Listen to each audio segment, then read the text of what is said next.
going to cut out their living guts and use them to grease the treads of our tanks. We're going to murder those lousy bastards by the bushel. Now I live lean and I mean to inflict the grief, and the least of me is still out of your reach. The killer machine's gonna do the deed until the river runs dry and my last breath leaves. Chin in the air with a head held high, I'll stand in the path of the enemy line. Feel no fear, know my pride. For God and country, I'll enjoy life. I am a soldier and I'm marching on. I am a warrior and this is my song. My eyes are steel and my gaze is long. I am a warrior and this is my song. All right, now you sons of bitches, you know how I feel.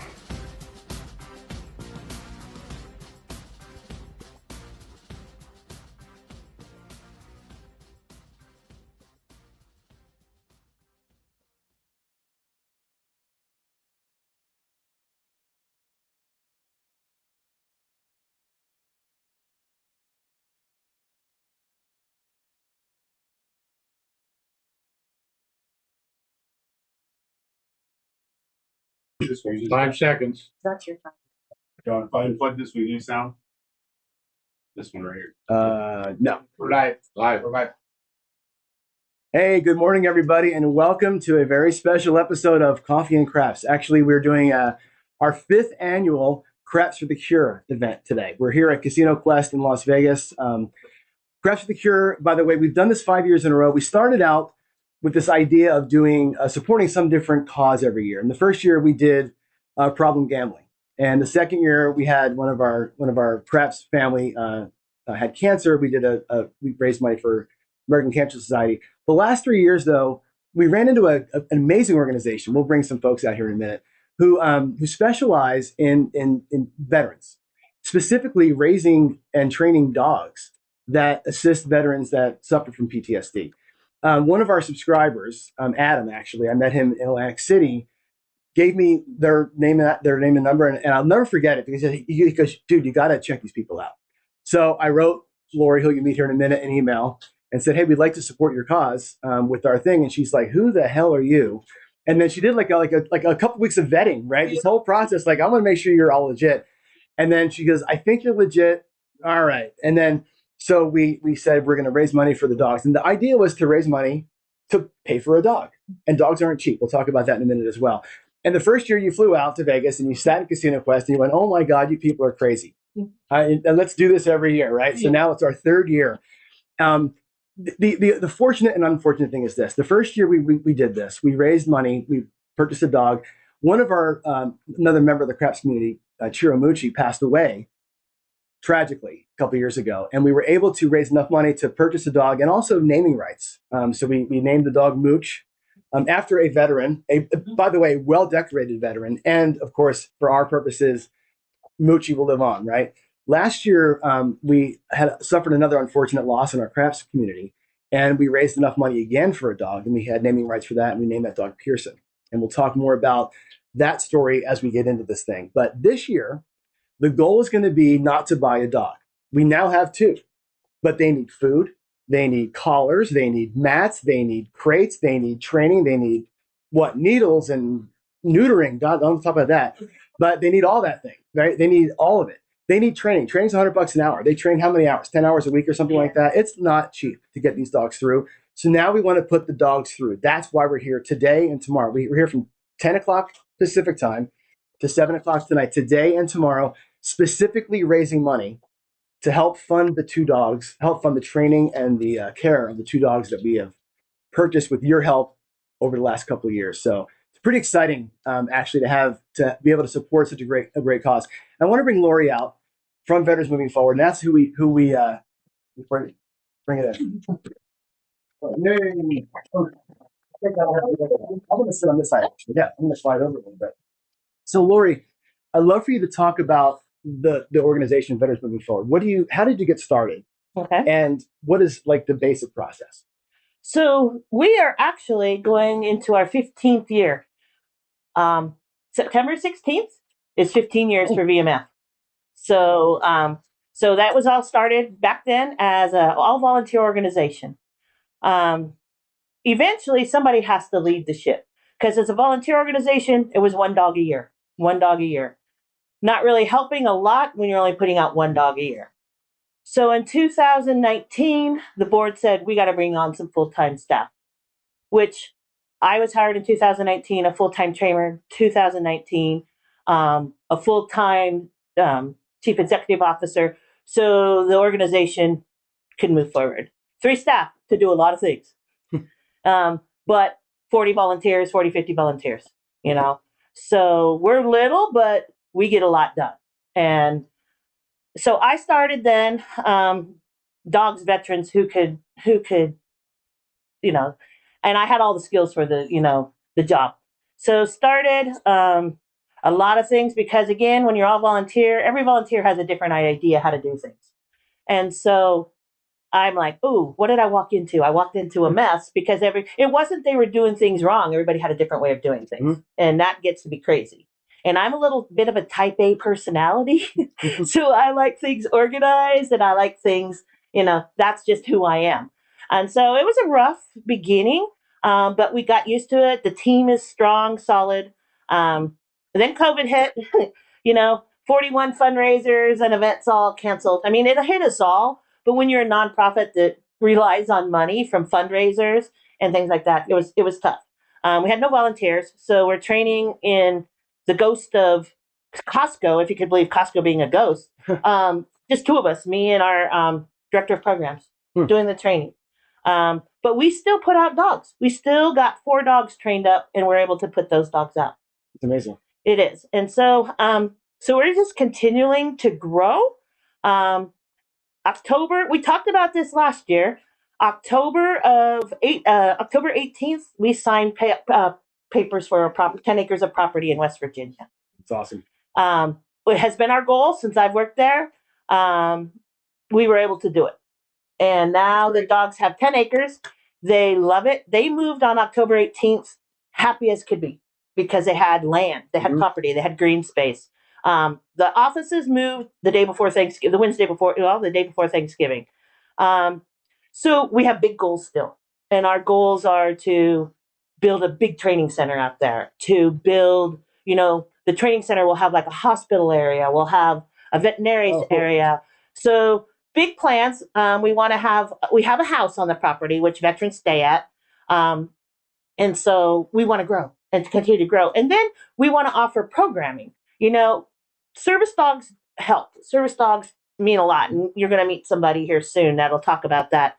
But it's not a cure-all. So we want to add like a Tai Chi yoga, gardening, and things like that. So when the veterans come out, they're training with their dog, but they're also can do some other things to help relax. And maybe that's something as a hobby they can take on. Sure.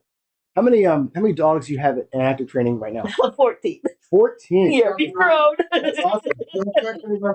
Donations.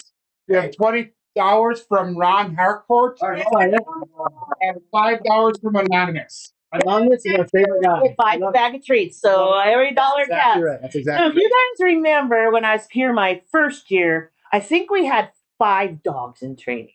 I think it was 5. Yeah. Now we're at 14. That's amazing. And because we have some independent contractor trainers and some people, we were able to bring in, which made me a nervous wreck, 3 puppies at one time. 3. We usually did them every quarter. Now we brought in 3 at one time in July, and we brought in a dog also in June. So 4 dogs within a 2-month span. Wow. Yeah. Even at 14 dogs, it's still to me considered a small organization. It is. And I tell people, and by the way, thanks for the donations already in chat. If you're looking to donate specifically, by the way, to buy a dog food or treats or whatever for these exact dogs, go to crapsforthecure.com. You can actually go there. There's a fund the dog link that you can go to and actually buy dog food specifically earmarked for our guys. But the question, I guess, that people always ask is how much money goes to the animals. Like when we donate to Red Cross or whatever, or ACS, it's like all that administrative overhead. Yeah, no. In our case, it's our goal is always 80%. I mean, you're going to have some overhead. We're a business. You're going to have some overhead. You got to pay rent. You got to pay a mortgage payment. Our goal is always 80%.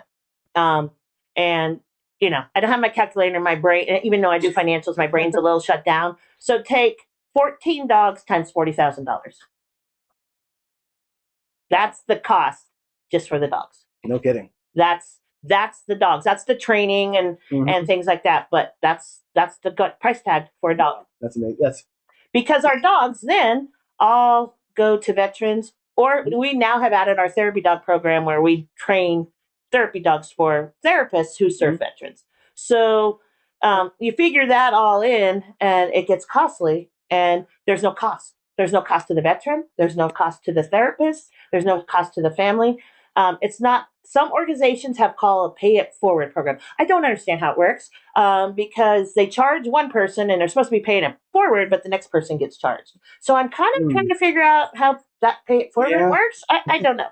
I don't know. It's a silly process. We don't follow it. So. But our vets are getting, like I said, they apply the process that they apply. Of course, is a process. That it is a process. But once they've got it, there's no cost to them. Correct. It's like, to me, like, it's the least we can do, right? It's the least we can do is like these guys. I mean, yeah, there's no cost. I mean, once they take on the dog, they have just like to have their own pet. They pay for food, they pay, but we try to get them hooked up with somebody who maybe they can get a discount. Hook them up with a veterinarian that hopefully they can get a discount. We're always there. If there were a time of crisis where somebody couldn't afford it, we would step in and help. So, and one thing that we also do is we retain ownership because what happens if veteran A unfortunately passes and he doesn't have family? Where does that dog go? Where does that $40,000 dog go? Or if they have family and they don't like dogs, or we find out that a veteran can't take care of that dog, then we pull it back. So this is an interesting question. So if a veteran does, the dog and are separated for some reason, right? Because I know the dogs are matched to the vets, right? They are. They're specifically matched to their needs. Can a dog be retrained? They can, depending on their age. Okay. They can. I'll give you an example. We had she was a breeder dog, and one of her puppies was a service dog for us. Well, at 8 years old, she was retired, so they donated her to us. And everybody's like, oh, 8 years old, what are we going to do? We had an 80-year-old veteran. At first, he's told us an emotional support dog. And I can tell you the difference between those, but I'll finish this, is that, and we're like, oh, okay. But then he's like, oh, I want to take her to the VA. I want to take her here. Okay, that's a different story, because then you're talking ADA, and you have to have a service dog only has those privileges to go into businesses and places like that. So she got trained up for his PTSD. At 8? At 8 years old. So you can teach them about dog. You can. And what we utilized, she was a dog that liked to lick a lot. And he's like, oh, that's perfect. When I'm having my episodes, she can lick me and everything. So they were paired. He loved her. It was a great match for the both of them. Unfortunately, and this is why we can take the dog back, unfortunately, his dementia came on quickly. Unfortunately. So he only had her for 2 months. And he called us and said, you have to come get her. I can't take care of her. So now she's been repurposed again. She's actually lives with me. And she's our ambassador service dog. So she goes out when I go and speak at schools, when I'm at events, when I do things, and she loves that job. She loves kids. She loves people. So she's had 3 jobs in her lifetime. She was a breeder. She served a veteran, and now she's an ambassador dog. That's great. So that's why we do that. We bring it back. It's your dog as long as you're taking care of it. But we want to be able to, veterans, we want to take care of them. But the dogs they're a big investment. And so we make sure that we can take them. That's important. Joe, you have 2 more donations. We got Mama Bear donated $5. And we have Cliff donated $50. There you go. Every dollar, by the way, that comes into the chat, the live chat donations, that's all being earmarked for training. So again, if you want to buy specific things for the dogs, there's a website for that. The money that comes in just kind of organically all goes to training directly. So that's how we're going to earmark the fund. Just so you all know where your money's going. That's how it's going to go. So before we move deeper into this, tell me about the administrative, like if a veteran wants to to get the program. Mhm. From the administrative side, what's that process look like from your end of things? You can find the application online. Some people just go searching, and that's how they find us. We do get referrals from some VAs. Some VAs are better than others. We also are very active. We do a lot of outreach, and people take a brochure and they find out about us, or they talk to us and tell us kind of a bit of their story, because there's a dog right there. So they're kind of feeling comfortable because there's a dog there, and they're kind of giving me just a snippet of their story.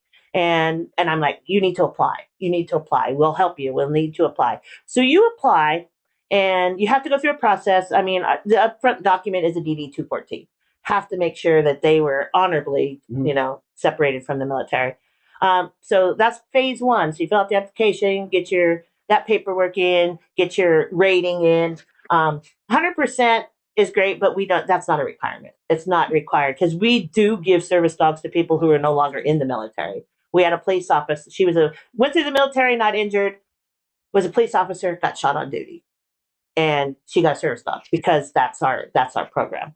So they're going through that. Then there's phase two, where we have to get medical. Most importantly, if you want a service dog for PTSD, traumatic brain injury, anxiety, you have to be in active therapy. As I said in the beginning, a dog is a tool.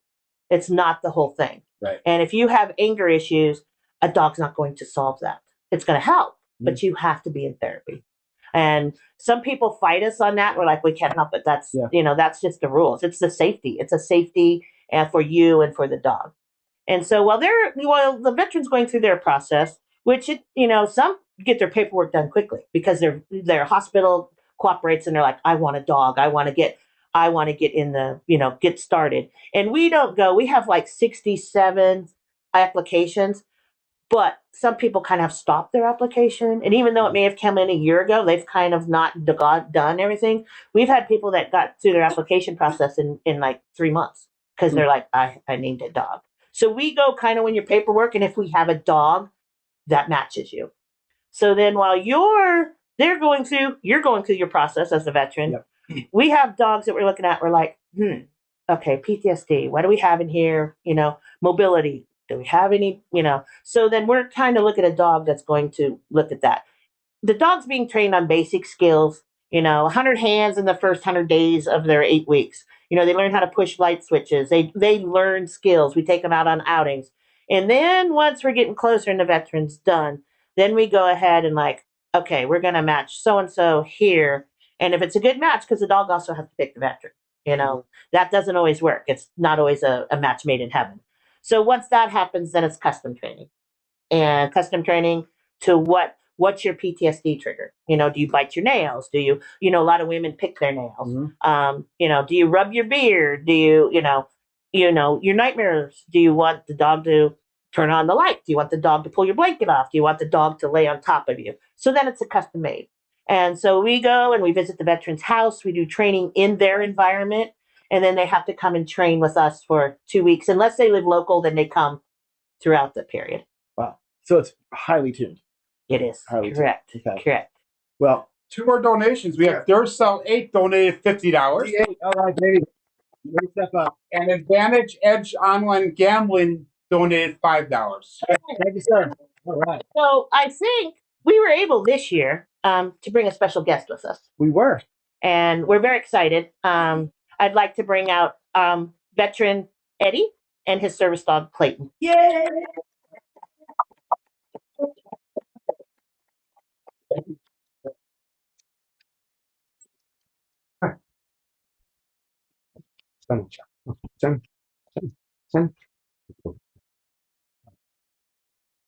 All right, so welcome aboard. Thank you. Thanks for coming out and bringing Clayton with you.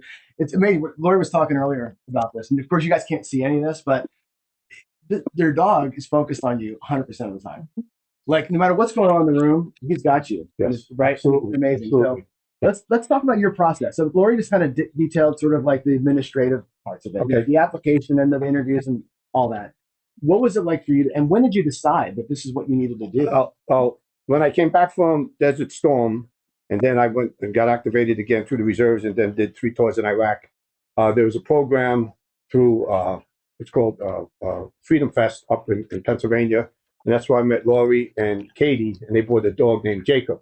Puppy, you know what he named? And I was interested, you know, for a while to get one because of my TBI, my PTSD. And I waited a little bit. I sent in my application. And again, ditto what Lori was saying is that I sent in my paperwork through the VA, all my medical records. It took a process. Some things were kicked back because they were incomplete. It's the government. But it worked out. After that was brought to their attention, I actually went down and had an interview with the medical board. I thought I was getting another job. I was like 6 people there, all asking all sorts of medical questions, why I wanted a dog. And it all worked out. And the day I was there, they actually let me take the dog back to the hotel. And like Laura was saying earlier, it was like a perfect match. He was on me like white on rice. It was amazing. So we bonded that first day.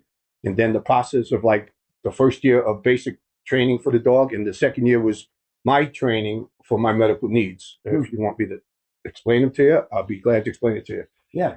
Well, I got TBI. I have a Which is PTSD. traumatic brain injury. Yeah, Okay. traumatic brain injury.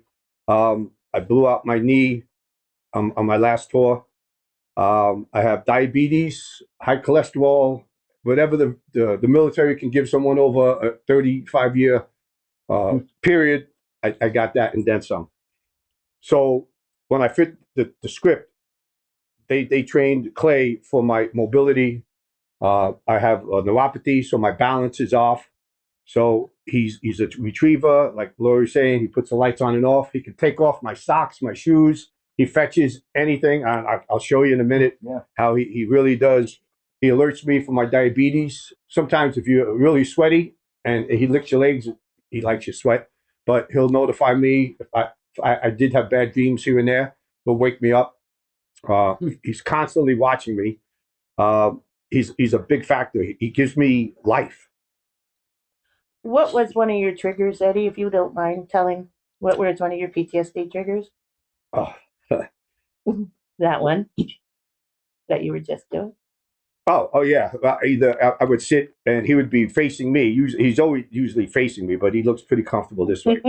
So I would do this when my beard was longer, or I tap my foot, and he would put his head on my knee, or he would nudge me, and he would pretty much do almost the same if my sugar is high or low.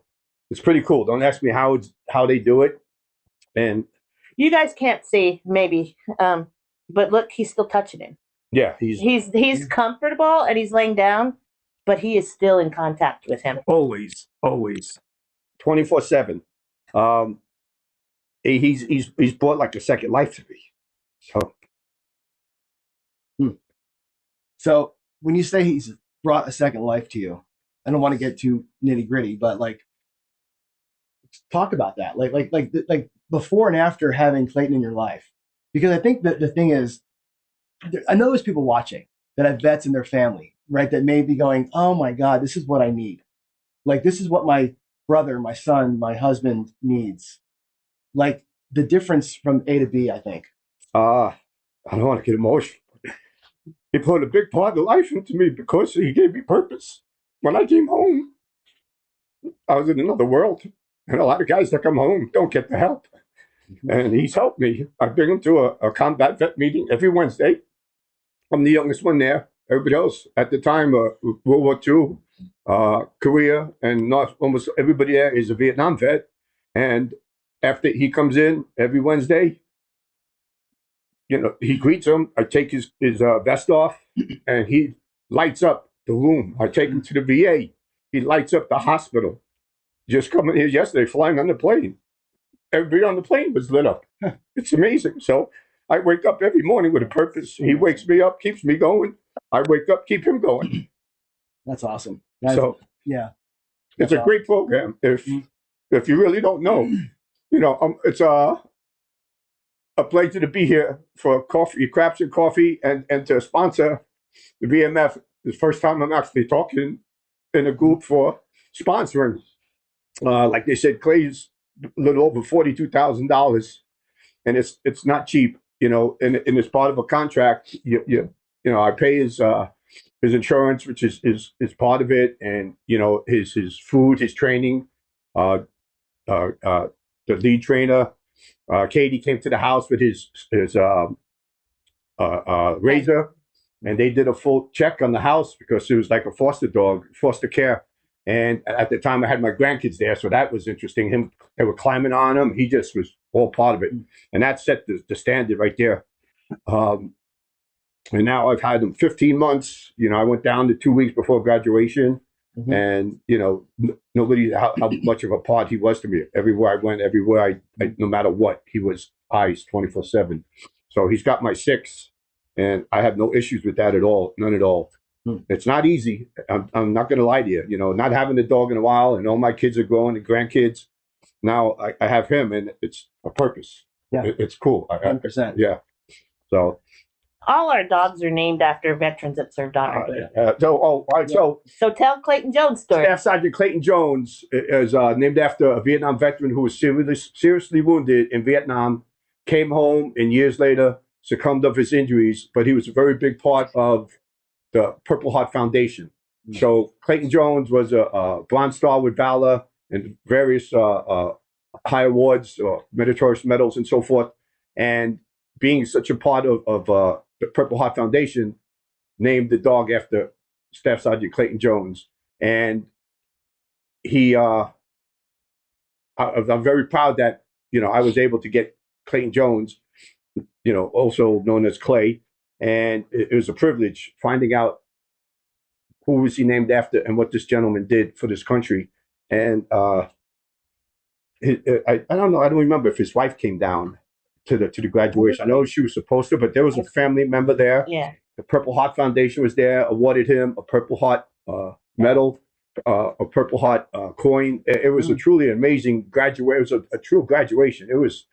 I was very proud. My family was there. It was a proud moment. I love how we honor the dogs, honor the veterans through the dogs. It's amazing. Yeah. It's really cool. Yep. It's still shocking to me. We talked about this 3 years in a row now. How this is just not a thing, like through the VA. Like it's not like an official. Because it's such a. You're saying how life changing it is, and I can see how emotional you're getting, right? And it's like, how is that just not a thing? That just because it seems like it's just the most obvious to me. Like the VA could be doing lots more to kind of be proactive about this stuff and not, sort of reactive, even fighting the process along the way too. Oh yeah. So again, what's the website? It's vetsforward.org. Right, So vetsfwd.org. So if you know somebody in your life, that's where you got to go, right? And the process, obviously, it's a life-changing process. It's definitely life-changing.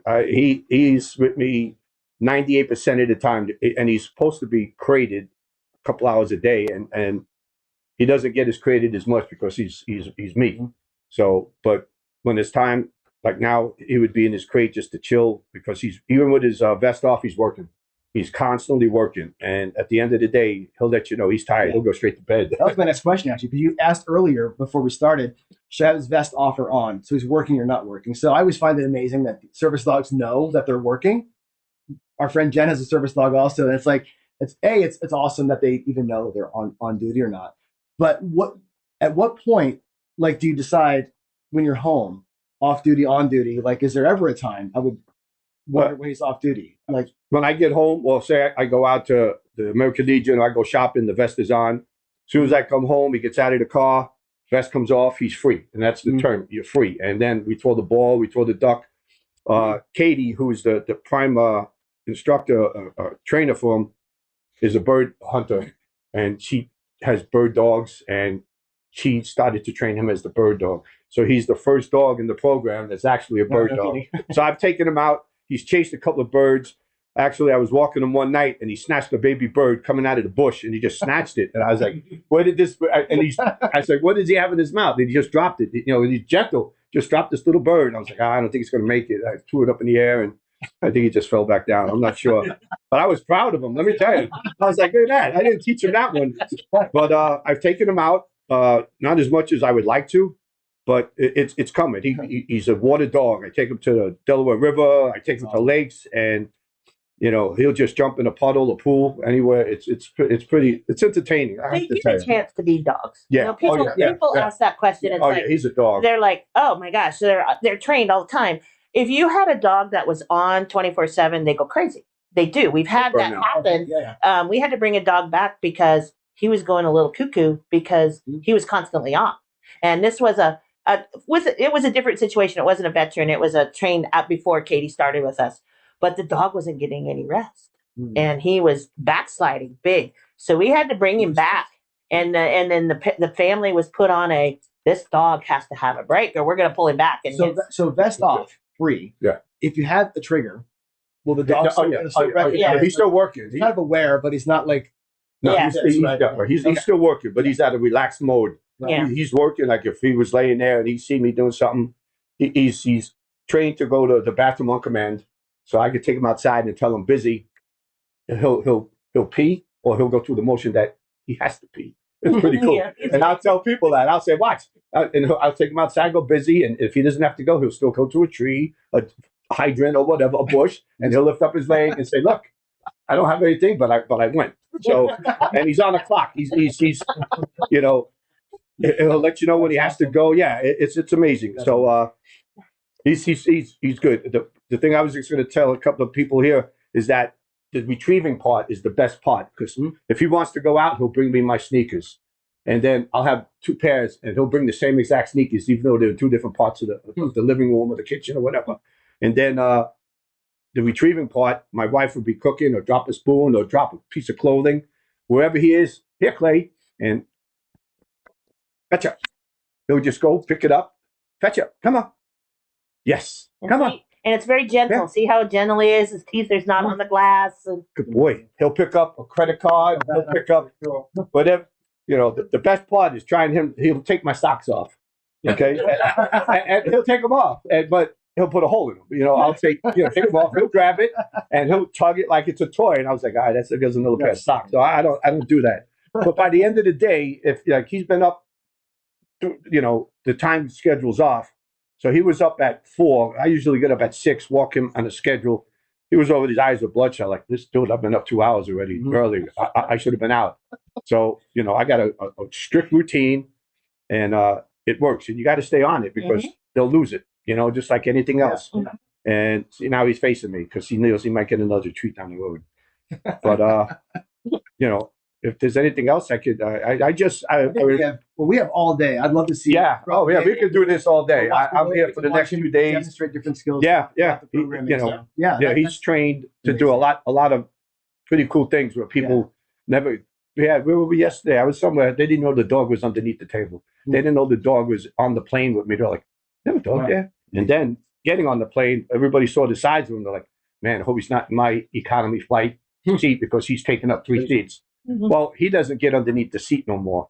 So I've been lucky enough that I told everybody that Clay got me first class because he won't fit. And even bulkhead, he'll be on your legs and my legs. And hopefully everybody's been cool about it. I'm like, listen, you don't mind. He's a touchy type dog. Yeah. And he'll just lay there the whole time, And every once in a while. There's a difference between, seeing a vet with a service dog versus some random person with a support flamingo. There's a different level of respect. I'm sure that you. I've seen people come in yesterday on the plane with dogs in bags, backpacks, and he just looks up. I'm like, how come you ain't carrying me in the bag? And there was a cat on the plane, and he's a big sniffer. His nose is to the ground all the time. He's looking around here. I'm like, man, that'd be great if he could just get loose and go after this thing. But he would play with it. He's like just a big old puppy when it's time to play, right? Like she said, and it's time to work. He works hard. He plays hard. That's good. Yeah, he wouldn't hurt the cat. No, he would just play with it. Let's go fetch it. We have more now. 2 more donations at this time. $100 from Anonymous. No, that's Inspector Kraus. That's who? Inspector Kraus. Oh, Inspector Kraus. Sorry. Okay. All right, awesome. And then we also have Anonymous. Another anonymous. $5. Nice. Thank you. Anonymous. keep it coming. Anonymous will be leading the charge by the end of the day. Yeah. Always anonymous yeah. the charge. Win. You can, Just like John was saying, everything that goes to the dogs, it adds up. Food, training toys, his medical needs or HUD needs, however. So it's. And veterinary care is on the rise. Yeah. It's getting expensive. Veterinary care is becoming very expensive. It's like and we got insurance. Yeah. That's big. I think it's a few $100 just to show up at a vet anymore. Yeah, it is. Dogs are killing us right now. It is. Yeah. Yep. I would like to bring somebody else out, if you don't mind. Not at all. Kind of, and bring the conversation forward. Ed, would you mind joining us for a minute? You want us to? I'm going to sit over here. Actually. You want us to stay? Yeah, you stay Oh, there. okay. Sure.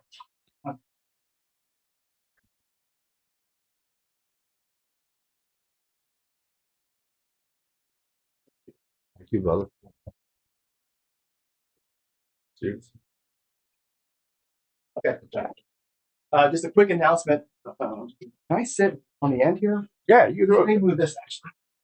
That way I can. There you go. Can we, We're one big happy family right here. I'm the least important person here right now. That's what I'm- And we have an announcement from Dice Dr. Dan. So the next $100 donation, he'll match. Oh. So just putting it out there right now. All right. So Ed Robinson, welcome, sir. Good to meet you in person finally. Yeah, Right. So we were talking about the naming process earlier, about Clayton Jones here. And last year we were able to name a dog after your son. And I know it meant a lot to you. And I just want you to just address that really quick if you don't mind.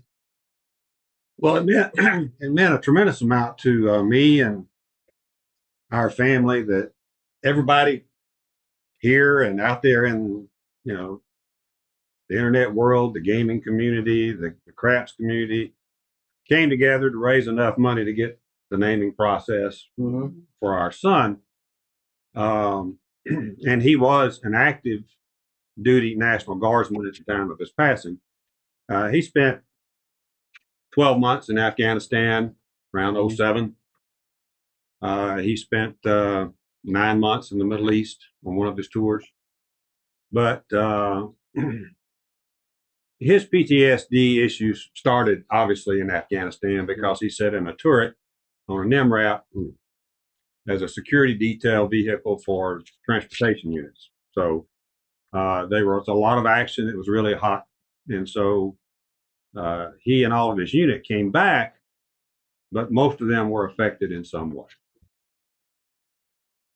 The thing that is this particular thing that we're doing for vets, it's not just for the vet, it's for the vet's family.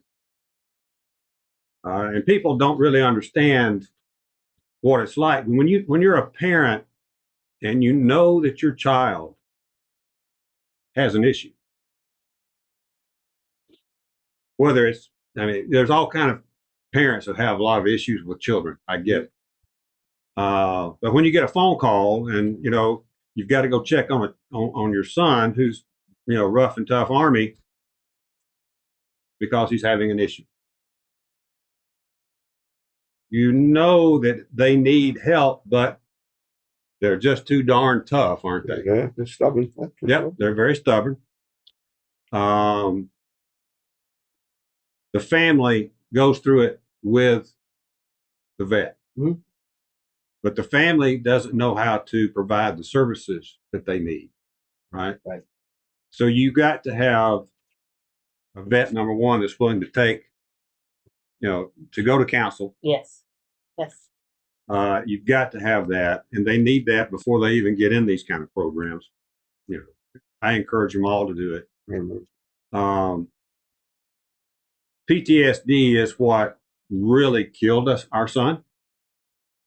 It wasn't an accident that killed him. He was killed because he had PTSD. I mentioned he sat in that turret. Well, we talked about it a lot. So he's like, the last thing you want to do is put your harness on if you're going to get hit by an RPG, because you're going to get blown out, and then the harness is going to pull you right back in. So he didn't wear the harnesses. Therefore, he didn't wear seatbelts. Right. So, but he had all of the issues that everybody will have as they go through that problem of post-traumatic stress syndrome. Right. So I can't thank everybody who gave last year. We've got to raise these dogs. We've got to get these dogs into a vet's home. Right. We've got to get these dogs ready to help someone else. And so we're just very honored that we were able to get one named after our son. Yeah. I mean, because one day this might be a Moochie. Yeah. This might be a Pearson. Yeah. Right. So. Well, I remember, and this goes back 3 years ago when when we did Mooch the first year, right? And you and I had talked on the phone. We talked a lot on the phone. And I remember you were telling me about your son, how he was, in the room, lights off, and just having a really rough time. And I remember those conversations, and it just crushes me, right? When you said to me, I'll never forget the day, because you said to me, okay, we will let you raise money for us, which was a big thing, because like I said, you're type A mega lawyer, right? And you vetted us really good. My first phone call was to Ed. Yeah. And I'm like, I just want you to know, like, we got it. They're going to let us raise money. It's going to be for vets. It's going to be for PTSD. And I'm getting goosebumps. It's like, it's all about your son. To me, it was all about him way back, right? Because I knew, like I said, the family needs the support. And like, this is such a perfect thing. So I feel blessed we were able to get it last year. Getting the money last year and it was a last minute push. It was. Right? It was. It took us a little bit to get it done, but we got it done, and all the paperwork got done, and now we have Pearson out there who will be with somebody. And to your point earlier, Pearson will light somebody's life up, right? Absolutely. I didn't realize this until just the other day. Pearson and Moochie were born on the same day. Oh, no kidding. That's cool. Oh, We must like 10. May 4th. I didn't realize that till I was doing Pearson's cards. And I'm like, what was Pearson's birth date again? And I'm like, hold up. That was Moochie's birthday. So Moochie and Pearson, weird, isn't it? Born on the same day. That's pretty awesome. Where's Leon? he's doing a special project. Okay, he's got to make the update for the website for me. What time we have? It is 10:40. John, really quick, we have a $10 donation from Adventures by Gunnerman. Nice. And we're still waiting for the $100 donation to come in for Dr. Dan to match. All right. Did I spook him with the clapping? Yeah. I'm sorry about It's all right. It's all good. I don't think he was spooked. I think he was like, you're He was clapping excited. for me. He wanted He's like, oh, you're clapping for me. Okay, well, you might want to hang on to him for a minute here. Yeah. Because it's about to get ugly. Do you know somebody Ed named Bud Freeland? Mm-hmm. Oh, good friend of yours? Yes. What's his handle again? Bootlegger. Bootlegger wanted me to let you know that he made a donation. And he wants the money, Lori, to go directly to Pearson's training, but he made a donation of $5,000. Wow.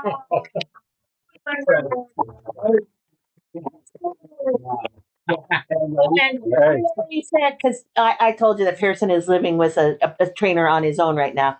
That pays for 5 months of his training with his trainer. That's amazing. Isn't that awesome? Thank you, Bootlegger. Yeah. Way to go, Bootlegger. Yeah, it's amazing. Yeah, he called us, and then I called John. And I said, this is what he wants done. So we need to make this happen in the way that he asked to have it done. So Yeah. So I just wanted you to know that's. Bud wanted to see me cry on camera. Right? He did. He that's another donation for that, right? yeah. No, I think if Ed makes everybody else cry on camera, that's what's going to be the. I think I was just going to say that last year, Ed, when you spoke at the end of the event, you had a room of grown men and women all in tears because what you said meant a lot to everybody in this room. And so it came from your heart. And knowing that Pearson was, that you were going to have Pearson, I think we could tell through the screen or through whatever we call this, what it meant to you and what a difference it meant to you. And you made the whole room cry. Really quick here, everyone. Bootlegger is listening. He gave a thumbs up to your announcement. We also have a $111 donation from 85 Bears Mike. Oh, Mike. All right, thanks, Dr. Dan. There you go. All right. Thank you, Dan. Thanks, Dan. Man, appreciate that. All right. On the floor, you pick it. Watch out. There you go. Oh, yeah. He knows the owner. Well, a couple of nothing now. Yeah. Good boy. Fantastic. Good boy. He's like, that money does not belong to Lori. That's it. All right. So what we're going to do is, so the rest of the day is going to look like this. We've got a lot of fun events coming up. Matter of fact, Ed's going to stay with me for a little bit. We're going to have a session here in a minute called Play With Me or Bet On Me or something like that, where I'll throw the dice. Ed makes fun of me. Ed will bet against my rolls, and somebody from here in the crowd will bet along with Ed. And we'll kind of just play some craps live for about an hour or so. We have Matt from Dice Data with us today. We've got Dave and I are doing the bridge. We have a lot of fun things happening, but it's all about this right here. So we're going to be seeing Eddie and Clayton throughout the day. We'll get some more demonstrations of Clayton's skill set throughout the day. remember the whole thing, right? Prepsforthecure.com. If you want to go and donate money, that goes to, and again, directly to the dogs, like the bags of dog food and the poop bags and the things that we need to get the dogs through training. Prepsforthecure.com is where you do that. You can also get there's some high impact items, like everybody who throws $1,000 at the charity, right, or at the event, will get a lesson with Dice Coach. Everybody who does it. We have 100 people do that. He'll do 100 free lessons, right? It's amazing. David and Alex have put up free dealer training and auditions, a day out with them to go gambling with the guys from here at Casino Quest. There's lots of items you can buy, including Gargoyles put up 2 amazing casino felts, or 3, one of 3, right? That you can bid on. So there's lots of great stuff. Prepsecure.com is where that is. VetsFWD.org. Again, if you know a vet somewhere in your life that could use a Clayton, if nothing else happens today, we don't raise one more dollar, you pass that along. We get one vet in the program. That's what it's all about. These guys have given everything. They were prepared to give everything, and some of them gave more than that. And here we are. So that's what I want. I want to see that all day today. So let's just keep the momentum going, huh? And what John has said is that each dog has their own account. Yeah. So if somebody says this donation is for this dog, it gets posted to that dog's account. Yeah. So we do have, every dog has an account. Some things are all general, and all the dogs get to take part in it. But if there's specific donations, for a dog, then, like Clayton, he was sponsored by the Purple Heart Foundation. So when we bought things, it was posted, under Clayton. So You have $20 from Chef Ashish. Oh, nice. Hey. Nice, yeah, there you go. Hey, you watched that $100. he's like, where's that on Clayton? He's on a move. Color of money, right? All right, great. So we'll get this break now. Okay. We'll go to commercial here, Craig, and then we'll come back and we'll get things set up and we'll do our play along with me. So Ed, Thank y'all. Thanks, Bootlegger. let's hug it out, man.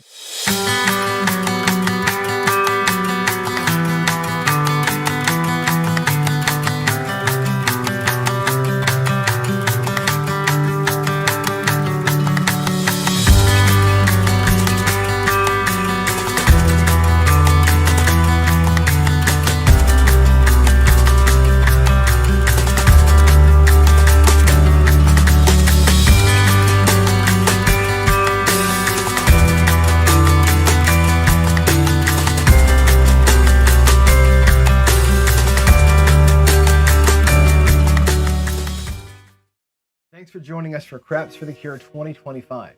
This year, we're again proud to partner with Veterans Moving Forward, a unique organization that's 100% focused on providing service and support dogs for U.S. veterans that are dealing with physical and mental challenges associated with their time in service.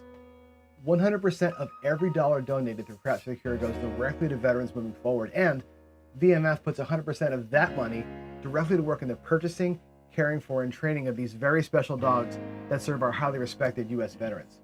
Over the last 2 years, with your help, Craps for the Cure has raised enough money to purchase 2 dogs for Veterans Moving Forward. The first one, Moochie or Mooch, was purchased about 1.5 years ago and named after our good friend and fellow Craps YouTuber Chiro Moochie, who unfortunately passed away a couple of years ago. Pearson was purchased this past year and named after Ed Robinson from Roll to Win Craps, from his son, who we also unfortunately lost way too early. This year, we shift our focus into funding the training and raising of these 2 pups as they prepare for their dogs. Is expensive and time-consuming work. They each train about 2 hours a day, 5 days a week with a certified service dog instructor. These lessons, they run about $100 an hour over the course of 2 years. If you want to make a big impact, we're happy to let you know that a few of our sponsors have really stepped up this year. Head to crapsforthecure.com and click the high impact donations link, and you'll come here to this part of our donations website. And for starters, every person that donates $1,000 will get to train for a full day with Dice Coach Bo Parker. Coach Parker is willing to donate his time, 8 hours, to the cause for everyone that steps up with that size of a donation.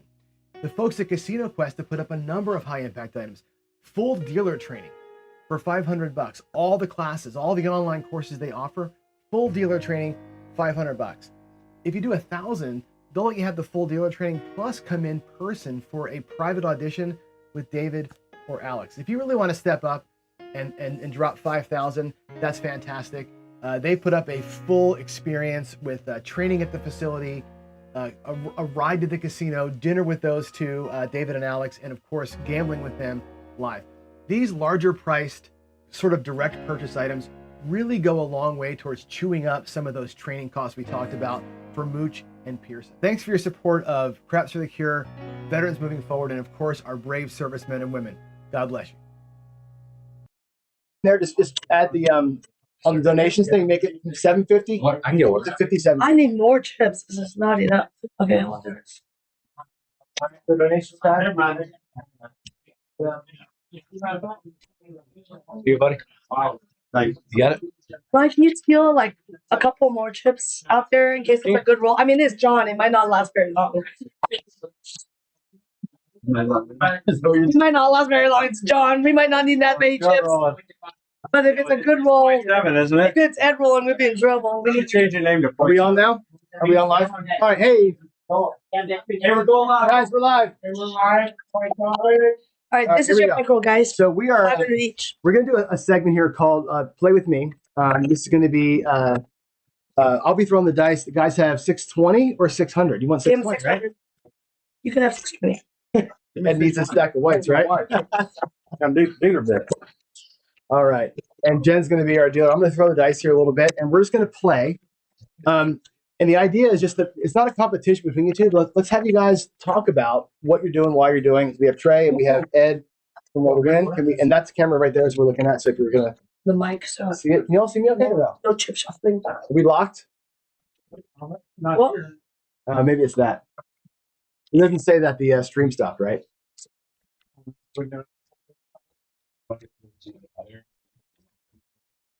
Oh, we're back. We're back. Okay, here we go. All right, so Jen's dealing. What's our table minimum? $10. $10 maybe. I don't know how to deal with $5 table. Too puny. All right, when we're ready. We're ready. All right, you're the stick person, so you tell me dice around. Let's go. Give me some whites. Give me some white dice. I can't do dice. These are all like janky. Perfect. All right, that's all right. Oh, you're already up and up. I'm gonna be up and on. Okay, 120 inside. Yes. So it's 120 in. Make sure you call me out Really, nice and loud. it's Use high? your speaker right there. So you're No. talking down into the mic. Okay, up and off. I don't have options there. There were 4 reds. Yeah, you're right. Just 120 inside. All right. Let's Here we go. go. That's all right. Ready? And that is a yo, min. Whatever, yo. Yo. Nobody's Itmo, home. yo, right? Is that what we said? Itmo, yo. Nobody's home. Just with Jen on, please. Oh, Okay, here we go. yikes. I'm clenching. Working it. But he wants to work with it. Oh my Yes. God, that's it. Death right there. Bye-bye, 347. All right, hold 1 sec. That's line. This is coming down unless you want to buy it back in. $5 world. $5 world, you got it. $1.80 deuce. On the outside. All right, Ed has helped himself. Then on, please. And you're working. And again, you have not learned? Oh my goodness. So Ed, what's your idea about working on the come out? Just curious.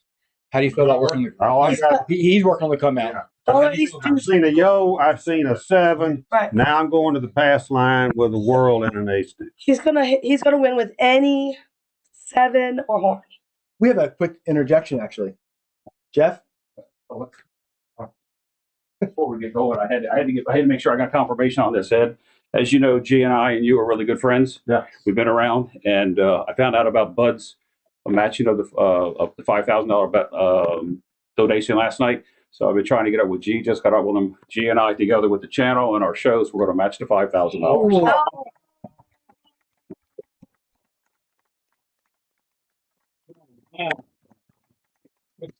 Wow.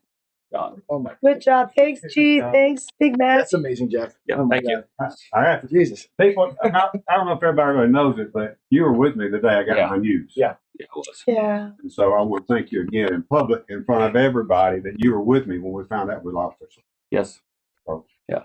And a great support at that moment in my life. Yes. Thank you. All right.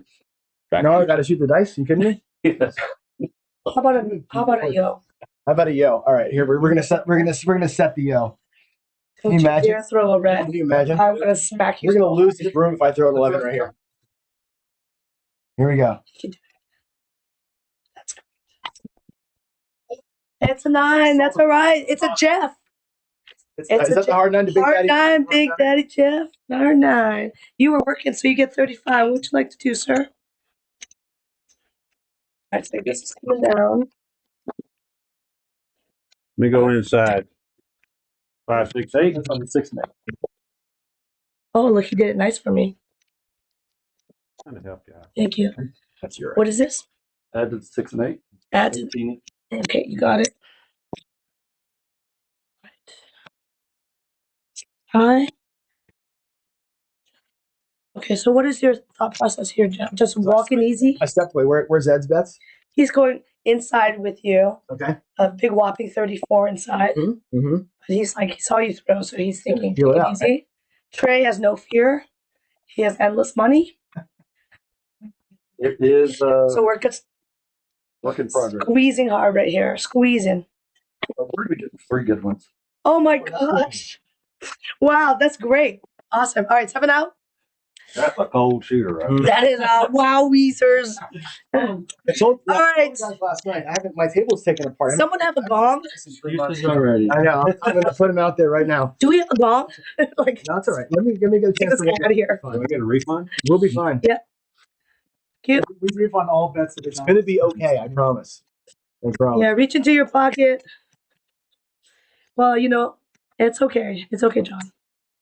This is for the content. That's right. It's not the first time you threw a 7. Look at this guy. Jump into the. Oh, He's in the middle. Swap going yet? Like, that's it. real tough on the dog, right? All you can throw is 7s, buddy. Now he doesn't want one. You want a nickel, yo? Hop those reds? All right. Yikes. All right. That's a good one. 3-1-4, baby. That's a good one. That's pretty tough. Even Ed didn't want to touch his world bet this time. It really should be All thrown. right, Ed, what do you want? 44 inside? White one. Wait, what? That's it? That's right. The coach boast. Coach You're boat good? You want odds? You want anything? Yeah, I'm He's thinking.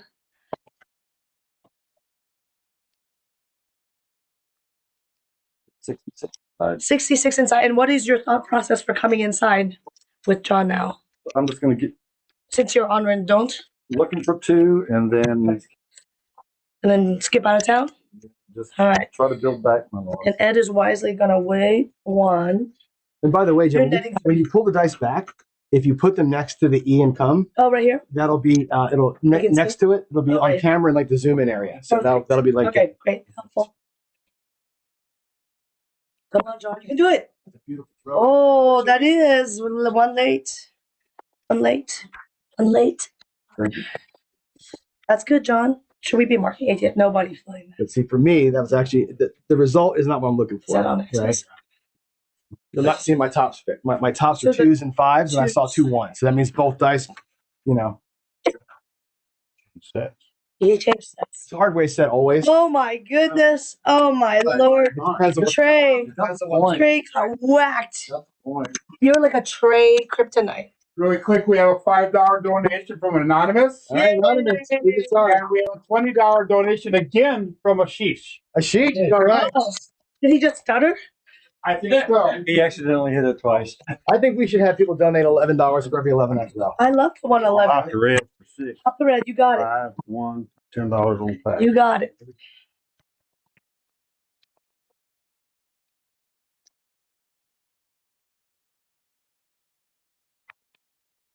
Well, 9. Look at you. All right, this is Hollywood 9. We'll take all these lovelies. He actually has a pass line on you. Mhm. Is that faith or just Faith. protecting? Bravery. Courage. All right, so you were not working. You're happy. You're fine. Everyone's staying. All right. Hey, Ed, did you go to wait 1? Give me a $10 5. Do the system number real quick. 5. Okay, sorry, I forgot to give it on the E again, but I will remember. Okay, John. Can you do it? Jen told me to get more chips because she expected a long throw. Is Yay! this where it started? This might be the one. This We'll could see. be it. We'll see. We need a at least 60 roller now. 4. Oh, he is locked on that 4. Folks. Get that 4. That's here comes Ed. 4 and 10. Ed will not miss out. We're gonna auto buy here. Alice auto buys at $10 only for. I know, that was amazing. Like, I'm getting paid 19. That's great. Yeah. And get that 4 again. Trey's like, can I please collect some money? It's only been going out. Wow, there you go, Ed. You want me to cut you 49? You gave me 50. You want to press or? No, same bet. Oh, I'm gonna collect Vigs. Don't worry about the Vig. It's Vigless John's Casino over here. Like my OC. Look, Jen's gonna sponsor his Vig. There you go. I know the Vig police are yelling. There's no Vig today. That's me. Okay, we're gonna pay the Vig. No Vig for the vets. Jen's paying all Vigs today. Yeah, my OCD is kicking in. Oh my goodness! I was gonna press the 75. Okay, Ed, what are you thinking? I'm 75. Go to 75. He's full press. Are you sure you don't want to? Fluttered. Yeah. Too late. You don't want to go 64 across. All right. Murphy's Law. Oh, okay, Trey. I don't know, Trey. This is all like, well, he has nothing but 4s. True. There are other numbers, Not really. No, I'm good with 4. but Ed's fine. He's happy. Ed's literally only got 3 bets. Oh my goodness, ace deuce. That was close. Tracking the ATS at all? No, because who would pay ATS on you, buddy? Nobody would ever play the ATS on me. With your come on cookies. Trey's like, Trey, what's the plan? If he doesn't hit, what? One more roll, and then I'll probably. Uh-oh. But He said, "One more roll out loud." 5, there you go. We got to pay 50 for 1, 15 for 1. Go to 15. You want a full press? Oh, just one. All right. Yeah, I go to 4. Let's do it. Or not, You actually get paid. donation from Anonymous, $50. Hey, wow. We don't have who are donating to Anonymous. Claim yourself. Make sure if DC action. that you actually mark on your donation, otherwise YouTube will go anonymous. Okay. Is that an off? Like a note kind of thing. Is how that works. I'm not sure how it goes, but Put in, yeah. Or no, you have to actually click on your name. Okay. announce in chat too. It's okay. We'll. Yeah, we're in chat. We'll let you right now. Okay, so we have a DC action and off. Ed's still parked on that 4. Well, there. And of course, he comes right back. All right, 35. Go to 50. Okay, Ed's going to 50. All right, and you are off. This travels to the 5. You want some odds? Yes. He's thinking about it. He's loading up. Last bet, best bet. He said it twice. He ain't gonna do it again. Move those dice right to the E. Don't forget. Coming. Right there. Yep. Right about there. People can see, but this is Zoom, right? Yeah. See the zoom right there where you are? Oh yeah. That's where they come in. Okay. Yep. They just have to squint. Yeah. Hit that 4. Let's pop. I want to see what Ed does on the next one. Slaughter. 6 is good. 6 is good. Nobody's home. Nobody's home. Where were these rolls last night? Yeah, John. Oh, it was It's the Eddie's first fault. roller. It's Eddie's fault. They wouldn't The- let him in the hotel. I had to go. The first shooter was John. That's what we got. It was either a PSO or a 20 roller. Right. Pop that 4. That $50 was from Mad Hatter, by the way. Man. Oh, They will also have a $40 donation from Anonymous as well. Another anonymous Goodness. 40. Thank you, sir. For ma'am. what's the next bet? He's like keeping it in secret. Come on. Get that 4. Deep. Ooh, 5. Ouch. Murphy's Law. What's that? He's crushing you over here. You're going to need to rebuy. 639's roll. He donates $9 as long as Jen shouts out 639 Hollywood 9. 5. Ah. That's from me. What's that? Yep, he's going to, I'm probably 70, but you're going to 75? Yep. Got it. All right, Ed's pressed. We've got 2 big bets. What about the 10? You can just keep it there until he picks it. When do you take this up? All right. It's paid for. At this point, it's free. It's paid for. See that? Are you still off? Trey's like, doesn't matter. Wow. Flutter. It's Flutter, free flutter. for you. Oh my goodness, locked on it. What shall we do with this 105, Ed? That bottom die 3 is sticking, man. Oh, I know what Ed's doing. He's doing this like he's getting ready for his press. Okay. We're on the full view. Okay, I Got see it. the view. Was the other one ugly, Craig? The other view? Black chip to the right. There we go. I see. It's just a delay, so we can't see it. Yeah.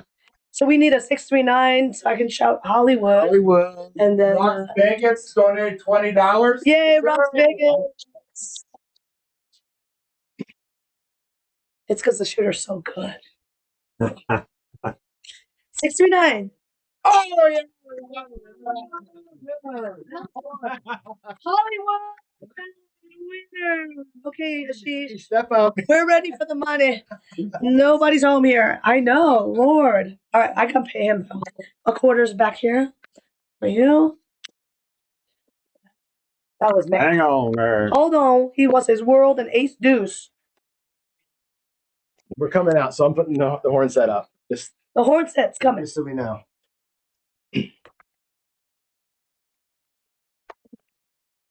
And 7. no. Okay. So I owe you $4. No, No, this is a push. here. So $9. Yo, What do you want to do with it? yeah, give me $9. Press the world, press the ace. Excellent. All right, press the roll, press the ace deuce on that one. He's Cool. doubling down. All right. Now, if you were up on the ATS on this, right? If you were playing ATS, you wouldn't be at 10 here, right? Would you be higher than that? I'd be covering my ATS. At least cover the Well, for exact or for extra for profit? Sometimes.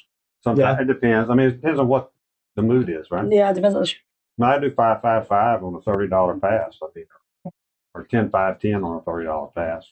I'm always curious about how people who really religiously play the ATS approach the pass line. Like 10-ton. Because it's like you could just do it one for one and just be tying on. For me, a good play is 10-5-10, $5 trap check, and I got $30.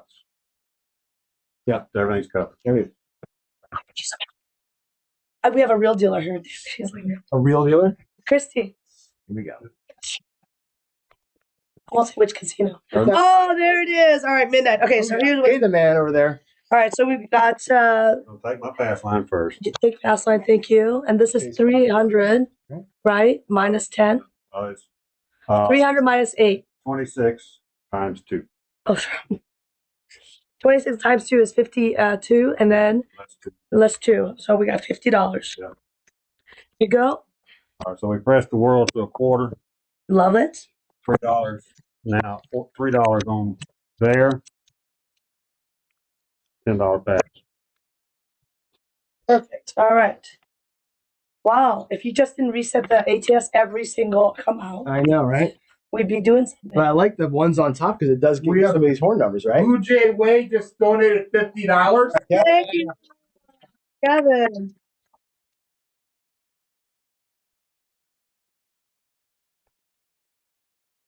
Morgan. All right. So that point is 4. We know you can make that. Get this. Down. What would you like to do with the 4? I'll leave it. Okay. It's 100x odds here. 100x odds. Really? Make some money. Million times That's odds. pretty good. 800 Chiro. Leave it. Double. All right. Remember him telling that story about winning the 100 times odds? He did it. So our friend Chiro Oh my gosh, he might have. did a $10 pass and a $1,000, and he hit it. He hit it on a 5. He said, "For once in my life, Actually, you know what's gonna do?" What's interesting is I have one of those chips at my house. I have one of those black chips that he won. They forgot to turn it in, and Crystal gave it to me. Yeah. And said, "I want you to bet this for him." I'm like, "I'm not betting that damn He was thing." terrified. I took that. Kansas City, Yeah, he was. Harris, Kansas City, Harris. Yeah, I've got that black chip. Oh my goodness, where was that earlier?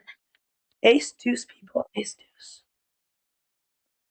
You need a 4 out of I 50. actually forgot we were on a point, so I had to This is what happens. You can't talk to John when he's shooting. too distracted. He'll be like, "Who's the shooter?" Am I on a point? What's going on? Ace deuce. Oh no! Oh, Hollywood 639. Hey. Chef owes us Lady, she shows for 2. 2, Chef. I want to see $40. 639 Hollywood 9. We are off still, Trey. You're still off. He might be cooking right now. That's why he's not cleaning up yet. Take me down just to make Field bet. All right. like kill that guy that deletes the FOMO right there. Start with sec dice. Arrow. Here we go. I mean, there's some lonely John's gonna creatures hit out the there. point. Trey's like, I need some money back. That's the only way. Oh, well, look at this. Look at this. And a field pays. Go to 50. Going to 50 up on the stand. Ed was like, it's a free bet. All free 6, now, right? 4, 10, guys. 3 8 scoops thrown. Mama Bear will donate $3 if you say that's for Mama Bear. And it's done deal. It's a bet. All right, so Ed's pressuring his field, pressuring his 10. That We have 4. anonymous for $18. I'm assuming that's a cheat. That must be a shisha too. Did he run out of money? What's happening? Like, That's awesome. he gypped us. He owes us 22. Oh, that's cute. 2-2. 2-2. One. That was the one 8. right there. Well, nobody's home, but it's a 5-3 8. This is is this the great 8? This might be the great 8. Leon's great 8. Yeah, 9. You got it. You got it, boss. Yes, sir. There's like no dealer bets here. It's so sad. So sad. You know what's interesting here is, the way I normally bet, I go across and kind of press what's happening, right? Ed has not bet on the thing that hasn't come yet. Like Ed's literally like talk about like practicing what you preach. Like Gotta be I'm disciplined. going to bet on what he's throwing when he throws it, Yep, right? And that's exactly where the Ignore money's coming. this. I only had 1 8 so far. He saw a bunch of 9s. 1-6. Yeah, I mean that's it. Gotta use your noggin. Oh no. 10, 6, 4, 10. That was a kiss of life. See, now that's habit. The 10 came, Now and go to the 100. first thing he grabbed for. All right, we're going black chip level here. I'm serious. I like- watched him. Yeah. And the 10 came and Ed grabbed for a 1. It's so It's in on- there it's that, 50 for 1. And Yeah. I saw you. Yeah. And you go, Oh, your field. Yeah, no look big, it no up. big today. No big today. All right. And by the way, David agrees with me. We had this conversation a while back. I'm like, if I rode the casino, I would have no vig. Like these are all pay true odds up here. He said you'd still make a fortune. Yeah. Because people are degenerates anyway. No, I don't know that you'd make a fortune. No, in the long run, you'd break even. And here's the reason why, right? Because the Oh, you've already got some built-in edge here. yeah, the house edge anyway is 1.5%, but the hold on the table is 16 because people are done. You got all the edge So here. that's where, all the edges in here. You'll have to straight do the ATS at like 25, 140, 25 or something shitty like that. Oh my Lord. Ryan is dying over here. Ladies' best friend. Dying. Go to Lady's best friend. Don't Go to say 250. Going to 250. And Trey's still just staring. Just staring. Hard 10, baby. Hard 10. Got to buy a chicken dinner later. That might afford it. I don't know, Trey. I think maybe a $10 4 and 10 is all you need. Could be. Or a 10 and 9. Ask Ed, what would he do? If he only had $20, I think he'd go these two. 4 and 10. Or an 8. Look at it's great 8 back, 5-3. 5-3. We're looking for ace deuce, 6-3. We're looking for things that pay, buddy. Ryan. Things that pay. We're not worried about anything else. Is he actually having a roll? Why don't you save this for our private table? Exactly. I'm getting ready for the private table. Oh, good. He got it out of you. I did my job. Because I'm a good roll. Good roll. It's got to be a profitable. Huggy Bear donated $50. Right. Wow, thank you, Huggy Bear. Give that Huggy Bear a hug. Remember Mama Bear's ace deuce. I remember Ace Deuce. I remember Hollywood. Good job. You still shooting? Yep. Yeah. All right. When do we get rid of you? Hang on, man. A world. There we go. So Ed's watching my sets, right, and watching the dice That's land. right. Just And basically, and just so people know, can you zoom into the top? I want to show people what I'm doing, Craig, so everybody knows what Ed's looking at here, right? So I'm setting on the come outs. Can you see that? You get the other view? Yeah. Yes. So it's actually go to the. yeah, it's So coming out, it's ones on top, right? Hardway set, ones on top, so all the sides match. And we're seeing the horns come, right? The last time in there. When the point's coming up, the 4 was the point. My set is the 2s on top. So I'm matching the point with a hardway set is one every time. Because if I can pin one of the die, we can grab the other side of it. That's all I'm doing, right? yeah. And so when the 6 was the point, it was 2 3s. If it was the 10, it was the 2 5s. But the problem was when you set the point of 4, you totally changed your set and you never hit it again. No. Yeah, I went from here Yeah. to there. But you should have stuck to that because that was the one that was banging out all the 3 ones. But anyway, but just so y'all know what I'm doing, and Ed's right on top of me watching the set every time and seeing the spin come out. And I think I'm not sure if you're catching anything with the betting yet Why don't or we any ask kind of it? rhythm. That's what I'm getting to. This is the setup for the question. It's too many words. Yeah, but you don't have it set for the horns now. No. Yeah. So yeah, I'm paying attention. But see what I'm saying? He changed the set when he made the 4, and then he never hit the 4 again. You should have stuck to the original set that was hitting all those 4s. So you like overthought yourself. Yeah. Right? Gypsy donated $50. Who? How much? Yay, Gypsy! Gypsy comes to these events. I think he picked up the 10, so I mean, but I never Yeah, got the 6 or 8 at all. That's right. He had 3 8s though. So yeah, he did go to the 10 instead. Yeah, Gypsy part of the AC crew, I think, right? David. Yep, nope. 6 8. Talking about 8 6 2. Easy 8. I don't know what this is. What's the name called for the 6 2? 6-2 greeting. Duracell. No, Duracell. 6-2 Duracell, yeah. That's for Duracell. Want me to do all the announcements? I can on this thing. And what's that? Pardon? Didn't more on the Oh, okay, that's on the perfect. line. All right, point 8 people. 6. All 6? 5. 5 and 6. Got you. Sir, Just spread the word. spread it across. Finally, there we go. Like a bad penny. I'm short a little money. Oh, you didn't want the 8. Yeah, I'm 7. I got you. All right, we got field 5 6. Looks good. Okay, if I place the hard ways for me. Absolutely. It's like one team self-service. Well, they have that. Sometimes the dealers only have one, and you have to help them a little bit, and you announce it, and you have to place your own prop bets. Oh, no. Yeah. Well, it's an every other 5-2, guys. 5-2. Big Bruce. And Ed just gave John a look. Big look. He gave him some side eye. Did you guys catch it on camera? That was awesome. Oh my god, I sound like a smoker. It's Trey. If Trey bets, get out of Dodge. Exactly right. Maybe that's the opposite. Just do whatever. Yeah, whatever. You're his kryptonite, John. Yep. I'm gonna need to. You want another flag? I want to give you 300 more. We have a 300 rebuy here.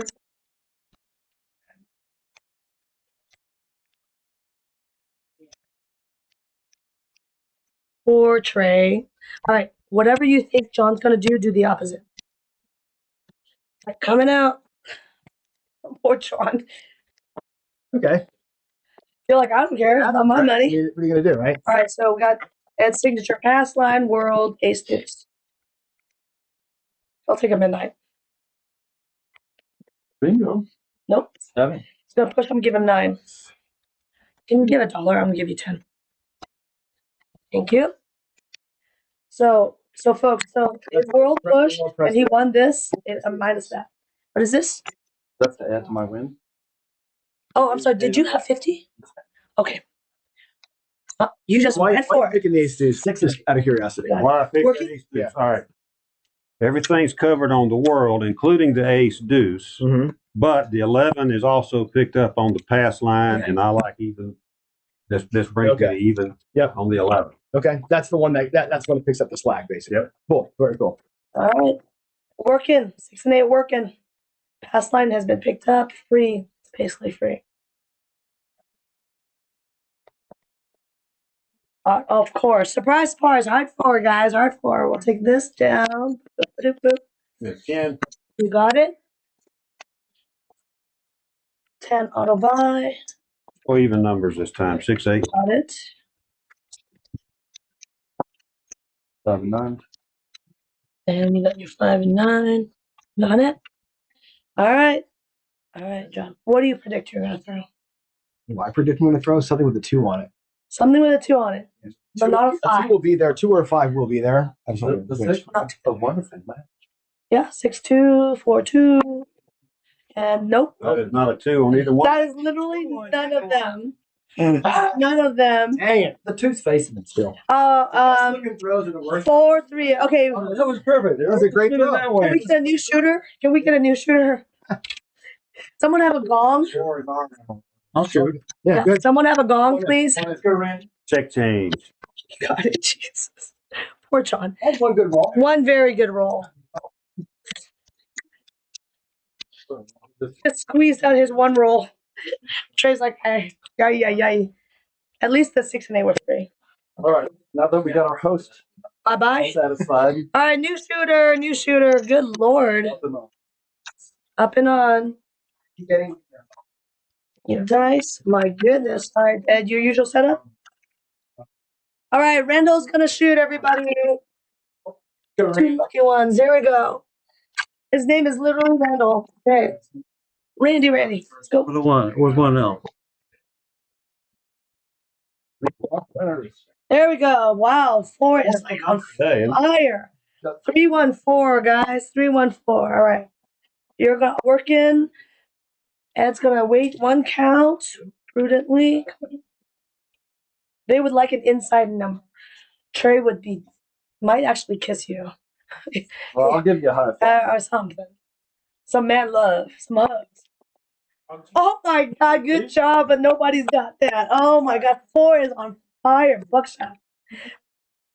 Mr. Big Stuff. Here you go. Coming out. Ed? Okay, well. Not yet, huh? Dice are out. You don't believe me yet. Not yet, he's watching. So as you watch a shooter, Ed, are you looking for anything specific as far as their dice situation? Unbelievable.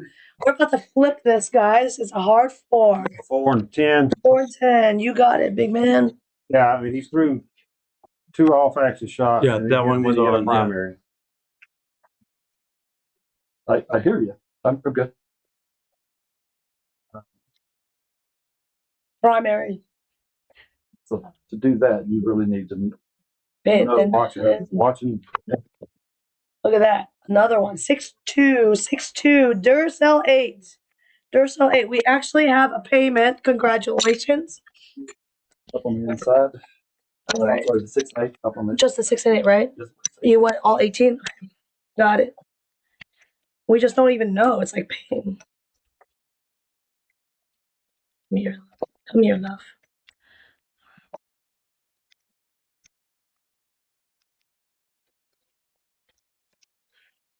$5, 6 and 8. You on it? Like a baby trust issue and venture out. All the even numbers for Ed. dip to the water. Set. We would love another 8. Got 48 on this. It's 56.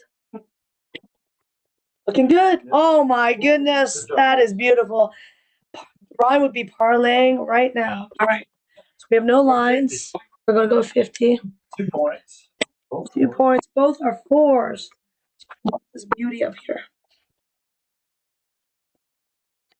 All right. Any action on the line?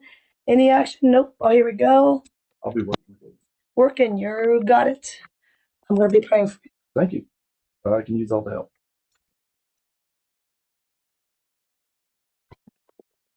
Then that. Oh no! Do not. He was working. He was working. Do not work the come out, people. Don't do it. Don't do it. Don't do it. This is Ed's. All right. So this is me now. I'm sorry. Do not. Don't work this come out. All right. You're gonna. I know. He's already had it. I know. He's got to make it last. Make it last. Work that come out. So brutal today. Dice have to breathe sometime. That's what Ed says. Yeah. All right, opposite side here. Right. Trey, you want to venture back? Hard ways, nickel each. Nice. You see it in the hard ways? He's liking the hard ways. Hold on 1 sec. Are you coming in? No, you go ahead. All right, you're good.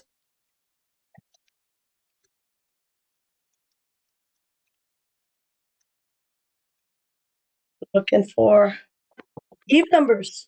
Nope. Oh, the jinx. I yelled at the dice. Sorry. All right.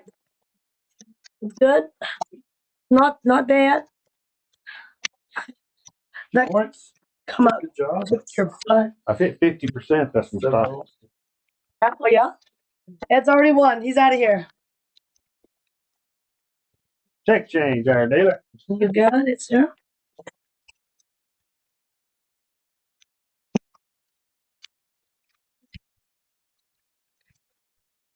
All right. We know you can hit pairs. We know you can hit the corners. Do you want to do anything crazy out there? Trey's like, okay, gotta preserve that little tiny bankroll.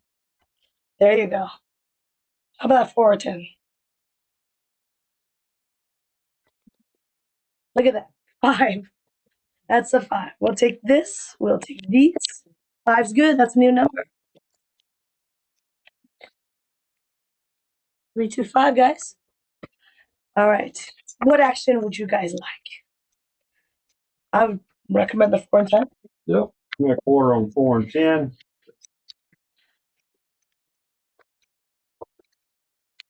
4 and 10 also. 4 and 10. Oh, for 30? Auto buy here. Quarter on 9. 4 on the 9. Got it. All right. They need some help. They need some sugar. Let's get the Fever 5. Fever 5. Doing repeaters. What are you looking for? Yeah, that's good.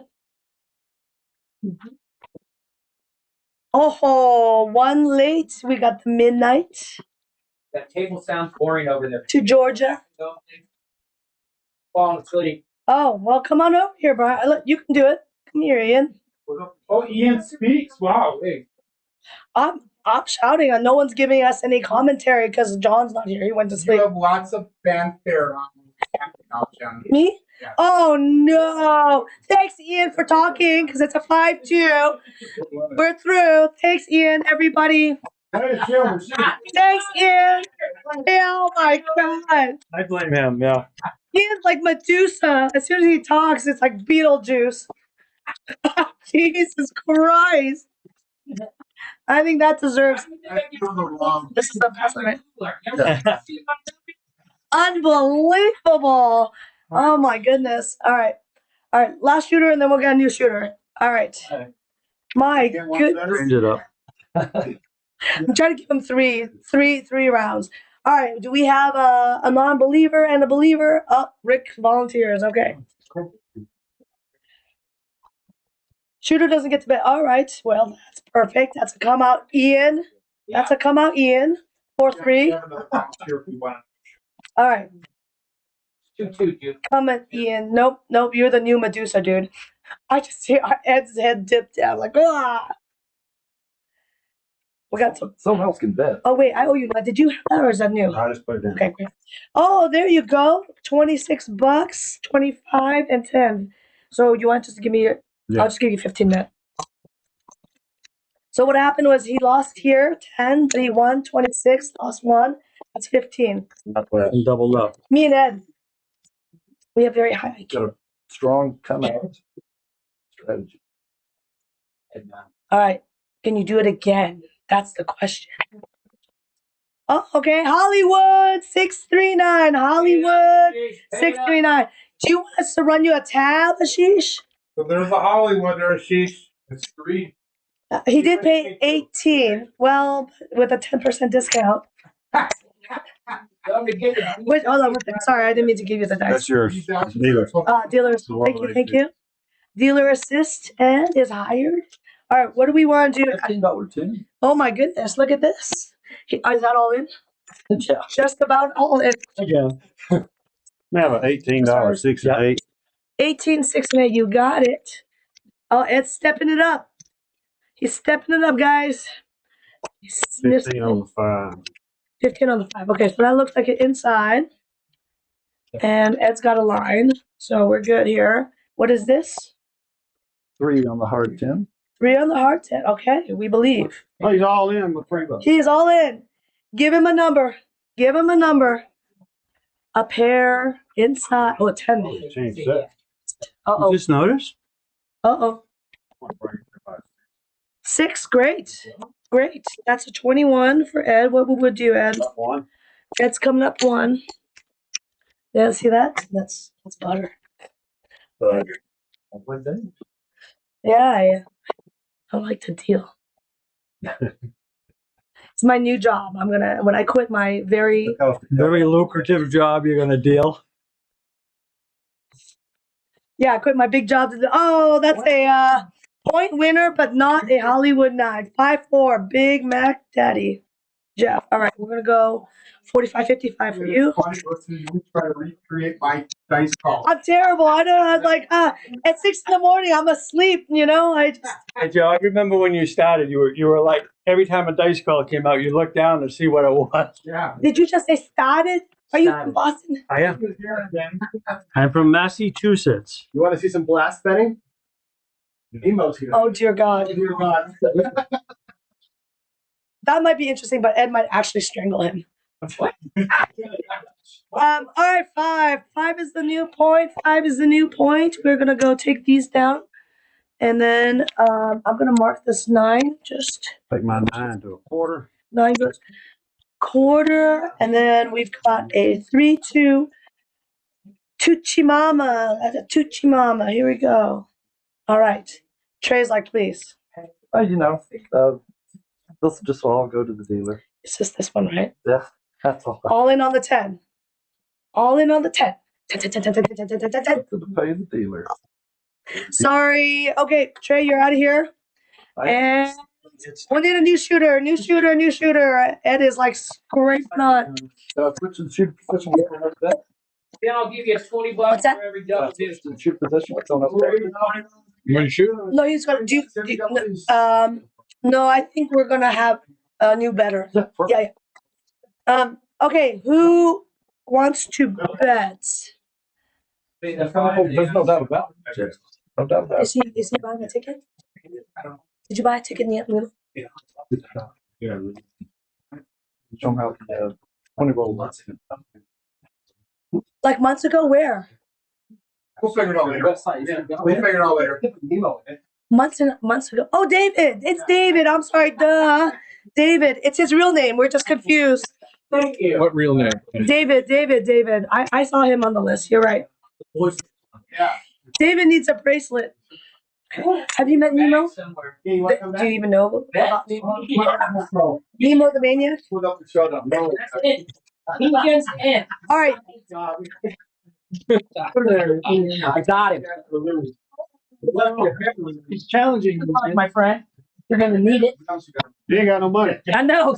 Jen's gonna hook me up. Jen's gonna give me a loan. You Medusa that guy. You're gonna give me a loan. I've only got one second. Oh, make it even. Put him back to 6. Yeah, give him the same. Oh, we got. Hold on. Give me that second. So looking for donations. Everybody wants to do. I'm gonna give you 300. Or go on That's what I got. Cure.com and you can All donate. right, let's start all over again. Hey, you got a black chip. That's good. Yeah. Yes, that. And we'll give you 20. One in white. I forgot to ask Ryan to give you more. Fine.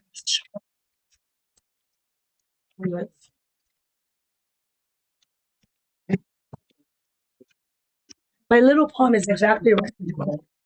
All right. Okay. You don't get to bet, but you're going to show us your powers.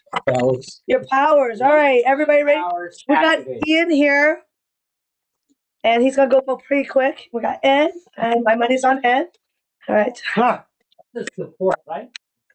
Medusa. Don't even look at the shooter. with the cooler. Do not look at the shooter. Let's go, Rick. Rick shooting. There we go. Oh, Choo-choo mama. Ooh, that would have been cute.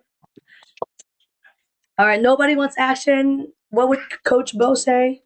Wait, one. Yeah. That's right. All right. Okay, so I literally sat next to Ian for about 2 hours last night, and all he did was sit there and shuffle each. No ruffling your chin. Hey, I see, dude. I got to figure out something You here. must like yeah. That's right. That's right. Play thumbs with yourself That's all we heard for 2 hours was the because you're right next to the camera. It's just ruffle. Oh my goodness. Good one count, everybody. We'll redo that. 617. That was just kidding. Just kidding. All right, coming up. Some donations, people. Let's go. Where's Shisha's money? 516. The new point is 6. We got a world bet coming down. Still for one, yeah. Yeah, he's gonna now have to cook up something and like sell it on the street corner. 6 and 8. You don't have a line, right? Okay. No. All right, Ed. What are you thinking? $30. $30 8. Because you got a 6. All right. Everybody's killed. Okay. Here we go. The Iron Cross. No 5 though. No 5. Just pray. For DJ. Look at that. Ooh, beautiful. Wow. Rick. He did that to me last night too. A lot of people did that to us last night. 6 in a row. But those were come outs. Yeah. Yes, they were come out, but we worked it just the same. We got punished just the same. But yeah, you did hit 2 points. Yeah, so. the dome players got killed on my 7 come outs. Hop to red. All the ATS people. All right. Hop in the red. You got it. Hop in red. He likes what he sees. We're going to restart this beauty. Okay. This is already your 3rd shooter. Gosh. 4 rolls. The next shooter will be 4 rolls. Ryan. Another one. All right. Oh, here's 5. Maybe you should just work the come out. Oh, no kidding. Don't work the come out. No. Like if you haven't learned from Trey, do not work that come out. 415, guys. 415. Give an announcement. Yeah. From somebody named, what's her name? He just gets more handsome with age. That's it. That's my wife. That's the wife, yeah, Anna. That's $100. That's $100 Hey, donation. donate some money. Hey, John. Wife call outs are $100 donation. Yeah. Did she go $1.99 or what? What's it worth to her? All right, bets. Get your bets in. Get your bets in. All right, so Ed's gonna go Iron Cross again. I'll go inside. 51 inside. You got it. So Ann's gonna take a chance. That while you're watching crapsforthecure.com to get your donations in, right? Yes. New dogs. Losing fake Bidding on money. belts. Bidding on heavies, axes, power crafts. Can I plug my? Bulls. Yeah, give me a Can I plug $18. This is the combat. You got it. John, I was gonna ask if you were gonna do board while I'm shooting. Yeah. Yeah, for sure. Show off the board. Bring it. It's right behind you. Hey, just for the record, OBC is the man. Put that right there. Hold it right here. Right here. Right against there. Let's see. Look at that beautiful work right there. Talk about it. Okay, I did one last year that was nice, but plain compared to this. End grain cutting board. So for chefs, that's the best kind because it heals itself. Put the logo in there. If you do get it and use it, don't cut on the logo. But it's blank on the back, so I recommend use the back and save the front. This is in the raffle. Anybody that wants to buy one straight up, $300 donation, tell me, give me a board. I'll make another one and send them to them. Yeah. So it. Beautiful. All right, so is her name Tina? Yes. It's like my wife. That's how I remember. All right, we got Iron Cross going on here. Come back. No, come back. No, they were, but it didn't matter. Nothing was helping. Let's go, Rick. Fire. Especially, my wife likes to play the Iron Cross for all of the same amounts. Oh, winner! Winner chicken dinner 415, guys. 415. And you both have past nights? Maniacs. Wild maniacs. Okay, this is going to travel last, but I'm going to pay you 45, 55. 55 for Ed. Same for you? No, you went baby. Quarter for you. All right. Hey, a win's a win. Good job. Last time we had a point a while ago. This is odds. Working? They've had plenty of points, but haven't. Working? No. Oh, okay. Odds are off. All right. Here we go. It's the first point made in a while. In a minute since the first shooter. Trey, very first. No, Trey didn't get anything. I hit one. Second one. Yeah, you did. You did. 4. Oh my goodness. Okay, so we're gonna give you a refund here and $9. So it's a 617, and Ian gets $10. He's so excited. Stack it. Don't Stack it. What does Bo say? Stack your wins, guys. Stack your wins, because he's gonna get a couple. Now they would totally be rooting for a 6-1. That they get a hard 6 instead. Oh, Ryan is loving that. Parlay. Move me to the 5, please. Right. It's automatic. You know what Jen's gonna do? Jen will hit a 6 hard. Yeah, the next one. The next quarter on the 5, bring my 6 down. 6 is down. Oh, That's my 6. And I switched it. I was missing your. take my 6 for the 5. What are you doing? You got it. Would you like 3 back? All right. Hard 6, people. Hard 6. Well done. Rick's on a roll. He's on a roll. Let's go, Rick. All right. Yeah. On hard 6. Oh. For the dealers? 5. Yeah, he's a 415 man. Rick has got a fever on the heater. Okay, so we got 35. Just take it. Go to 35. Here you go. What would you like to do? I'll make it look like 25. Make it look like 25. You got it. Here you go, sir. I'll swap you out. I'm full press that 5. I mean, he is banging it. Banging them 5s. 9 more minutes. We got this. 9. Look at this. Only Ian's home. Ian, what would you like? Quarter. You got it, sir. Ian's taking his 21 quarter, and he gets 11 change. We got green chips on the felt. We got a field bet. Now you've got the squeezy play. We're calling it the squeezy Ian.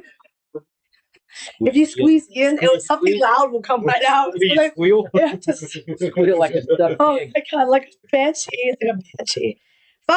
I told you I would press that 5, man. That guy is a 5 monster. All right, 50 for 1. Going to 50. Going to 50. I'm gonna just do this. Annoying. Oh, thank God. Thank you. Make mine look like 40. Looks like 40. I'll drop a nickel. What, 4 and 10. Yeah. Yeah. Oh, that was My 4. Yeah. Oh, that was his field. That was That's That your was field. his field. Yeah. Thank you. Thank you. All right. But the force should be there. Yeah, That I was still have the Ian's. force. Yeah. yeah. He has. All right. Ed pushed his field over. Yeah, Yeah, I'm thank just getting it out for you. I appreciate it. Because I'm a shorty, but I got stick. There it is. Oh, Say it. You gotta say it. You gotta call it. That's a big help. Double deuce. I think Ian has to That's worth contribute $20. $4. All right, so I'm gonna pay you 19, sir. What would you like? Make it look like 20. You got it. This is you. Look like 20. A cheapo buy. Remember that I'm in for 20. You want to get a hardcore? Sure. 3 for Pee Wee and me. It should be 4 for hardcore. That's true. I will. I'll bump it. Pee Wee and me. Pee wee. Oh, Winner. not bad. We got a winner, guys. We got a winner. We'll take the fields. Now we'll pay the lines. We've got 36 and Where was this 1046. last night? Oh my God. I'm not bitter. I'm not bitter. We got 30, You were next to me. You were bitter. 36 and 20. 56. I've seen her better. Maybe she was annoyed. I wouldn't say bitter. Nah, I'm a grown adult. Yeah. But yeah, actually the DC would have worked much better on you than DP. It's a disaster. It's good stress testing. There's a pocket change. Coming up, it is a hard 10. This guy's throwing pairs. He is throwing pairs. Just not when you want him. Here we go. Hard 10. Here we go. We got the 6. You got it. Make that my 6. 36. Your 6 to be. Make my 10 here. I see. You don't Look like need this. 36. You got it. On 4. Quarter on the 4. You got it. So I should get some hard way action here. Got him. All right. Way to go. 73 people watching right now. That's awesome. Yay, guys. Thank you. Give yourselves a hand. It's because the sexy smoking voice. I've been You are part of the commentary. oh my God. I know. Hey. Oh my God. It's awful. 426. Look at this guy. Well, first I'm going to pay this guy, but he wants 42. 42. Perfect. This is old, right? Yeah, that's old. It's not a sheep. What's that? There's only one person that loves this. My wife's online. Oh my God, that's so funny. You've got 36. You want to go to 14? What do you like? Just swap. That's right. I do. It's good to see you. Good to be seen. All right, so that was a 6. Nobody's got a hard 6 anyway. Look at Rick. Bang that 5 and 6. 5 and 6 makes a yo. 6. Oh no! Yeah. Good roll. All right, we need a new shooter. 6-1, all done. 6-1, all done. Oh, 4 minutes? Oh, okay. Well then, you want? I'll keep rolling. Yeah. We'll do one more shooter then. Oh my God! Did you hear what he said? Wow. He called it out. That is brutal. That is Randy. Oh my goodness, Randy.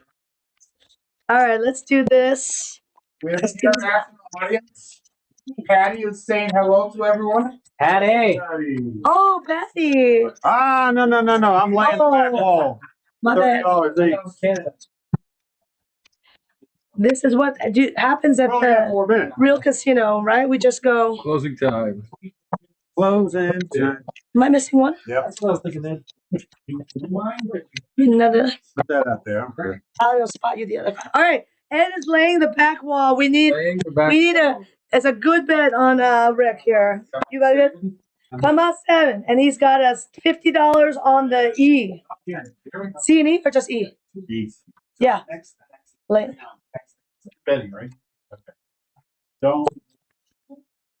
And he's got. Ace deuce. Was that about the C? No. Oh, I was trying to give you a C and E opportunity. Ace deuce? Ace deuce. What do you call him, ace deuce? Ace deuce is a mama bear. Ace deuce. She owes me $3. Oh, all of it. Yeah, we're all in. All in, baby. Ed's got a black chip on the horn. Black chip on the horn. Showcase showdown. Give him the horn. Rick is known for his horns. Let's go. Oh, yo. Oh my God, Ed. $100 horn. There we go. So I owe you. So I owe you $750 for this. Yep. And good Lord. And then I owe you for the horn. It's a quarter times. Quarter times 15 is $750. $750 again, but minus 75, so $675, right? Yeah. You see, I'm still, and nothing lost on the back. Okay. Unbelievable. So let's go to the casino and do this. Okay, do you guys capture this on camera? There you go. I think they did. Right? That was a great call. Unbelievable, Ed. He's like, I'm all in.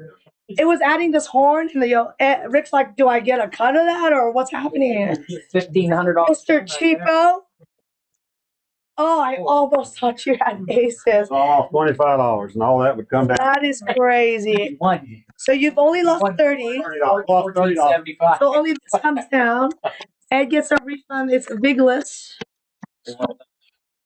This comes down. Squeeze me, Jen. Squeeze ya. Stop it. Yeah, we got running out of time. Should we stop? How much time we got? One roll. You got enough for a 7. Oh, wait a minute. Give me the box numbers. Got it. Oh, except the 4. Give me the 4. Got it. Can't win. I got 2 purples and $1,500. Ready to go here? Yep, you're good. You're good to go. Give him a number. 6 is the number. Okay, we got 70 here. We got 35 for you. We got 70 for you. You know what I'm doing. 4 and 10. 35. 4 and 10. I've got 35. Perfect. What you got Ed here? 42 on the 6. 42 on the 6. Got it. All right. Let's do this. Now we make money when you have no time. It's unbelievable. Unbelievable. Last shooter. That's what. How about a 6-3 Hollywood? Now we need to squeeze out more money from that poor man. That's what you get. That's what you get when you announce something. Everyone's going 6-3. 1, 2. 6, 7. Yo. Did you just say 6, 7? Yo. I'm like, what do you say? 6, It 7? rolled over. It rolled over. He said, he called, what's nice call for 7? That's a 11. I called it in motion, and it hadn't stopped yet. 6, 7. I've never even seen that ever. All right, it's a Tucci Mama 325. 325. I knew it. All right, sir. You're gonna go 42. Okay, thank you. What would you like to do with 42? Probably just roll this. Well, I got a 5. For 30, so 42. No. Well, yeah, I go to 50. 50. Done. Mr. 75 for 5. What would you like? And get me down. Down, right? Yeah. One each? Yep. I could have done that easier. But you're 4 and 10, you want to leave. Yeah. That's all you. All that money. I think you might be even. Get to even. Just get to even. Just get to even. Get to even. I'll take another 6, 7. Is that 13? What is that? 6. Hey, you got one of them. 426. 426. All right, this is 50 for one, so you're just gonna get 50. 42. No, 42? Yeah. Give me $7. Oh, I cheated you. Yeah. There you go. $2. All right. You know, he's same bet. All right, here we go. Unbelievable. Another 6. Another 6. Could have worked at a circus. Barnum. And it's a yo. It's another 6-7. 6-7 yo. A 6-7 yo. Number 13 yo. It's a new call by Rick. That goes. Oh, nice. Hollywood 639. How many does he owe? 639 Hollywood. Another 50 on the 9. You got it. Same thing with me. This.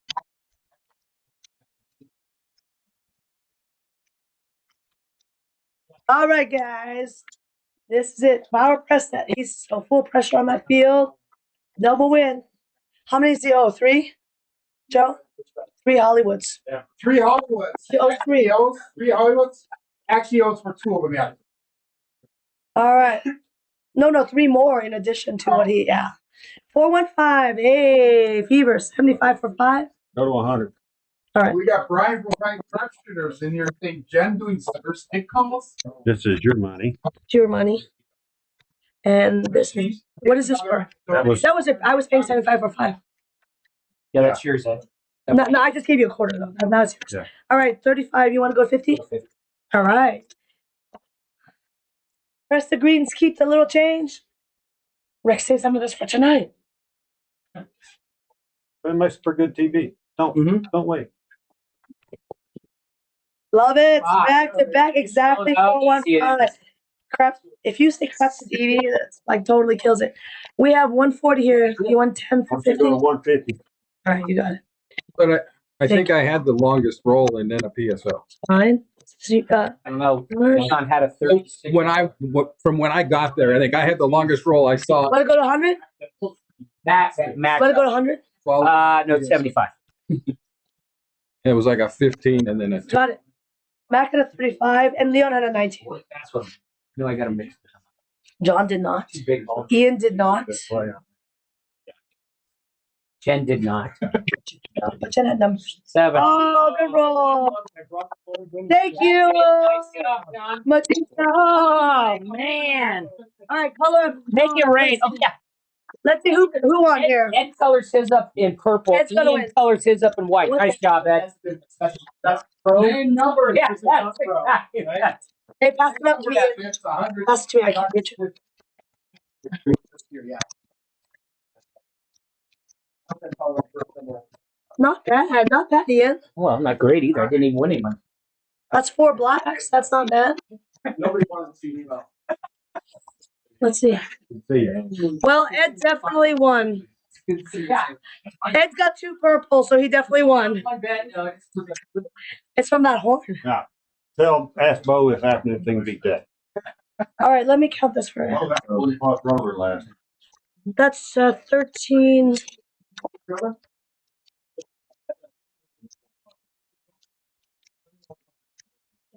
All right. So, chat, by the way, 15 give me a thumbs up or a thumbs down if you like to play with this. I think it's kind of cool to have some, right? People here, it's that fun to watch, right? It's really cool. Big guy again. We all watch on YouTube every day and talk, right? Watch him do it first. We get to like talking to him about it, right? All right, we're gonna bring our veteran friend Ed Clayton Jones back up a little bit. I want to remind you all why we're here, right? We're having fun playing craps. We're gonna talk to Matt from Dice Data in just a minute, but I think it's important to remember what this is all about, right? Obviously you've got tell me story again, because some people may have joined us and not known why you're even here. So. Okay, well, I'm going to hold my composure this time around. Clayton Jones is here to help support coffee craps for coffee, and there's a lot of crap going on around here. Whatever you can, donate. It's a great cause, and we're also here representing veterans moving forward, where I receive right from. It's a little long of a process, but yet it's well worth it. I met John last night. He helped me get into my room, otherwise we were going to be sleeping out in the lounge. But thanks to Ed Noel, I did have a room, and Clay's been out and about doing his thing, and he likes Lori. He knows Lori longer than he knows me. So yeah. So yeah. So long story short, so Clayton's here. He's a service animal, and so for a veteran who has some PTSD, right? You've got some things that he recognizes. Yes. That he will take care of, like I said, on your team. Can you give us a little demonstration on what kind of things Clayton's doing for me? Maybe one skill that will be surprised to see. I could take my shoe off and tie it. He'll bring it to me. I can have him take my socks off. He can hit the light switch, shut it on and off. Ooh, there's no light switch. Yeah. We'll never reach it. No, he'll get it. He'll ring a bell. Hey, come here. He's part of the family right now. Yeah. He's got in touch with Doc there because Doc's throwing $100 bills out. So feel free to throw a couple hundred out there, folks. So when his service vest is on, he's supposed to stay with me, but he's out and about. But he got the command to like go around. That means a lot. He can still work and yet be friendly. Right. So I did earlier. Fencing up is a big part of him because down the road I'm supposed to get a couple different of the surgeries, and hey, he's sniffing for snack. So he has a couple of hand signals. Sit down. I don't have to talk to him. Pets, sometimes I point, and being a bird dog, if I throw something far or where he misplaces the ball, I can kind of direct him, and he's looking at me, and I'm like, come on, that way. Eventually they'll find it. Pretty cool. So more than just an emotional dog, a dog for my balance and mobility. He's a friend, he's a companion, and there's a lot of, you mentioned earlier, a lot of people out there, a lot of young soldiers. I'm a little older than most, and it's a big thing. Like with Ed coming, getting a dog named after his son, and it means a lot. It's emotional, physical, and for those who don't or need a dog, feel free to go out and investigate. There's all sorts of programs. Some are a little harder than others, like you mentioned earlier. A lot of programs are, there's really one program, if I'm correct, Laurie, that is recognized by the VA. I don't know the acronym, and they're really nothing bad about them, but they're not as nowhere near as competitive or better than veterans moving forward. And again, after the training of $40,000 plus, you get what you pay for. Because I can send Billy Bob down to Joe's training facility 6 weeks, 2 days a week, and the dog will sit, give you your paw, roll over. But he might be an emotional dog. But this dog is a full package, and any veteran out there will get a full package based on your needs. So yeah. A question from them? I don't know if you can answer this. It might take Lori, but let's say that a dog fails out of the program and won't be successful in becoming a veteran's dog. What happens to that dog? Laurie will answer, but based on what I was told, that there are some dogs that either didn't make it through the whole process or a veteran couldn't make it through the whole process. Yeah, it works both ways. So Laurie's behind the administration end on it, but there are dogs out there that I just learned, that I was just speaking to Laurie about it, that need a home, and they're pre-certified or pre-trained. And now I don't want to say the foundation stuck with it, but they need to find a home. So not all dogs are meant to be service dogs. Correct. Right. Some just don't. I mean, he's very focused. He's a one person. He's social, but Eddie's his person. Right. So we may get some dogs in that they're very social and they want to stay social. So that makes them a good candidate to be a therapy dog, because they're greeting all people. Right. They'll go into a veteran facility. These are the ones where I talk about a therapist gets them. They go into a veteran facility and they serve 30 veterans at a time. We have one of our dogs. I was just telling Eddie this story. He's actually Katie's dog, but he does therapy work for us. And he'll go to a facility and he will stand at the doorway and he's surveying. He's surveying the room. And then he does a walkthrough. He walks around and makes sure everybody gets to touch him. And then he identifies who really needs him. Mm. That's So in a group setting. Is, Yeah. That's pretty cool.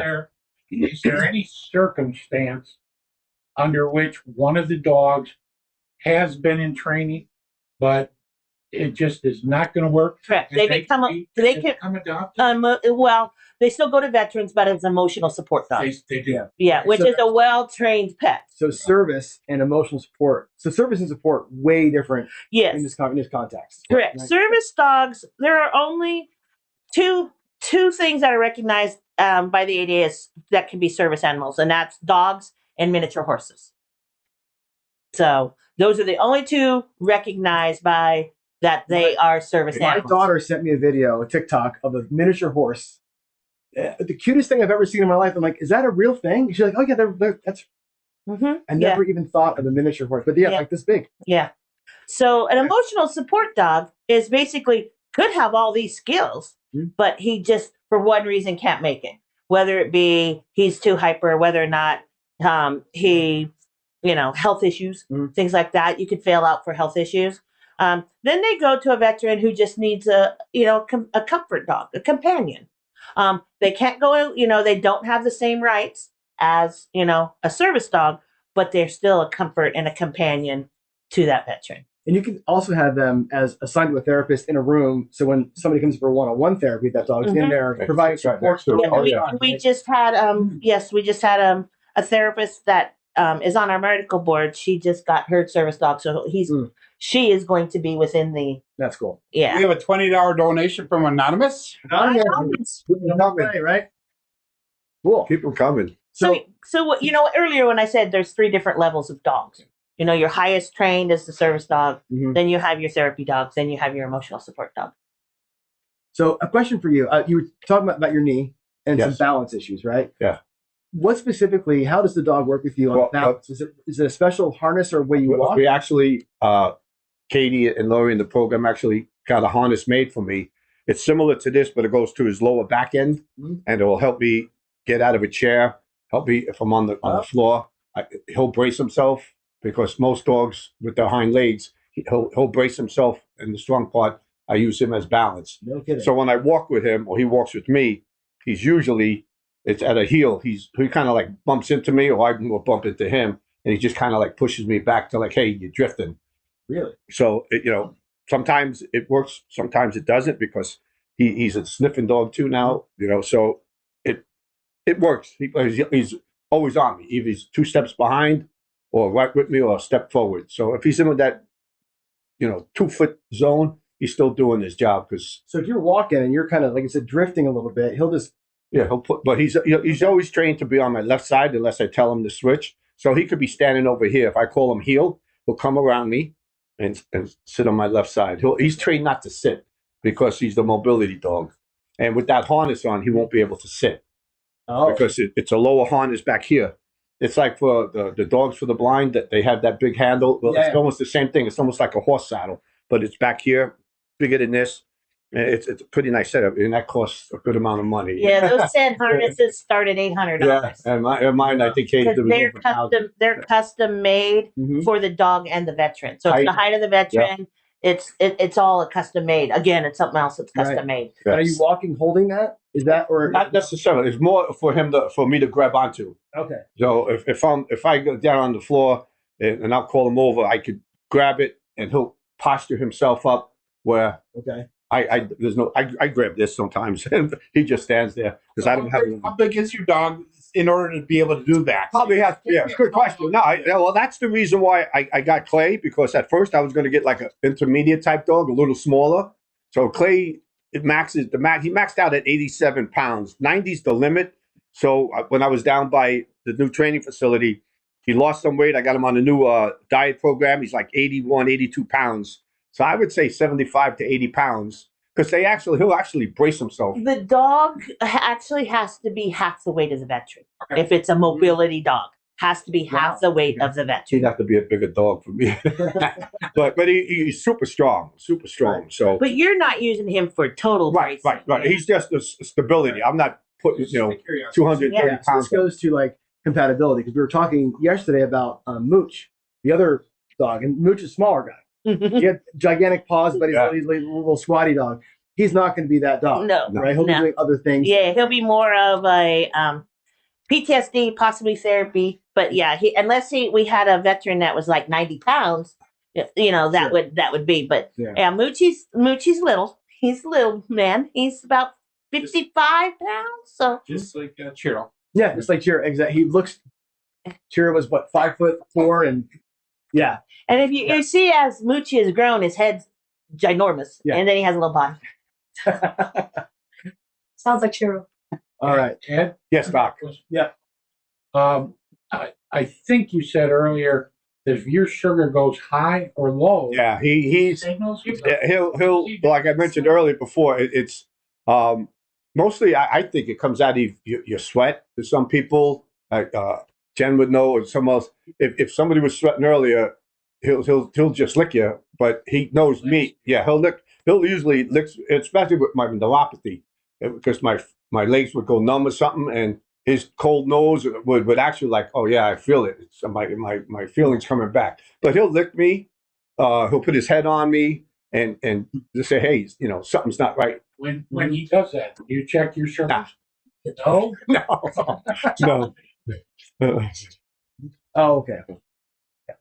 I will going forward. Yeah. So the question there was how does the dog detect low sugar? Yeah. Right. It's smell. They have a high sample and a low sample, and then they can tell the difference. When you train, mine's usually high. When you train a dog for scent work, they're trained off the scent of that person. They're trained by their saliva, and they're trained with that specific scent for that. Yeah. So people ask, like, how on earth can it cost $20,000 to like train the dog, and why is it 2 hours a day, 5 days a week for? It's not because we're teaching him how to sit. No, it's not like no paw. No. People look at me and say that he doesn't give you a paw. I'm like, no. I said that's another $1,000. That's another $1,000. Yeah, the rollover.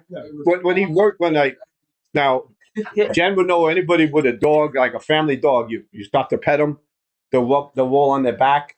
If he gets to know you, they succumb to you and say, hey, I feel comfortable. Yeah. And with him, he does it with my grandkids, myself, all the time. Like now he's comfortable. He's on me, like we said before. Yeah. Somewhere along the line, something's got to be touching me. And sometimes I he'd get so comfortable. Last night he actually slept in the bed with me, which is forbidden in the house. And I just called his name. He was over by the other side of the bed, and I'm like, Clay. He jumped up, put his butt right next to me. I was like, he's going out. He was tired, but I felt good. I knew he was there, and he felt comfortable. He woke up, and he's I'm telling you, I really believe he's part human. I swear. We have another donation from Mike, 85 Bears. Mike 85. $111 again. Second one today. Look at that. Happy going again. You really went back to the dock for another 100. So also, I mentioned earlier, come here. Hey.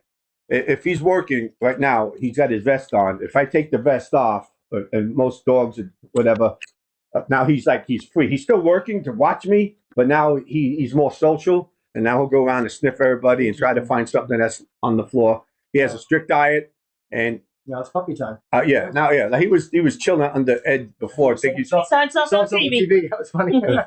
he was chilling under Doc's leg. $100 plus 11 for Midvolio. Oh, here you go. Thank you. That's awesome. All right, we're going to take a break. One more question real quick, John. This is a lot from last year. We had a lot of people that asked Lori, how can they find out like what's happening with the dog, or how can they know where they're, say they want to donate towards, Mooch, and then how do they know where they're at in the process? One of two things is they can go to the website and do the contact page and say, hey, I made a donation. Can I have an update on Moochie or Pearson? Or if they have my email, they can. We are good about getting back. Yeah. We're good about sending out pictures. I mean, John has seen so many pictures as we go along. But yeah, we offer that. Now it's maybe not every donation. But if it's someone's like, hey, I made a $50 donation or I made a $100 donation. Can you tell me? Can I have a picture? Can I see? What happened? And that may be a mass email to those people. hiding their emails and be a mass email saying, "Hey, you guys have donated, and here's a picture of so and so." Great. Please donate. Yeah. Please donate. Whatever little. So how do you donate? Well, there's a couple ways, right? You go to crapsforthecure.com. There's 4 buttons at the top of the site right there, right? One is for what we call high impact donations. That would be $1,000 get you a day with Bo Parker. $1,000 get you a session with Heavy Halton with Access Power Craps.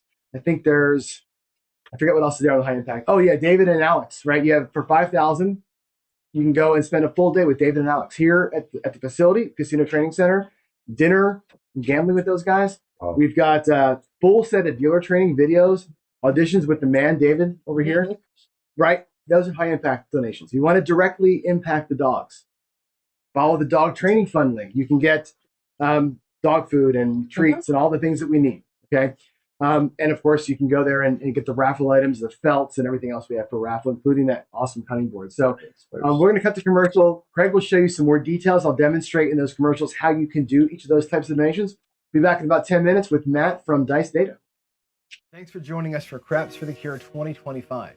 This year, we're again proud to partner with Veterans Moving Forward, a unique organization that's 100% focused on providing service and support dogs for U.S. veterans that are dealing with physical and mental challenges associated with their time in service. 100% of every dollar donated through Craps for the Cure goes directly to Veterans Moving Forward, and VMF puts 100% of that money directly to work in the purchasing, caring for, and training of these very special dogs that serve our highly respected U.S. veterans. Over the last 2 years, with your help, Craps for the Cure has raised enough money to purchase 2 dogs for Veterans Moving Forward. The first one, Moochie or Mooch, was purchased about 1.5 years ago and named after our good friend and fellow Craps YouTuber, Chiro Moochie, who unfortunately passed away a couple of years ago. Pearson was purchased this past year and named after Ed Robinson from Roll to Win Craps, from his son, who we also unfortunately lost way too early. This year, we shift our focus into funding the training and raising of these 2 pups as they prepare for their life of service. One of the more fun ways to help the cause this year is through our raffles. We're putting up a few very interesting items this year. To get there, go to crapsforthecure.com and click the raffles link in the website there, and that'll take you over to the main site. Once you get here, navigate down to giveaways. You'll see the list of items up for raffle. And, for example, this year, our good friend Gargo has put up 3 of his classic Vegas Juice Craps felts for the winner to choose between. We've got one from the Aladdin, we've got this super old one from the Frontier, which of course no longer exists, and this crapless felt from the Mirage, again, which no longer exists. The winner will get to choose their favorite of the 3 felts to go home with. Additionally, we got items here from Heavy Halton, offering up a full 2-day Access Power Crap seminar at your choice of Vegas or Biloxi. And additionally, we have custom-made cutting boards made just for this event by Rich, as well as Garrison's Platinum Crap Super System. Matt from Dice Data has also been kind enough to put up a full advanced crap system review. All of these can be had with a single raffle ticket. Of course, nothing's stopping you from buying more than one, right? One of the best and most tactical ways you can help the cause this year is to purchase items of need for the service dogs.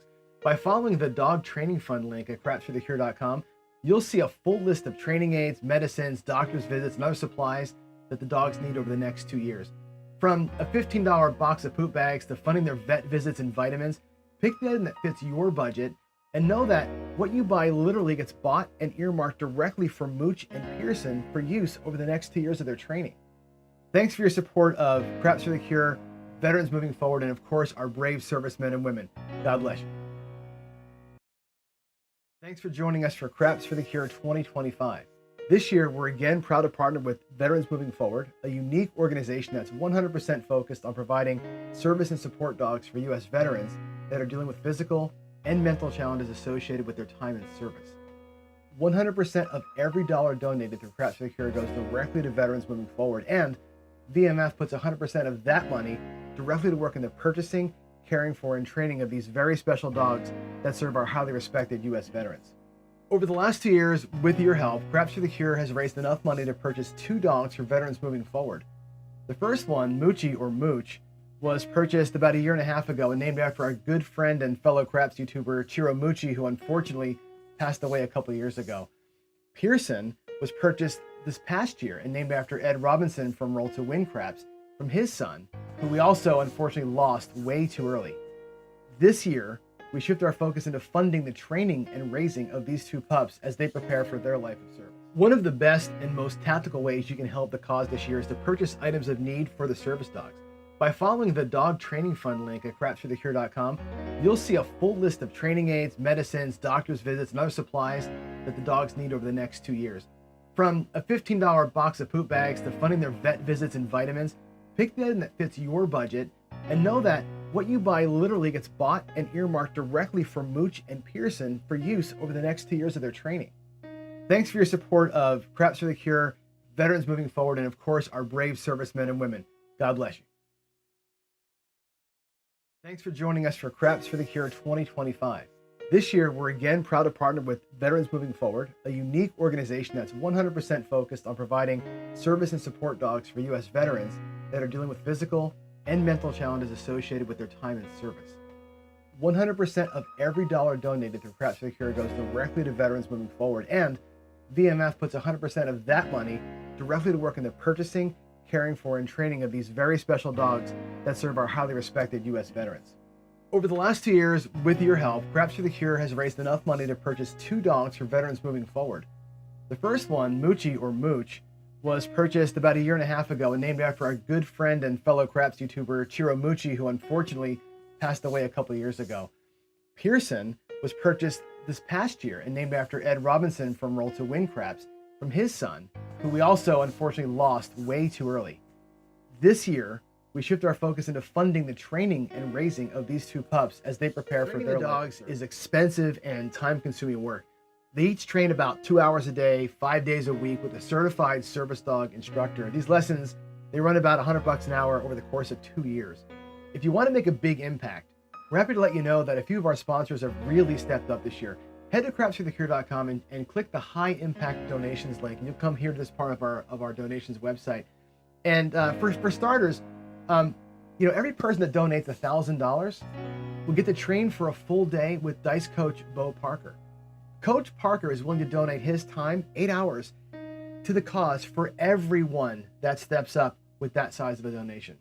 The folks at Casino Quest have put up a number of high impact items, full dealer training for $500, all the classes, all the online courses they offer, full dealer training, $500. If you do 1,000, they'll let you have the full dealer training plus come in person for a private audition with David or Alex. If you really want to step up and drop 5,000, that's fantastic. They put up a full experience with training at the facility, a ride to the casino, dinner with those 2, David and Alex, and of course, gambling with them live. These larger priced sort of direct purchase items really go a long way towards chewing up some of those training costs we talked about for Mooch and Pearson. Thanks for your support of Craps for the Cure, Veterans Moving Forward, and of course, our brave servicemen and women. God bless you. Where's our camera? Our camera is going to be that one. It's spinning around, and there it is. All right, welcome back to Craps for the Cure 2025. I'm pleased to announce we have how much on the board there? 17,000 and change. 2 more donations. 2 more donations from Anonymous. And Huggy Bear, $28. Who is that one? Huggy Bear. All right, thank you. We're just inching our way along, aren't we? Now, what I really want people to do, I know we just saw all those boring videos of me showing you how to use the website. Use the website. Like, I spent a lot of time coding that thing up so you guys could have easy ways to donate, right? Again, the best thing about it is that the money goes right to the dogs. Like Lori said earlier, that every dog's got an account. So when you donate or buy dog food or buy the harnesses or buy the cooling mats, whatever it is, it goes into Moochie's or Pearson's account and it goes right to them. That's where they buy the stuff from. Every dollar that comes in through chat, every dollar from the high impact items, from the auction items, we'll talk about some more of the auction items here in a little bit, every dollar goes to training. So you can buy direct items for the dogs for the website. Every other dollar donated goes to that training fee, which is, again, $100 an hour, 10 hours a week. It takes a long time to get these dogs right. Eddie said it perfectly. Like, these dogs aren't learning how to fetch and roll over and rub my tummy. They're turning lights on. They're detecting high blood sugar. Like, Lori was saying, some of these dogs can bring medicine. Like, oh, high blood sugar. Let's go into the drawer, open the drawer, bring the medicine. Like, that's legit service with the dogs. So anyway, all your money goes to that. Please enjoy the show, but let's go ahead. We have Matt from Dice Data. How you doing, man? Good to see you. We've exchanged a lot of emails. Yes. Last night we exchanged some air. We lost some money together at the table, I think, right? Kind of a murder I broke table. even. You broke even. We were talking about this last night, actually, and we'll get into kind of what you do here in a minute. But we always had this kind of I say love-hate with the math kind of thing, right? Like the math guys, and all this. And it's like at the end of the day, though, you end up tying a lot. And tying is a lot better than getting your ass handed to you. I can tell you that, right? From personal experience. So last night was a good example. You were playing. We had this conversation. I'm like, here on vacation, it's craps for the cure. And the money I played with last night, people who watch my show on CDTV know this. My mom was living with me for about 3 months or so.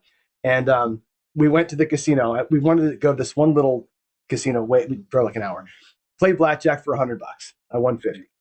Okay, cool. We go back to home. We went like 2-3 times a week, and I won $50, $25, just inching along, low house edgy kind of stuff, right? Turned that into like $600. That's what I burned last night. So I'm not really down. I'm fake down. I mean, I'm not, right? I'm looking at it. To me, it's like, All right. it's all Wenatchee casinos, buzz in steakhouses money, buzz in, just gave money to the Palace Station. But the grindy way of playing sometimes is okay. Yeah. Right? Agreed. Would you agree? I think as long as you're having fun. Well, that's the other thing. So a good friend of mine, Greg, from a channel called 555 Craps, always says this. He's like, you can't beat them. And I think what you do proves that you can't beat them. Oh, Have you had a video? By the way, what you do is he'll take a strategy and you'll run it against 100,000 bots. Program 100,000 bots. They play out that strategy, and then we look at the results. Has any strategy ever won? Of course not. So the closest that we've ever gotten is when we did like a 3-point molly with 100 times odds. Mm-hmm. And sometimes with the variation, you have a negative house edge, which is the player advantage, just because of randomness. But Right. other than that, there really isn't any way to. The trouble with 100 times odds, although it does, I can see that, the volatility of that. Like who is putting $10? Who's putting $10 out there and then dropping 1,000 behind it? Like that's the thing. It's like to get that advantage, you have to, and it's not like, I say this a lot, like the math guys that play the Molly or just the pass line with odds even. Like people will kind of poo-poo that a little bit. It's, you're low house edge, you're boring. It's, you're not playing to win kind of thing, right? Mm-hmm. That's highly volatile. Yeah. Like you're putting a big chunk of stacks out of your rack to make that big max odds bet. It's not like it's for the faint of heart to do that. Right. But it does. And I think one of the things that I learned through this process is that, one of the things I learned through this process is that it's not always about the house edge. At the end of the day, it's how much you won or how much you lost. That's what's important. The house edge is just a number, and sometimes you might win a lot more on a higher house edge bet. Right. It's so. Back me up on this, or maybe not. Does the house edge mean you're going to win more often? I think a lot of people look at that. You got to play the house, and like, I don't know if that means you're going to win more often or not. So that's exactly how I started. I got into this. So I was playing craps. I wanted to play the lowest house edge. I was playing 3-point molly, and I was losing. And I'm like, wait, I was playing a great house edge. Why am I losing? Mm-hmm. And I lost a few times. And that's what really prompted me to say, hey, what's actually happening here? Because I couldn't figure it out over a longer session in my mind. I think some of you guys who are, have been playing for a really long time probably have a good sense of it. Mm-hmm. But I was new. I didn't have a good sense of it. So I wanted to really see. And since I have a background in statistics and simulation and programming, I was like, let me figure it out. And that's how we got here. Right. So let's talk about what you do. So you have a YouTube channel and a website. So the YouTube channel is Dice Data. And the website is? dicedata.info. Look at that. It's even on screen for you, right? There you go. So what you do, and Craig, this is a good time to put up the thing. What you do besides the channel, and the channel, by the way, if you haven't seen Dice Data, the channel, it's fantastic, right? By the way, I'm a coder, you're a coder, right? So I love good programming, right? And what you see on your channel, and you've said this to me privately, so I'm going to out you right now, right? Great programming is like an iceberg. It's this beautiful crest, right? And there's a bunch of garbage below, right? There's all the barnacles and everything else, right? And you're like, oh no, my code is all barnacles. So I'm but the way you present it on the channel, it's like, you're like a professional videographer or something. I'm not sure where that's a great skill because your videos are well done. But the way that you program the bots to come through and say, look, we're going to run this strategy, you show the strategy, 100,000. Now, is it 100,000 shooters, 100,000 rolls? How do you? 100,000 bots. So it's like as if you had 100,000 people at the table, Okay, all at the same time. Okay. Yeah. So is how many rolls would that? Are they all playing? If they're playing for 10 shooters, it's usually 8.5 million rolls. Mm-hmm. If so, it's 8.53, I think is the exact number of throws per shooter.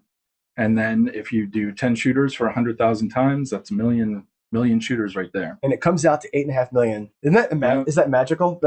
And it's the average. It's so clear every time when I'm proofreading the report. It's like 8.5 million. I'm good. Are you ever surprised when you see that? Like, oh, it's always 8.5, and like the average, number of rolls when the puck is on is always 4.5. It's like it's always the same. Math never fails in those big things. But we talked over email about doing shorter simulations. I said, how many times, for example, does one of those bots get up versus never getting up? Like I always joke on my channel, like, God, if you lose the first bet, you go out there 66 inside, you get poked. You almost never come back from that. Yeah. If you lose your first bet on the craps table, most of the time you never get back to profit unless you have a roll like Jeff had last night, where somebody gets you out of the weeds, right? And if you win that one, right, no kidding, got me all the way back. But if you win your first bet or you win an earlier bet, and you're playing from a position of strength, I suppose you might want to call it that. At that point, how many of your bots get to that point where they're ever up at all? And I was curious to know that because I had this fantasy. I'm not sure if it's the right number, but 80-90% of the people go to a casino, they are up at some point. And probably 90% of those people leave down because they don't stop playing when they're up. I've had really hardcore math people get on my case about this. They're like, it's a bunch of BS. The math will catch you. I'm like, if you play 8.5 million rolls, the math will catch you. But the reason the game is fun is because any individual session, you don't know what's going to happen, and you're going to have that, and you're going to have something going on that's interesting. And so I don't know if you can pull that up again. I think I had it in your report. It's called pull it back up, Greg? It's the profit retention section. Okay. And I added that at your, because you called me out in one of those coffee. It was fun. I happened to see you in the chat. Hey, you know what I want you to do? So, I don't know if there's a page on. There probably is. I'm not sure what page it would be on, but scroll through it. If we happen to see it, we'll have you stop. But the profit retention is a big thing to me because I think one of the things that fellow YouTubers and even David here, we'll talk about the bridge later on today, is about locking it up. Yeah. And it's an emotional game, right? It's a very emotional game, and it's really hard to be up and not want to chase the win. But I'm already up. I'm gonna use my profits to make more money. It's really hard to divest yourself from all that and go, no, I'm stopping to play, right? And that's what this is trying to. The profit retention on ATS is probably the worst you've ever done. I would have to imagine. I can't imagine any of these bots ever got to profit. Sometimes. Something like 5% actually won. Mm-hmm. And I actually thought it was going to be lower when I originally saw it. I was like, I think just from the experience of playing and seeing people, it's like pretty rare that you can go back to the screen, Craig, where the spray chart was. I want to ask you a question about these things. Always confuse me. That chart there. So when I look at this, like you can see where the cluster is, right? Yeah. And then there's the one dot way off to the top right. How much money did that guy make? Well, from here I can't see it. But, I mean, that's here on this one, I'm really looking at the trend, right? So the x-axis is the number of throws for their session for that bot. So there's 100,000 represented in here. Right. In here, the y-axis is the profit. The line is at 0, so above. So I'm looking at the trend. I'm trying to see, is there a point where if you can stay in the game long enough that you're going to be in profit? So in this one, we see, it's a light side strategy, so it's going up. Dark side strategy, you're going to see the opposite, where a longer session is going to be much worse. And with all the hedging stuff, Yarnold and all those, it's a big blob, right? Because it's not really dependent on that. Sometimes regression strategies are like that too, where you don't have a longer session, just isn't going to help you because you already pulled your stuff down. So in here, we see the two separate, I'm going to call them clouds of data. What is that showing? The 2 session. So, here, it's interesting on this one because the way they're playing the ATS, right? So when they hit, you're getting a gap because So one of the top ones ATS only. It's hard for me to see from back here. Sure. So you're getting a gap. Those are the guys who won at least one of those ATS bets. So there's a gap there because most of them are losing. I think they're playing 5-5-5, right? So most of them are losing, but that group is actually winning. But even though, to just notice the bands of the lighter colors towards the bottom below zero, though that's the bulk. Well, we knew it was going to happen at some point, right? Those are the bulk of the guys who are losing that 5-5-5. Okay, interesting stuff. Yeah. So this, by the way, Craig, how long is this report? You scroll down to the very last page. Yep. Just I think it's like 60 pages or something. It's crazy, right? Oh yeah, they're about 30 pages now. That's a lot, right? A lot of times people ask me questions and just like you did, and I'm like, yeah, I really gotta I gotta get in there and add that section so that I can address their questions. And some people have said, hey, you should simplify it and just present the information. And I'm like, somebody asked me about it. I think that it's important. It comes up again. That's coming down. Yeah. So the reason why I asked the question is for two reasons. One is on your website or on the YouTube channel, rather, you're showing this kind of as it happens. The real time. Okay, here's the end result. The last thing you see is the final chart. Yeah. Effectively, you're giving us the answer.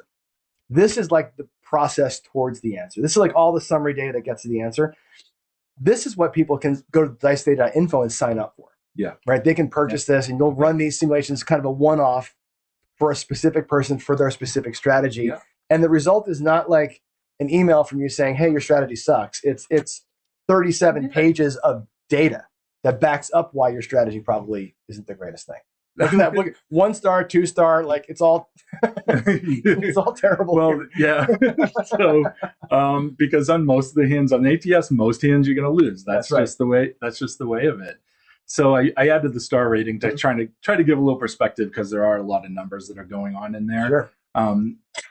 But at the end of the day, I kind of approach it because well, if you're gonna play this game, you should know what might happen. Yeah. You want to know what those boundaries are. And again, like I was saying, the first time I was playing, I'm at a $15 table. I couldn't predict what's the maximum amount I could win and what's the maximum amount I could lose. I just couldn't do it. And using the simulation, we can get that whole distribution and really get to a level with the numbers that you're not going to get, even if you're just doing the mathematics and going by the house edge, or your average loss is whatever percent per roll. Well, nobody in the world is actually going to lose that much per roll. It's not possible. So what's going to happen when you do the simulation is you're going to really round that out and see the rest of it. Interesting. So question? I have a question. Come over here and talk to the mic. I noticed on one of your simulations you had a 244 roller. Yeah. Mm-hmm. Now, wouldn't that skew because it's never happened? The maximum roll is what, 164? 154. 154. But your simulation said a 247 roll. Mm-hmm. Isn't that going to skew your results? Well, it's an outlier for sure. Yeah. But it's one outlier out of 100,000. Yeah. So, but again, it's never happened. So the outlier is not to say it couldn't happen. Oh yeah, not to say it couldn't happen. It's never happened. That's all I was wondering. Is I understand it's an outlier, but I figured that would actually skew your numbers for something like that. So what's going to skew there in the numbers is the average. So if you look at it, the average is usually pulled in whatever direction, right? Because of those outliers, yeah. Right? So for example, something like the 3-point molly, you're going to have, or even in some of those progression strategies where you have this really long tail of a very few that win a lot of money, that pulls your average. But if you look at the median, or you look at the 25th and the 75th percentiles, which is the middle 50% of the players, that's not going to be so sensitive to those outliers. Okay. So those are the numbers that are going to be more representative of what you're going to actually experience. Yeah, I just, like I said 247 rollers. That's not going to happen. Yeah. I don't think it will ever happen. Thank you. Yeah, Joe's got some audience questions for us. Yeah. Also, first of all, we have an anonymous donation again of $50. Anonymous is rocking the house, man. Yeah, thank you very much, Anonymous. These are 2 questions from the audience here, from chat. First one is, how do we relate this 8.5 million rolls to, say, one shooter? How can we take this data and translate it into a short term rather than the long term, the big picture?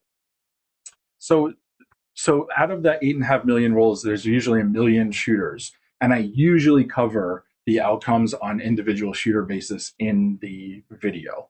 So what that's showing you is at the end of one shooter, like we're looking at the ATS, at the end of one shooter, you're probably lost, 555, right? But at the but otherwise, on almost every other strategy, you're going to see a really nice distribution of exactly what might happen with a pretty good data set. So I hope that answered the question. If there's any follow-up. Another question that we have is, and you may have covered this, I wasn't totally listening here. But let's say like your bonus bets, like your ATS and stuff like that. Have you done studies that factors in how that affects your bankroll, rather than just saying place betting and doing like your scheduled progressions and stuff like that? So usually what I do is I respond to strategies that people have submitted. So if somebody orders a simulation and they have a strategy that they play, or they can submit a strategy on dicedata.info and I'll play that. I don't usually come up with the strategies because I'm not an expert in using strategies. But in your past data searches, have you done anything similar to that where you factored in like these bonus bets? Yeah, I have a couple videos on that on ATS for sure. And how do we get it to see those?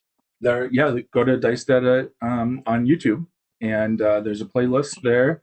And I think I have 2 videos on ATS for sure. And I know John wants to make a video out of this one. Yeah. So I did a video a long time ago which is called "You Should Never Play the ATS," and it's funny. I thought I did a really good job with it. Yeah. Like I was all proud of that video, and then I'm like, oh god, look what Matt's doing. Like it's like, but the end result is the same. And and that's why I wanted you to run the big bots, because I know that the ATS and this is important for everybody who plays craps. Right? The ATS by itself is a better bet than the ATS with the pass line. Right? And a lot of the casinos, all of a sudden you have to play the pass line or the don't, whatever, to play the ATS. And there's a reason for that. The cancellation, you were saying last night, God, it's like every time the 7 comes out, I'm not winning. Yeah. Like what makes the pass line bet good is this come out 7, and you're not getting that. You're just getting sucked up by the ATS. And that's why I asked Ed today also when he was playing. I'm like, when you play the ATS, do you make your pass line bet bigger? You're going 5.25 so that when the 7 comes, at least you're getting something out of it instead of just bleeding it out up top. And I wanted your simulation to sort of talk to like the differences between that, because no pass line, equivalent pass line, greater than pass line, to me tells the player what the potential is. And it's like, of those 3 against the same 100,000 bots, who had the highest win potential, I suppose, right? And did one of them stick into the mean more than the others did? Yeah. And that's what I wanted to find out, because there's got to be an answer to that question. Yeah. Besides just when I say don't play it. Another question we have is, does your program allow somebody to import their own roles, or do you just do like a simulated, bot type thing?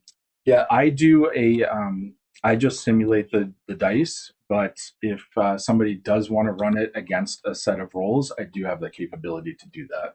Do you have like a recommended amount? Like, are we looking for 100 rolls or like 10,000 rolls, or is there something that would be preferable on your side of things?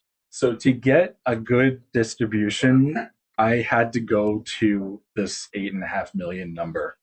So lower than that, even at say 50,000 bots, which would be half of that number, it's still a little, even your house edge will kind of bounce around. The numbers will bounce around. This is all random, right? I'm not doing the actual math of like the exact theoretical number. So it really takes a lot of data to be able to do that. Now it's interesting to run it on a set of roles, because you can kind of replay history, or you can do the same strategy under and see how it would operate under those conditions. But it's not enough to get enough of a sense of like what you could win, what might happen in this alternate universe of all these different bots. So to that point then, well, I guess this is a good time to talk about this, right? We're building an app, right? We're building an app with David here at Casino Quest. Part of the app is going to be, so a big part of it is logging rolls, right? So people want to go to the casino and type in the rolls as they see them. So the app will capture all that. The app also has gameplay. You're playing craps, playing roulette, and as the app is generating random numbers while you're playing it, it logs all the rolls, right? So everything is stored there. What folks want to be able to do is take those sets of rolls and feed them to you. Yeah. And you pump back a report.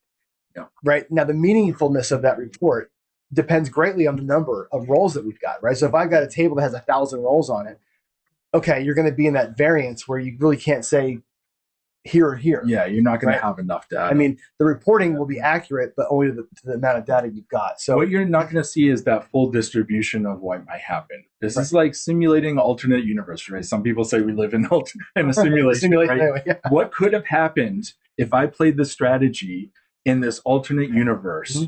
And what does that universe of outcomes look like? So that's an interesting question, because I think, I'm looking at a world where, and again, building the app out, I can see already we've got 60 people that have got logs of between 50 and 100 or whatever number of dice rolls, right?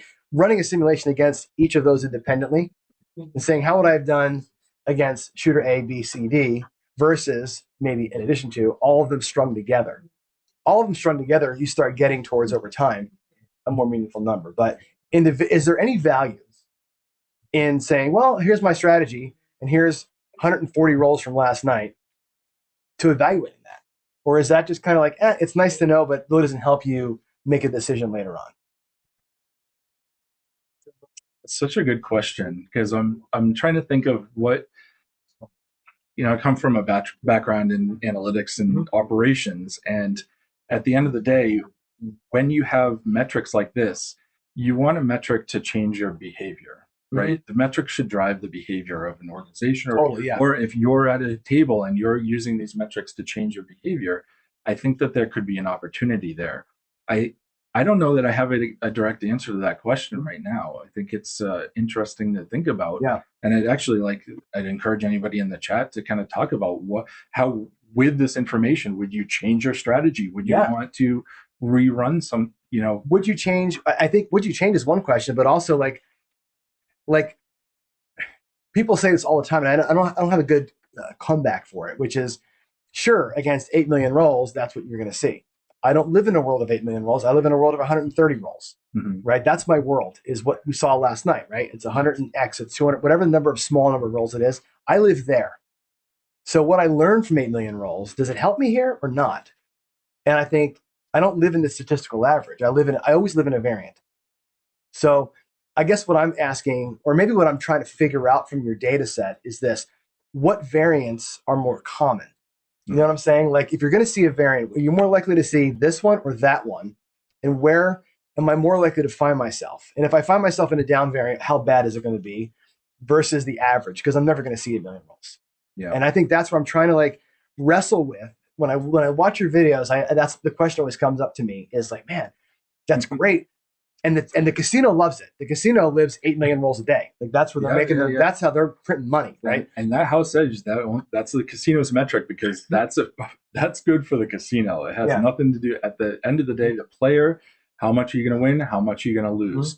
And that number, when you look at a distribution like this, when you look at a distribution like that, there's a tendency. And I'm trying to get to what is that tendency. I'm trying to find out what is most likely to happen. And the way that we do that is we imagine these different universes of what could have happened in these roles. Yeah. And there's always a trend. Yeah, you can see and there's the other point, right? The outliers down there at the end. There's the one roll with like 1 million, whatever. And that's what makes the game fun. There is a chance that could happen, right? But more likely than not, you're going to be in where that bulk is. Yeah, exactly. And that's what I was kind of getting to, like in the bulk, right side, left side of that bulk. I always come down what's your bankroll capable of? We have a question here from Rick. I mean, you've kind of been talking about it's the same thing. We're hoping to be the exception. Yeah, we're playing this game because I'm different. And I want to be the exception. If we took the raw numbers, nobody would play. Well, I'll tell you this straight up: you're always the exception.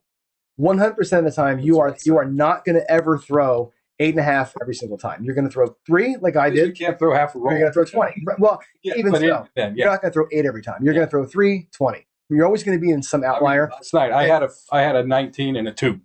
Yeah, but and the thing is, and you're 19 roller. was loaded with horns. Yeah. Right. It was a quote unquote garbagey roll for most people that are playing on the inside and stuff. Right? I'm a horn player. You're a horn player, right? You made money, but that's an outlier. Yeah. Out of 19 rolls to see 5 or 6 horns is like, wow, that's definitely if you saw a chart, there'd be a big spike in the chart. Like that was weird. We're down here. It never should have happened. Yeah. Yes, you're always you're always 100% of the time in a weird spot. That's what I want to when I look at your data. I want to see where the weird spots are. What could happen to me in a uptrend or a downtrend, or not trend, but like in an up or down variant. Thank you. You got it, Joe. We have a question from Skill and Luck. Oh, yeah. He's saying, what strategies does Matt prefer and why? And has Matt found the best strategy for a mid or hot or cold table? Okay, so everybody thinks I have some secret strategy, and I don't have any secret. I have to admit, I'm still, I don't live in an area where that has any casinos, so I don't get to play craps very often. I'm a pretty conservative player, and as John saw last night, there's not a lot of money on the table. Even Jen was calling me out and saying your stacks are not so. But at the end of the day, I'm gonna probably trend towards things with very low house edges. Just the math, I can't beat the math. And then what was the second part of the question? What are the best strategies for hot and cold tables? Yeah. They're exactly what you would think. So the light side for hot tables, the dark side for cold tables. And I started putting a couple months ago some of the statistics about hot, cold, and choppy tables. And I went off the 7 to rolls ratio, so the amount of rolls between a 7. And so it's another one where I almost felt a little bad putting some data in this, because it almost gives people false hope that you could know beforehand whether a table is hot or cold, and I don't think you can. But I think if you're playing a strategy, it's interesting to classify strategies on whether they're going to be better on a hot table or a cold table, and that's definitely clear. You can absolutely see that. So. Yeah, but it's going to be the normal strategies that you're playing the light side, you're going to be better on hot tables. So I look at the world in streaks, right? So I think I talk about all the time, and we'll actually later I'll show this a little bit. The pass line progressions that I use, they capitalize on a streak, on a shooter, like inside of a shooter. Even if the 5 gets hot, right? You press the 5 to a certain progression because you're hoping that you're going to be on that outlier, right? You bet low, you win a lot when it happens. I don't believe in hot or cold tables or hot or cold areas, because one shooter could just 7-7-7 and then 20-20-20. There's no way to know, like you say. But if you're betting in a way that sort of follows what just happened to some degree, right? Whether it was a 0.7 out, cool. I may go dark side. If it's a 0.7 out again, I'm going to stay dark side. Until somebody changes that up, I may stay where I am and ride whatever wave is happening, whether it's dark or light. Ride what's happening until it's not happening anymore.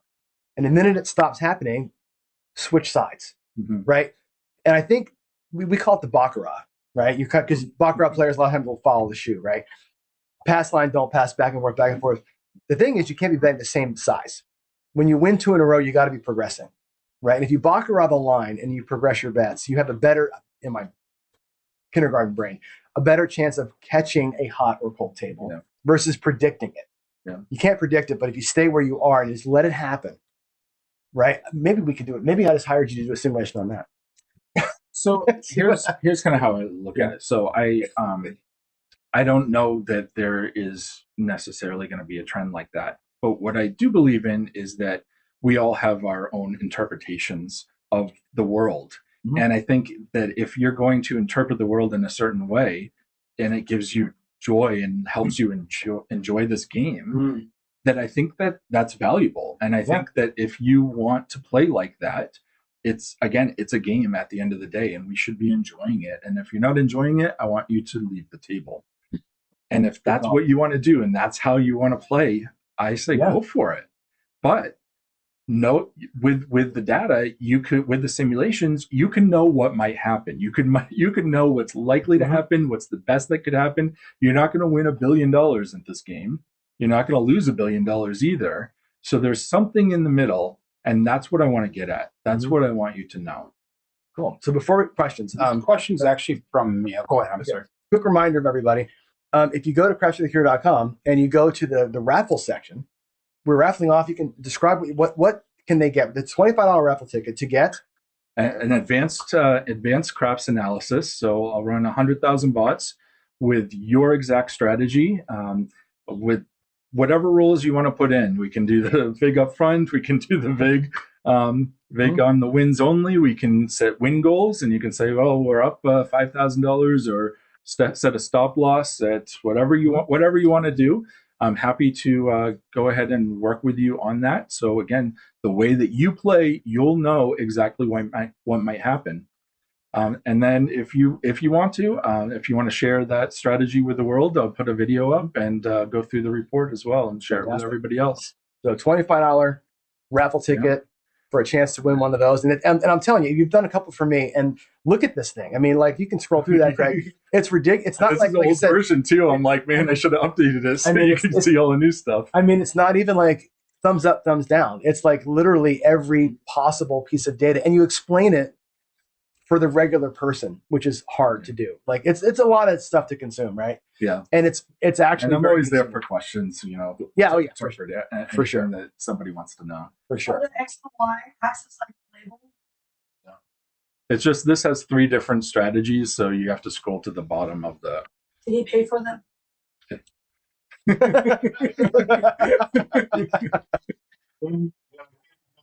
Right. Joe, you got a question for us? I have a question. It's probably an unanswerable question. This is a question for myself. Bouncing off of John's past discussion here about being able to swing with the flow of the table, the ups, downs, and that. In your data analysis, have you figured out a way to go towards to catch those trends faster, those waves faster? How can we identify them easier or faster, so that way we're not like 1 or 2 shooters behind? Mm-hmm. Like I said, it's probably unanswerable, but it's still a question that people will have. I think that when you look at different styles of play, you have your risk and reward changes, right? So I was talking to somebody last time I was here, and we were talking about regression strategies. So if you've got all that money up right at the beginning, and there's a couple good hits and you regress, you're going to be up front in a better position, but you're also going to be in a worse position. And I think that at the end of the day, it's always going to come down to that. Mm-hmm. So the regression strategy is an interesting one, because you can take your rolls to profit and you can kind of front load those. And maybe 1, 2 rolls, you're already in profit, and then you can do whatever you want afterwards. But when you're not in profit and the short rolls, they're going to be pretty brutal. Mm-hmm. So I guess that's probably the only way. So you're saying kind of like a regression strategy to hopefully catch that trend a little bit sooner. I'm sorry, John, trend, but the change of the table, as they say. Yeah, exactly. But then you have something like the 3-point molly, which I like. I like that strategy, and the reason that I like it is because, again, I'm a low roller. I'm not even doing max odds, but I love the stuff moving around. I love that I'm going to get a different payout on the 4 and 10, and I'm not just laying the same amount across. So, and again, to me, it just makes for a more fun game, because I don't have as many bets or as much money on the table, but I like that there's a little bit of a hedge on the come out roll on the come, and I like that it moves around, and I like that you do odds. So.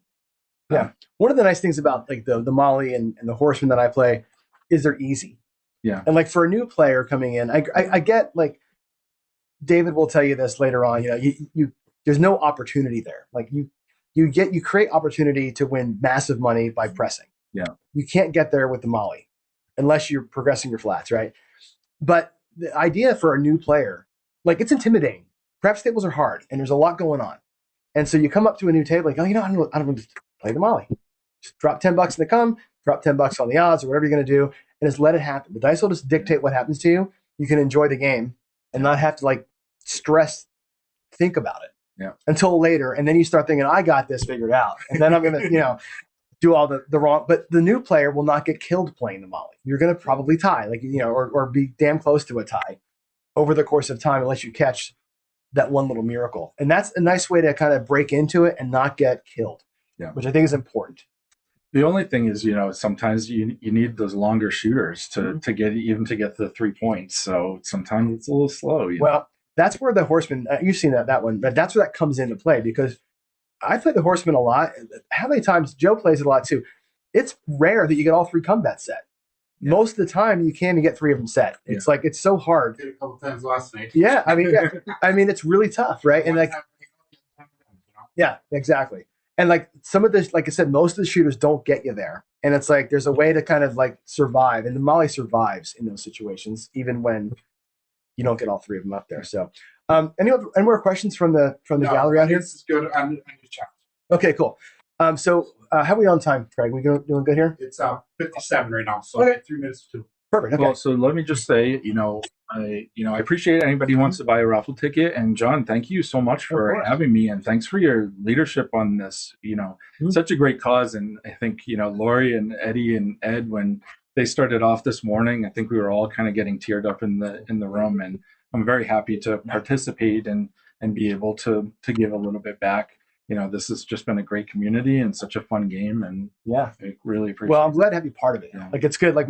Like I said, we have like the back channeling that we all do. We email back and forth and make a couple phone calls, and it's like, but getting you like involved in front, and it's just cool to have like now you're like I feel like you're like more embedded with us now. It's cool, right? And it's a great group to be a part of, and I'm glad you're with us, and I'm glad, like I said, to have you part of the app team eventually for Casino Quest and taking some of this data and making it useful, and like just the knowledge is important, and I think you got a great head for the whole thing. So right attitude. One question. Sure.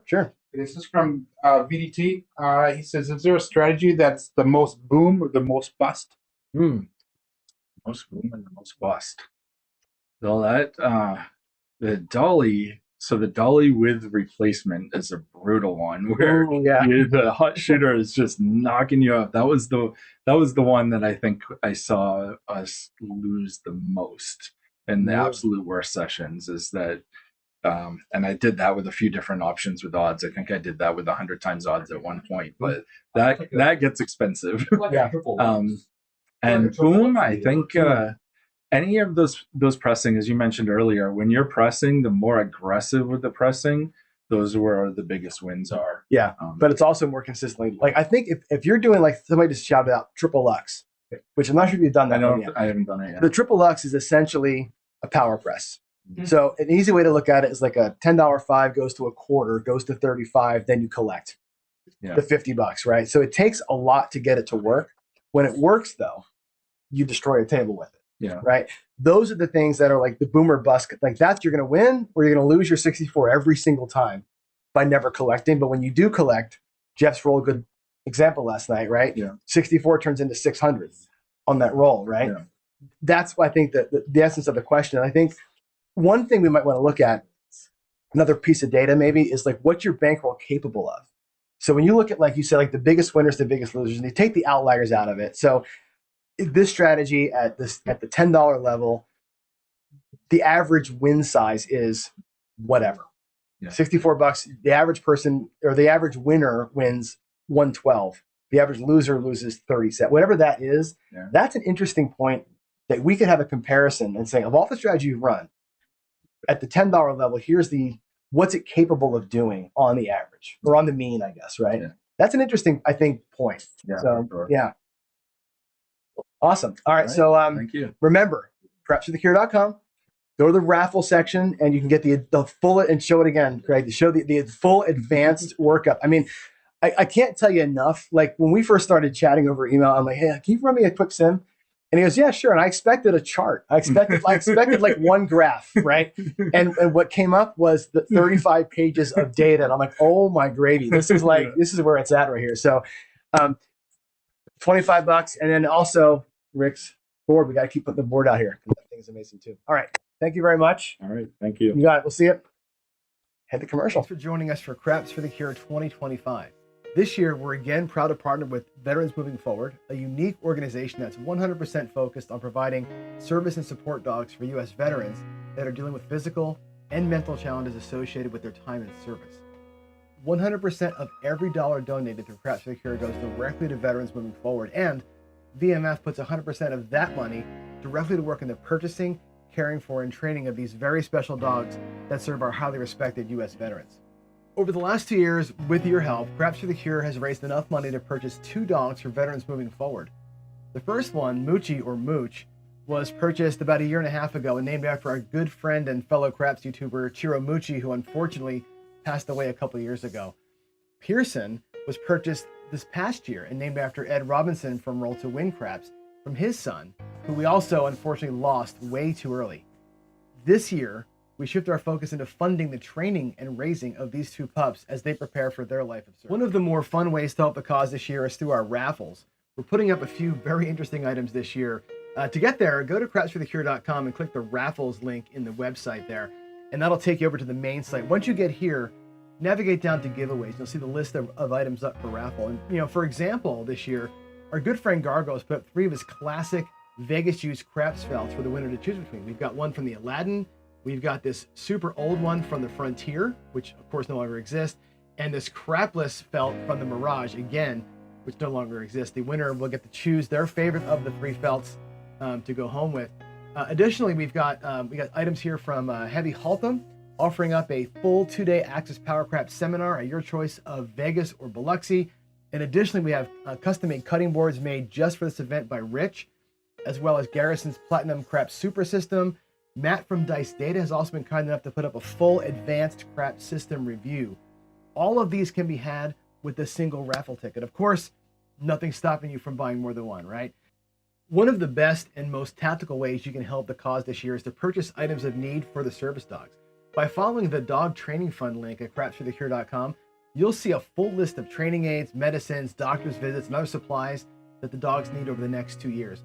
From a $15 box of poop bags to funding their vet visits and vitamins, pick the item that fits your budget and know that what you buy literally gets bought and earmarked directly for Mooch and Pearson for use over the next 2 years of their training. Thanks for your support of Craps for the Cure, veterans moving forward, and of course, our brave servicemen and women. God bless you.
Thanks for joining us for Craps for the Cure 2025. This year, we're again proud to partner with Veterans Moving Forward, a unique organization that's 100% focused on providing service and support dogs for U.S. veterans that are dealing with physical and mental challenges associated with their time in service. 100% of every dollar donated through Craps for the Cure goes directly to Veterans Moving Forward, and VMF puts 100% of that money directly to work in the purchasing, caring for, and training of these very special dogs that serve our highly respected U.S. veterans. Over the last 2 years, with your help, Craps for the Cure has raised enough money to purchase 2 dogs for veterans moving forward. The first one, Moochie or Mooch, was purchased about 1.5 years ago and named after our good friend and fellow Craps YouTuber Chiro Moochie, who unfortunately passed away a couple years ago. Pearson was purchased this past year and named after Ed Robinson from Roll to Win Craps, from his son, who we also unfortunately lost way too early. This year, we shift our focus into funding the training and raising of these 2 pups as they prepare for their life of service. One of the best and most tactical ways you can help the cause this year is to purchase items of need for the service dogs. By following the Dog Training Fund link at crapsforthecure.com, you'll see a full list of training aids, medicines, doctor's visits, and other supplies that the dogs need over the next 2 years. From a $15 box of poop bags to funding their vet visits and vitamins, pick the item that fits your budget and know that what you buy literally gets bought and earmarked directly for Mooch and Pearson for use over the next 2 years of their training. Thanks for your support of Craps for the Cure, Veterans Moving Forward, and of course, our brave servicemen and women. God bless you.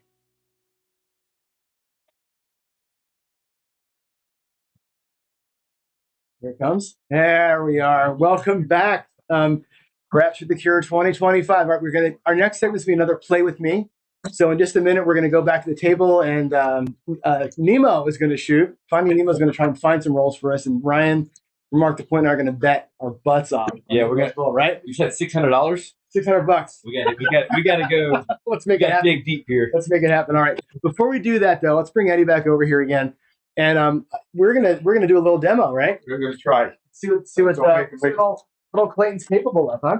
Yeah, you followed me. Yeah. All right. So if I'm home, when I'm home, I kind of relax myself, and I'll take my shoes off or whatever I'm wearing, and I'll throw them somewhere, and I'll put the recliner up, and let's see if he does it. Here, take it. Come on. Does you want me to do this in public? Yeah. Come on. Hey, He's had good food, and now he's got the sock. take it off. He's like, I like my two No shirts. rest. He's trying. Doing it. Oh. Well, he usually grabs the toe. That's where he puts the holder. Come on. Oh, let's see. He's looking. Count. Let's see. Yeah. So it works. Most of the time at home, he does do it, and it kind of bothers me that he does it. These are good socks. Yeah. Catch up. Take off. Not my foot. There you go. Come on. No. Wow. But Good dog. there's there. And then I just heard a tear. Full of toes. So, yeah, he's like, this is the whole purpose. I'm not supposed to do all of it. Yeah. When we cheat, hey, come on, catch up. Take it. There you go. Come on. Oh, that's my nibble. Compression socks. Oh, come on. Get it. This is awesome. I can't. It's a dog. He's nipping me. He's nipping at me. So he's nipping at me. Yeah. You failed this one. All right. Let's see. Fetch up. Go find it. Where's my shoes? It's a good. Bring it. Hide it. No. Well, he does. He'll bring it. Like I had black. Yeah.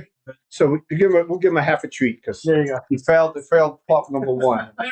But 99% of the time he does it. That's the funny part. And I was just telling Laurie about it.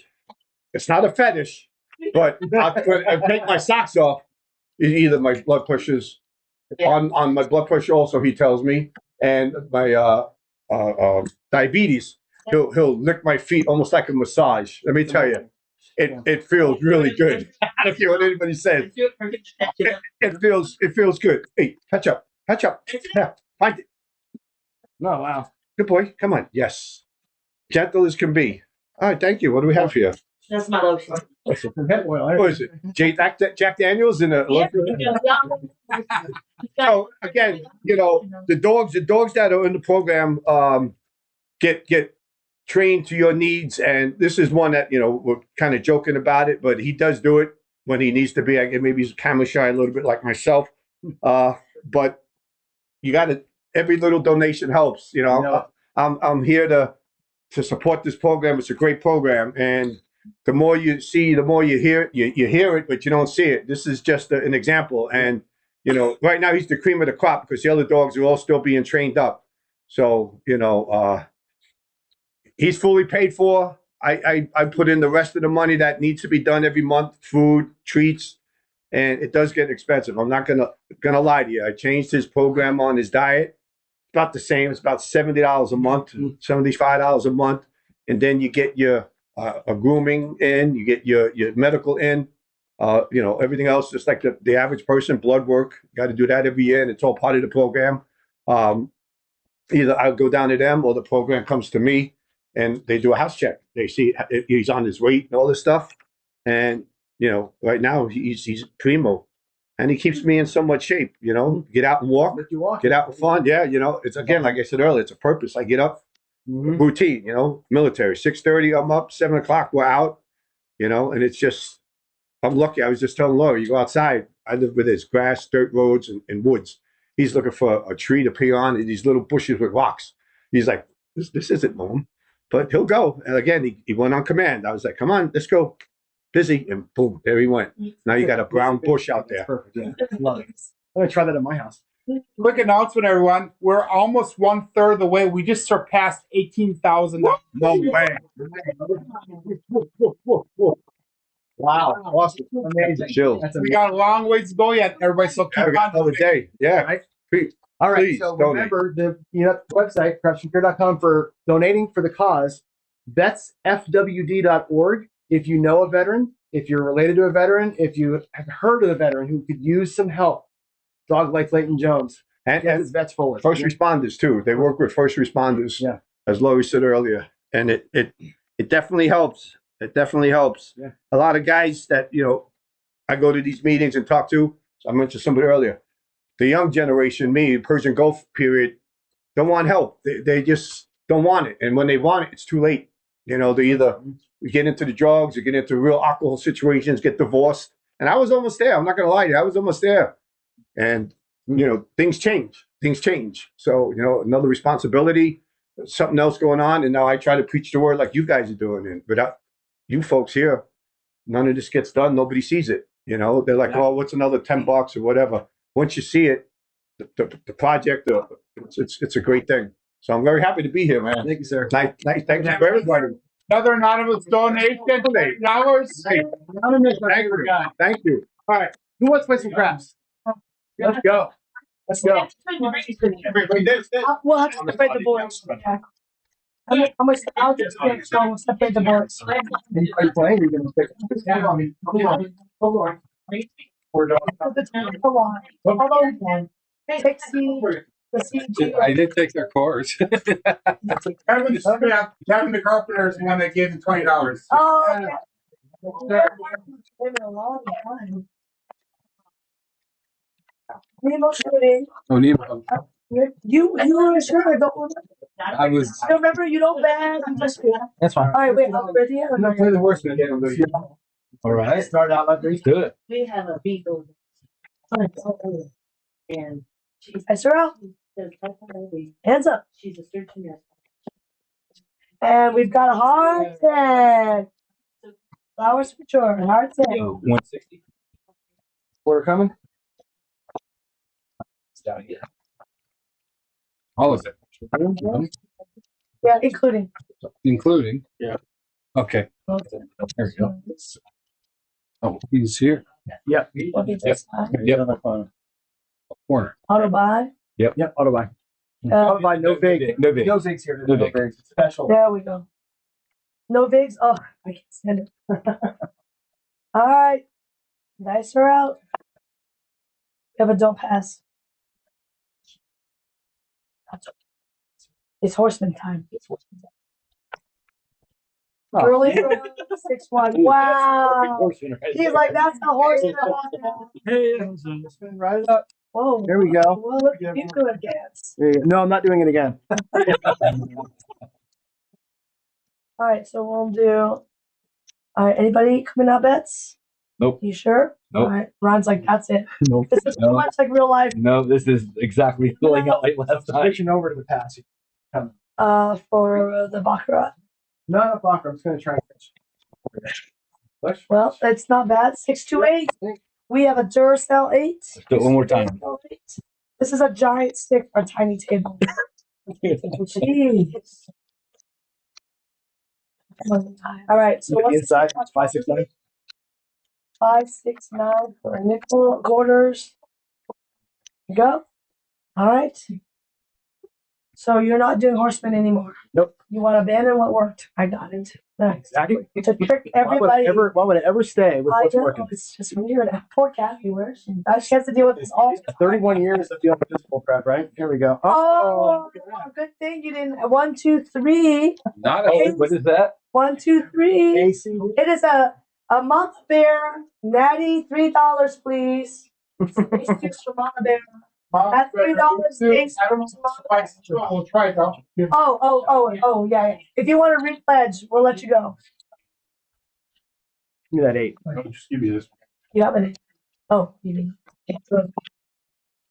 How about a 6? 516. Press my 6 and 8. All right. And Ryan's going to do what? 12 pressure each? Going to 42 each? Nope, going 60 each. Straight each. And Oh. then you are here. It's just I'm going to 12 on my 6. Down to 12. Down to 12. all right. We have a major super regression Yes, you are. on the right. Nope, that's fine. Right. That's fine. I know. He was just I was fixing it. calm down. He is a trained dealer for this school. All right. Mark the points self-trained. Oh, 6 hard 8, 10 each. wow. Wow. If you've seen my dealing, you don't want to be on that side. I work as a dealer. Weekend. Coming out. Crazy throw. And it is a yo. Who's got the yo? Nobody got the yo. Come on. Cheryl would be upset. Chiro is right now laughing. That's Time for a horn. He's got a crazier laugh. Chiro and Nima. Alex, that's the greatest laugh. The dolphin laugh. They all have a super. It's a Korean thing, I think. Hey, 426. That's a Kevin the Carpenter. 4x2. All right, we got a 70. 75 for 5. Anonymous. What? Oh, good. What are you going down? Go to 30 to 4 bucks. Nice. Thank you, Anonymous. All right, so John has regressed to 12. Now he's going back to 30. Back to 30. Oh, my hard 6 fell. So, all right, now, yeah, let's do some hard 6, hard 8. Hard 6, hard 8. I'm right here. You got it? Okay. You can do it. There we go. Not about me. Hard 8. I don't, Is that what she said? I know I can do par, but I'm like, wow. I think she's never said that ever. Wow. Double down. He doubled down. Let me ask her. 10. 10 easy. Some kind of 4 and 10. 10 easy. So we're doing no vid. That goes to 50. The double press. Sister press. All right. John's got nothing. Nada. Nothing. Let's go. I know Nemo will be already at $300 on that 10. He would have quad. One bet, yeah. He's called it. He has a special name for it. Hyper press. Oh no! Why did I talk about Nemo? That was definitely the kiss of death there. 6-1. And by my money, did you guys collect any money? No, 0. I played half of it. Well, you were 1/6, so you're half. I got my 6 back. You got your 6. And of course, it would have been okay because it's never to come. I should have been there. Yeah. I'm going to go back again. So when John outthinks himself, I do. Smacked. All right, last shooter is again Nemo. Nemo the third. Any outside action? Yo, Nickleo. Actually, you know what? Yeah, I'll do a horn high ace deuce. Horn high ace deuce. Is this even down here? Horn Yep, high? over there. Yeah, right in the middle. That's it, really? There you go. I think that's ace deuce. Bye bye. Come on, Joe. Yeah, they don't have it. So you want horn high ace deuce?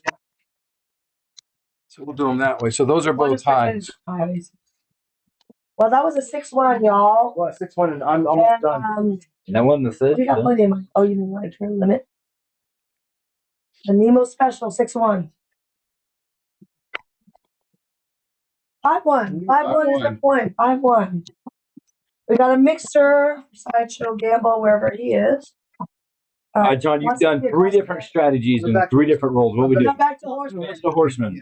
Stick with what works. All right, and then that's it. So he's got DP, come bet. That was I won that. Are you 1, 3, 2, 4. Took all the. I pressed the first one. Collected the second one when it hit the 6. The 4 and 10, I always got it. You got it. 9. That's a good one. I'm betting first. You'll donate $5 for every 2 or 12 rolls. Right? Dealer must call 2 for skill and 12 for luck. We hit. Okay, so 35. Yeah. 35, 6 and 8. So what do you make them both 60?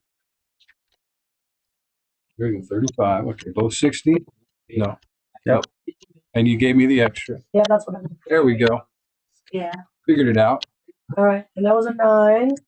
New combats out. Where do I have this? Oh, no DC action yet. All right, dice are out. We need a skill or a luck. $5, right? We'll take both of them, skill and luck. I don't think you can have it at the same time Wow. because it would be a 617. Oh. 5, 3, 8. Great. So this is my 8. collect. The great 8. That looks like 75 for 5.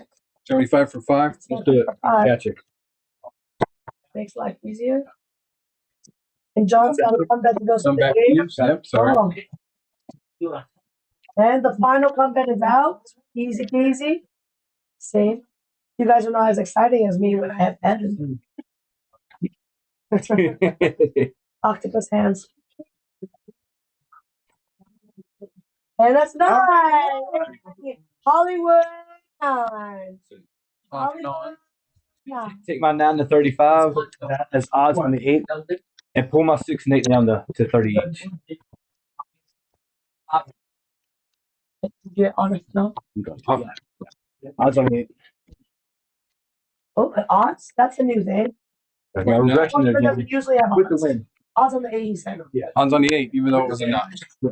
I'm a person, Jen, if I hear the ace deuce for me, I'll do it again. There you go. All right. Let's do it. Does it have to roll or can we just say it? Ah! Pressure's on you. Oh, awesome. What pressure? Yeah, I'm gonna go stand back. But that was a place, right? Yeah. That was place. What's a buy bet? A Same. total buy here. Yeah. But, Yeah, they expect me to do that. You're a professional base center. Yeah. Any hard ones? sure. Let's do all of them. You lied. You talked me into it. I'm a professional. Yeah, because I mean, he's only Oh, rolling. it's so good at 6. And the 6. It's a bet.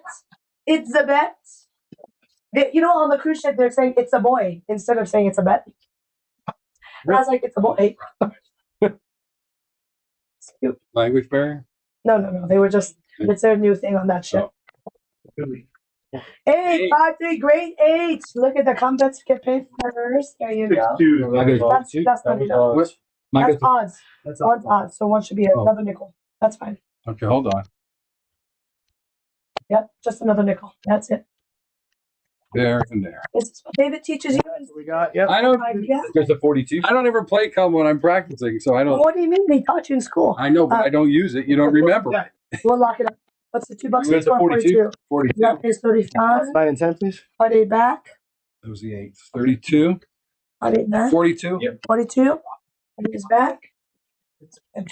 That's odds 9 and 10. Which way? Yep, there we go. Yep, perfect. If they don't tell you, you just pick it. Okay. Hard 6. Let's go. 2. Twice. You know what Ian said? He said, I know there's a hard 6 in you. Yeah, he did. He said it, man. Oh,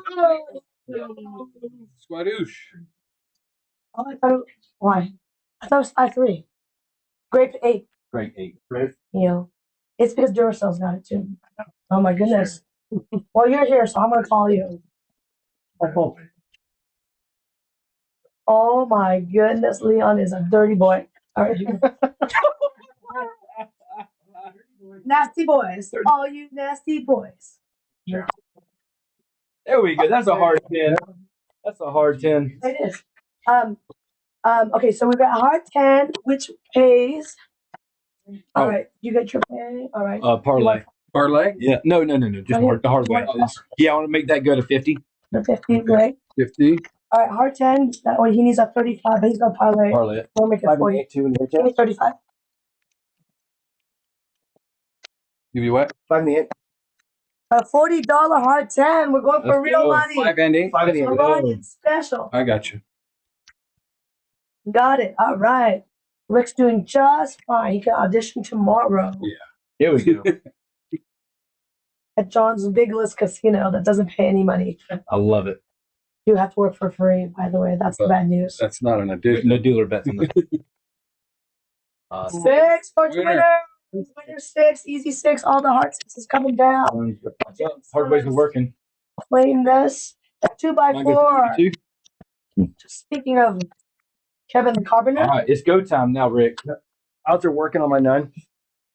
odds working That's my heart on 6. button, please. Hard ways are working. Where's your heart 6? Right there. I want to get the horn. I gotta switch up. I gotta switch up my. God, dog it. Put it on the big one. I like it. Let's get that 5-5 speed limit, and then he's buying dinner. Dinner. Batman. 599, bro. Oh, there we go. Pass. Oh, Oh, Ace 2-3 Big Deuce, Mama. Mama Bear, Ace Deuce. Thank you, Randy. Still on unless called off. Yeah. 2 for skill, 1 for luck. 12 for luck. 2 for luck and silver. What? Yeah. Back there, give me that. Mama Bear, Ace Deuce, I expect $3. Still on unless called off. Working. Everybody's working. Always working. We need a high-low. Come on, let's go, Nemo. Oh my God. Oh, 4-6. Oh, but I 6. Bag up. Hey, I could do a good stick. I can run a stick.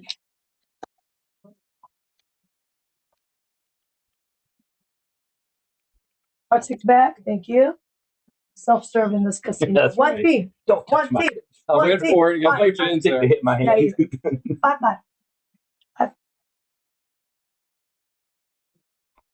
Whoa. Low. That's a low shot. You changed it. You changed it. Change it up. You went. 4-3. No.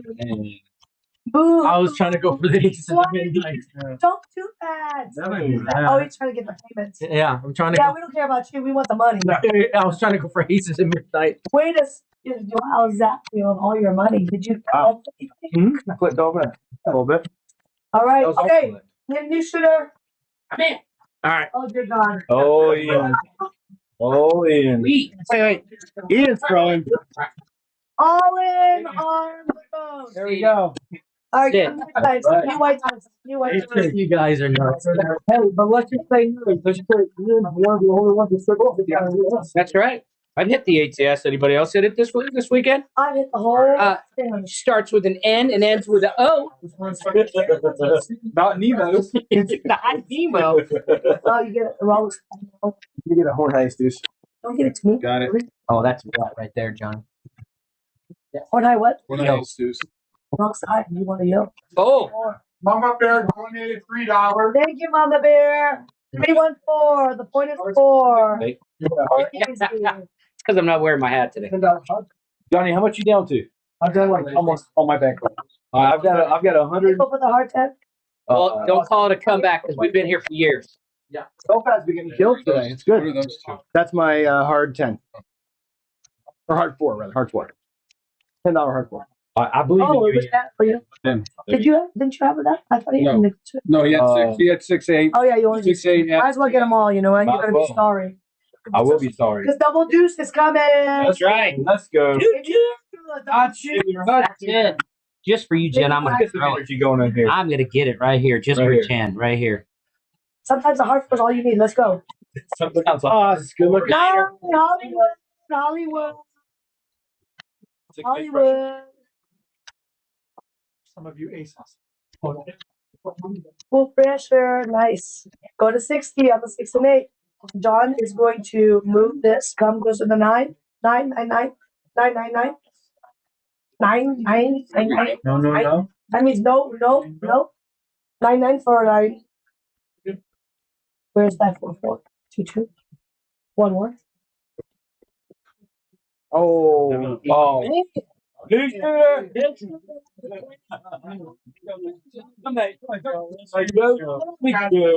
Leon's coming. Hi. That's brutal. Lock this up. Brutal. All right. Well, so much for the out. And Does anyone want to see this, or they just take our word for it? All right, everyone bets. We got Leon, Good. the non-believer. I'm going all right side. And I know you were not full calling me with the 7. Oh no, he needs a new dice. Yeah. All 3 of them. He only gets 3. It's a discount. That's funny. That's cute, Rick. Well, I love it. let's see, we're using infamous white dice today. They're loaded, so why not? yeah. Your name is Leon White, isn't it? It's not gray anymore. Let's go. You gave up on the dome? Yeah, I'm just gonna have fun. Oh, what about tear pressure? Tear pressure now. Yo,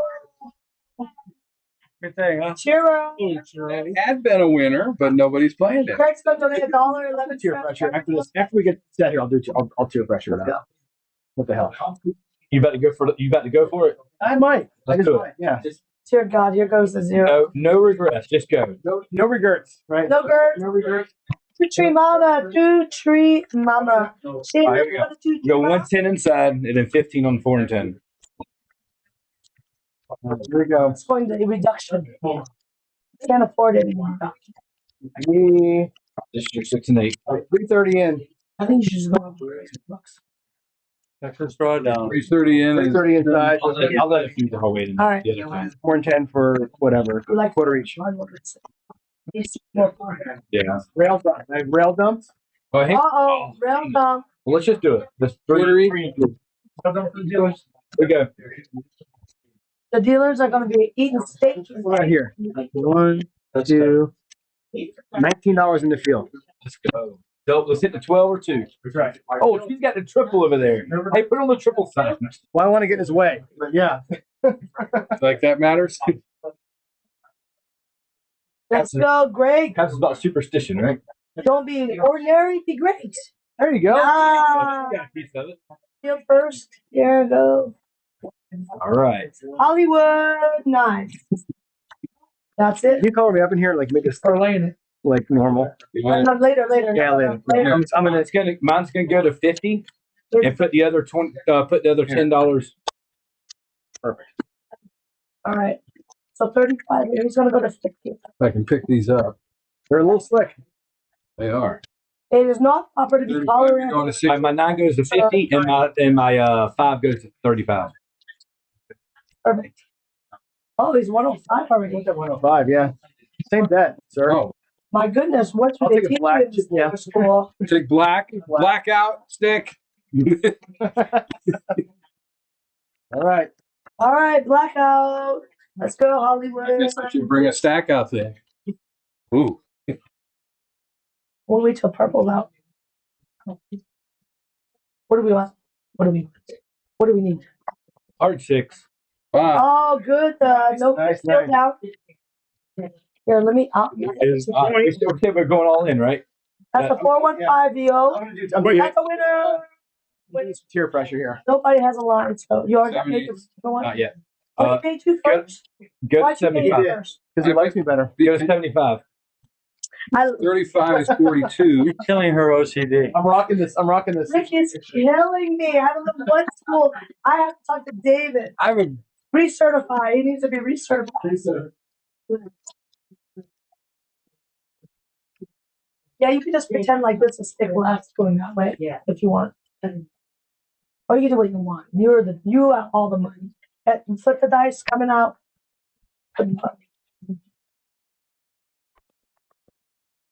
Ooh. Sure. Easy. I always work them. Yep, you're down. Last night called that soft 10. The salt. No, it's salt. YouTubers do that all the time too. YouTubers stop calling it soft. Women's best friend on it and Daddy Joe. Words. Yeah. It's not soft. It's the opposite of hard, difficult. Opposite of difficult. It's an easy or a hard way. Difficult way. Oh. Real That is a really difficult tie. one. They got a tie. No, John. John's got a black. I need more money. But you. All right. Oh, you're up. Go. Yeah. I have more money. All right. Rebuy-in? Are we rebuying You him? guys real dumb. Yeah. Have you not learned? We're having fun. Are you having fun? Yeah, I'm having a blast. Marker. Even though What do you think tonight? it's fake money, I'm still Bubble having a crafts? blast. $1. I'm having a blast. I'm gonna mark it. $100. All right, we need real bettors, guys. We need people who know how to bet. Let's go. We need people who know how to bet. 2, 3, 30. Should I go You want Mars single? style or Yuri grip? You want Gary? singles? Mark, you want singles? No, sir. You're good. All right, new 3, 5 dice. We'll see if I can do a short toss with the Yuri. I'm gonna do. Should I do a Yuri patter or should I do a high? Instant. Yuri roll, okay.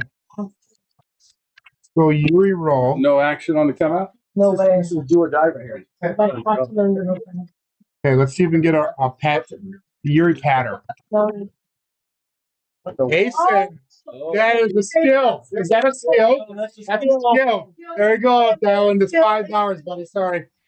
You're on $5. It's a skill. It's a drift of the dice, ladies and gentlemen. Okay, let's see. How about a 12? Let's see if we can drift it the other way for skill. Get the luck. We have the skill. And Nope. we don't. But halfway there. 516, everybody. Get some action in. 220 inside. That's it. Squeeze play time. Regress. I gotta move over so I can get over. They have faith in 330 in, 25, 4, and 10. 330. Yep. You're grabbing 4 and 10 too. Yeah, might as well. Just $10. Because it's a $10 table. Let's do it 15. 20. We're There doing you go. 15. We're gonna get a $15 4 and 10 too for my left. Here we go. All right, guys. We just need a number, Joe. Third time I got it. Okay, a box number to be specific. Or It's a stick lady. You're not supposed to be asking. I am rooting. 6 hard inch. So it's a boy. It's a boy. Oh my God, hit a dice. 1, 2, 3. Ace deuce. Mama Bear. Money generator. $3 and $5. You are an $8 machine. How about an 8? Uh-oh. We need a stick lady. New stick lady. I'm working for the casino at the end of the day. Who ate this? Is this John? It's ringing. That's me. You got tired? Oral fixation. I just chew on Stick stuff. breaker. Yeah. Whoa. Yeah. Oral. Oh, no. Oh, no. I won. No roll. No. That's her job, not mine. Right there. Well, actually, if I was sitting here, I would be telling you get the Did dice y'all down. the dice did Gotta get at least to the 8.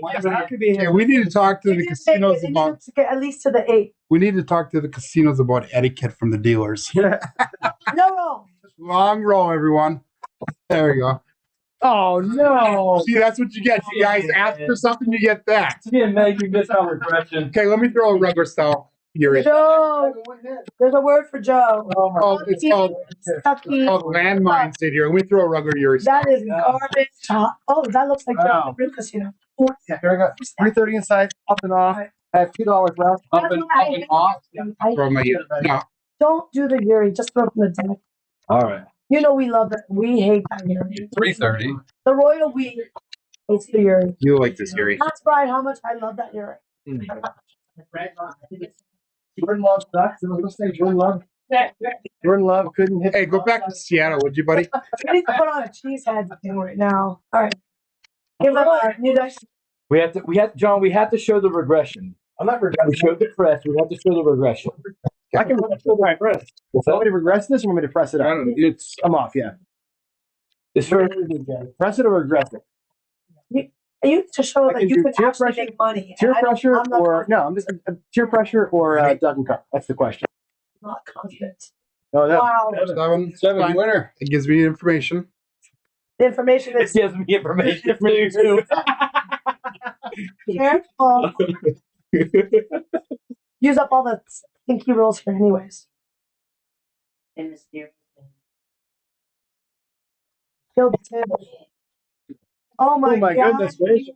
Now we have twice as much information guys as we had. Want the red. We have total. Dealer red. Dealer red for 2,000. Jeez. I am known for that. Oh, we got a donation? Good. Well, after this, It looks after like this one. it's like this, but whatever. Maybe the camera adjusted itself. Oh. 5, 3, 8. Point is 8. Okay, what's the donation? Single pitch of the dice. Howdy, Chris Thompson, donating $3. Yay! That's the ace deuce. It's Mama Bear. Mama Bear. You missed 21. Thank you, Mama Bear. This is the second one. Yeah. There's a second one. Yeah, she did too. You did 2 of them. Thank you, Mama Bear. All right. I want to do. Oh, might as well grab the 4 and 10 at each. That's some bad of them. Oh, John, John's all in. I'm all in. yeah. All in, guys. Get your money back there, All John. in, Let's go, Joe. How about your $3? That's tip money. Tip money. That's whiskey money right there. That's the free whiskey. James. Yep. You don't have a 4 and 10. Amount of money. Hey, always. Winner. Like he knows something. Pull me down 110. Another single pitch. Okay, hold on. Let me pay you first. 70. Yep. 70. Now 110. Yeah, 110 inside. Alright. Look at there. Didn't do that right, but we got there. Yeah. It's close enough. Hey, refresh. Oh, I that's get the that. money. Oh my God, Rick. Oh my God. No. Yeah, that's my That's your regression. payment. It should be 110. Payment, Should be no 110. regression. That Wow. was Holy moly. That's And what the Steal a tip. people do also. Steal a tip. Same bet. 105. Same bet. Same bet. Oh no. Watch this guy like a hawk. I like it. He's hired. Coming out. Point off. Stole the Watch his casino. out. Like, yeah, he's definitely an agent for the casino here. They call me Justice Gender. Watch. Wow. Comes a. Oh, I almost Back on the 8. nailed it. This is a. Apparently, this is a grade 8. All the hard way. That is a Duracell 8. 5-3 is a grade 8. He was in the Great first. He said it's 6'2" is a grade 8. He just told me. Okay. That's why I called him a naughty boy. Okay. what's your bet there, Mark? So you have to talk about your loyalty. All hard. I'll have to change my program all around then. Yep. He's never. You have to go back and redo every video you've ever done. Yep. All 700 videos. Yep. It's like I've never been a 5'3". I'm like, oh. Medium sized Joe, 314. Joe, once I explain why, you won't forget. I have a grape ape on the 5'3", and that's after the But other it's like ball a game tongue walking twister. around the room right now. I'll buy at 10, right? Auto buy it? That's what he thought I said that one day. 400 ways down. John, you still don't have a 4, right? Nope. Oh my God! Look at this Nope. guy. The stick person's got about 8. What do they do? They shave that stick down to make it do that? No, you have to use it It's to a wet. heater, It's been. and then you bend it. You, You warm up the. you get it steam moist, steam it, and then bend it. Steam it, put it in a hot thing, and then you. Put the hot thing and bend it. Is that what you're saying? Whoa. That's what you do. All right. We got Dan coming up. New dealer. I'll bet sure. Yeah. Here, let's get another better in here. I'll bet. Yeah, you guys are New dealer. I'll bet. terrible making money. So, Yeah. Redo it. It's entertaining. It's entertaining to let the winner. All the PS those would be safe. That's not true. That's not. Your horseman would have made money. It would have been. Gave up on it, Mister. I practice what I preach. I do. All in on the bells line. 3:30 across. Yeah, that John. That's really realistic. Don't worry, Kathy. I call him every day on it. Every day. I do your job for you. Don't worry. It's an effort. The girls have to unite. Take the village. Maybe a whole city. Yeah, I was thinking a major metropolitan area. This is what happens when you put the man in charge of food. Chips and beef jerky. That's good. That's good. Oh, it's a nugget. Yeah. You only need 2. Are you betting? It changes. No, so you only need 2. Oh, it's only 2? Oh, Chosen angel. It's like shining it. I thought there was a third one. Back. This Oh wow! It is. Oh, holy mackerel! Give me a hat. Why did they? It's like, Captain Stubing, put on your hat. You're blinding Right? your head. Hold on, you want a hat? Yeah, he's giving me a hat. That is definitely. All right, let's give the new shooter, who's very serious about dice control, 5 new white chips. 5 minutes. 5 minutes. Let's get this stick out of there. 5. That's No bets. You're terrified. After seeing Joe and John and Ryan, these guys cannot bet. Ed would have never gone broke, ever. No, he's too smart for that. All right, 6 for 10. The call is 6 for 10. 160 cross, including, please. all across with the green. Oh my goodness, what is all that money? Are you real dumping? Almost. Have you seen Dan throw? 400 outside. 400 out. Yeah. 2 each. No, what each? 4 each. 4 each. 400 out. Please get the stick out of I the don't plate. know. And 30 on the 6 and 8. There you go. Holy cow. Okay, Dan, they need one. They're clenching. We're gonna have to put in a 5. So people can actually make money on these rolls. That's better. That's okay. Let's go, Dan. Aces for skill. Aces for skill. There you go. That's Now you guys are not blinded by $10 for skill. $10 for skill. He's like, oh man, I thought it was he should have put $2. All right, there we go. There we go. Thank you, skill. $10. I'll send you a receipt. But Dan, how about the 12s? He's coming for it. They're like any box number will do. Look at that. Yeah. I told you All I guys. needed was a number. that soft serve. I I'm not gonna- You might have thought that, but you did not say it, I sir. told you guys to careful with your vehicle. Yeah. Do we have any super state? Right here. Right. All right. Dad's like, that's what you deserve. We're going 400 on the outside. I'll go again. All right, let's give him new dice. For heaven's sake. Great piece coming in. No, you're still there. Oh, okay. All right, last Unless you do it one. again. Last one. Goodness. Everyone's doing dead. I'm gonna have to get Kathy in here. Honestly. Let's see a video poker shooter. 516, 516. Couldn't do worse. 516. Let's go, guys. That's it now. It's just maybe $10. $40 on the outside, maybe. Including. But there's gonna go on a hot roll. Much better than the dealing we had last night. Better feeling. Oh, yeah, that was slow. That was slow. Very slow last. It's all Rick's fault. I was like, he's like a human tornado. Storm rain delay. Human rain delay. Hey, winner! You got something that pays. 2x4. I mean, I'm sorry. 48. 48 on the 6 and 8. Four change. 48 on the 6 and 8. 4 change.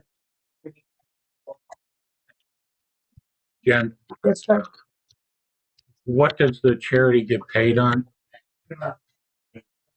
It's a 2 and a 12 and a 3. Maybe out, sir. I'm gonna go 33 or 12. Pressure. 2, 3, or Any craps. Any craps will pay. Any craps. 32 across pressure. Yeah. So I'll do it this way. 2, 3, or 12. Okay. Thank you, sir. I swear, Waylon must have a wedge. Goes off too. Goes off too. No, he got skills. Something. I know you guys are, because normally a stick man would get a lot more space than you guys are getting. That's okay. And look at how giant this stick is. Oh my goodness. That was That's almost as big as the table. What do you mean? How can you left hand or right hand? And I gave you the change. All right, there we go. Coming out 2, 3, 12. Any craps will be a payment. I would just 3-way craps, guys. Come on. 2, 3, and 12. And almost 6. Back on the 10. 6 for easy. Oops, we don't want that. Doesn't make a difference. All right. How many times are you gonna be able to You guys, fix it that been really easy. Wait one roll. Double all your bets. I used up all of them for you. 10 for the win. Wow. Somebody help me. Thanks, Judah. Well, you need Right, to do Dan. We have 160 across. Take 1 unit off each. It went like 5 or 6 rolls, 3 according to McAtee, my good friend back at home, messing with me in the chat. Just giving We're good to go. McAtee needs to donate. Did he rebuy back the notes? Very good. Let's go, Leon. Can we get more than 4 rolls? Who would be nice? 2, 3, 12, any craps.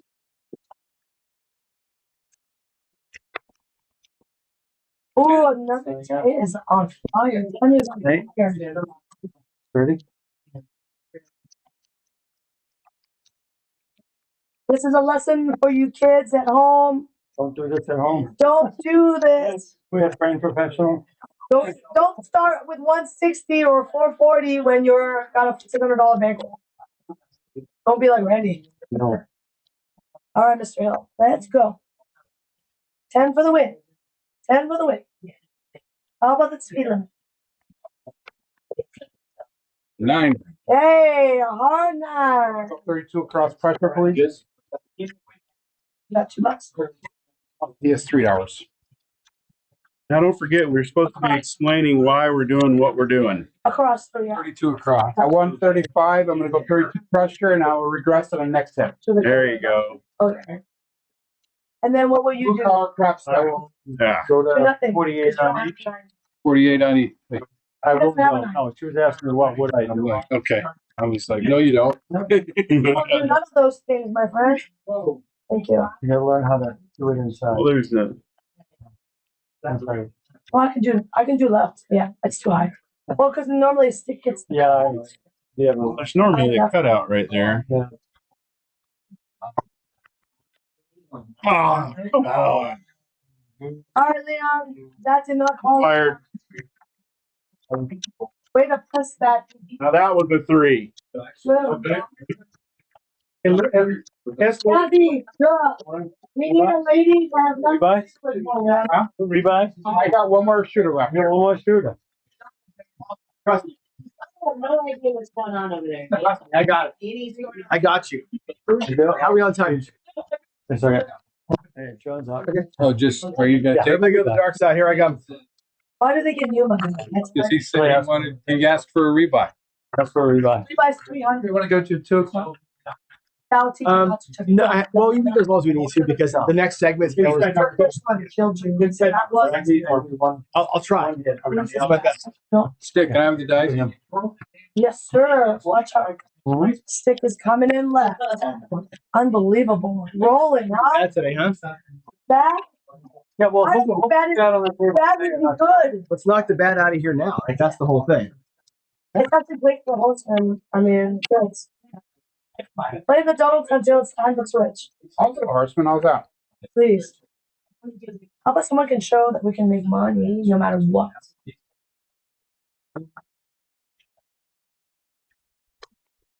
There you go. Sorry. Oh, you do the DC movies. That is pretty. Yo, Tiro, 11 cents. Anyone? No? Will bet anyone? I got a yarn. Anyone? Okay.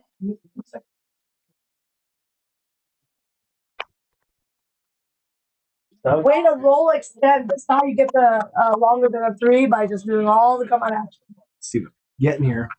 So how's your horseman doing right now? This is International Shooter Special. We don't, it's still in the game. He said I'd be doing the horseman. I said, how's your horseman doing? It's still in the game. Kisses. Okay, this is silly. Just silly. There's the 1, 3, 2. There's the 1, 3. There's the 1, 3, 2, 4. Well, the thing is, I got a kiss. There, yeah, someone do a sacrificial pass on. That's what I did. Sacrificial 1, pass 3, on that. a 1, 3, 2, 4. You're on their 4 right now. Oh, I'd be so mad at you You're on guys at the 4. table right now. Just breaking me to death. Oh my God! There you go. That's the 1, 3, 2, 4. Boom, boom, boom, boom. Just like that. Here you go. It happens all the time. Except that we didn't see you do any of your big talk. I know. All you did was 330 inside, I believe. That's right. That's right. And it was a 7. That's right. Clearly, Really did. Well, I paid him quite a bit. No, you didn't. that's like, I was going to try and do the, Hard 4. what do you call it? The peer pressure, but you never got more than 2. Double deuce. A DC, $25 DC. Double deuce. Where's our food, buddy? This is my version of the horseman. He's shooting right now. Inside. Maybe just scoot over like one round. And I will. I'm trying to like clutch. You know how you choke up on the stick? What do you want? You had an extra red, I'm sorry. extra green. Oh, Dilly? You had an extra green. Okay. My bad. Accept gift. Oh wait, Joe, did you want that? I'm good. You did. DC. DC. He's horsemanning you from the DC. DC action you announcer. Did you did? Not you. No, the stick. Yo, bye bye DC. Bye bye DC. This is a yo fest right here. Telling you what. And another thing. We won't point out what the other thing is. What's that? It's a yo and another thing.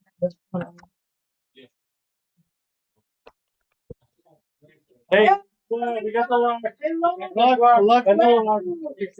He owns 15. He's gonna be broke.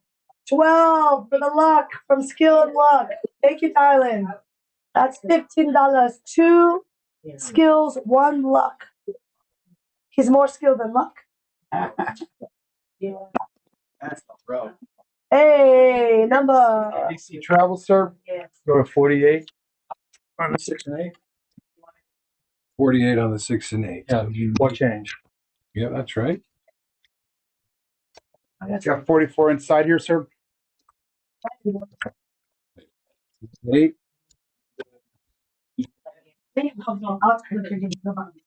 Okay. Sure. When's the next stop? That's there. That's where it went. There it is. One more over here. Right, 48.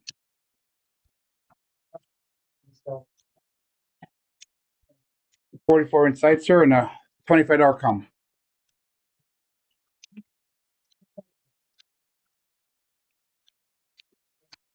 Nope, that stays. I know. I was going to cut. Oh, that's your choice. Your choice. That's No, cool. no, it's your money. Since she's doing that. Hey, no phones at the table, ma'am. All right, I'm the casino. I can do what I need to do for my mothers. All right, so we ready? Let's go, John. Can we get a second hit so they can actually regress? Let's try it. Don't need to regress, ma'am. We need a. Oh no. 5. Oh my God. That was a save my butt. Oh my God. 415. At the top of the rail in the air. Sir, bring How to go 5 and 9 down, please. Dog throws. Jeez. 5 and 9 down, and come travel. I just want to point out the first person to get 2 inside numbers in the last half an hour. Right? Another $25 come. Ridiculous. Here we go. All right, is that your last bet? Yes, ma'am. All right, Joe has got all. He's trying to get one last thing to say. Off and on 5 would be nice. Did you get? I have a 6 and 8 bet. Yeah. Hot 10. No one's home. No one's home. Next day, please, sir. Okay. So we can go as long as we need to. Fine. Much time for that. Let me borrow a nickel. Hot 10. All right, all the horsemen are set. Here we go. Y'all need a $10 4 and 10. He's good on the. You're like something paid for. 6 and 8. Jen's hard 10 is down. I heard you. $10 10. Come on. 10. Do not miss out on this double pay. It's an auto buy for even $10. Get a $10 10. Come on, Randy. All right. You'll be sorry. He's feeling good about himself. Look at this confidence. Oh no. He's a weird bout. Oh, there. Oh, no. That's right. Every other toss is an oh no. That was a weird throw. Oh no. Okay. I don't throw from the end. It's just it's a weird. It's a weird body position to be in. It's stadium crowds. What are you talking about? It's the same. Same. You coming out? Coming out. If you played it, then you. According to the person at the Paris, it's only 6 feet at the. Yeah, that's true. 8. Point is 8, 5, and 3, which is not great. Oh, rolled a churro for you. Yeah, 2. 48's too much. Not that 8. How about that? Oh, come on, you guys. You're killing me. Get out for it. You're killing me. Jesus Christ. Somebody. Good God. Jen, we don't want to pay people. We're doing great. No, I need money. Yeah. It's killing me. You guys are at the casino. You don't want to pay. How many first and tens do you guys have to watch? Oh, thank you, Randall. Thank you. It was killing me. I'm like sweating, dying. Jen was sweating. Oh my God. Back Walster. One hit. I got called out for it. 66, Multiple times so this weekend. 77. To be fair. No, this is 48. 48. And Mama Bear is asking, let's go. I want to go 160 as well. Bear on her mark. Yep, she's square. Thank you very much, Ma'am Bear. 160. Yep. Take it all and pull out 160. Yeah. And give me what's left.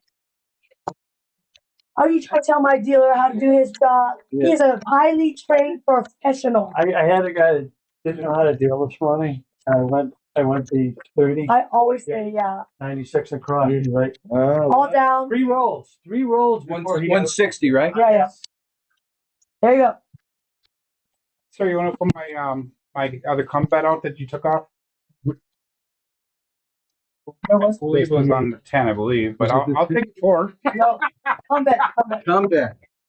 Are you gonna watch for my dealer? He's pretty sneaky. Yeah, where's money out, Ross? Yeah, Randy got paid an extra $25. We're coming out, right? That was his. That was your Yeah, part. right. It's like that's not yours. Yeah. So just the one come? I Yeah. believe so, yes. Exactly even on the 7. There you go. Way to go, shooter. I love you, man. I love you. I'll take all the hooks later, baby. Horse is broke even now. Coming out, guys. Oh, I'm sorry. I'm sorry. Watch my dealer. He is killing us. He's killing us casino. He's like, he's the one you want to work for you. I'm screwing up, so we're making money. Sometimes you'll By the way, you know what? Good luck to be a regression, though. Speaking of that, I got to call somebody out, actually. Jeff from Atlanta Craps last night. Those dealers were overpaying him all the time. Yeah. They kept overpaying him, and every time he got overpaid, he put it out. He bet it for them. Yeah. He kept going, that's dealer's insider. I got overpaid a couple times as well, and I did the same thing. He wouldn't take the money. He was just like, no overpayments. It's going back. Like, that was good. I mean, what a match. If you take money. Yeah, totally. Yeah. This is 5. I was scared once John starts talking. 2 tree mama, baby. I'm going to go 5 and 8, sir. 5 and 8. 10 hours, 12 hours. 5 and 8 minimum. 5 and 8, sir.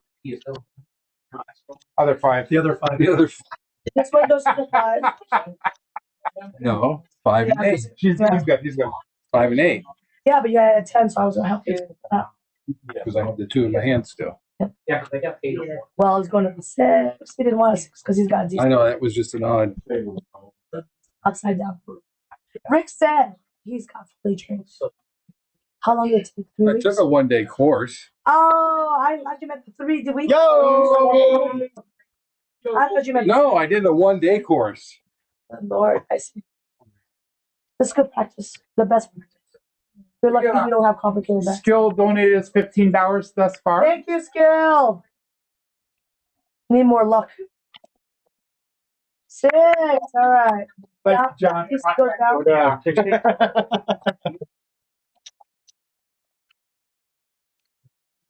Sir, can you move by 5 to 6? Yes, I can. Done.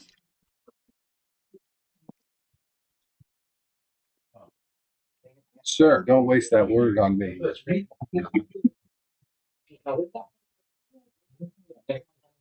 Hurry up. Have some of this tonight. You, no more of that. 9, Hollywood. My first one. Skill and luck donated $15. There we go. Thank you, Skill. Take it to 50. You did?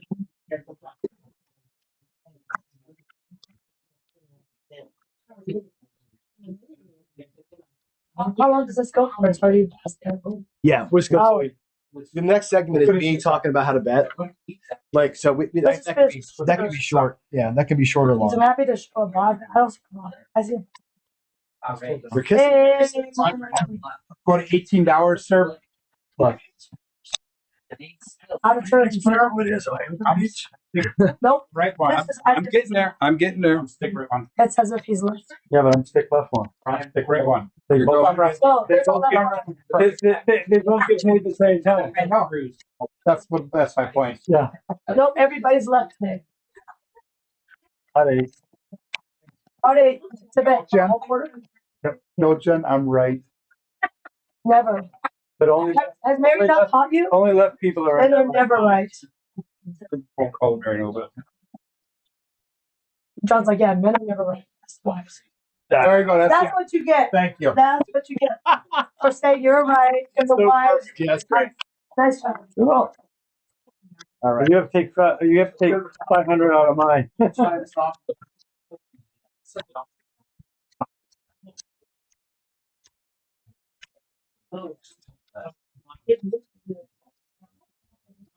was fun. Finally, somebody here had a good roll. That is yours. Call it out. Not just pretty. Good. I couldn't bet with it. I couldn't bet with the shit, but I rolled with it. So here we go. We're gonna take a quick little hiatus here for commercials. Watch and learn how to donate. Right, we're lagging behind a little bit on the raffles. I want those raffle items up. For example, Garville has donated those 3 belts, right? One of the 3 OG belts, one from the Frontier, one from Mirage, one from Aladdin, right? Those are worth thousands of dollars. $100 gets your raffle ticket to one, or $50, right? Raffle ticket for one of those things. Get on the raffles, get on the dog training, get on the high impact stuff. Remember, Bo Parker is going to be here in a little bit. $1,000 donation gets you a day with Bo. Everybody who donates $1,000 gets a day with Bo.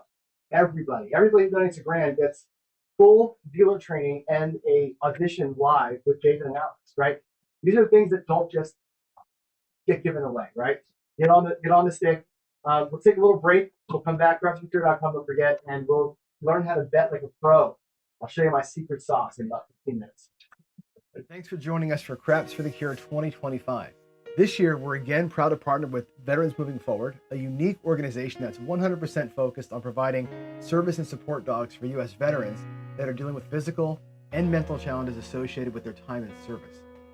100% of every dollar donated through Craps for the Cure goes directly to Veterans Moving Forward, and VMF puts 100% of that money directly to work in the purchasing, caring for, and training of these very special dogs that serve our highly respected U.S. veterans. Over the last 2 years, with your help, Craps for the Cure has raised enough money to purchase 2 dogs for Veterans Moving Forward. The first one, Moochie or Mooch, was purchased about 1.5 years ago and named after our good friend and fellow Craps YouTuber Chiro Moochie, who unfortunately passed away a couple of years ago. Pearson was purchased this past year and named after Ed Robinson from Roll to Win Craps, from his son, who we also unfortunately lost way too early. This year, we shift our focus into funding the training and raising of these 2 pups as they prepare for their dogs. Is expensive and time-consuming work. They each train about 2 hours a day, 5 days a week with a certified service dog instructor. These lessons, they run about $100 an hour over the course of 2 years. If you want to make a big impact, we're happy to let you know that a few of our sponsors have really stepped up this year. Head to crapsforthecure.com and click the high impact donations link, and you'll come here to this part of our donations website. And for starters, every person that donates $1,000 will get to train for a full day with Dice Coach Bo Parker. Coach Parker is willing to donate his time, 8 hours, to the cause for everyone that steps up with that size of a donation. The folks at Casino Quest have put up a number of high impact items, full dealer training for $500, all the classes, all the online courses they offer, full dealer training, $500. If you do 1,000, they'll let you have the full dealer training plus come in person for a private audition with David or Alex. If you really want to step up and drop 5,000, that's fantastic. They put up a full experience with training at the facility, a ride to the casino, dinner with those 2, David and Alex, and of course, gambling with them live. These larger priced sort of direct purchase items really go a long way towards chewing up some of those training costs we talked about for Mooch and Pearson. Thanks for your support of Craps for the Cure, Veterans Moving Forward, and of course, our brave servicemen and women. God bless you.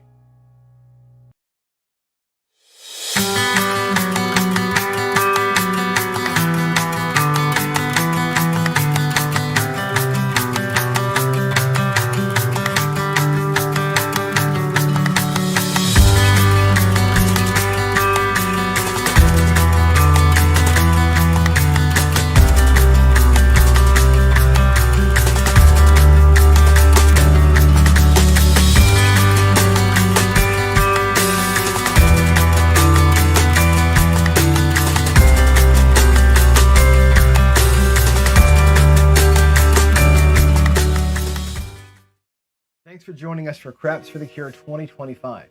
This year, we're again proud to partner with Veterans Moving Forward, a unique organization that's 100% focused on providing service and support dogs for U.S. veterans that are dealing with physical and mental challenges associated with their time in service. 100% of every dollar donated through Craps for the Cure goes directly to Veterans Moving Forward, and VMF puts 100% of that money directly to work in the purchasing, caring for, and training of these very special dogs that serve our highly respected U.S. veterans. Over the last 2 years, with your help, Craps for the Cure has raised enough money to purchase 2 dogs for Veterans Moving Forward. The first one, Moochie or Mooch, was purchased about 1.5 years ago and named after our good friend and fellow Craps YouTuber Chiro Moochie, who unfortunately passed away a couple years ago. Pearson was purchased this past year and named after Ed Robinson from Roll to Win Craps, from his son, who we also unfortunately lost way too early. This year, we shift our focus into funding the training and raising of these 2 pups as they prepare for their life of service. One of the more fun ways to help the cause this year is through our raffles. We're putting up a few very interesting items this year. To get there, go to crapsforthecure.com and click the raffles link in the website there, and that'll take you over to the main site. Once you get here, navigate down to giveaways. You'll see the list of items up for raffle. And, for example, this year, our good friend Gargo has put up 3 of his classic Vegas Use Craps felts for the winner to choose between. We've got one from the Aladdin, we've got this super old one from the Frontier, which of course no longer exists, and this crapless felt from the Mirage, again, which no longer exists. The winner will get to choose their favorite of the 3 felts to go home with. Additionally, we got items here from Heavy Haltham, offering up a full 2-day Access Power Craps seminar at your choice of Vegas or Biloxi. And additionally, we have custom-made cutting boards made just for this event by Rich, as well as Garrison's Platinum Craps Super System. Matt from Dice Data has also been kind enough to put up a full advanced Craps system review. All of these can be had with a single raffle ticket. Of course, nothing's stopping you from buying more than one, right? One of the best and most tactical ways you can help the cause this year is to purchase items of need for the service dogs. By following the Dog Training Fund link at crapsforthecure.com, you'll see a full list of training aids, medicines, doctor's visits, and other supplies that the dogs need over the next 2 years. From a $15 box of poop bags to funding their vet visits and vitamins, pick the item that fits your budget and know that what you buy literally gets bought and earmarked directly for Mooch and Pearson for use over the next 2 years of their training. Thanks for your support of Craps for the Cure, Veterans Moving Forward, and of course, our brave servicemen and women. God bless you.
Secret sauce. At the table? Yeah, just come on up. I want to talk back and forth with y'all. Let me know when we're on. We on? Hey, we're back. All right, we got in a little bit. We're gonna have Coach Bo Parker coming to do another bet on me, like we did with Ed earlier. Bo's gonna be here. He's the dice coach. He's gonna show you, hopefully, what I'm about to show you, but in Coach Parker's way, which is a way to kind of to catch streaks and really pound what's happening on the table. But I wanted to do a segment here. We're going to call this the secret sauce. And there's no secret sauce, by the way. I think Matt kind of said that, right? You can't really win. Isn't that what he said? No matter what happens, I asked him point blank. he's run 100 strategies against 100 million things, and he's never won once, right? Which means they got you. But I think there's a way that we can got a little bit less often than we'd like. Let me go to the table. Let's go to the top-down view, Craig, and we'll talk about it. One of the things that I always lean into is, and I think, again, I call this the secret sauce, right? The secret sauce is this, and it's a simple math problem. How much do you want to lose? Somebody answer the question. Who's here? I've got 2 people watching me. How much do you want to lose, Kat? $100. Really? I want to lose nothing, right? But the question is, whatever you're willing to lose is what your bet is, right? And the first part of the secret sauce is only lose a little tiny bit when you do lose, because you're going to lose, right? So there's a couple of schools of thought. We were seeing before, Ryan and I were playing, and we were doing, Jen was calling for the regressions, right? So we had, I'll do one number as an example. We had the $75 fine out there, right? Which is a lot of money. But what you might really want to be betting is a $25 fine. Because what happens is the person takes the 105, comes down to $25, and it's a regression play. And you're playing what you actually want. What he actually wanted to play was a quarter. But he had to put out 75 to get to the quarter. Follow me? That's a regression play. Really what he wants to risk is that. So the thing of it is this, and I'm going to try and explain this as best I can. If you have, like I did, right, on every single number, the big 330 inside, and what I really wanted to be playing was 110 inside. I got to risk $330 to get down to where I really want to play. So when I lose, how much do I lose? Way more than I want to. I'm willing to risk 330 so I can play a nice, easy game and not have to worry about it. But really, I'm risking a lot. I'm risking, in some cases, a third of my bankroll, right? Right, you made the noise. Yeah, that's the noise, right? A third of your bankroll. Or even if you're playing for 3K and you're playing a tenth of your bankroll there. What I'm saying is this: when you lose, and you will lose this, you watched me lose on 2 straight PSOs, 330 inside, right? When you do lose, you're losing a ton of money. My advice is lose as little as you possibly can when it comes. So the choice you have as a player is to come out big and go down, or start where you want to be. So in other words, if I'm willing to lose $44, don't go out 66 or 88 or 110 and then come down, start with where you want to be. The best example I can give this on is the pass line. Okay, I'm going to throw, and Jen, you can help me out here with this. You put the bets up there for me so my head's not in the shot. So I preach the system, and people who watch my channel know this, and if you're new to me, this is the pass line or don't pass progression system, okay? What I'm looking for is to catch some sort of a streak. And again, lose as little as I can. So let's say we have, I'm going to put my bankroll here in the column. 100, 200, and 50. Everybody follow that? There's 250 out there. Mm-hmm. I'm going to give it 10 tries. I'm never going to lose more than a quarter. But I could potentially win 10 units or 7 units or 15 units the way that I play this thing. When I lose, I'm only ever going to lose that. I'm never going to lose more than $25. That's my max. If I was a bigger player, it might be 100. But for the sake of the demonstration, we'll just use quarters. Again, lose as little as you can, but you're trying to catch the run. If you catch a run and we win on the pass line, we're just going to pretend it's a bunch of come out sevens. Okay. Matter of fact, I did it when I was throwing, right? I had four of them, right? 2 Yo's, 2 sevens. So here's a couple ways to do it, right? We win, right? Immediately you stack it up. This is going to be the base progression. We'll just do a straight up pass line parlay, and I'll show you there's good and bad to this. Okay. When I hit the second one, now you win how much? $50. And you stack it again. Looking for 3 or 4 in a row if we can pull it off. Okay. Again, what's my risk? 25. 25. It's the smallest amount of money I got. I'm risking only 25. If I happen to catch the third one for $100, my profit is how much? 175. I risked 25 to win 175. 7 to 1 was the ratio there. Now, if you really want to hammer it, stack it again. Mm-hmm. It's 4 in a row. You're making the noise that you're worried, right? What are you worried about? It's a freaking quarter, right? It's I a don't want quarter. to lose my quarter. I don't want to lose a quarter either. But the quarter becomes this, right? There's your 8 units on that next win. What does that add up to? Yeah, but I think so. Let's add it up. but you have options too, though. We'll talk about options in a minute. But for the quarter, it's not quite $800, is it? Did I give you too much? Did I? Yeah. Okay, so yeah, it should be 15 units. What you win. You win 15 units on that. Okay, so risk a little to win a lot. Now that's a 4-win play. 4 straight parlays is a miracle, but I did it 10 minutes ago, and I did it 3 times the other night. Okay, now here's the other way to do it. Which Not the fifth one. what's that? That's the fifth one. That was the 4th one, right? So 1 goes to 1 goes to 2. This is the first win. Right. 2 goes to 4. The second win. Right. 4 goes to 8. That's the 3rd win. Yeah. And then you catch the 8 unit wins. Yeah. Right. That's the miracle. That's the $400. Right? But you actually, if you're putting it here though, are you gonna come it down, or are you gonna re-risk the whole thing so that you would need to win the No. If you're after the 4th one, I'm done. Right. Okay. Looking for 4. Now that's one way of approaching it. Let's take another way that's a little safer, but still wants 4. Okay. Only happened once today out of all those shooters. I know. Only you. Well, we weren't really tracking it though, were we? Oh, I was tracking Okay. it because I was stiff. We have a $10 donation from Neil. Thank you, Neil. No. All right. Thank you, sir. Yeah. Now here's the 1, 3, 2, 4, which I like a little bit better. Again, it's kind of the same thing. This one takes a 2-unit risk, but here's how it works. You win the first one. Remember the numbers: 1, 3. Kathy, look, 1, 3, 2, 4. Everybody got that? 1, 3, 2, 4. Pretty easy, right? We win. You stack it and you add 1 from your bank. Now it goes to 3. We also have a $100 donation from Anonymous. Anonymous, rock. And a second $15 donation from Scudlock. Thank you, sir. All right. Double paid. Thank you. All right. So 1 goes to 3. I parlay my win and I add 1 to it, which is a little risky. So you're doing 2 units now instead of 1. The reward for that, though, is when you get paid 3, we go down to, what's the next number? 2.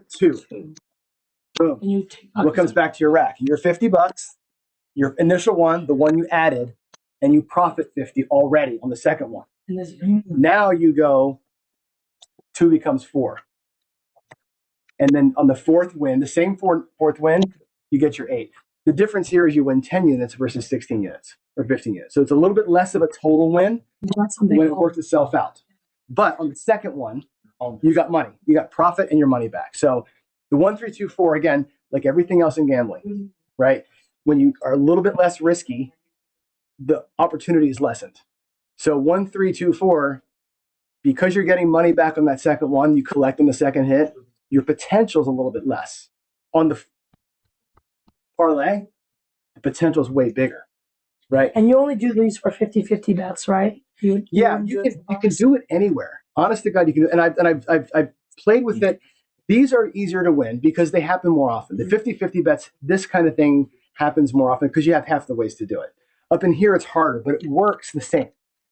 Let's take the 5, or the 4 is a great example, right? Yeah. All this back. Let's take all this back. We'll do the 4 because the 4 pays how much? Everybody, 2 to 1, double, right? 1, 3, 2, 4 is easy because it pays double. You go 1 right to 3. You don't got to jack in from your rack. It becomes a 3, right? And that pays 150, and it goes down to 2. There's your money back, and there's already 150 in profit, and you have a $50 bet out there. Then it pays 2, it gets stacked up, and then it pays 4. And for your initial $25, we didn't do too bad. Well, now getting 4 4s is an absolute miracle, right? But on the second 4, how did you do? You were out. Again, on the second 4, the first one hits for 2 units. 1, 3. When it wins, guess what? You're back with 100 and a quarter on just the second 4. Yeah, if you're willing to do the full press and pull it back, you made $100, right? you're never going to be able to track this. You locked $100. How do you track this? Tracking it how? Well, you've got the whole action. Everything's going crazy. Right. How do you know? So in my rack is what I would do. I would use the whites in my rack. What if you're counting multiple numbers? You're not just going to. That's what I'm saying. So use your rack. Can we see the rack, Craig? I guess we probably can't, right? Can you go to the other view where Jen's on camera? Actually, no, I can do it down here. Yeah. So if we do this, let's pretend. So this is our rack, Jen. Here's what I'll do. This is our rack, right? Pretend this is your. Where's she at? Oh, there she goes. Keep going. If we pretend this is our rack, right? If you're doing a 1, 3, 2, 4, you can track and hear where you are with your white chips or different colored chips, right? So you might have, like, if you're doing the reds as your backer, right? When you're, I think I missed one. Wow. Yeah. Right. So you flip it when you're on the 3, and you flip it back when you're on the 2. You can find a way to kind of flip chips in your rack to keep track of where you are. But ultimately, you end up just knowing where you are, especially on the pass line. You kind of know. Yeah, The pass lines are easy. The top bets are tough, but you can look at the numbers, and once you know, $75 4 is my 3. That's easy, right? These are simple. The 5 and 9, a little tougher, but in all honesty, it's this. It's a $35 win, right? You got to drop $15 to make it look like 3, but now you're at 75. Please don't do this, people. Please please don't do this. You're just going to be a hot mess at the table. You might. We're going to count. We're going to be like, guys are out. Again, 1, 2, 3. I can totally see it, right? And when I get the 105 and I'm down to 2, it's not hard to look at the level of chips where you're at on a progression bet. Again, there's no opportunity staying there and staying betting. You will also get lost in the sauce, which is what you're worried about if you're pressing and not collecting on a rhythm. So what happens with people is they press, and they forget to collect, or they forgot what the rhythm is, and they're getting lost in, oh, did I get my 5 back? Am I 5 even? Or we make it too complicated. And the bets will be, it's all stacked in. It's hard to see where you're at. So It's that's not why that easy. a 1, 3, 2, 4 at this level is easy to see because you can look at how many chips are there. I'm on 2. If I'm on 2, the next one's a press. If I'm on 4, the next one's a collect. Like you can look at your greens and know where you are. Again, the pass line, don't pass line, way easier because you're managing your own money. It's right in front of you, and it's a 50-50 bet. Here's the trick, or the main secret to me is this. Now, repeat what I said earlier. We put out whatever your bankroll is. Just do, again, 250 for 10 cracks out. I'm willing to lose the least amount of money that I can, $25 at a time. I'm going to take a $25 crack at 4 in a row 10 times. If it works out, even on the 10th one, I'll still break even.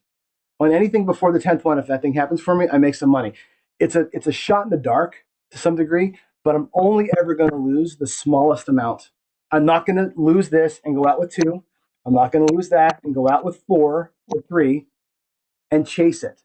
I'm only ever going to lose the smallest amount of money that I'm willing to lose. And I think that works everywhere. And the reason why this comes to my mind is looking at inside bets, right? If I'm a $10 player and I'm a small bankroll person, which a lot of people are, what I really want to be able to play is this. We do a lot of work. We do the skill 66. We do all these other plays to get to 44 inside or at maybe better 64 across. This is where you want to be. And I'm willing to risk $64. Like I can throw $64 in the garbage can. It wouldn't affect my life. But if I went out here for 40, right, or 320 across to take a $70 hit to get 64 across, I'm risking 320 to get to where I really want to be. I'm not willing to take that amount of risk to play a regression, nor am I willing to take the risk of taking 2 hits, hit, press, move, and all this complicated stuff to end up here anyway. If I'm willing to play 64 and just go. I think it's easier to start small and just go. And whatever go looks like for you, for me, go might look like a double tap, right? Go might look like what I just showed you. So you could take the 5 at $15 and say, look, let's make it look like a quarter. That's your first one. When it pays 35, you can go back to your quarter and you've got your money back. That's a lot of people do that. It's a nice little regression. Or you can say, you know what? I started here. I got my $35. Guess what? With my $35, I'm going to create opportunity and go to 20, go to 25, go to 35, right? Find a way to take that first hit and make money from it and never come back. I think the problem is we start too high, work to get low, and by the time you get back up again, you're so scared of not making any money, it's too late. If you started low and just worked your bets from low to high and collected on rhythm, you'll be far better off. And Ed Robinson showed that today. When he was betting today, he never regressed. He always started with what he wanted to start. I'm putting whatever I got out there on that number. That's what he's going to put. And he let the number come to him and collect on rhythm.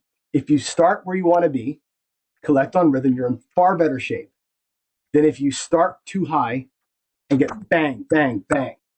And you're out of bankroll. I think we'll just say that I used to be this. It takes too long to win, and I've been turning around because there's the opposite theory would be El Toro and Jeff. In Atlantic, Jeff believes that you need to bring more, win more from your show, right, Craig? Is he's going to go 220 or 320 or whatever, and just do a big time regression because ultimately they're not going to be 8 PSOs in a row. That's because you can recover pretty quickly, even if you PSO 2 or 3 times. The problem is if you go out 330 and you end up at what? 66 inside? No, I probably go 64 across. Okay, so you go 330. Let's do the math. If you go 330 and you end up at 64 across, okay, and what is that? What is the difference there? It's $264, whatever that is, 266, right? 266. Okay, so 266 is what you'd be negative if you lost it once and then the next time it worked. You're negative 266. Yeah, but when you get a hit, you're looking at $105. So you just need 2 hits to recover. But you got to stay at 330. And that's this, but you're going for 2 hits. You're not just gonna. Yeah. This is where I find, and again, I can see that if you have bankroll, I can get it. But let's put it out there. Let's put 330 out there, right? And when you go down for 330, I'm going to put it out here. This is your loss. Your 330 in losses, right? The next time you do it, you have a choice to make. Because what I was going to do was take the $105. I'll pay it in greens. And go 64 across. I was going to do that, but now I lost $330. So what am I going to do the second time? Well, now I got to get 2 hits and then do it. No problem. It's a huge problem. No problem. No, see, because the problem with the people is they can't recover because their bets aren't big enough to recover this, right? You can't recover this with a 64 across. You're making my point for me. You need 105. You made my point. If you're going out 330 and you're going to regress to $64, it takes. How many times you got to win $14 to win back $250? Right. I think they don't do this on everybody. They're doing it on themselves. Right? Okay, but again, the point is, you wanted 4 presses, and we're looking for 2 hits. You wanted 4, right? But you're at small risk. I'm starting at the smallest risk. So I'm just bringing the opposite. Yeah. So that's what I'm with you. Yeah. The opposite risk is this: you're going to risk 330. Yes. To play with $64. Not me. I'm going to do squeeze play. I know you.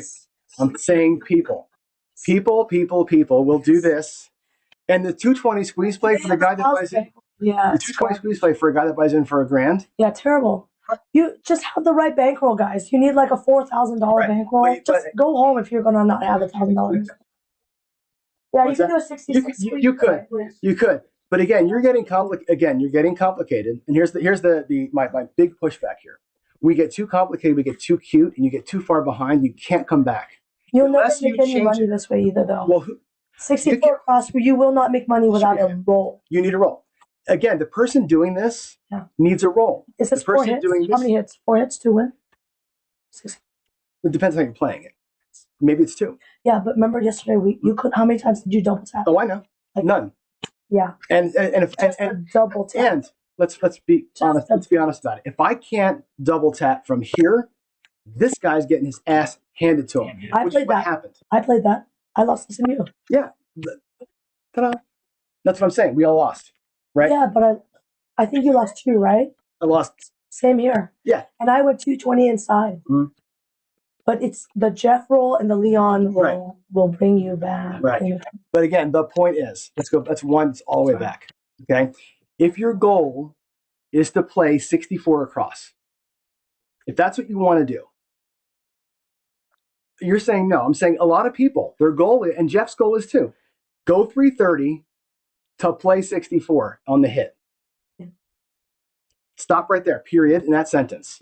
I'm going to bet 330 so I can then play 64 across and be happy with myself. No, I'm not timing out yet. That, my friend, is dangerous. That's not why. 64 is not the goal. He's made money to take the 2 hits to get to 64. He's made $200 to go across. Okay. So his goal is to win, not to go to 64. I'm talking Because you're about. right. If you want 64, just go 64. That's what I'm saying. I know I'm right. What I'm saying is, you're not correct about the real no, goal. what I'm saying is this. Let's Where's the judge? no. Where's the judge? Let's wind it back. Let's wind it back. Jen's loitering to I know. the show. But I'm not gonna succumb to that. Let's walk it back. This is really worth donation. This is worth the money. Get in, right?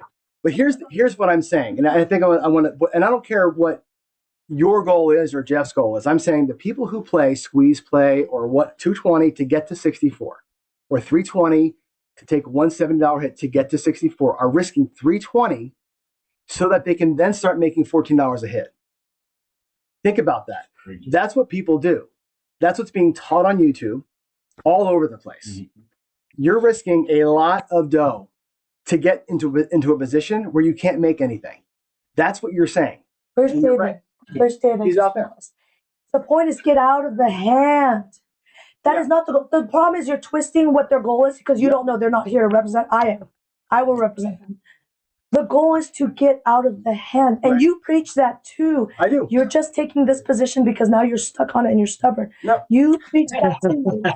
You preach that too. The best way, and John's right, is 110 inside, 2 hits, and then 64. You're out of the hand. Getting out of the hand. So here's and I said this to you guys last week. Getting out of the hand is important, but remember what getting out of the hand takes. Want right? to play this? Let's go to roulette.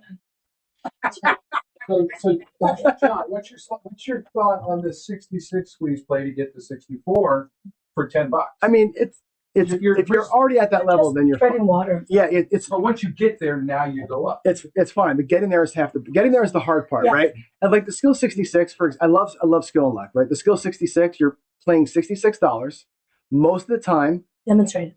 Yeah, let's do it. Yeah. So the 66 looks like this. Here we go. And I think this is, I don't know how to word this right, but let's get the bets out there. Give me points. So 3 ways. I have $66 out here, right? Let's get all these out of the way. We make it clear. $66. The first, you need an inside hit, first of all. You need to get a hit first that pays $21. The player's going to throw me a white chip. We're going to press it all up. So we haven't collected a thing yet. We're still at risk for $66 or $67. But yeah, you're essentially, you're still risking the same $66. Okay. Should we get another hit, which would be fantastic, you get paid $28. That comes back and you go to 44. Right? That's the move. You risk 66 to win 44. Now let's take $66 out of this mess over here.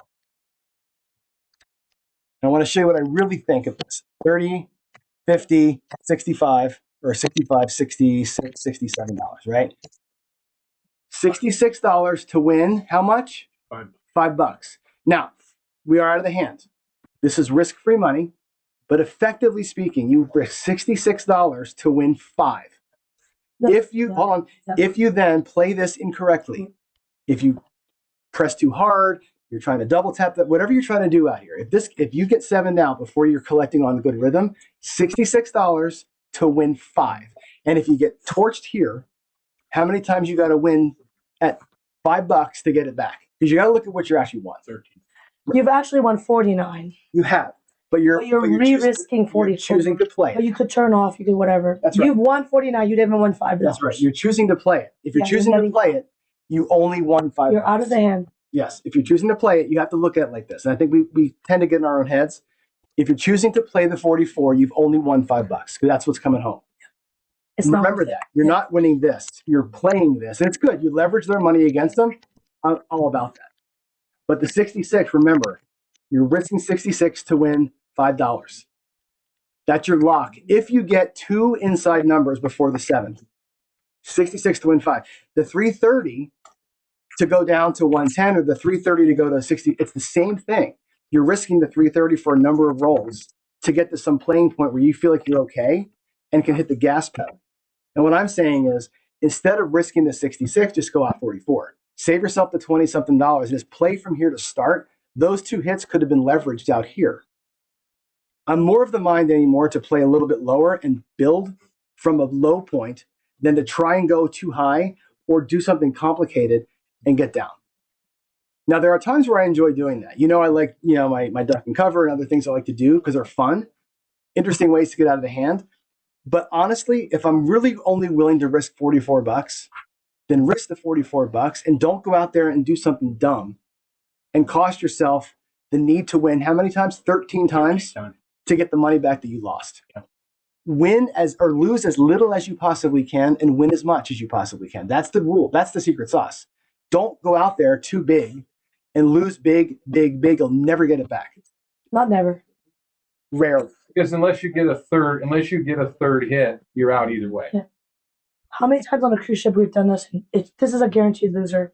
44 inside. I'm not saying it's a guaranteed win. I remember we were on the cruise. There's no guaranteed win. Could make no money on here because there's nowhere to go but a big roll. Right. That's what happened last night.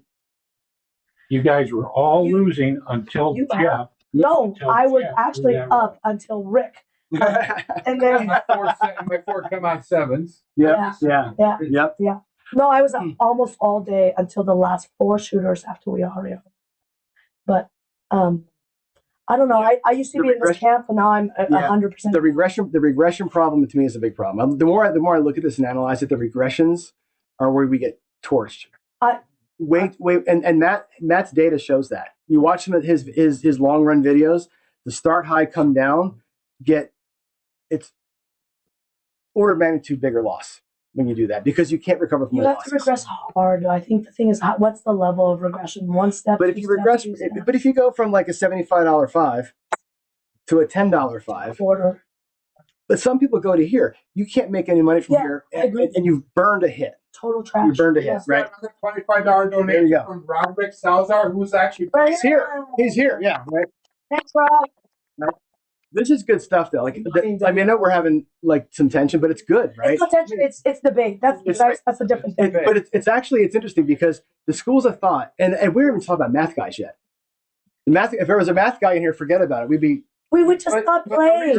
The reason it's pushed is the math guy says you've got 4 rolls before the 7. Yeah. Which means most regressions will work if the numbers work. But again, but that makes my point though from before. If you're here, right, 4 rolls before the 7, you got your 2 miracle rolls, you got your $5 in your rack, and they 7 out, you go, oh, shit. But at least I got my $5. Didn't cost me anything, but you burned 2 hits. You follow me? If you would have just been here and even same betted twice, you'd be better shape. You know what I'm saying? Like you'd have to collect. You would be pressing, so you would actually be worse shape than the guy who wins. Well, you know me. When I'm here, I'm double tapping. When I'm starting low, at all. When I start low, right? I start low and I build up and I double tap. That's right. 6 would go to 30, 5 goes to 25. Yeah. So you've collected nothing while you 7 down. The other guy had $5. Yeah. Can I ask you a couple questions? Go for it. Skip this. Okay. But you were going to do that 1 3 2. Yep. 1 3 2 4. 1 3 2 4. And you came in with $250. Is that right? 10 cracks at it. Yeah. Show me the 250.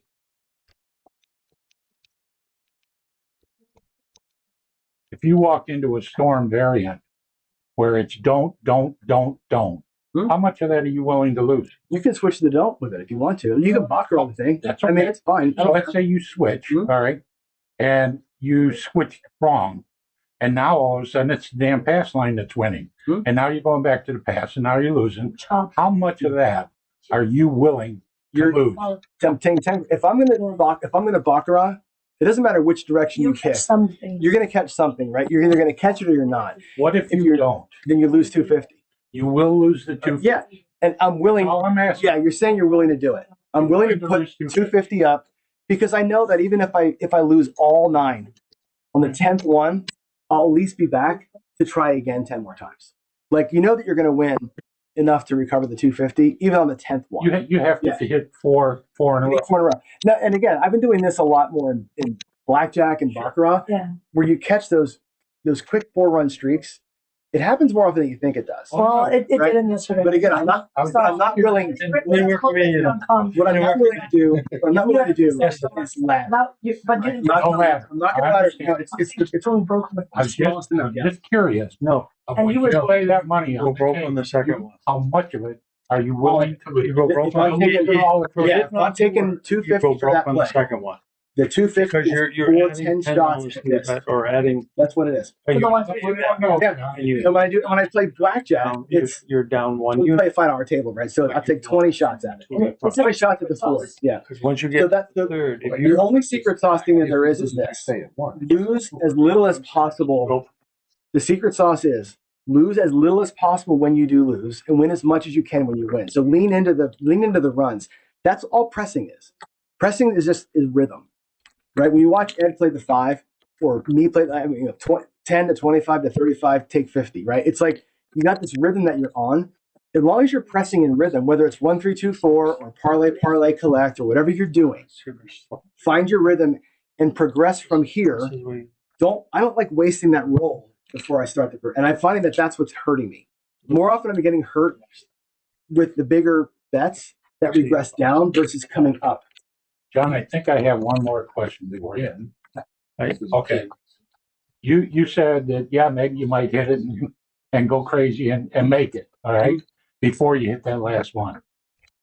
Is there a point in time that you would get ahead of 250 and you would leave? Yes. All right. What's your? Let's talk about that, because here's again, if you're going to be, and this is what I actually did this the other night. It's kind of cool because it happened quick. So you go your 250, right? So we'll take there's the 225. I'll make it look like that. 1, 2 1/4 sitting there, right? Let's say the first person does it. Okay. So one wins. I stack it up. I take my 3, come back to 2, I win 2, and I go to 4, and we win it. And that happens, right? There's my 250, and here's whatever I've won, $250. Let's roll this out. I want to see. Hang on. So that's how much you want to win? No. 50? What I'm saying is this. Here's the bankroll management piece of it, and here's where the bridge stuff comes in. Okay. Right? You could say, that was enough to get out of here. Sure. Right? My 10 units is I'm fantastic and I'm fine. Or you could say, you know what? I'm going to lock up half of that. Right? Or maybe I'll lock up 7 even number of chips here, and I'll do it again, but I'll start it with a $50 as the base. I'll give it another couple shots. I'll give it a couple more shots with a bigger base and do the same move again. If this doesn't work, I've got that. So and that's when I'm done. On the 250, you would be satisfied with 100. Yes. Okay. If I'm bankroll building, yes, I'll take the $100. I'll lock that up. I'll take 3 cracks at it from a higher base. You lose those. Bye. Goodbye. Never going back in here. My rack. That's in one spot. I have my lammer. That gets locked up. This goes in the front of my rail. 3 shots at it from here. If you have a miracle, which again, the night we had, $50 miracle, right? I did it. The first shooter, the guy right next to me before I got the dice, did the exact same thing. Right? Literally, my first $25 turned into this. And this becomes, there's 2, right? Yeah. But 3 becomes that. Yeah. Right? Now you're doubled everything up. So when that comes back to win, it's $500 instead of $250. So if you're willing to say, I'm going to lock that and walk, which most people are not willing to say, I just won $250, I'm only going to lock 100. Take the $250, go home, or take the $250 and play it out, but play the same way. Bigger base. Use your wins to make a bigger base. You can use their money as leverage against them. That's how you do it. The only way to do that is to go up a little bit. That make sense? But isn't that exactly what Jen was saying? She goes out for the 330. She gets a hit or 2. She regresses down. She's playing their money and going home with a profit. As long as the profit's good enough to go home with. Of the skill 66, $5 is not enough to go home with. They didn't on $66. $5. $49. They could just bring it on. If you bring another donation, $50 for Anonymous. Anonymous. All right, we love Anonymous. But it's not enough to go home. Yeah. But it's rack preservation. If you bring the $44 back, it's rack preservation. It gives you another chance at it. I've got, I'm squeeze play it. When I come down to 64, I've only got $10 invested. Now it's go up. So that to me, that's rack preservation. I get more shots. The bleed is real though. It is. The Yeah. rate of that is real. And again, the thought is the odds are it's every fourth roll to 7. If you need 2, the odds would say you've got a good shot at it. As long as you have bankroll. Bankrol's kind of key, right? So you have Bankrol's that kinda key. bankroll to blast that variance. I agree. If you're doing a huge lay to then do a massive regression, yes, I see that. I mean, you have to think about every bet as a lay bet, right? And I even said this a while back. 330 you can look at too, but what is this? 160. 160 on it, right? How much does that win? 35. On average, $40 on average. 35 hours most likely, right? Think about that. It's more than 4 hits to get your money back. Well, it's what is it, 4 to 1? Or it's 4.5 to 1 or 1, right? You're laying 160 to win 35 hours.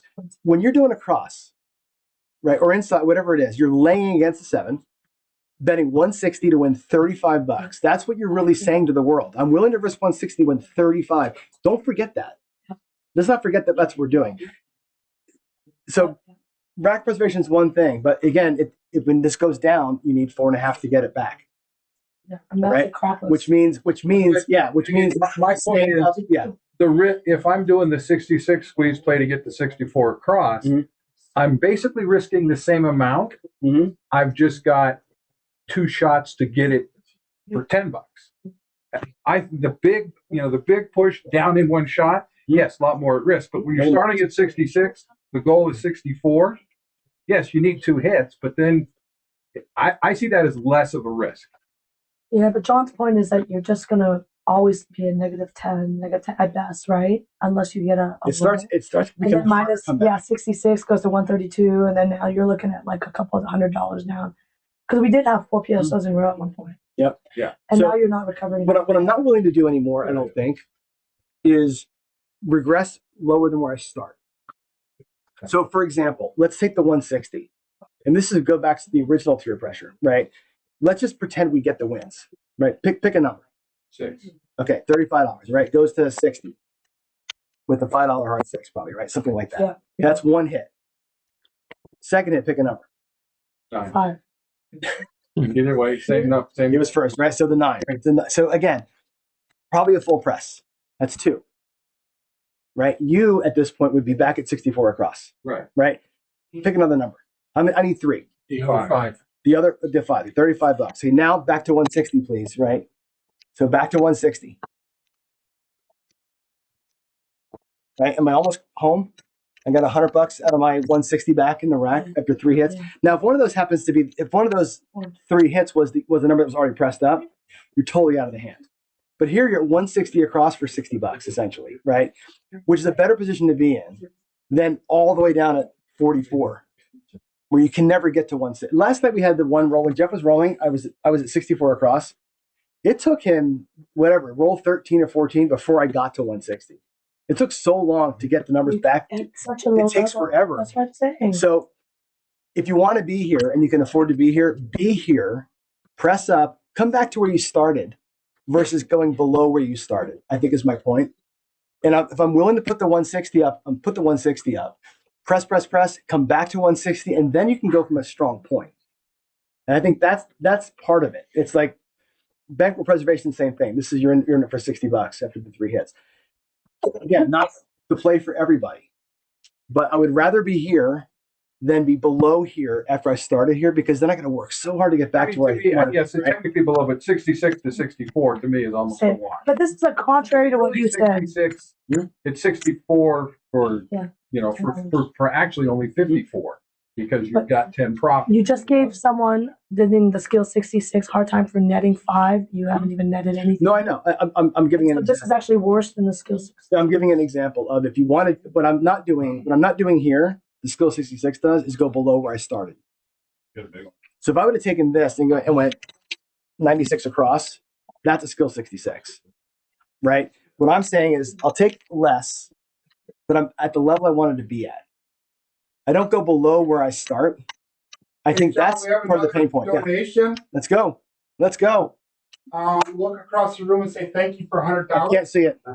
D8, baby. No. The one, Jesus Christ. Thank you for that. I'm hurt. Is there Are you? Is your name D8 now? No, Doris Light was just on the screen. That's why I said. Kathy donated $100. Kathy?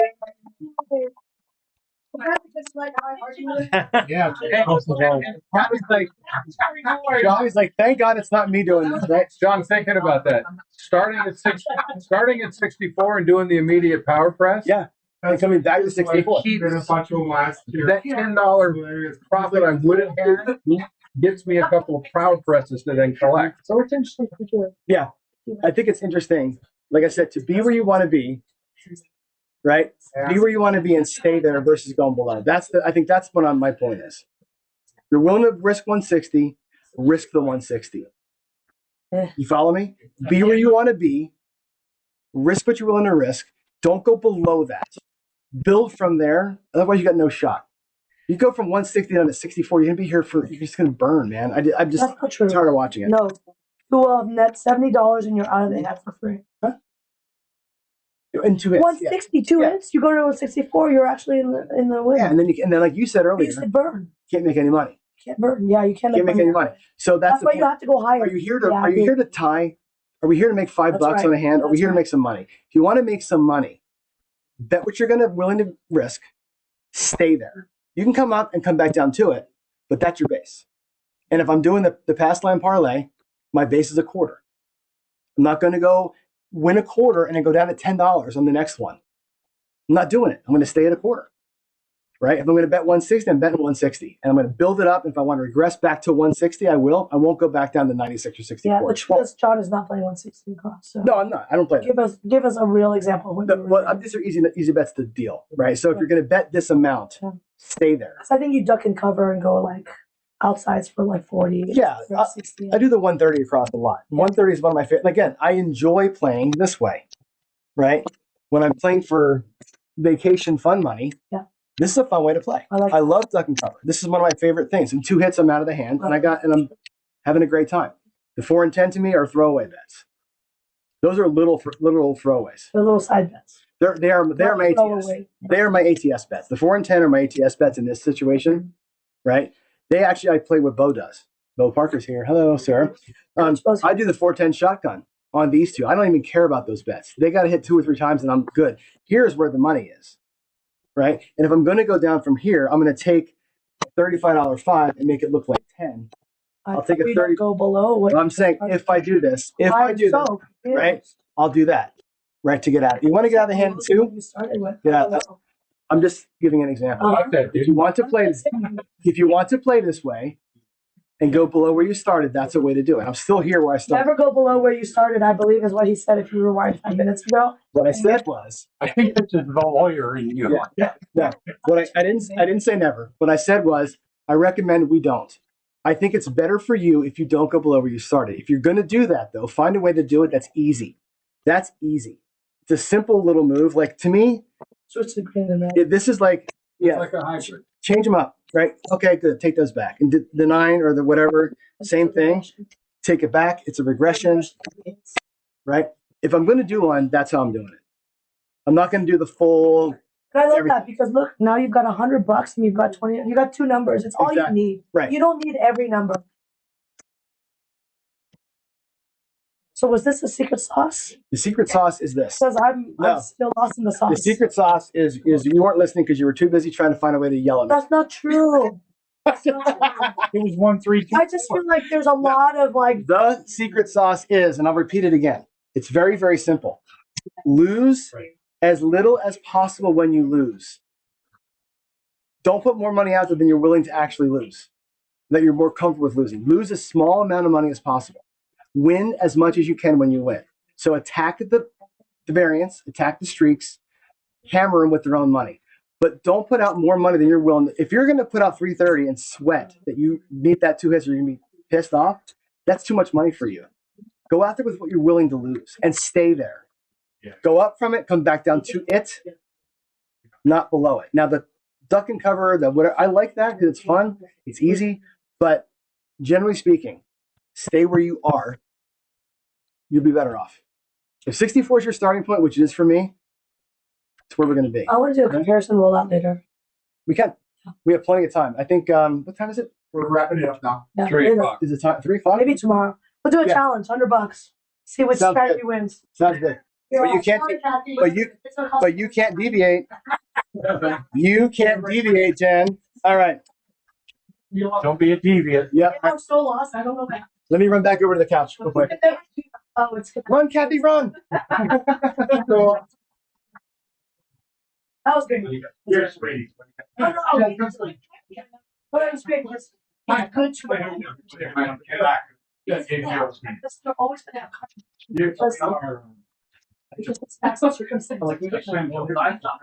All right. That was fun. Thank you for that. So nothing better than a good challenge. And we always joke about this pro craps over here. This is pro craps and I. That's what we do at home, right? Yeah, challenge. We are challenging. You can't get to the I was gonna say you can't get to the butter if you don't beat it, but you know what I'm talking about. You gotta I'm trying to think of a good analogy, right? You gotta hammer the debate. You gotta talk, you gotta try it out, you gotta have a little bit of give and take. Otherwise it's me sitting there pontificating. Right? You can't have that. So this is what's great about this game, especially in roulette, blackjack. Who cares? There's no strategy. It's just how much you're going to bet. This is a whole different. That's why craps is the best game in town, right? It's just makes us all here. And so I love the debate. I appreciate you pushing back. That's what it's all about, and it's fun. Now, push back on this. CrapsForTheCure.com. We have Coach Parker is here. He's put up. How many lessons will you give away if people donate $1,000? $1,000. For every 1,000, you get a class. You can bring up to 3 people with you. Everybody who puts $1,000 in can do that. So if 10 people or 20 people put up $1,000, you're gonna do 10 of them, 20 of them. Whoever puts up $1,000, it's a class. Are you hearing that? Everybody who puts up $1,000, class with Coach Parker, which is I've watched a class with you, unbelievable. Like you were in a class. I think you were talking too much. Like a life-changing thing. Well, I'll tell you what I just showed. I think you came after it. What I just showed, my pass line parlay thing. It's all you. It's all you. Stack it, don't rack it, right? That just makes so much sense, right? He only does it twice. Yeah, I do. I'm going 4 times. Oh, someone else is debating you. It's all good. No, but here's the thing. These are the things that folks are putting up, right? So Coach Parker's putting up the sessions. Power Craps put up a full seminar. David put up all the Dior training, right? We got Rick's. Boom. This thing of beauty right here from Rick. How do you get this? How do you this get is also in a raffle item for $25. Raffle item, right? Is it also, if you don't get in the raffle, $300 donation. $300. Everybody who puts $300 up gets one, right? Is that what you're going to do? You make as many of them this week? $300 donation specified. You heard it here. Cutting board. Every $300. Look at this thing. Is that amazing? We have another $20 donation from Anonymous. Anonymous is ruling the day. All right. 300. So get yourselves to crapsforthecure.com. Get your donations in. Again, if you know of that, if you've heard of a vet, if you somehow connected to a vet who you think might need assistance or help, vetsfwd.org. It's a commercial, Craig. Thanks for joining us for Craps for the Cure 2025. This year, we're again proud to partner with Veterans Moving Forward, a unique organization that's 100% focused on providing service and support dogs for U.S. veterans that are dealing with physical and mental challenges associated with their time in service. 100% of every dollar donated through Craps for the Cure goes directly to Veterans Moving Forward, and VMF puts 100% of that money directly to work in the purchasing, caring for, and training of these very special dogs that serve our highly respected U.S. veterans. Over the last 2 years, with your help, Craps for the Cure has raised enough money to purchase 2 dogs for Veterans Moving Forward. The first one, Moochie or Mooch, was purchased about 1.5 years ago and named after our good friend and fellow Craps YouTuber Chiro Moochie, who unfortunately passed away a couple of years ago. Pearson was purchased this past year and named after Ed Robinson from Roll to Win Craps, from his son, who we also unfortunately lost way too early. This year, we shift our focus into funding the training and raising of these 2 pups as they prepare for their life of service. One of the more fun ways to help the cause this year is through our raffles. We're putting up a few very interesting items this year. To get there, go to crapsforthecure.com and click the raffles link in the website there, and that'll take you over to the main site. Once you get here, navigate down to giveaways. You'll see the list of items up for raffle. And, for example, this year, our good friend Gargo's put up 3 of his classic Vegas used craps felts for the winner to choose between. We've got one from the Aladdin. We've got this super old one from the Frontier, which of course no longer exists, and this crapless felt from the Mirage, again, which no longer exists. The winner will get to choose their favorite of the three felts to go home with. Additionally, we got items here from Heavy Haltham, offering up a full 2-day Access Power Craft seminar at your choice of Vegas or Biloxi. And additionally, we have custom-made cutting boards made just for this event by Rich, as well as Garrison's Platinum Craft Super System. Matt from Dice Data has also been kind enough to put up a full advanced craft system review. All of these can be had with a single raffle ticket. Of course, nothing's stopping you from buying more than one, right? One of the best and most tactical ways you can help the cause this year is to purchase items of need for the service dogs. By following the Dog Training Fund link at crapsforthecure.com, you'll see a full list of training aids, medicines, doctor's visits, and other supplies that the dogs need over the next 2 years. From a $15 box of poop bags to funding their vet visits and vitamins, pick the item that fits your budget and know that what you buy literally gets bought and earmarked directly for Mooch and Pearson for use over the next 2 years of their training. Thanks for your support of Craps for the Cure, Veterans Moving Forward, and of course, our brave servicemen and women. God bless you.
Thanks for joining us for Craps for the Cure 2025.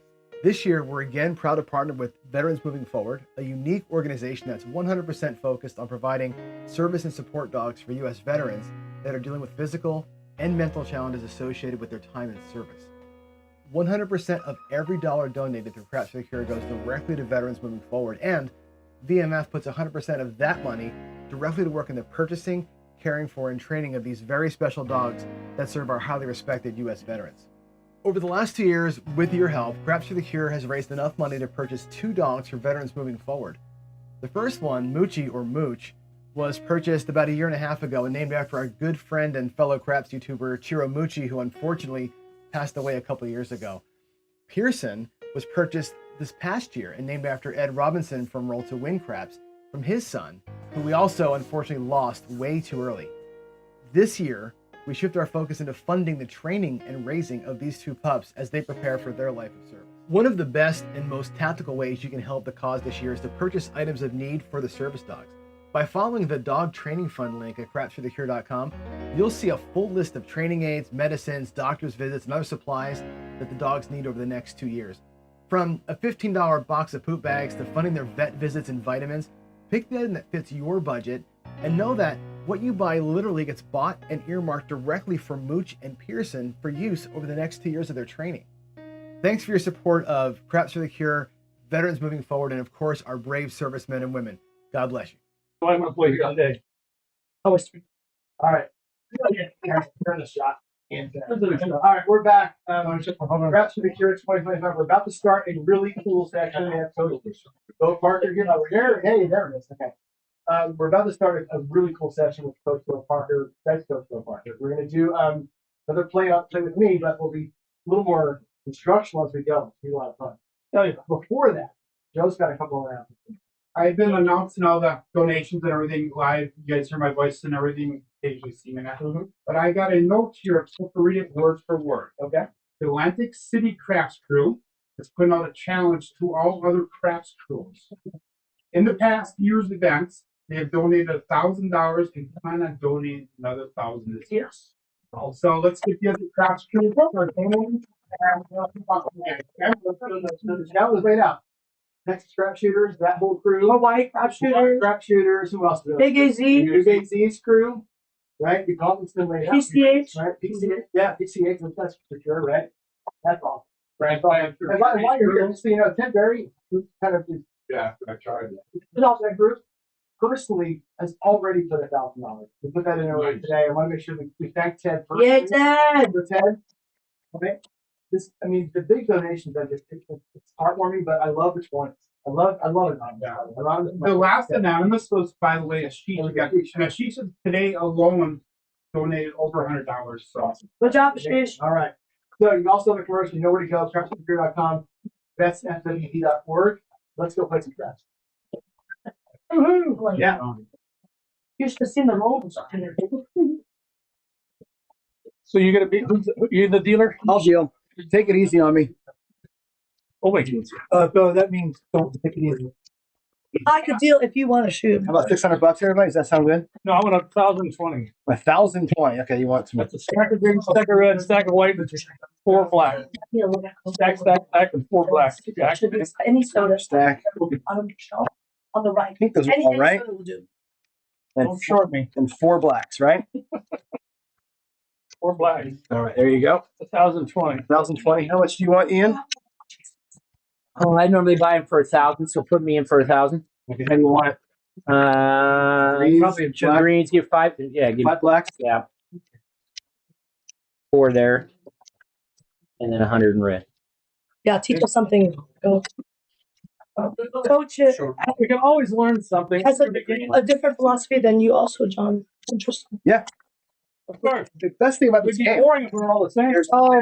more than one way to play this game, If right? I ever agreed with John, 100%, I always agree with him on most of it. If it was 100%, we'd just all kill over. Right, 100, Thank you. 4 and Drop dead from shock.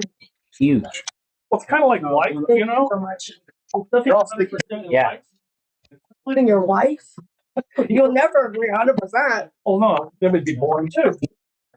All right, now take it easy on me. I'm a rookie.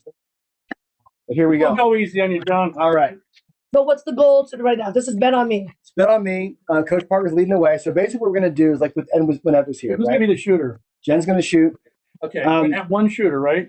One shooter. They may switch in and out. Usually like three. Yeah, three. But yeah, play it how you're going to play it, and really kind of talk us through what we're doing and why. Okay, first of all, I just got to the table, right? Yep.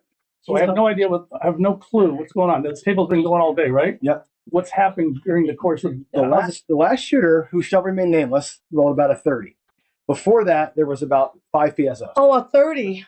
guys, Ashish again says 639. All right.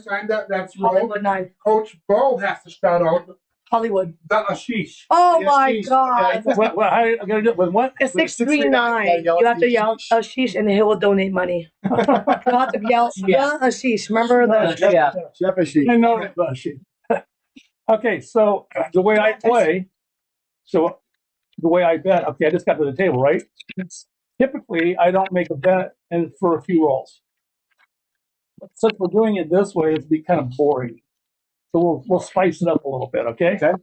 So normally I don't make a pass line bet at all, except for when I'm shooting, but I'm not going to be shooting today. So I would place the number if I so it seems to. So let's just see what happens. I'm not going to do anything right now. I've got my buy-in.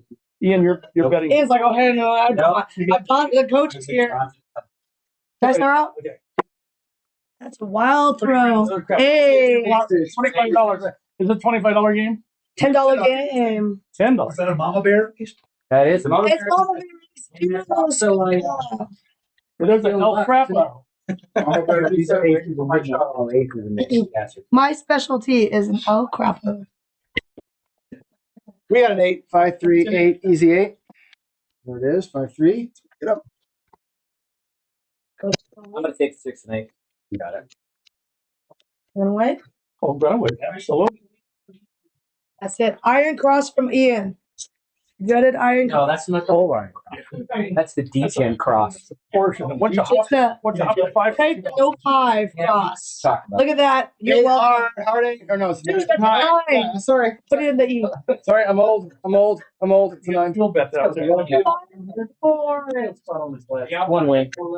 For where I was, yeah. That's a Ryan Heartache. Hard 9, Big Daddy Mac. Big Daddy Mac. I'm gonna do a video. Are you going to cover the 9 or anything, Ian? No, you don't care.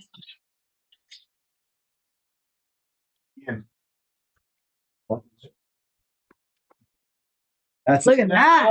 Oh, good job. Good weight. I was getting ready to pull the trigger, too. I was just getting ready to pull the trigger. This is So that was a 1, 2, 3 count. Oh, It was a John Takes Your Money roll. Listen, this is a very random table.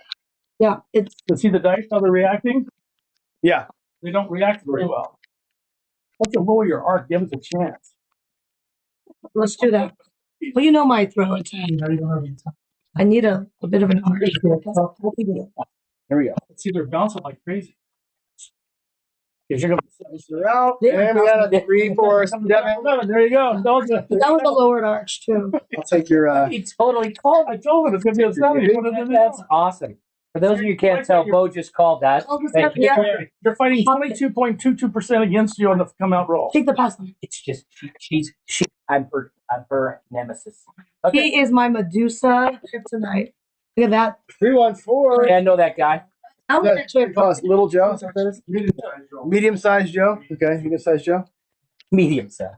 Little Joe's 22. And so, Coach Parker's, you one counting? Is that what we're doing here? We one counting her? I'm just, well, absolutely. how many PSOs have you seen? Wasn't a PSO. I know, I I know, but you had a bunch of crap numbers. Look at that. Okay, so now I have to wait 2 rolls. High probability of a 7 showing the next 2 rolls. Yeah. Prove it wrong. Yeah. After a horn, coach will wait, unless it's ace deuce. So what I might do, let's see what I do the next number. We got a 10. 6, 4, 10. I got through it. It's a 10. One roll. Second roll, right? Coach will wait 2 rolls unless it's ace deuce. It's a bet. Ace deuce, you only wait. Ian's jumping in there right after that. I'm in. Or I wouldn't be. We saw one number and that's it. She said thank you. You're welcome. 9. Big Daddy 9. Hard Save. bet. We call it Big Daddy Mac. Big Daddy Mac. Big Daddy Mac. It's a bet. Your field's He's like, what at the field? Do they pay still or no? Good stay. Not in this casino, buddy. That's a pretty good bet. Hard 4. Hard 4. See how perfect that was? Double deuce. It would just went up and Yep. well, I'm on 4224, so that's right on axis. Point. Yep, that was Oh, it's the point. That's right, duh. Yeah, I didn't see that. In this casino, that pays double. Yep. And it's in the field too. You win that too. I already got paid on it. He only paid part of it, then he. Cheap. So profit. We're coming out. You guys? You good? No, this is Yeah. great.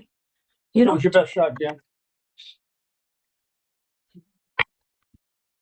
Or again. 4. Flip. Back to it.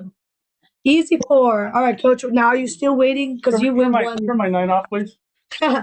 Coach waits until 1 count for the first 2 points. Or maybe more than 1 count, depending on what Ah, 6, 4, 2. that's perfectly on axis. 4224. There you go. I'm working. Yeah, I've actually figured out a little softer, a little. Take that. And the 6. Yep, I'm working. What am I doing with this? Oh, that's your field. Okay. Yeah.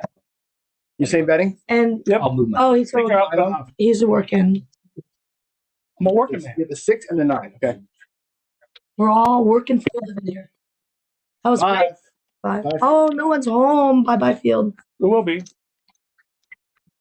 5. There's coaches on the 5. Okay.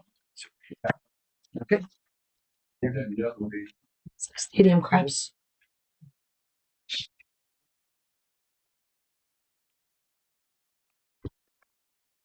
It's pretty good. 10. Oh my goodness. I'm learning everything you don't have except Ian. I will throw some 4s and 10s a lot. Back into it. Yeah. All right. We are auto buy, no bid here. Auto buy, no bid. Don't let you down. The famous words. Famous words. Nine. All right, here we go. Hollywood. You guys It's see a the Hollywood thing, right? You have to say the ashish. Oh, what's the 6-3. It's the ashish. Yeah, sheesh. The ashish. The ashish. The ashish. 6-3. The ashish. Did you hear that? All right. Yep. How much is he paying for that? How much he's paying coach for that? Joe? $10. $10, right? Or $9? Yeah, fine. $9? What'd you say? The ashish. Sheesh. Yeah, yo, baby. Good field. I think, and I had a midnight. Yeah, good field and come. I actually think I hit the tall. I hit the tall. I had 12, 8, 9, 10. Hours for the 639. I just hit the tall. All yours are off. Yeah, all mine are out Thank here. you, Ashish. One high yo, 8 deuce. And I'll take 54 across. Yeah, because I had the tall. One high yo, 8 deuce. One high. One high yo, 8 deuce. Where's the highs on this thing? Are there any highs? There's the yo. Where's the high? There's the ace deuce board. I don't know. Where's the horn high? Joe, let's put it over there. I'll put it on the Horn high yo, 8 deuce. Just remember what that is, okay? Yeah. And you're doing what, Ian? Go to 54 across. All right, take No your- 8 yet. Never mind. Play the 8. Because he said it was a hard 8 when it was actually Change. close enough. Play the 8. There you go. But no one has ATS. Is that a regression? He regressed. That was me. So you disagree. I wasn't here. But you would have. What? They were arguing about whether or not to. John said never to regress. I know. No, it's not arguing. We were debating. That's different. Wasn't never regress. It was don't go below your starting bet. I believe. Is that the same thing? That's below the starting line, right? Okay, why am I arguing? Look at John. Look at John. Why am I arguing with John? Bring all my Ian knows. Quit talking. You're up. Ian knows. You're the shooter. I wasn't. Take it off. Don't get Jen talking. He knew it too. So make the announcement. The dice coach was off on the 7. So Ian knows if I start talking, I can't shoot for shit. I'm Just right here, Bo. We'll tell him. Hey, Bo was off on that. Ian wasn't. But Ian regrets. Just so the whole, Ian regrets. just so the whole world knows, yeah. Bring me down, Joe. You got it. It was down because of the yo. Off because of the yo. How many times do you see 7 follow 11? Oh, never. That 10 in the field, was that an actual bet? It was an actual bet, but it's actually yours now. All right. Shooter coming out. 3 new I dice. splashed my greens over here. Hang on a second. Should have been out of the hand. But I didn't. Quite a lot of numbers. Oh no, you guys came in the 4 and 10 a little late. Ian, you were out of the hand. You want to do dice? Yeah. You want to reshake them? Only because I it's you, Jen. There's a little amount I bet him up. Not a lot. See, Coming out. It's that's a 6, great 4, one. 2, That 6. was a nice roll. That was a very nice, very good Soft. thing. Girls have a soft touch. Girls have a soft touch. 51 inside. It's actually 48. Is it 48? It is 48. Yeah. Sorry. $3 change. Yeah. It's okay. You're welcome. That's it. Nervous, John? No, not really. No, not him. Just the 8, right? 48. He's starstruck, you know. Coach is here. Well, the problem is the stick. You're doing the stick and the dealing is a pain in the It's like butt. a little table. Didn't I just do that for 2 hours on the left? That's a pain. Yeah. And I had Ed Robinson to deal with. Yeah, you did. That was going against Ed. He was losing and he put Look at that. Midnight is my. Ian, where's Hey, do you your- have where's your your field? field? Midnight. Field. Oh, Ian. Goes right at Adam's fault.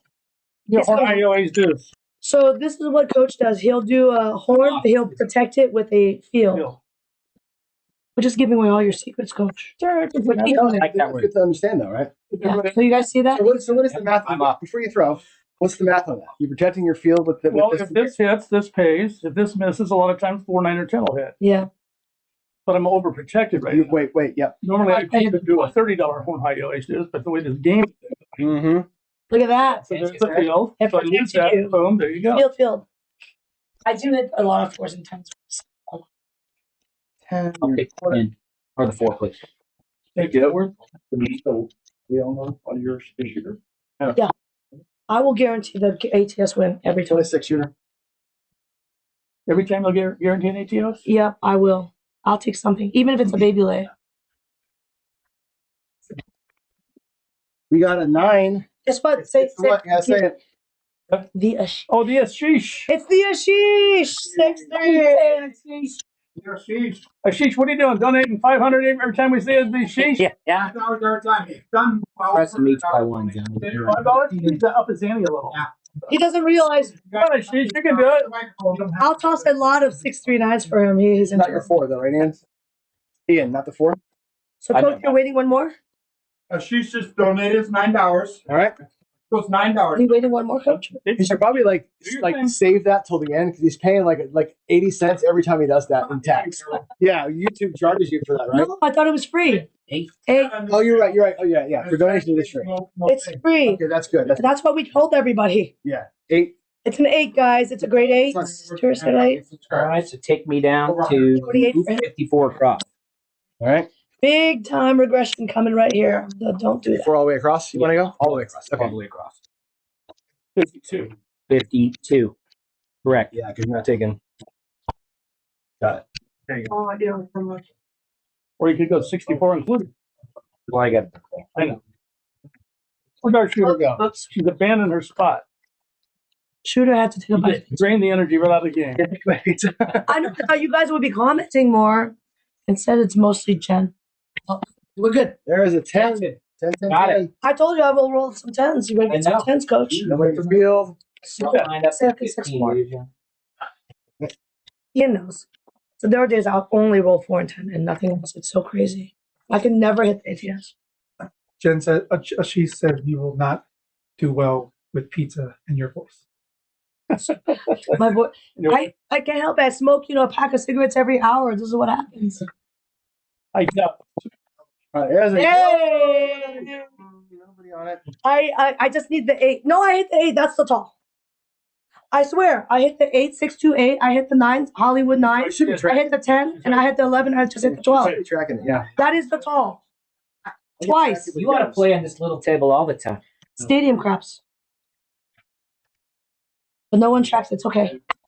Nobody ever recognizes There's it. 20 from me. 4s and 10s, baby. 40 right now. Shimmy, shimmy, shimmy, shimmy, shimmy. What are you doing? You going to 15 again? Yeah, 15 4, again. 2, 2, 4. Okay. I'm on axis a lot with that. So you got ace of kissing on the inside face.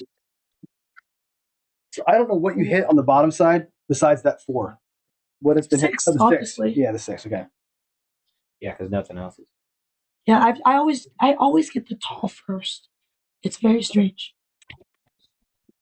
Ace 3. Well, deuce. speaking of which, we're marching on. Lay the 5 for the all. Oh, 2. There's a 2. Mama bear, mama bear. $3, please. $3. Yeah. So this is a call from Mama Bear. She said she'll donate $3. For every 3. Okay, my voice is $1 per pip. $1 per pip. $1 per pip. Ace deuce. There it is. Coach is going to off his non-existent bets. Coach has 0 bets on this table. No bets right now. Wait. Off. Turn it off. Okay, Ian's off. 2 in a row. Ian, you're all the way off. Yes. Across. Watch her. She'll hit her 6 now. Off across. I want to say she's going to hit Your her odds 6. off or your odds working now? You gotta take them up. She's going to hit her 6 right now. Watch. I'll leave it there. We're done. Watch. 33. Oh, Ooh, hard 9. Big Daddy Mac, hard 9. Is that come bet? What is that? That's Oh, a no, it's field not. bet out there, yeah. Well, what's I'm that? going to go with the gentleman. I Play. keep that a reaching come- back here for my payments. That's how I pay myself at home. Can you That's so funny. set up his 9 and 5? Who's 9 and 5? I bumped him. Oh, yeah. There's a 9. That's yeah. Just to let you know, I'm placing the point on the line. Coach is come. Oh, Got you. coach is Is going. Ian off still? No, I'm back on. You're back. Big tall. That's another yo. 11 yo. Yo, Nelly. On off. On up. Yo. He's giving me the look. You know, I took your 9 bet down because. It wasn't a 9, it was a 6. It was. Oh, a cross. yeah, the point bet. Yeah, you took If your the point puck bet was down. on the 9, it would have been the 9. You have to help him. He's a You took rookie. your point bet down, but because you saw the horn, that comes off. Exactly. Okay. You know what I did last night? I had horn high always do for 30 and 30 in the field right at Caesars. Look how perfect that 60 is. There we go. So Winner. I called my bets off. I hit this twice, and then he didn't turn them off. And then the 8 hit, and I had like $120 on it. And he paid back. Oh, I thought it was off. Okay, it wasn't off. Okay, Oh well, there's no button. it was easy. What happened to your 6? I took it down because of the 4 back there, right? Yes. No, it's not a danger one for me. And See that? Yo, yeah, I'll throw a lot of yours. I'm running out of red chips over here. That's good. Good problem to have. You can always buy some. You can do a chip fill. Call for a chip fill. Ask my players to trade them in.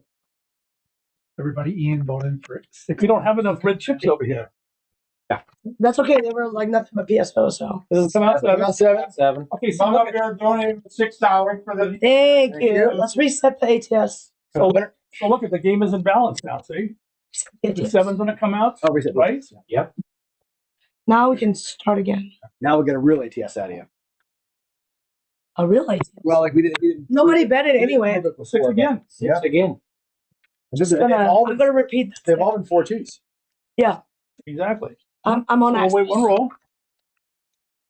4-2 is because One I'm roll because of 4-2 the too. PSO, right? Perfect. Double deuce. There it is. There's the hard four. John, you want to give me 4 green for that?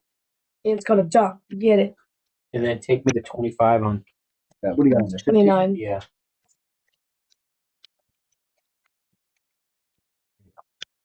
No. R2. Okay, 2-2. Oh, you don't have that yet. Coach is still off. One more roll. Poor coach. I think you've had no action. Who's here? Missed yet. I love it's been Just going. shoot numbers. 4 again. Yeah. We won Make 4. it look like 50. Got it. Mark 6 and 4, please. Thank you, sir. Mark the 6 and 4, please. I'll take the 8. There's the 6 there. 4 and 10. Okay, so why the 8? Why not? Okay. You always have a reason to do stuff. That's why I was asking. Okay. All right. That's the reason. Sounds good. That's a good reason, right? It's a good reason for me, but If they're right. Because there's an 8. That's why I knew that little go was coming. That's amazing. That's pretty. You're at $35 same bet. press on my Those are so sticky, those chips. And Ian, you're getting $14. What are you doing? full press. Okay. I wish I was playing. She's jonesing right now. You're throwing. You're throwing. Going counts. I feel like Joe. He makes no money. He just has. That was the 8, right? Yep. Was the 8? His coach's senses thing. All right, make Fever. First 5, huh? Yeah. 21. Yeah, I didn't even have it on the last one. You got it. For the cameras, 21. Keeping 2. There you go. Oh, I see a lot of green chips. What am I throw next, coach? No, I want to throw it as a 4. 4 would be nice. Another 4 would be good.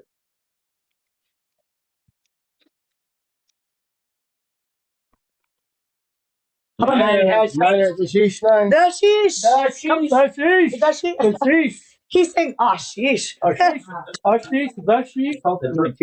Quarter. Yeah. I've only thrown 6-3. Well, 1-4. Yeah. I called the 9. Yep. I heard you. Right for they're called me. Right there. There you go. I got mad skills.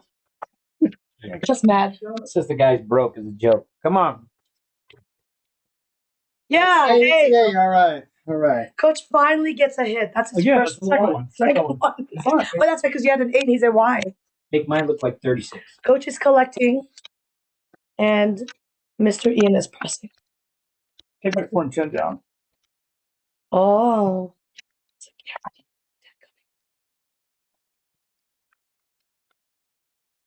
And why did you take it down, Coach? Because we're just not rolling right now. Okay. So you believe it's past? 6, easy. 6 winners! Oh my gosh. I'm sweating. Yeah, I'm not gonna have Well, you're working hard. 2 points. $26. 35 over here. Oh, you're. I didn't even see that. Yeah. You snuck that in. No, I've been there. Yeah. Well, I mean, I'm not looking at that because I didn't Been see here what for the years. past line bet was. That's hard to like see that. I know. That's why I announced Where it. it pops in. Yeah. I'm not. Come on. Wasted 9 again. Hard 9. I already have that. Johnny, want to move me to the 6? You got it. Make it look like 30. Call my 8 off, please. You said by the 3rd point, though, you don't wait anymore. But you're shooting. Finally, somebody give their little. out. Yeah. That's awesome. I got a good flat. 620? Yeah, that's 20. Yep, 20 and 30. Good job, We Jen. did this at the stadium Oh, though. that's nice. We're supposed to do some of the sheesh again? No, it's a 6 and a 3. Only the 6 Or 6 and 3. Okay. Franks and the beans. Yikes, mister. Right? How you doing, Ian? I'm doing all right, Coach. He's like collecting money. He's so excited. He's not used to that. Oh. There's the midnight, and there's the 9. He's so used to throwing it out. There you go. Come out past one. So I need to. Pass line's dead. Oh, yeah, you pass line. I just need the yo, which is great. Churros. Lay the yo. Any yo? Lay the yo. Did you lose your pass line? Yeah, I gave it to him. Oh, Nice. Ashish. Come on, Coach. Oh, yeah, there you go. Ashish. 6-3 Ashish. Ashish. Gonna go broke. You have to do a tally mark or something, Joe. There you go. He didn't. Yeah. Yeah. Here's another stack of red if you He want. didn't realize it. Yeah, he didn't realize it was Another sheesh one. That's 2. Okay. And yeah, he paid it on. He paid the last one. Yeah, he did. No, I meant 2 since his last payment that you announced.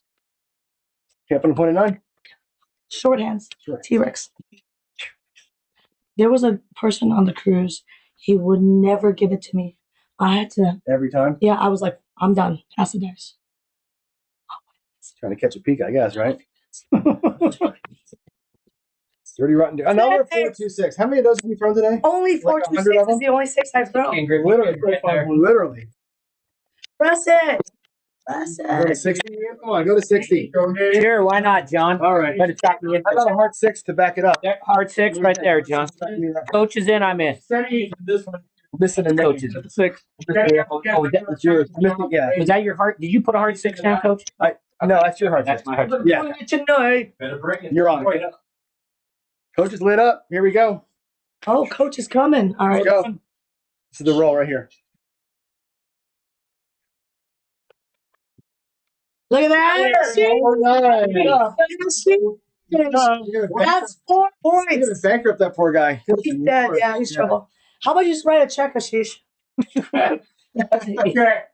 You picked the wrong shooter, He Ashish. says that Ian needs to be nice to Jen and give compliments every roll, and he'll donate $20. There we go. Be nice to Jen. That's a lot to ask. No, never gonna happen. Oh, you know what? Oh, Coach, he didn't pay Coach. Should not pay the coach. Nope. That's the second time you tried it. I'm telling you. I'm like, New dealer. no tip for me. Poor Ashish. There we go. We got us a 6. Oh, I want to pick my first 106 To the 9, John. a billion. That's the repeater. You're right. To the 9. You want to go all 60 or want to go 50? Yeah, no, go 60. That sounds good. You're Oh, you're up. Okay. Well, you been hitting those? Heck yeah. you need to go 125 on this. Just go for it. Go for it. Shoot the great. It's just.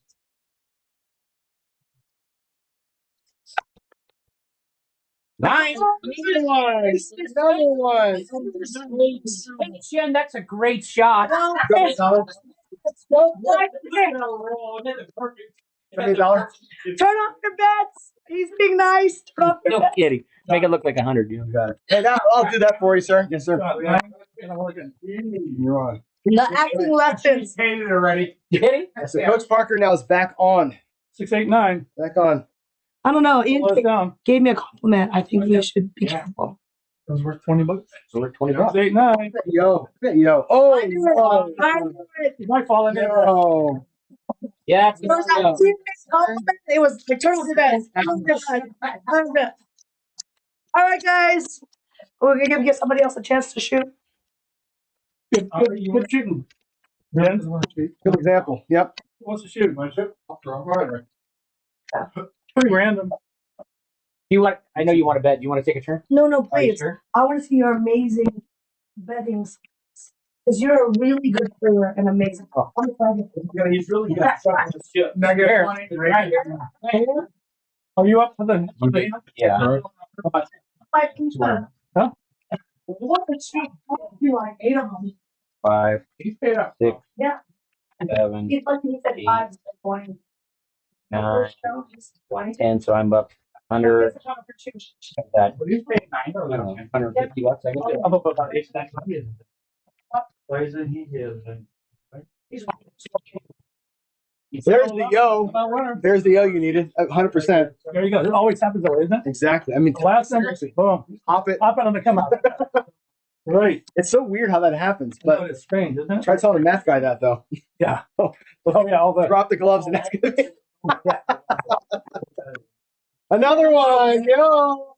Jeez. Press that yo. Ian will tell you the time we were at Tulalip that got 6 11s in a row. 6 11s in a row. Bill. I'm like, after the fourth one, I'm like, he'll never hit it again. We already missed up, right? 2 more. He had 2 more. There's an 8. Well, that was almost another yellow 11. That's been, upside down. that's been 6s on 3 in a row. Easy 8. 11. Wow. 2 naturals. Be careful. 10 easy 10. Got 6 on every roll. Yep, 3 in there. 5, Ian. 6, Can't 9. see. Is that 3? Oh, let's go. So that's good to know. Let's go 1 10 inside. What's the size of that? Okay. Just out there in La La Land, say hi to Texas Dice or Chris. What's up, brother? Texas. Is he watching? Stop leaning. Is he watching? That's a 4 hard. 4 hard Ian. Hey, I wasn't on it. No, you were not. It's another $20. So now Feels like if you're going to wear that as a hat and a shirt, you should probably bet it every single time. I know. I should. You never not have at least $1 on your hard for. Oh no! Hit the alligator and bounce back. Wow, there goes a 110 for Ian. There goes his bone. Now Bo's up now. We're not competing against each other. Yeah. It's a casino. That's right. Take my money. My money. Exactly. There's a side bet between you, but that's not the primary. Oh, okay. Well, she's just like, thank God. These are one at 63, right? $4. Take over. You're off the What are you doing? What are you? What are you? Okay. Of course he's done. I broke I can't see it. 8. Call it. 5. Ocho. 5 3 8. Okay. There we go. I'm gonna stick my neck on the line. I'm going to lay the 8. Lady 8. That's a 6. Oh. Lady 8. All right. Here's a lay bet. You want the juice up front or behind? There's no juice in this casino. Wow. Yeah. Useless. We're trying to suck you in. We have water, but it's Wow. John's big list craps right here. We have water, but it's juiceless. Save the buck. Just save the buck. Oh, what a call. Coach wins his lay What a bet. call. Coach wins his lay bet. That's 6 times in a row he's done. It's almost like he's been here before. Well, when I went to your house, you did that 5 straight times, Tom. Well, because you were. Well, I know, but I'm just saying. That's what I was just saying. Every time he lays it, it's the next one. But the thing is, like, what I want to know before you shoot, what I want to know, right? Like, okay, it's kind of fun that you call it out and it happens, right? What are you seeing that's making you go? Okay, That's let's roll the tape backwards. Mm-hmm. What was Jen's last hand? She made how many passes? At least 4 passes. Boom, boom, boom, boom, boom. The game is out of sync right now. He comes out with 2 11s. That's not a very good sign. But he is on the pass line. That's great, right? Establishes a point. Probably not going to make a pass. You're looking at table rhythm. You're not looking at PSO. You're not watching his dice. Well, I wasn't going to wait. Okay. If I lay a bet, it's going to be immediately because of the PSO. If I would have waited, I was too late, right? Yeah. So there you go. That's interesting. Because like I said, when Ed was here earlier, Ed was watching the dice. He was watching my toss, the landing, and he was analyzing what he was seeing. Tough on this table. It's hard, but he was betting that. You're betting rhythm of table versus the mechanics of the cubes, right? I'm betting the rhythm of the table right now because there is no mechanics. Right. Because it's all random. Yeah. This is a bouncy. I wouldn't even play on this table if it was in a casino. To be honest with you. Yeah. Interesting. That's why you're here, man. So this is the perspective we need, right? Right now, if I've seen, I'd probably say, okay, I've been here about 45 minutes. Okay, color coming in, I'm out of here. Pick up. You just don't like what you're seeing. Yeah. Exactly. Because I don't like. You don't like what you're seeing. I don't like the randomness of the game. We're trying to reduce the randomness of the game. Mm-hmm. We can't reduce the randomness of the game on this table. Just like the Mirage, when they had those tables were so bouncy in there. New York, same thing. Yeah, well, you hit the diamonds. The dice come back. Yeah. Exactly. So guys, online, by the way, if you like, hey, Middle half of the key to the line. Boom, there we go. Any arc, and they hit. If you like what you hear from Coach Parker, literally, get to crashingthecure.com, right? For the $1,000 donation, you get 8 hours of this, right? Wisdom, dudes. gals, get on it. Crapsforthecure.com. And we have a much 6, better. another 6. That, and there's that. Yeah. Ian? I'm going to give you a You're little gonna- arc a little bit. Are you gonna be ashamed for waiting for a roll? You're gonna go in. I'll go 48 again. I'll go 48. You're on the path. You want 48. Oh yeah, no, give it to me all day. Here you go. Yeah, yeah. The 60, 66. I love them. They're great. I understand they just resurfaced one of the craplets. They said it's. Oh, I haven't seen it, but they said it's good. It's good. It's good. Yeah, wrong hand. Damn it. See, rookie. Hey, you're still better than last night. Oh my God, they were tough last night. What happened? We were at the Palace. They had some brand new dealers out there. Oh. Hey. What's the shift go? Yeah, one guy rolled a 35. Nice. And then But it didn't make up for all the losers. yeah, no. That's a hard 4. There it is again. I'm up to 100. I did about a Jen here, What but happened? I want to pay you off now. I think I had about 16 on that. Donated $100 or $20 for every double deuce. No, I missed 4 and 6. Here, Jen. I'm even right now. Here, Jen. I'm even. I know you're the cash man. Hard 6 for the win. Hard 6 for the win. I Ian, didn't play that one. You know what I'll do. what are you doing? You saw a change or? Oh, No, but your dice are looking better now. Good job, Rick. Coach says they're looking better. That's gotta be good. Double deuces. I didn't do no $9 this week. Get in the game. Mine was 20. Well, you got to tip to win. You Mr. got to grow the 9. game. You know what I mean? That's a silly name. What's it like? I know. Oh, About 7. About 7. That's good. That's a good sign. Keeps the game in balance. It's stuck on the ATS. Yeah, I did that to Jen. What? I had 3 consecutive come out 7s last night. Oh, yeah, you mean $175 if you stack them, don't rack them. Quarter risk. 6. What was that? Tyson, kick John's hand. What? Tyson. Almost hit my hand. Yeah. Wow. A lot of 6s. Gonna yell at you by your hand, John. I know. I should know better. What happened, John? My hand was out here. I was pointing at something and he almost hit it. It was a side joke. I would have smacked him out of the. Everybody, I know. everybody was yelling at me. Hard enough. All right. Same bet. You place a 6 on the line, John, just for your information. Okay. At least it wasn't a 6-3 night, so I shoot doesn't have to pay any money, right? You want all 6 3-9s. You live, Brooke? 5 defeat. 5. All right, John. What's Take that me down for to 64 across. 6. There you go. Is that a quiz? That's yeah. Yeah, freaking math skills. Right? Is there a trick there? Yeah. 6? Yeah. You don't stack Let's do well. that stick right I now. short on you? Those coaches don't ask direct questions. Oh no, I went 64 across. Yeah. Oh, 64. I think one. No, you're right. Yeah. 6 is gonna roll next. How about that? Oh my gosh. Let's do it. Okay. 6 is gonna roll next, Jim. Come on. Oh, it's an 8. It's 8. The sister. There was a 6. Sister. Yeah. There was a 6. 14. I can see a 6 on It's on the bottom. On the side. Well, it's on the bottom. On the side too. It's on the side. It's on the side and the bottom. I see a lot of bald head. Yeah, I know. I have to lean. Sorry. What happened? It happens. My bald head's getting in the camera shot and shining everything. Yeah. Shining. I should put a hat on, huh? Powder on. Hard 8, Ryan. Hard 8, Ryan. There you go. 28. Mr. Ian. Make it look like 36. All right, I gotta get sucked in here. Give me the 8.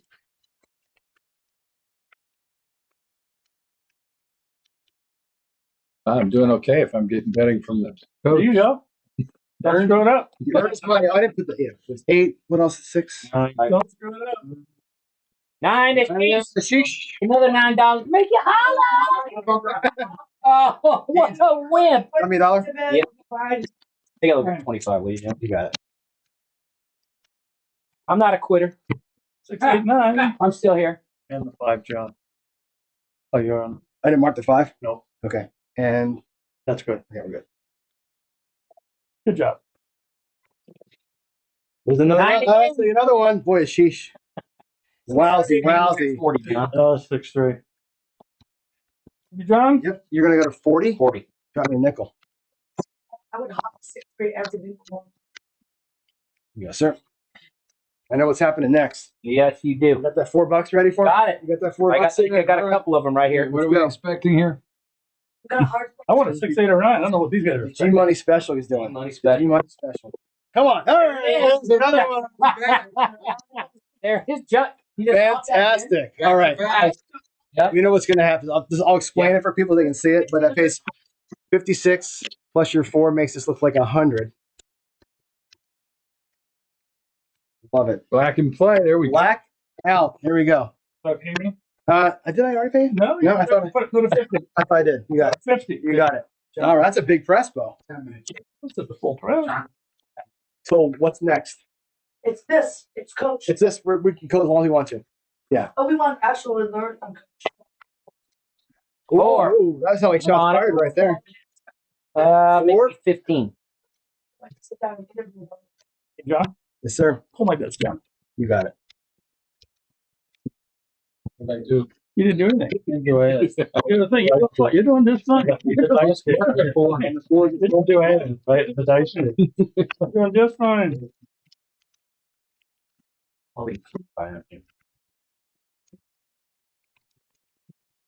That's an 8. 8 easy 8. Oh, no. I know, yeah. All right, Ian, looks like 42. Yeah, make me look like 60. Well, Poor John. Make it complicated, right? Okay.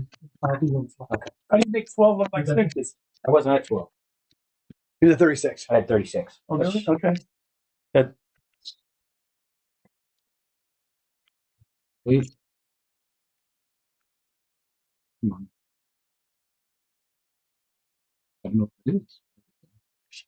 Now you gotta get heat from it. See, you just sit the 9. Another 9. There it is, baby. you go. Look at that. $40. Love it. Want to drop me 10? Good job, Ian. Yeah, tip a shooter. That's it, yeah. Yeah. This man? Give me this down. Down to 50. Down to 50. Good job. Good job, Ian. There we go. Great hit right there. Don't smoke Nice your hit. head. Don't smoke. Here's your hot tip.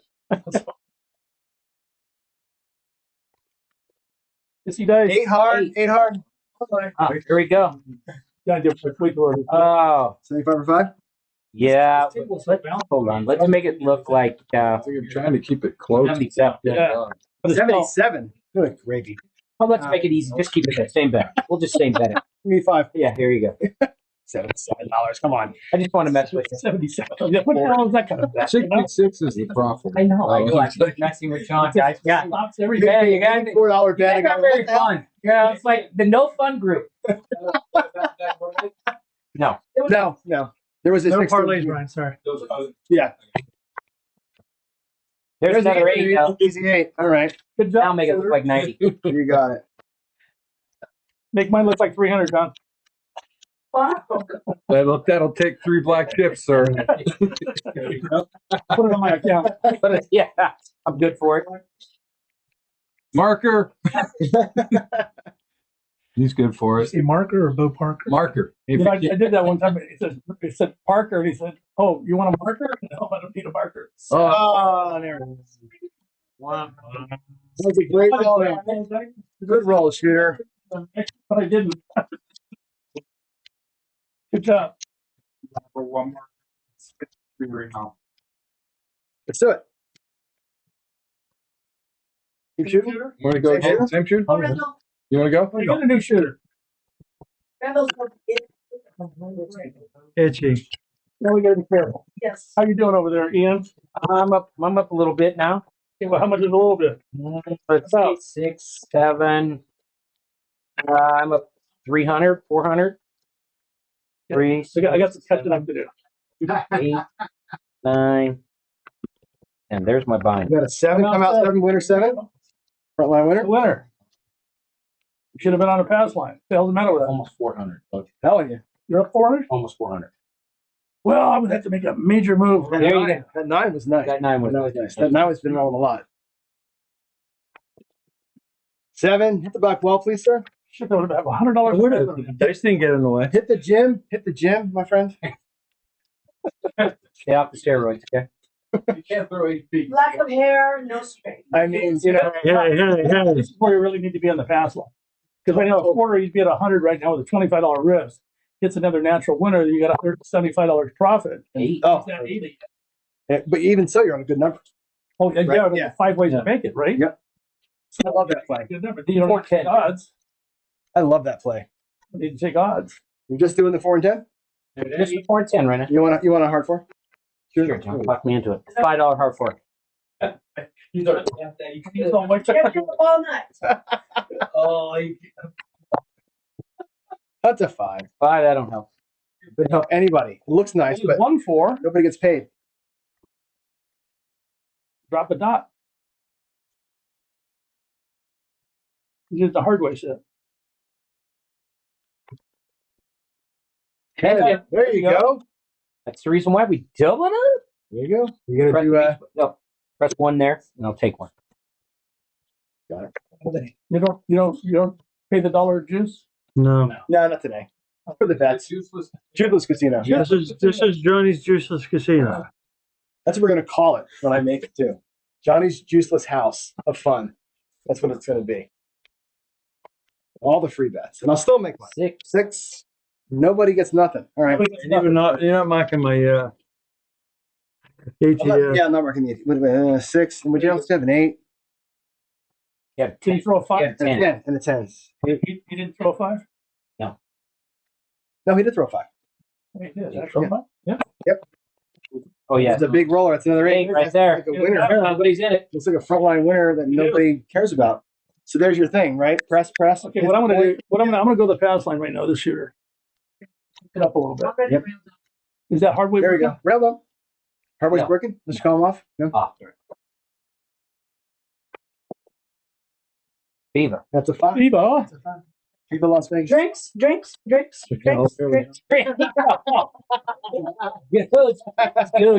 6 and 8, Joe. Little runner there, huh? Rubbing off on you, John?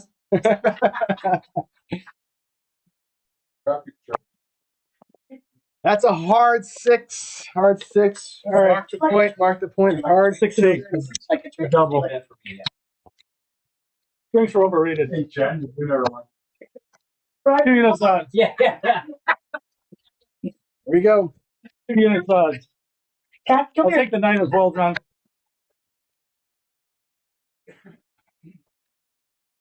Once you're all inside. Attention. 9. All right. Anybody on the 9? I think we have a player on the 9. Coach has a 9. I got a 9. I just Yeah, where's your 9? Yeah. It's out there with the 6 and the 8. It's all right. Jesus, yo. That's it. I'm the cool. Like a 9. Any 5 will work. Oh, 5 and 3. 5 and a 3. Flappable. Looks like Same 8. John. Make mine look like 60, John. Sir, can I see your ID? 60 for you, Ian. There you go. And a $5 hard 8. Sure. Wait. I got you. You got me. I know the play. You do. 6 is next, right? 8's going to go 150. How do I? Ooh. Ooh. John. I know what's happening. John. You know he's off. Mama bear. Hey, Mama Bear. $3. Marker's off. Marker's off. She was smart. Ian, you, Nope, I'm going. you're going. All right. Ian's going to go against. Fucking both. You know your coach is right. Ian here. clenched. This is like, back's turned right now, so he doesn't. Ian's clenching. it's like, hey, block that guy. No, coach. I did. Don't let him go. Just turned him. I don't want him to know who I am. I do have the 5. There's Good job. All right. That's my one. You got it. 50 up 4. 4 to change. Turn me on, John. You got it. Whoa. What comes after You got it. 4? Is that what you took for what? Let's get that pass line. Automatically. I don't know why he would say Trivia on John to his wife. John, I'm like, whoa, is that what you say to your wife? Oh, 7 out. My son- Good roll. It was a good roll. Yeah. Well, I was trying to. Good job. That's. But Well, it's a good I'm roll. trying to do a rush with post. Yeah, I don't- yeah. Yeah. I'd like to get. Is Eddie around? I want to get to more dog time first, and we'll do that Sure. if we can. What are you gonna do, John? We're going to talk to our vet. You haven't met Eddie yet, have you? Sorry? You haven't met Eddie yet, right? The vet.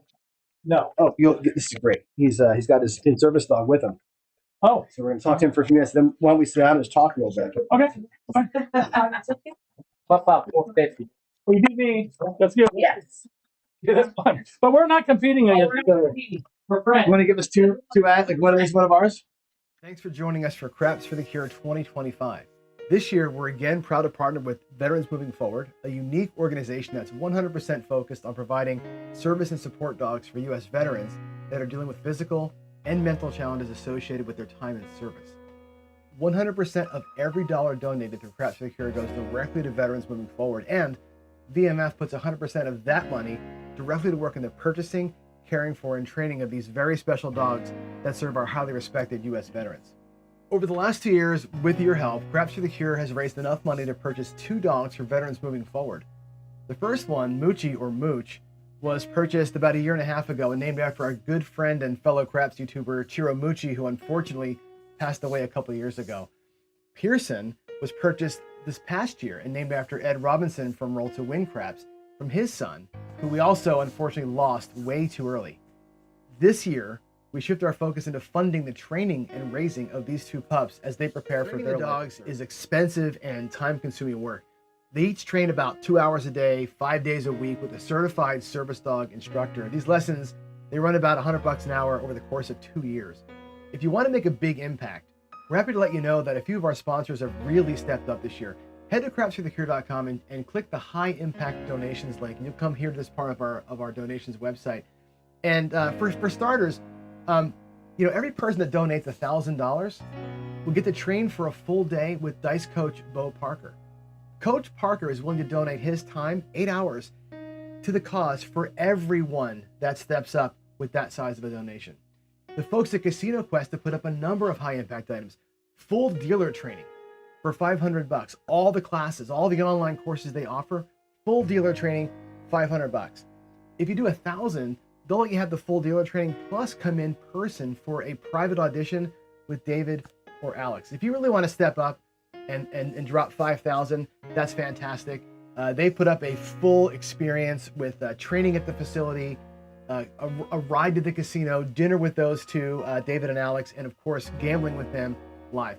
These larger priced sort of direct purchase items really go a long way towards chewing up some of those training costs we talked about for Mooch and Pearson. Thanks for your support of Craps for the Cure, Veterans Moving Forward, and of course, our brave servicemen and women.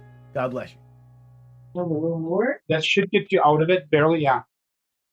You don't want to be in anymore. Come on. Camera time. Ian, right in the shot. Pretend to be the movie star. All right, we are back at Craps for the Cure 2025. So if you're new to the broadcast, what's going on is we're here in Las Vegas. We're at Casino Quest. We are doing a show from 10 o'clock this morning. We're going to go to 7 o'clock tonight. Same again tomorrow. We are raising money as a group for Veterans Moving Forward. It's an organization that raises service animals to help service veterans who have PTSD and other issues going on. So every dollar that comes up in the chat goes to training a dog. You go to crapsforthecure.com. You can purchase supplies for the dogs. You can get food, dog treats. What do we have? Crates, all the things that they need for the next couple of years. Just want to donate straight money. That's great too. That goes towards training costs. It takes about 2 hours a day, 5 days a week, $100 an hour for the trainers to get the dogs ready for a couple of years. So it's not like it's a small process. It's a big process. And the result of it's right here. We have with us Eddie. Shake hand again. Oh, yeah. We've seen like Sure, 5 times today, but and this is your dog. Tell us about your dog and a little bit about All right. Well, as I said earlier, Clayton Jones, a little over 2 years to train. I've had him for about 15 months now. He's named after Staff Sergeant Clayton Jones, who was a Vietnam vet, Bronze Star with Valor and other various awards, was a big guy behind the Purple Heart Foundation, which in the long run, after his succumb over his injuries, passed away, and the Purple Heart Foundation donated and paid his whole costs. They paid for him soup to nuts.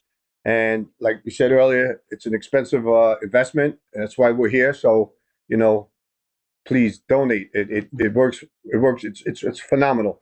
So Clayton Jones, for myself, after the 2-year process, paperwork-wise through medical board, then his training, and then additional training for my medical needs. Again, it was over 2 years. He's a retriever. He does my mobility. He notifies me. He lets me know if my sugar is high or low for diabetes. And we tried to take my socks off today, which he takes socks off, he takes his shoes, lights on and off. He pretty much does. He retrieves medication, like you said. Amazing. If you have a rope knot on your refrigerator or your dresser drawer, wherever you put your medication, he'll pull it out and bring out your bag. It's just basically the needs for each independent veteran or first responders. So, so far it's been a blessing to have him, and the program is phenomenal. It's veterans moving forward, and they're out there, and like John was saying earlier, every dollar helps. So please donate. A crate, couple $100, a bag of dog food, 27 pounds is about $80 a month. Treats is medical needs. After part of being in the program, you sit down, they give you the responsibility of these are the things you have to fit the need, medical, blood work, everything, just like you would do at any of your animals. And so far, he's been real good. Life changer for you. Without a doubt. Yeah, he's definitely stepped up the game with me. Now that the kids are out of the house, he's my new pup, my new dog, and he does everything for me. It's a thing to get up to, wake up in the morning and starts the day. He pushes me, I push him, and we're a true act together. It's funny. It's kind of funny. So I appreciate you guys inviting me here to see the product at its finish end. And it's cool to see the dog, like I said, at the finished product, I guess. It takes a lot. And like you said, it's hard to put this into words. You did it so well earlier. It's like the light bulb, like the light of your day is on now, right? And like for guys who have PTSD, and it's a dark place to be. And I get it. And now you have like this animal, it's helping, Clayton's helping you out every single day. Every day. And it's like a reason to wake up, reason to walk, reason to do things. And the things that you can't do, like if you're in a spot where you can, like I'm diabetic too, right? If you have a low, you're not getting out of bed yourself. Dog's going to sniff that out. Go get you a sugar pill. I mean, those things are like, it's just amazing that that's even possible. I'm looking at Lori over here with the dog at all, right? And the fact that they're tuned and trained for a specific veteran or a specific type of situation, it's amazing, and it's not cheap. No, it's not cheap. Last 2 years we did this. We raised enough money to purchase a couple of dogs, and with naming rights, of course. Now we're trying to finish the training. It's going to take another 40. As you can see, I'm looking at the screen behind me. This little guilt trip, guys. Come on, we got to get that 20,000. Come on. 754. But that's only a guideline. We can go over 100. Let's go. Let's go. We're almost halfway home. Let's get to 20K in the next step. I got Coach Bo Parker over here waiting in the wings. He's in the green room, or I guess it's the orange room. The orange room, right? We just had a great time with him playing on the table. Now we're going to talk a little bit about his betting style and his theory on the game. And Coach Park will talk about this himself, but I'll preface it by saying he's willing for every person that puts up $1,000 to do a full lesson, right? And if 100 people do it, we'll see in a year, I guess. We'll be doing lessons every day for a year, right? But that's an amazing, talk about the heart of somebody, right? That's what we're all here for this. We're all here for you. We're all here for the next Clayton. I think it's an important thing that we're doing here. And why are we just here instead of in a casino? This is why. This right here is the reason why we do that. So we want to see the Moochie and the Pearson become. That's right. Wouldn't it be amazing to have Mooch and Pearson here? We're just talking about it. Oh my goodness gracious! We got a year. Talk to your lovely wife earlier about that, and both of them will be able to travel next year. Wow! So that is an option to have both dogs in the room. That'd be fantastic. Unbelievable. If you want to gamble on a dog. There it is, right there. I love it. It's a sure bet. There's no house edge on the dog, right? A full house. I love it. All right, let's take a quick break. If you want to donate, go to crapsforthecure.com. Craig will show you how to get your donations in. Meanwhile, we'll get set up for our next segment. Thanks for joining us for Craps for the Cure 2025. This year, we're again proud to partner with Veterans Moving Forward, a unique organization that's 100% focused on providing service and support dogs for U.S. veterans that are dealing with physical and mental challenges associated with their time in service. 100% of every dollar donated through Craps for the Cure goes directly to Veterans Moving Forward, and VMF puts 100% of that money directly to work in the purchasing, caring for, and training of these very special dogs that serve our highly respected U.S. veterans. Over the last 2 years, with your help, Crafts for the Cure has raised enough money to purchase 2 dogs for veterans moving forward. The first one, Moochie or Mooch, was purchased about 1.5 years ago and named after our good friend and fellow Craps YouTuber Chiro Moochie, who unfortunately passed away a couple of years ago.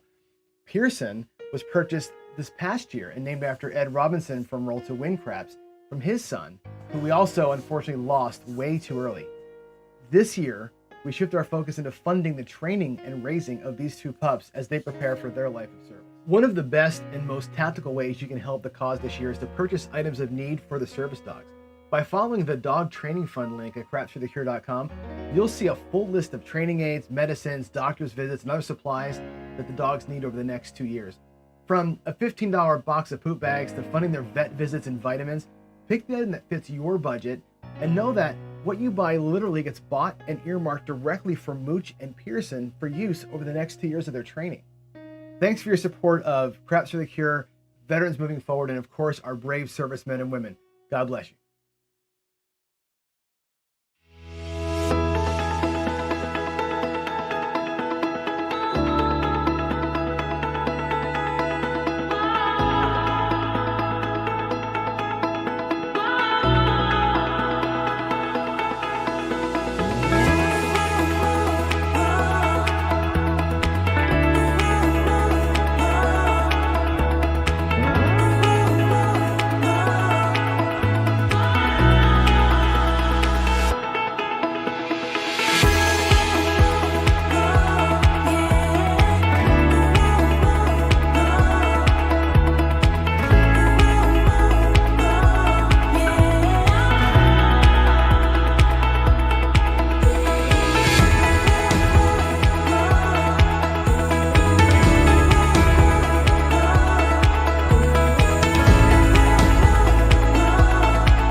On your find Yeah, I was going to find out where you lost. I was going to try and come behind you. Oh, you're fine. There we Look at me running. You got me running like an idiot. You want me to scoot over? Our camera's over here. Now we're good. We're good. Yeah. I think let's make sure we can see each other. There we Can go. we see each other? Perfect. All right. Well, we're back. There we go. What I have to say was there another reminder I was supposed to give? I forget now. No, we're good. Okay. I guess the reminder is the same one as always. Go to crapsforthecure.com and get us over the $20,000 mark. I want to leave today with 20K. Wouldn't that be great? How much does it cost to raise a dog? It costs 40 grand in total. Is that correct, Lori? Yeah. It's 25 for the dog, and then another 15, 20 to get 40 total. You know, it's all expenses. That includes training, getting the dog, everything that goes into it. Yeah, and it's not like we were talking earlier. It's not like taking my dog to the dog trainer like we did a couple of times, and he's still. But when you do that, they're learning how to fetch and roll over, and these dogs are learning how to like open doors, recognize like he said, you can recognize when his blood pressure's up. Oh yeah. I mean, I don't know how they do it, but that's why it takes so much training time to get it all done. And of course, there's the doctoring and everything else that goes into it. So it takes 40K per dog. So between last year, year before, and this year, we'll have them both. Oh, look at that! Kathy found her home. It looks like my house, but yeah, it's perfect. That's so perfect. All right. So, Coach Parker, you're here, and we should talk first. The dog matches the couch. Totally. All right, chocolate. That's awesome. There you go. Wish you guys could see this. This is like literally at my house. That's how we watch TV with the dogs. Yeah, look at that. It's awesome. All right. So let's talk first about what you're putting up. I mentioned it earlier, but I want you to talk about what they're going to. Somebody who gives $1,000, which is a lot. What is the takeaway from that? Well, for every $1,000, I'll give you a free one-on-one class. You can bring up to 3 people with you. Mm-hmm. Don't do like Sarge did one year. He brought 8. And I felt bad because I didn't mind him bringing the 8, but I felt he got cheated on the class because I'm one guy and there's 8 students there. Just that the distribution of time was not fair to him. Sure. But he didn't seem to mind. He was a cool guy. Just wanted to have fun. He had fun. We had a good time. I think Justice Jen was there, and the whole crew came in and go, Sarge, what about 4? Do you not understand? Right? Oh, okay, well, it's close, right? What is your class focus on? You more on tossing, whatever you betting, need, or whatever you need. So if you are weak on betting or the mechanics or both, we'll cover them all. So I don't reinvent the wheel and start from ground zero. Depends on where you are in your game. Sure. You don't want to be taught something you already know. It's boring. So we pick up where we left off. If you want to better your game, we'll add to it.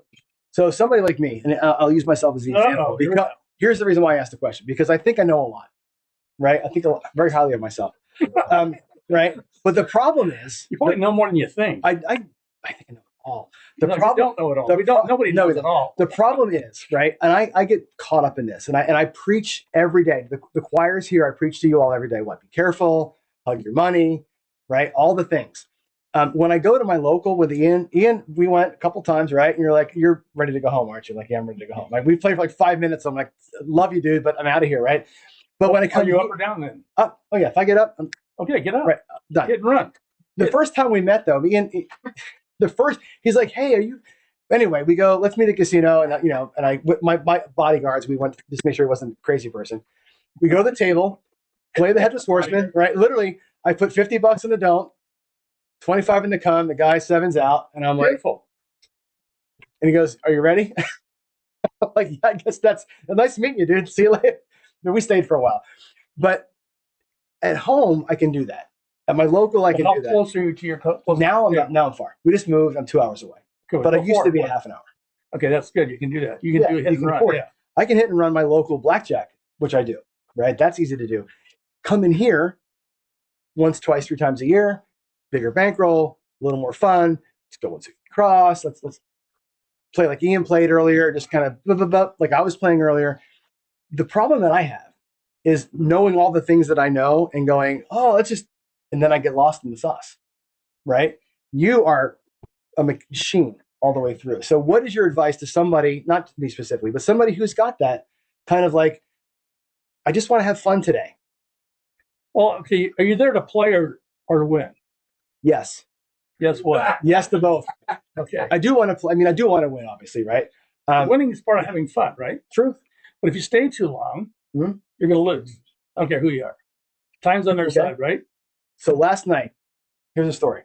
We had a private table with a group. With the whole group. They necessarily don't work out too well. Oh, my goodness. Well, like we had a couple of really good shooters, right? Which was great. And after the one great shooter, probably all should have colored up and walked out. We had a 30-something roller from one guy. And we should have left. But, you're in a group. You're doing your thing. Like, that's the problem with groups. Let's keep playing. And then I'm like, what the hell? 110 in. 110 in. Well, 110 in. It was PSO, and we went home. Why are you betting after the point is established? Because I'm a dumbass, I guess. You're not a dumbass, but why don't you just eliminate that? You got FOMO? No, it's not so much FOMO. It's well, it is. Why would you bet that? Yeah. Why can't you wait one roll? Yeah. I think the problem. Save $330 right there. Truth. I think what I get hung up on. What I get hung up on. Free class. Yeah, there is. No, but what I get hung up on. I'm going to charge you for this. I'm going to donate. That's all good. My wife will donate. Now, what I get hung up on, and I think a lot of people do too, is like, okay, I understand why you want to wait a roll. Right. Or you see the horn and you wait a roll or 2, depending on who's shooting, right? Or I'm one of these people who says, the 7 doesn't know that it's coming, right? So I'm like, if I wait a roll, I go now, it's 6 of 1. So 1-7 every 6 rolls. We don't know exactly when that's going to happen, do we? But there are certain indicators not 100%, that work a high percentage of time. Let's talk about those. So like the midnight and aces. It's amazing. Math can't prove this. The math guys are going to kill me at this thing, right? But that's the way it goes. Right. We're playing the game to win, right? Not the vig on the bet. So within 2 rolls, a high percentage of time, midnight and aces, the 7 shows up. I can't explain why. It's just one of those things that just happens. Do you think that's because of what the shooter's doing, or is it just It's just the physical? way it doesn't matter. The It dice happens. don't know you're setting the dice, right? Or just throwing them randomly, right? There you go. So there's no memory, right? So you're playing the game, and the game is seeking balance. In order to seek balance, you're going to have a certain amount of 7s, right? 30, 40 hand roll. You're going to probably see some come out 7s, right? Which you do, yeah. Yeah, exactly. So see, Ivan, he just got the golden arm down at Cal. Probably all heard about that, right? Yep. He sent me a copy of his sheet that he did. His first 24 rolls, he hit the all tall and small. Then the next roll, he had 2 come out 7s and hit it again except for the 3. And on an hour and 26-minute roll, it was only 47 rolls. So that should have been close to 90. So that tells me there was a lot of action in the center there. It slowed the game down.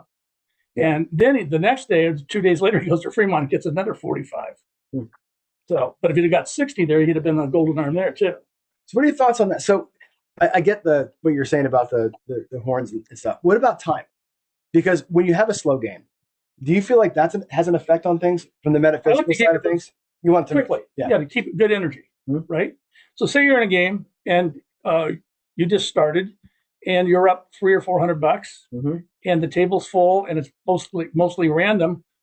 Why would you wait around for all those people to get the dice again? Because you're going to get bored. You're going to start making some stupid mistakes. Next thing you know, you got the dice and your $400 is gone, right? So why not color up with the 400? Everybody raise your hand. Who was here last night waiting for the dice to come around? Well, I'll give you another example. Our last live session with our group from Casino Tears, right? We were at the Palms, and I was at the end with 10 ton.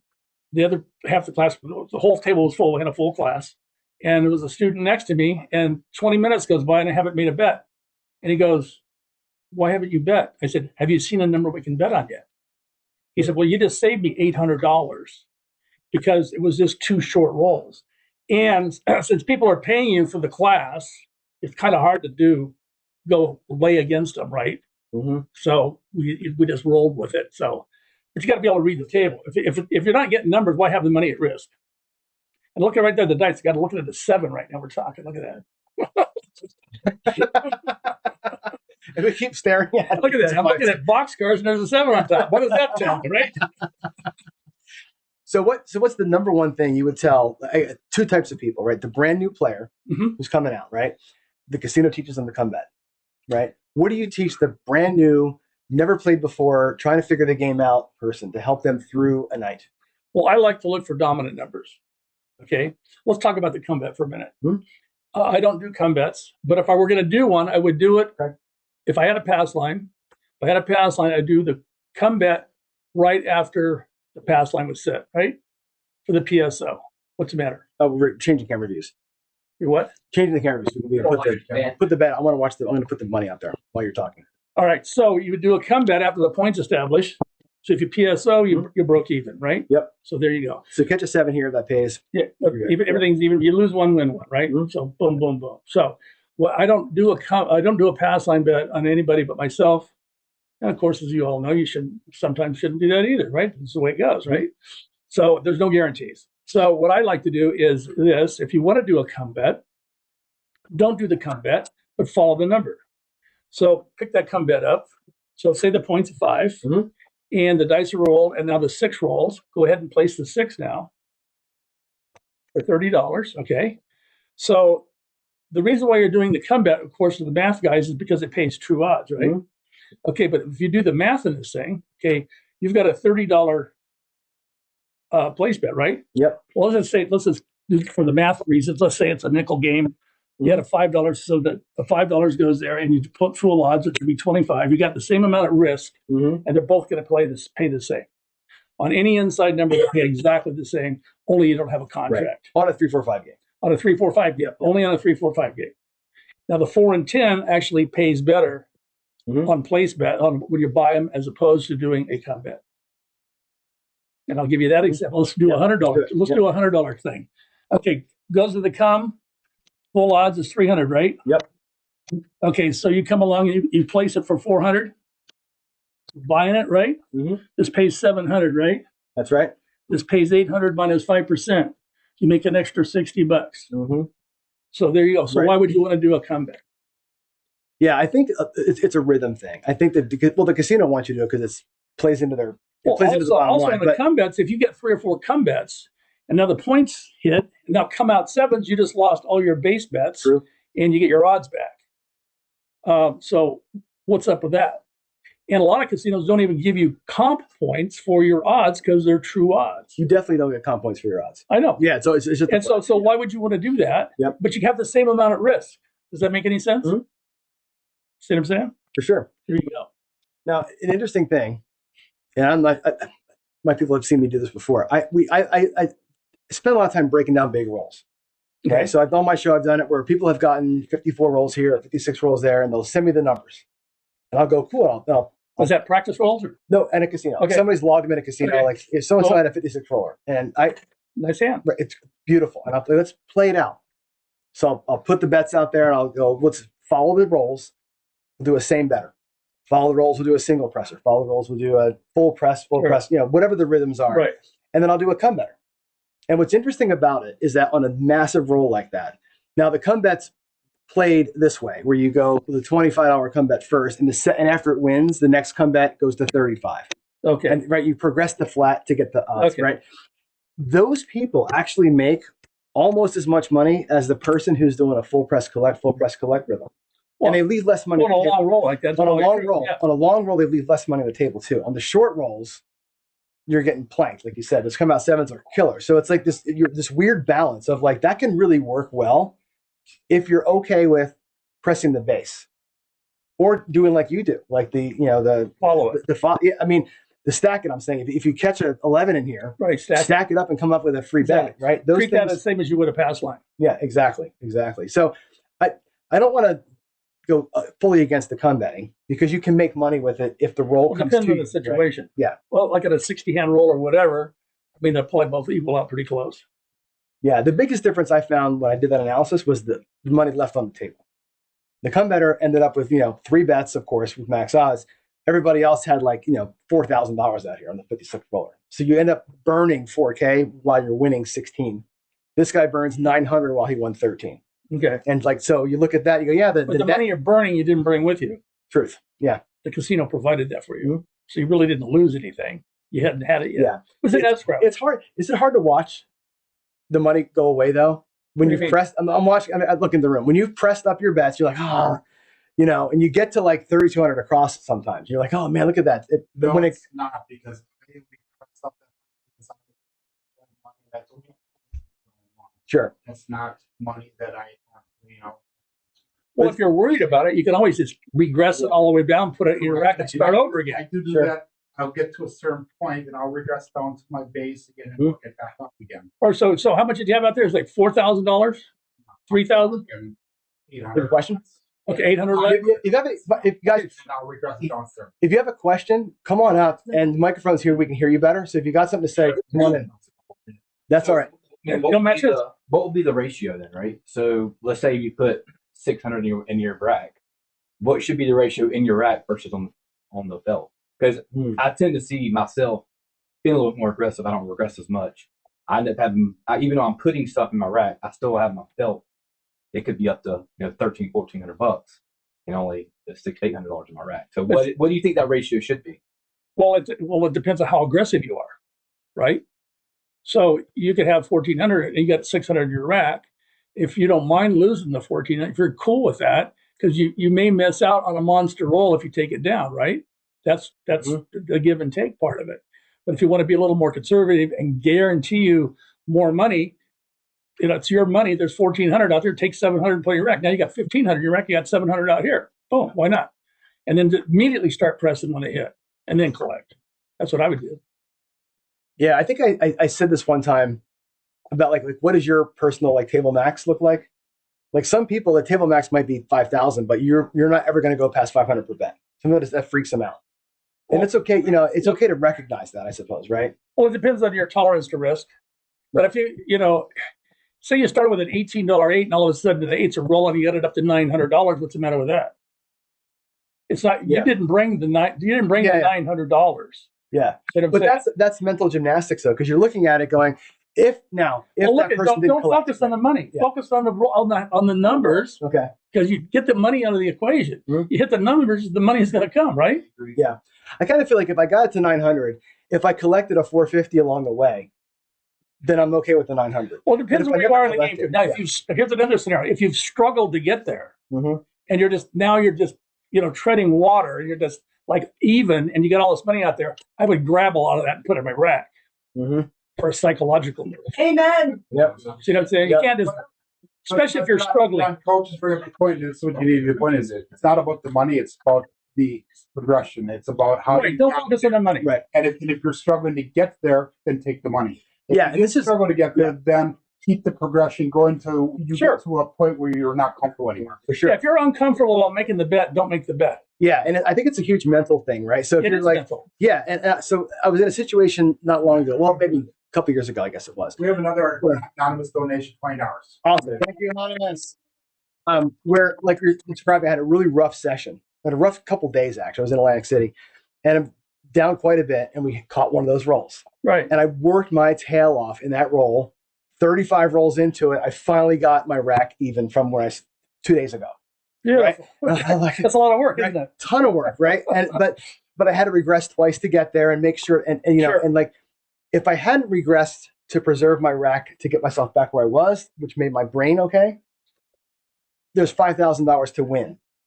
If you're right? after there, That's where you're like, should I just stayed in and not pulled that money to guarantee back? 2020, you can't do always 2020, but like that's the thing that from your end of things, is seeing all you've seen, the mental game that we play with ourselves, and that's kind of where I was in that day, going, do I lean into this thing or do I get my money the hell off this table and feel like I can go home even? Well, you feel, and then whatever happens, happens. Well, being even's not bad. No, it's not. But it's better to be down 3,000 or 4,000, right? Yeah, I was down 2. Okay, so that's still, it still bites. Yeah, totally. Yeah. And another thing is, you buy it for X, you should have a stop loss. And I notice when you play with groups, if you have a stop loss, you don't heat it. You may even rebuy again and never rebuy again. If it's not working, it's not working. Get the hell out of Dodge. So in a group setting, like we're all, we're here in a group setting, right? It's hard. It's very hard because you want to play all the time. You want to, you want to be with your friends. It's tough. There's a lot of ego involved. Everybody wants to be the best shooter. Yeah. Who cares who the best shooter is? As long as we get one, who cares? Like a lot of people say, if you go out with your students and shoot and they outshoot you, how do you feel? Great. Because I don't care if I catch the hand or don't catch the hand, right? I could PSO and the student gets a 30-roll hand. Yay, good coach. Questions? Well, talk about the thought process between. I think everybody can hear me, John. But I'm not sure they can. Talk about the thought process of. They can. Yeah, exactly. Right. Of pressing the number or pressing the sister number, right? Remember each number is an independent occurrence, right? Yeah. Mathematically, is that correct? Yep. Okay, one number has nothing to do with the other number, right? Right.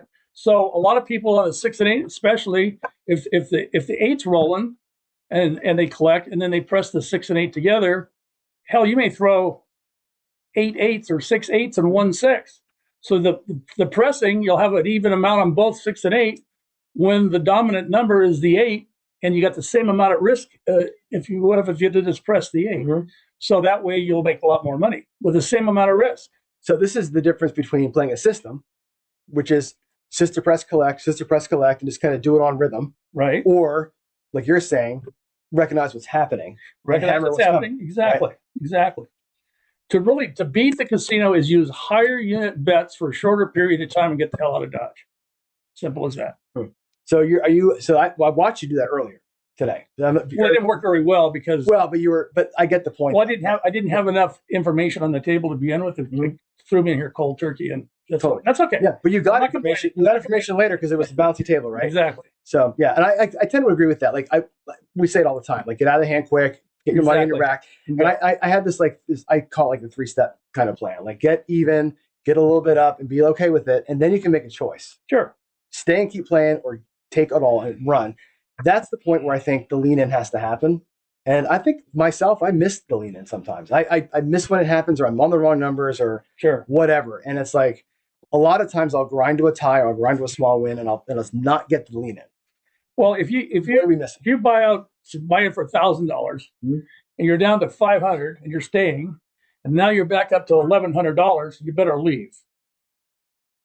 Because you're going to end up pissing it away again. Yeah. I'm serious. Well, if you're in that situation, remember you won $600 to get there. Oh, exactly. You just took $600 off the table, which is freaking hard to do. It is. So that's good advice. If you didn't dig the hole to begin with, then you don't have to dig it, bail yourself out, right? True. Yeah. I think you should use percentages, because $600 to one person is a mountain. Oh, it is. $600 to the next person is only 1 or 2 hits. Sure. True. But if you you lost half your bankroll and you carved it back, that's like winning 50%. That's hard to do. It's tough anyway. So if you can pull that move off, it's awesome. Red or black, it's still 50%. Yeah, percentage is percentage. Yep. And we played at Caesars last night, and every table was full. Every table in the whole casino was open or full. And we didn't do well starting out, but then I finally got a 20-roll hand. 10-ton got a 20-roll hand, and so did Ed. So we dug a hole, and we dug ourselves back out of it. But time to go. Smart. Yeah. Before I ask my next question, somebody that's newer to the game is to be able to say, hey, time to go.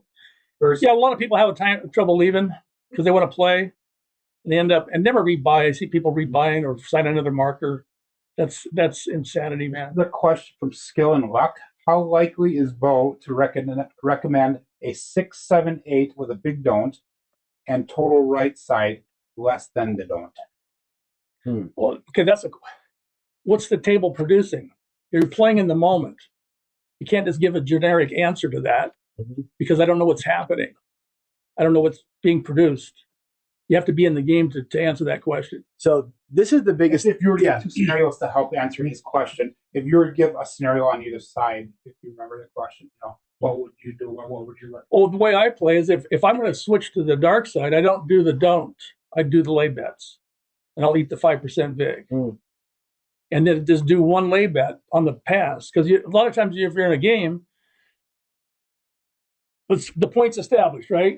And the shooter will hit numbers around it, but never repeat the pass. Right.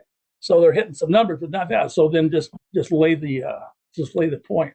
Like I did here. Remember, I think it was the 5, wasn't it? Yeah. And then boom, the next roll was the 7. There you go. So, but if you lay all the numbers, you're going to get picked off. And so I'd rather just take all that money and put on the pass. Yeah. So one of the things I think so my first question was advice to the beginner, advice to the advanced player. I think because Skill Lux, the nature of his question is, I think, what bites a lot of us, and I'm part of this guilty party too, which is we have all these systems to play. The Skill 66, the duck and cover, the GM spin, whatever you want to call it, the retirement plan, whatever system it is, right? So Skill's like, hey, let's just go put 75 on the don't, 66 inside, and see what happens, right? Or let's go. Well, see, that's kind of like gambling then. Yeah, let's go 150 don't, 66 inside, and just play it for every shooter, same thing forever and ever, and infinitum. That's a systems play. YouTube is full of systems play. Oh, right. So most of us are beginner to intermediate. We follow systems, we follow the channels, and that kind of thing. You have gone over here and said, no, we're going to watch the table. We're going to see what's coming. We're going to play it from a position of wisdom, I'll call it, versus just playing the thing. Yeah. Try to take the guesswork out of it. And, it's not 100%. Nothing's 100%. Right. All systems are going to work one time or another, but all systems, there's not one system out there that'll work 100% of the time. Let's put it that way. But what you're playing is not a system. No, it's understanding, it's understanding the game. Right. It's understanding what's the game producing. So give the intermediate to advanced player something they can put their teeth into that helps them understand the game better. Because that's, I think, a missing piece for a lot of folks. Sure. But then it takes patience, too. And a lot of people don't have patience. They want to get action going right now. They're afraid they're going to miss out. And then what you're going to miss out on is your money. What's going to happen? So coming from a YouTuber that does a lot of strategies, I would say that 90% of the time, a system only works for the first 4 or 5 rolls, and then it has to go by feeling. You have to know what you're comfortable with, going to what bet you're going to go to. You can start with press, collect, then spread out whatever you want to. But after that, 64 falls or whatever. After you get that 2 or 3 pieces of the system that you're trying, then you have to kind of go by the flow of the dice, by the rhythm of the table. I just wanted to mention that again. I'm part of that team that does a lot of the strategies. That's reality on the craps table on the live. Yeah. My question to you is, why would you want to go cover all the numbers if the numbers that you're covering aren't even hitting? What if they do? Okay, what if they do, but they're not? So what if the 6 and 8s are just pounding, and you're collecting, you're going out into 4, 5, 9, and 10, and you haven't even seen one yet? I would say that's just as bad as a comeback. Comeback, you have to hit twice to get paid. I understand. So if you miss out on a 9. Yeah, but what if it doesn't roll? What if it doesn't even roll? Right, but if you're not betting the 9 and it hits the 9, say okay, well now the 9's rolling. I'm Okay. betting it. The 9 never rolls again. Well, that's part of the problem, right? Yeah. I mean, I think it's half dozen one than the other, right? I think one of the differences is the way I watched Coach Parker play today and the way that I would typically play. Let's just say I was a $10 better, which I am, 64 across. I don't know what's going to happen, what's going to hit yet, but I'm going to cover them all, and something's going to hopefully get on steam. So you get 5 hits and you're even. Right, and I'll if I'm moving around, pressing whatever, what I won't do or what I haven't done is take down the ones that aren't coming like you do. You'll wait to see what's coming and then go to it. I'll let what's coming come, and then I'll play all that. But I'll leave my $10 4 sit there for a half an hour and never pull it down. There's the difference, right? Because you're saying, why would you bet on what's not coming?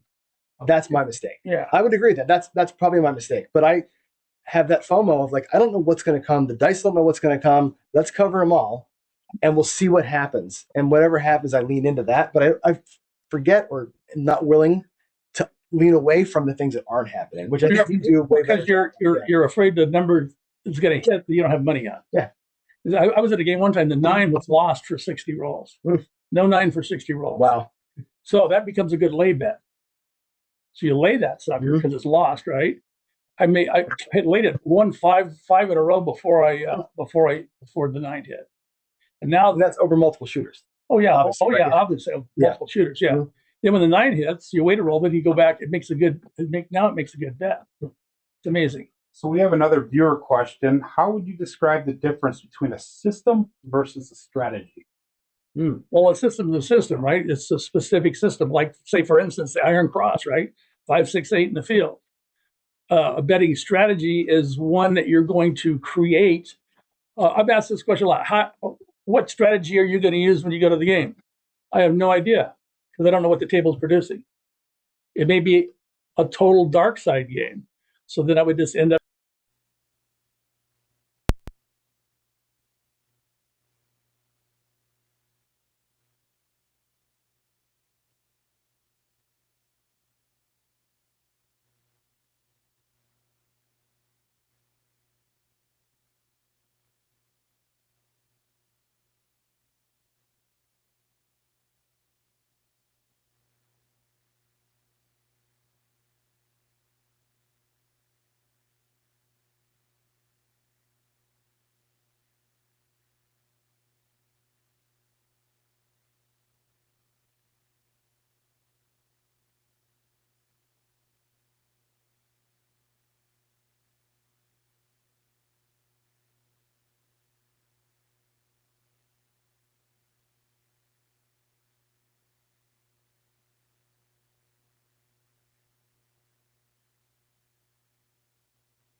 I mean, it's gone.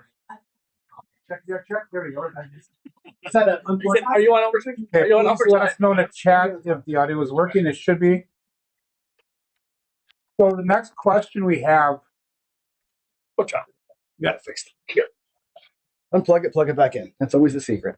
Is that what you did? Yep, literally. If you knew one. It's a USB thing. The next question we have is, since you don't know which numbers about to roll, does that not mean that everybody is random? That's the question. Well, it's a random game, right? And just because we're setting the dice, we're trying to reduce the randomness of the game, right? So you take a particular dice set, whatever. Say let's just take the hardware set, right? How many sevens are there on axis? 4, right? So the double pitch, you get a 3-4 on either die, right side, left die.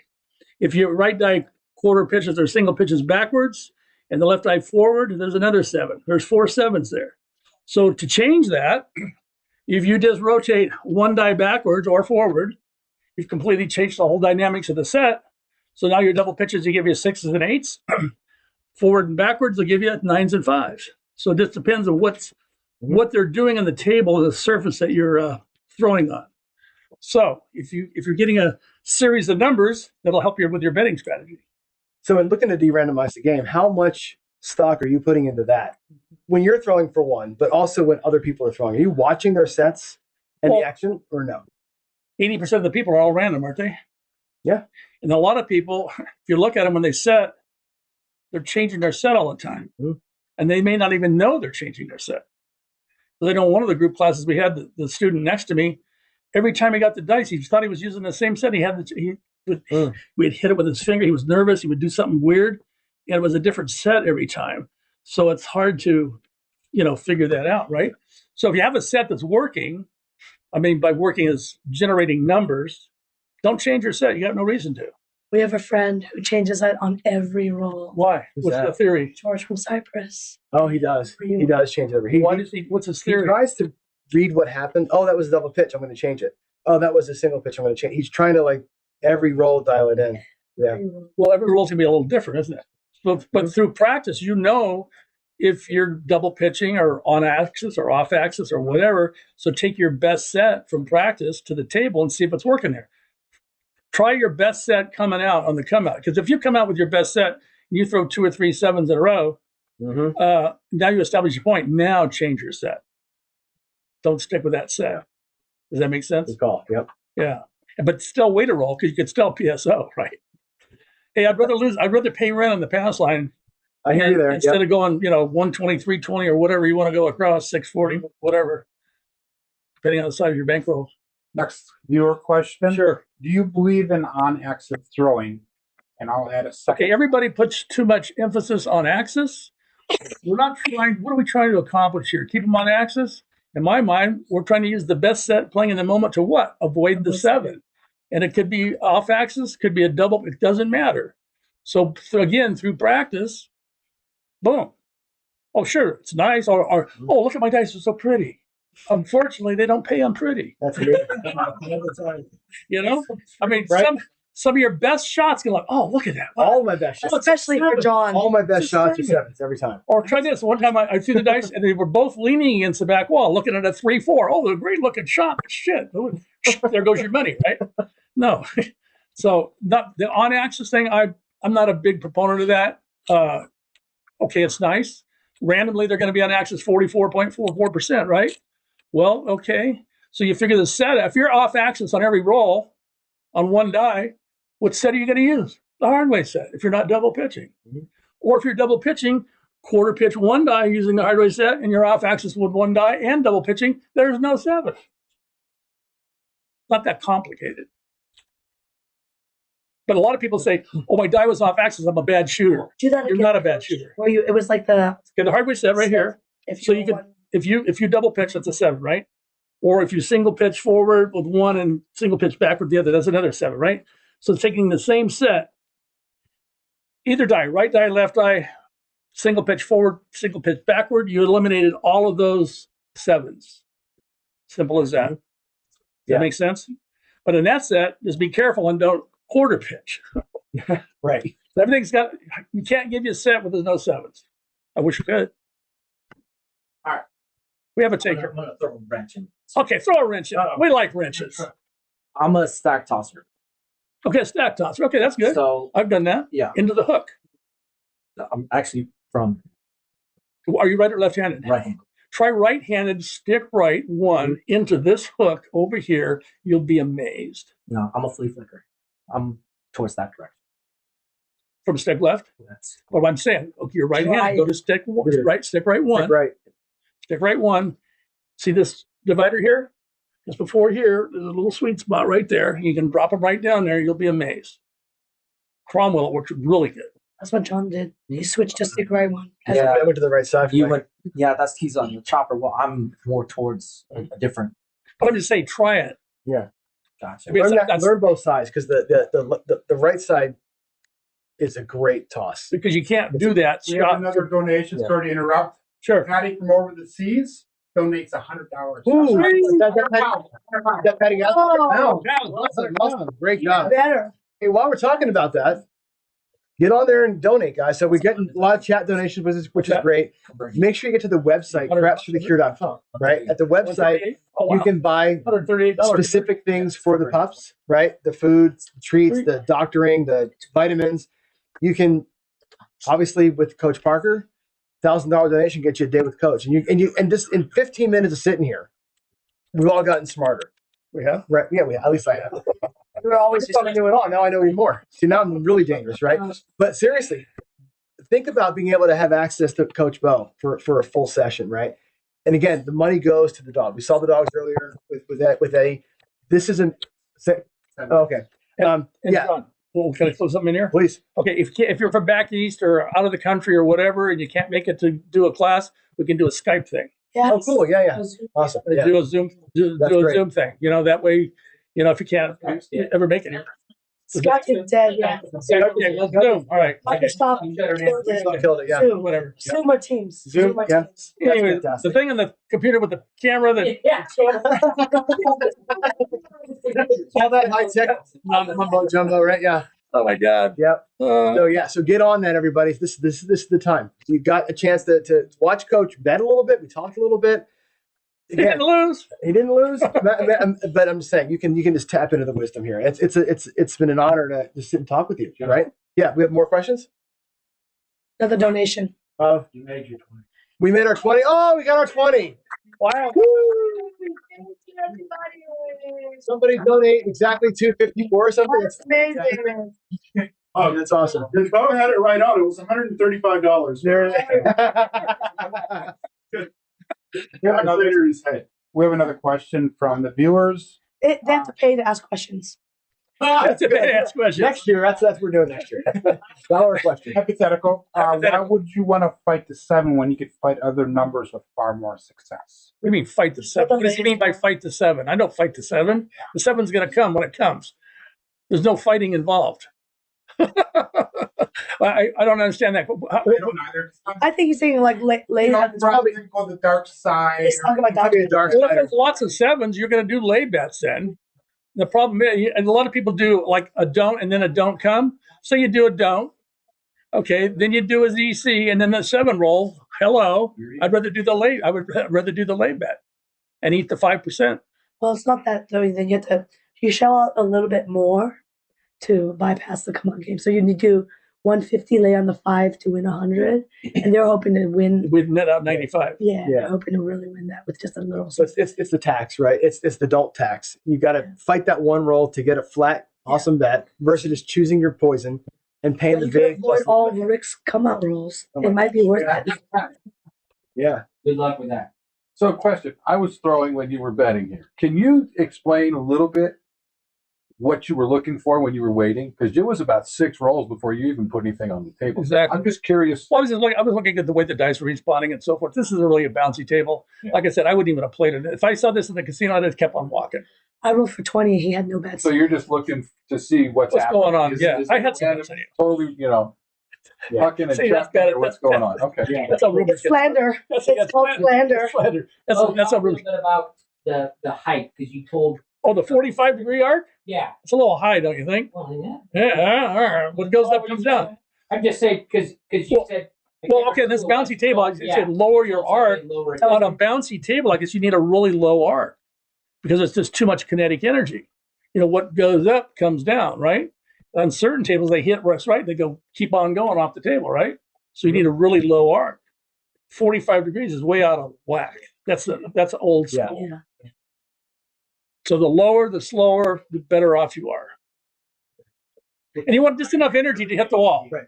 To deram the nice thing. You know, again, trying to, change the randomness of the game. Yeah. You can't change the odds. The odds are there. All right. How do you handle a table that's completely boring? Huh? 4 minutes? Everybody talking. I gave a great job last night. Nobody was talking. Oh, you were? Well, you never shut up. Nobody's talking. You have to sit down. I mean, how do you handle that? So somebody like me who's high energy, and everybody's so serious, and is it better for me to you go somewhere else from that table and go somewhere else? Yeah, that's because that doesn't. Yeah, exactly. That's in the table. Yeah. That's what I should have done. You should have all went to adult last time. We should have all been. I But was, see, then you get egos hurt. Yeah. I was on the dope the whole time. Everybody, I didn't care. But I killed her. Yeah. Yes, you did. You sure did. Yes, you did. Hey, Jen, do you want to reemphasize I didn't care? I didn't care at times. Yeah. No, I mean, I didn't care who was shooting. I was still on the dope. Right. All right, we're at break time. So everybody, thanks again to Bell. Okay, very good. For being here. Thanks for inviting me. Right, good. Hope to hear from you guys. Yes, sure. We'll be back in a few minutes. I think David's here. We'll do the bridge. I'll give you a list of the people. Yeah. Well, there was a guy last year that was Thanks from for joining us for Craps for the Cure 2025. This year, we're again proud to partner with Veterans Moving Forward, a unique organization that's 100% focused on providing service and support dogs for U.S. veterans that are dealing with physical and mental challenges associated with their time in service. 100% of every dollar donated through Craps for the Cure goes directly to Veterans Moving Forward, and VMF puts 100% of that money directly to work in the purchasing, caring for, and training of these very special dogs that serve our highly respected U.S. veterans. Over the last 2 years, with your help, Craps for the Cure has raised enough money to purchase 2 dogs for Veterans Moving Forward. The first one, Moochie or Mooch, was purchased about 1.5 years ago and named after our good friend and fellow Craps YouTuber Chiro Moochie, who unfortunately passed away a couple years ago. Pearson was purchased this past year and named after Ed Robinson from Roll to Win Craps from his son, who we also unfortunately lost way too early. This year, we shift our focus into funding the training and raising of these 2 pups as they prepare for their dogs is expensive and time-consuming work. They each train about 2 hours a day, 5 days a week with a certified service dog instructor. These lessons, they run about $100 an hour over the course of 2 years. If you want to make a big impact, we're happy to let you know that a few of our sponsors have really stepped up this year. Head to crapsforthecure.com and click the high impact donations link, and you'll come here to this part of our donations website. And for starters, every person that donates $1,000 will get to train for a full day with Dice Coach Bo Parker. Coach Parker is willing to donate his time, 8 hours, to the cause for everyone that steps up with that size of a donation. The folks at Casino Quest have put up a number of high impact items. Full dealer training for $500. All the classes, all the online courses they offer, full dealer training, $500. If you do 1,000, they'll let you have the full dealer training plus come in person for a private audition with David or Alex. If you really want to step up and drop 5,000, that's fantastic. They put up a full experience with training at the facility, a ride to the casino, dinner with those 2, David and Alex, and of course, gambling with them live. These larger priced sort of direct purchase items really go a long way towards chewing up some of those training costs we talked about for Mooch and Pearson. Thanks for your support of Craps for the Cure, Veterans Moving Forward, and of course, our brave servicemen and women. God bless you.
Hey, last session of Craps for the Cure 2024, day one.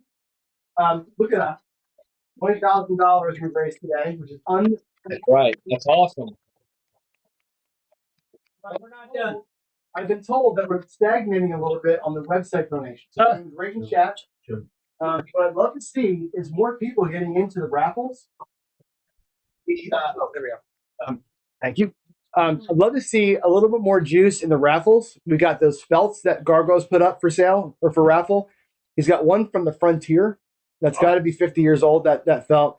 He's got one from the Aladdin, and he's got a Craftless Mirage felt. $50 is your ticket price to get a shot at one of those things. They're just history, right? Vegas history. It's amazing, right? Heavy put up the Access Powercraft's full seminar. We've got David and Alex. The date night with David and Alex, right? It's going to be here. It's going to be dinner. It's going to be gambling. It's the whole thing. Dealer training. And of course, raising the dogs, right? We need more money to get the dogs raised. So get to the website, crapsforthecure.com. Across the top, you'll find the buttons that you click. We've been showing those ads all day long. Get in there, make it happen. All right, let's get to our goal, which is going to be 50,000 by the end of tomorrow. We're almost halfway there on day one. That's a beautiful thing. A lot of more work to do. So now we're going to switch over and talk to my good friend and coworker, David.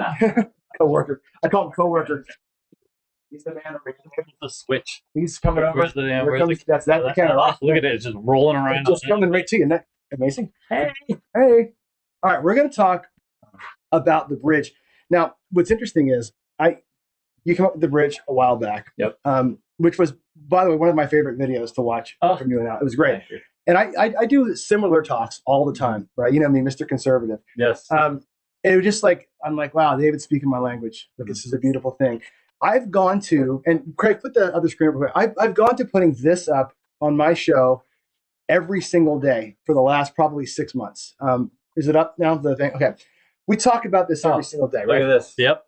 And to me, there's people in chat and everywhere else that go, oh, this is a bunch of BS. You're not going to change it. And I said, I can't make you a quote unquote good gambler. Mm-hmm. No such thing as a good gambler, but there's sure as hell bad gamblers. Right? There's a lot of bad gamblers. Vegas loves you, dude, by the way, just so you know. So with this, and of course your experience behind the table, right? Mm-hmm. We talk about bankroll risk, identifying opportunity, and I say this, you might not agree. No. But opportunity sometimes is to leave. That's true. Right? You lean in or you can lean back, right? Mm-hmm. Having goals, keeping your emotion under control, and of course having strategies and a proper mindset. All these things work together. It's like a big giant spider web of stuff that has to all happen.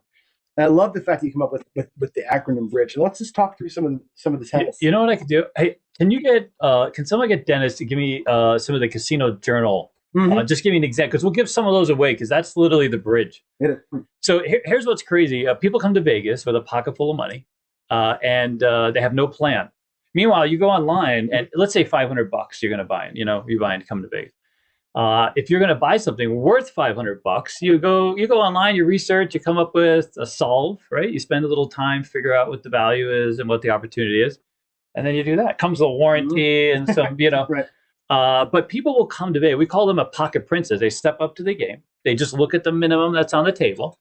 The minimum fits, whatever their narrative is, whatever their goal is, and then they just start dumping cash and then feeding whatever it is. What's crazy is it's sometimes not just even it's not losing. It's the winning. They don't even know when to win and to leave when they win. Right? It's chasing wins. It's getting excited. In fact, your last guest, that was one of the things, where you left, you had discipline to leave. Because it's very easy to get you with your friends and you build this other thing, creates this other experience, and that's what Vegas leans into that or used to, right? Where they try to get you excited. They build this atmosphere where you're so engrossed in the game, you don't pay attention to, the money, right? You have excitement and cheering, and look, there's colors. That's not money in the rack. That's just colors in the rack, right? So everything is built to kind of desensitize you and to create this other experience, So this is that. This is literally the idea of, how do you actually win?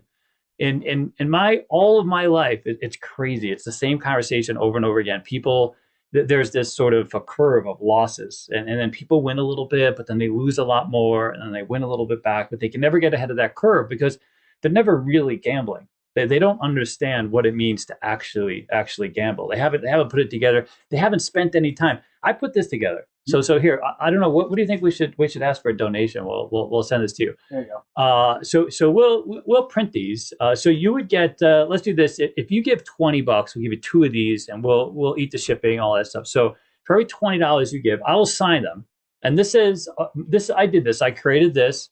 It's a gambler's journal. It basically it's to create some discipline and give you a plan. So I don't know if it's probably too far away, but essentially it's sort of organize your thoughts, right? It's what you have. Yeah. So we are building this into our app. There's a little plug for our RCQ app, and the idea is you hold it up. There it is. Yeah, it's on the Nexus. So the idea is that you know what you're doing, and it's so you can reflect. You can give yourself a sense of, okay, I did this. It had this level of success, and also it tells you when to leave. When to leave and not to chase losses and not to chase wins. These are your goals. This is how you meet your goals. You meet that goal, and then you leave as well. But anyways, it's a way to create a plan and write it down, and it's something that's definitive. We hope that people will also use and come back and use that. The problem is that a lot of casinos, you got to come with paper, right? You can't have your phone out, so this you can have out and be like, listen, this is my plan. This also allows for the gold tier. And that's where this builds in is not just the plan of okay, this is what I'm going to do. Here's what what I do when I step up to the table. But as you're playing, it gives you kind of a roadmap to what to do, while you're playing. But go ahead. I know you want. No, I was going to say about the journal too. The thing about the journal and the app, it's the same. It's the same one. The same thing. It's mindfulness, right? We talk about this all the time. It's like if you're, and Jen's a good example. Jen logs every single roll, right? And I don't know what you use them for, but it keeps you plugged into the game, right? When you're logging down, I got beat today, which will happen. Got my ass handed to me because, and there's a checkbox in here, I didn't stay in control. Check. Yeah. Right? You have these questions in here. Did I enjoy myself? Was the strategy solid? Right? All these things are part of your experience. And by having something to write down or type into your phone, you connect yourself to what the casino, like you said, is trying with all their power to disconnect you from. Yeah. And that's a mindfulness tool besides being a tactical tool. Yeah. It just keeps you plugged in. And I think that's a beautiful thing. We have another donation, $20 from Mama Bear. There we go. All right. There we go. Sign 2 of those. It's funny. I talk to a lot of table game directors, and I'm always asked, like, how are we teaching people how to play? What do casinos think about it? If we have the app, we're going to be educating all these players. Casinos don't care. They love it. If you come with some knowledge, they're not scared of that. In fact, the most people play very emotionally. They're risk averse. They do what's called flat betting in the casino. They literally play into the entire casino narrative. You know what the casino loves? They love that you play the best bets at the casino. So those those low house edge bets, believe it or not, casino loves those bets because they want you to play over time. They don't need to risk money on the games. They got $95 baked potato, which, by the way, that's a true thing. There's actually I know people ask me about that. They don't need to risk any money on the game. Guess when they risk money on the game is when someone comes with a plan and they leverage risk, the chaos. Your last guest, they talked exactly about that, is when you take advantage of the chaos, those times when you can catch a streak. A craps table is the definition of a streak because I don't care who you are out there, you're always looking for a roll. It's always about the roll. If you get numbers on a roll, that's how you win, right? It's always about numbers on a crap table. So you're literally buying into the streak. You're asking for risk level, but here's the thing: you don't risk. That's the greatest thing. So there's so many of you out there that whether you're shooting dice or you have a strategy, you don't lean into that roll enough. Enough to where you can make up for all the times that you lost money. When you talk about mindfulness, this journal, if it does one thing, it should show how most people just don't know how to gamble. How you experience the great roll, and over again, you're coming out where you're either not winning. What I'm going to love is we're going to have the bots, and we're going to have the strategies, and you're going to be able to plug in, do the dice, record all the dice rolls, and then see the strategies that you would have actually made money based on playing a certain way, and compared to what you're doing now. Because what most people do now is quite literally building new casinos, creating this other environment. You know what's crazy? There's this whole narrative right now about how Vegas is slowing down, but the casino win is up, right? So the people that are coming here are deep pocketed. They're the gamblers that just can't stay away from Vegas. The win is up, and Vegas posted its 7th best gambling win citywide for this last quarter. Wow. Meanwhile, the total number of tourists is down by 1 million. 1 million less people are coming, and so there's this other narrative, and you wonder, what's going on. Well, what's going on is people are just getting squeezed, right? Mhm. So if the casino squeezes you before you even get to the table, and you have less money to spend, and now you're on a higher limit game with lower max, you know what I mean? It's just this whole squeeze. We're hoping to solve that one day, aren't we? Yes. We We have a plan. we have a plan to solve that. But that's all right. Go ahead. What else you got? Let's just go through it. Let's talk about your bankroll. So I put up here, bankroll is the way that you leverage your wins, handle your losses. Skill and luck, one of our favorite chatters, likes to say, what is your bankroll capable of? Which is, I think, an important thing. And you call people the pocket princesses. They come out, the $10 game, I got, talk about bankroll and the importance of bankroll management just in general, but also like we talk about bankroll tiering. Yeah. That's a thing that gets overlooked a lot. So my first thing for bankroll is you have to treat your bankroll as entertainment. If you have an emotional connection to your bankroll, you're going to be more risk averse. If it's literally money you have to apply to rent or anything else, you're just not going to be willing to actually gamble. Just know that if that money means something, or the more it means to you, you're going to grind it, and you can't get ahead of the table because you're never going to be in a position to take advantage of the risk. It's just a fact. I mean, I've been watching it literally for 30 something. Even people that are wealthy and have the money to spend, if they have a budget that they feel attached to, they're not willing to spend it. We took a high roller to Bellagio, high roller, tons of money, $38 million house at Beverly Hills. We looked it up. We wanted to know if he was, for real. He bought it for $5,000 marker, and he just wasn't willing. Meanwhile, guy gets on a heater on a $25 game.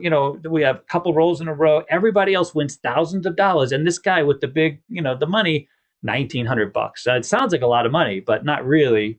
When you're starting at $550 inside, that was his starting bet. So he was, but he just couldn't risk it. The money was too important. So I think for most of us, whatever you're willing to spend, it has to be entertainment. It just has to be that, so you can disconnect emotionally, and then you're willing to put in the rest of it, right? And you're willing to do the rest and everything else. And like you said, if you are walking up to a $15 table with $500, you probably can't afford the $15 table, right? Because now you're hoping for wind and a prayer. You're hoping that the magic's going to happen with the next 2, 3, maybe 4 shooters. And realistically, if you've played enough dice, that's not going to happen, right? You have to be willing to sit out the game and wait. And this is the problem, is that people are still coming with the same bankrolls, which, for obvious reasons. Sure. But like $25 game, if you're at a casino with a $25 table and you have $200 to walk away to play Keno, craps is not for you. Just make that choice. Be mindful that you're just going to sit there and maybe you get lucky in the field and you can parlay or do stuff like that, but there's less opportunity, Sure. So I skill and luck, very active everywhere, dude. This guy is everywhere on every childhood. Just love that guy. Does he work? What is he doing? Yeah. He's a truck driver, so he listens all the time. He listens while he's driving all the time. So he's like, he literally, we were in that. So that makes sense. That makes sense. Yeah. So this is interesting. I think bankroll and risk. I love what you just said, and I have friends who I know have a decent amount of money. Yeah. Where the $2,000 buy-in. Yeah. I hate to say doesn't mean anything. It sounds terrible to say that, but in the grand scheme of things, it probably is entertainment money. But they're still risk averse. And don't want to really, they want to grind through, or it's so hard to say this out loud because every loss hurts. Yeah, money means something. If you got $10 million in the bank and you lose $150, you still get. I'm pissed. Yeah, $150, right? Yeah, that's true. But that person, the connection between their bankroll and their risk appetite, I think is an interesting one. And I don't know if you would provide counsel or just thoughts on how do you process that for them. Yeah, well, you ready? Yeah, I'm ready. So people talk about luck. You risk is luck. Risk is action. Taking action is how you take risk, and you get lucky by putting yourself at risk, right? Because if you just sit home on a couch all day, you're never going to be in a position to get lucky. You can't win the lottery. You can't do it. You have to literally get out and do something, right? So in a gambling environment, you have to be willing to either assume risk or not assume risk. Just know that if you're flat betting a game, if you're on a blackjack table, I use this example, right? I love this example. And I use this for everyone. Right gambling, yeah, they can see it right here. Yep, okay, yep. So here's the thing.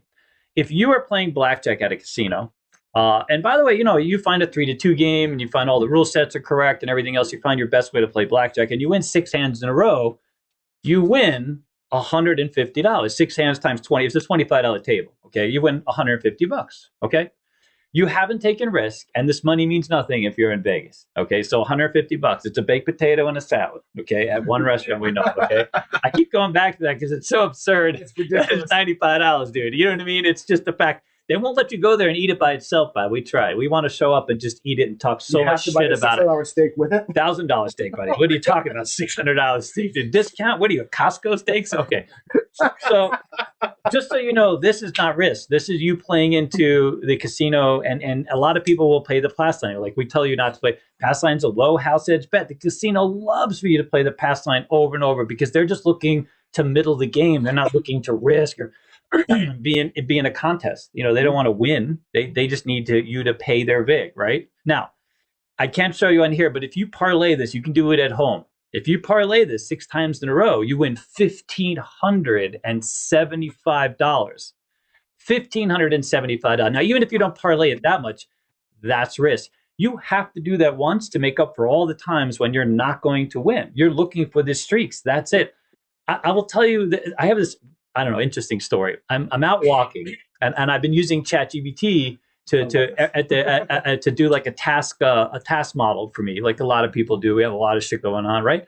And so one day we're talking about, I was building a spreadsheet for place bets for the class, and it was trying to tell me how you play, how someone would play a place bet. But I was like, that's not how people play. People play emotionally. They press, double press the sisters, all this stuff. Strategies. And he's like, so ChatGPT asked me, well, can you explain how people play craps? And I was like, what the hell? And literally, the AI asked me to explain how a human might interact, with a table. And then we started talking about kind of the risk leveraging parts of it, sort of the chaos of the game. And this is where we really went down, this, and I've been doing this forever, by the way. And it just go, this is not risk. This is you playing. You might win a couple $100. You might have a good time, grab a few points, but you can't win. And if you think about it, right? If you think about what this means, it doesn't mean a lot, right? In the gamble, if you come to Vegas to gamble and you're willing to put $500 at risk, you have to make the choice. Am I going to grind the game? Am I looking to do this and just play for time? Because that's all this is play for time. Or do I want to win? So if you want to win, you have to take a different mindset. And you have to, that's where risk comes in. And that's where leverage. The only way that you can control, there's no math. You don't own the math. Vegas owns the math. They got you by the balls on the math. But you own the streaks. Every game, you own the streaks in roulette, you own the streaks. That's how, in every single scenario. And this is what scares the shit out of casinos. Like, I kid you not. Am I allowed to? I just did. But okay, so I'm not, so the key is this is risk. And if you think about it, is it really? I thought you were saying no. Oh, well, there you go. shit. Okay, no. All right, so here we go. You're right. I mean, so because if you think about it and you drill down to the value parts, what's crazy is like I just got done, and I won't call him out by name. I just got done talking to somebody who plays $5,000-$6,000, right, at a time, and he recently won $12,000, $13,000, which for many of us seems like a lot of money, but only 2x his money. It's like me going from $300 to $600. He can't get ahead of the curve of his thing. And when he gets to a $50 bet or even a $100 bet, it doesn't really mean anything if you're in $5,000. You know what I'm saying? So there's no risk there. The risk becomes when the checks turn to purple and now you're getting paid a purse, a woman's purse, $700. You know what I mean? You start getting real money. And that's where this ends up, because this is, but anyways, go ahead. No, I think that's well said. Here, by the way, here's some water for you. I know. Is that me? I got water right here. I don't know whose water. There's like 19 waters. No, this is mine. Oh, okay, just want to make sure you're good. All right. So we talked a little bit about bankroll. Now, one thing I want to talk about with bankroll is tiering it up. Yeah. So I did a series. I know you don't watch it, but I did a series called Every Day. No, it was we called it the Daily Paycheck. The Daily Paycheck. Okay. And I took $10,000, fake money, of course, right? Yeah. And every day I bought in for what, 10% or 15%, whatever it was. I decided, and I'm going to win 10%. Okay. Every day. I heard you did. No, I heard of this. Yeah. And I did it for 280 days, and I won $100,000. Oh God! And the way I did it was not by winning $1,000 and $100 every day. Right. $1,000 became the next day's buy-in was $1,000 The gold tiers. It went every day. By the end of it, when I had won 40 grand, I'm buying in now for 6,000, and my average bet size was not $10. Yeah. It was $150. Yeah. And I kind of raised everything as I went through it. That's it. Build the bankroll with bankroll. And that was the bankroll tiering. And I think it's part of the journal. Part of the journal. Of the bridge. And I it's want literally part of the bridge. Lean into some of that. It's so fantastic. That's because so what we do is, instead of you being emotionally attached, so we buy in for money that we have a budget. We're not emotionally. We've decided to take risk, right? Money willing to spend, and then we let the rack tell us what to do. As our rack builds, we can lean into more risk, because again, if you're not willing to lean into risk, you can't win more money. You see, you will let the rack sort of dictate how you proceed, and guess what? That action is luck. You see, it's the same thing what you did. You did it over a longer period of time. Sure. But you can do that while you're at the casino. So what I say is, like, once you have a plan, let's say you have a $50 investment per player. You buy in for $500. Now you're up $200. Now you can move to another level, right? And give yourself this newer opportunity, because it's not where you start the bets, it's where you end the bet. So if you can start a little higher and end the bets a little quicker and take advantage of these shorter streaks. Sure. We had Paul. I can actually, Paul, let me talk about him. So he won. Where we were at Green Valley, and literally his wife wanted to leave. Instant gold tier, dude. So he's up $300, and instead of him doing it, she's like, we got to go. I'm going to go and have my last drink. And he's like, well, I guess I'm going to be putting that money towards the roll. Instant gold tier. So this lady rolled 7 nines, and that was a chaos. And that's all she did. She didn't even roll for 10 minutes, maybe 15 minutes, something like this. Mostly nines. He cashed out. He was plus 4,000 on the one roll, and he cashed out $6,000. But he used GM spin was the strategy he used, and literally instant gold tier. So he said, "This $300 doesn't mean a lot to me." He was in $2,000, so he used that money to just press from $25 to $2,500. You can kind of work out the math, and I could show you the press. You want to see the depth? Can they see the table? We can make it. All right, so basically, so 7 nines, right? So here, let's so the first nine is going to pay $35, right? So you throw in $15. This is hit number 1, right? So now it goes to oh god, I got to stand up for this. Okay, so this is $75, right? Yeah, let me. That's it, number 1. Here comes some dealing, folks. Okay, then this next one is $105, right? So the hit number 2 is you throw in 20, right? 100. So now you're at $200. Okay. So No 200. collecting, No, he doesn't want to collect. Why would he collect? None of this means anything. If he collects, his wife wants to go. The moment he collects, he's out the door. He's out. 280. So now it's another 20. So it's another 20. So now he's at $500. Now you know what I'm saying? How many rolls in do we have for some purple? I've got 3 hits here. Now, okay, 3 hits. So the purple, he took this one. He'd never collected a Barney bet. So now he's in. Now he collects $700. There's a collection. Now the next one is $700. He throws in $50. This one he asked me for, and now he's at $1,250. And this is This now pays $1,700. Oh, you guys got to pull out the purple. What's you guys? Okay, so then it pays $1,750, and this is a press to $2,500. That's the 6th hit. And then here it's $3,500, and that's all. There you go. Round chip. Yeah, round chip, just on the nines. Yeah. So you see, so basically he made this choice. He was up $300. He'd never really walked with money. His wife wants to go. Instant gold tier. And now he twice. Yeah, he collected twice. Yeah. And he took this money. Yeah. Yeah. And so that was it. Now, granted, if his wife hadn't come up, he probably wouldn't have made the decision to press so hard. But he knew he was out of time. So he made this decision. But that's not unlike what we're kind of talking about, right? This is the opportunity that exists for craps. Sure. I in my entire lifetime, I have only experienced swing winners who do this. There's no other thing. Like if you come to me and you bet $10,000 and you put it somewhere and you win, you're a chunker, you win money. That's true. But of all the people I have ever dealt to in 34 years, I was actively a dealer for 26 of them. The biggest swing winner was 500 to 240. $240,000, $500 start, 32 across. Big Hawaiian guy. Fido on the cave. This lady rolled for an hour and 40 minutes. He started with 32 across. He took his first. He's triple lux. He's where if you guys follow the double and collect, he did triple lux and the new color. He said to me, it was crazy. It was the very first conversation I had about gambling. He said, "I'm not here to play. I'm here to gamble.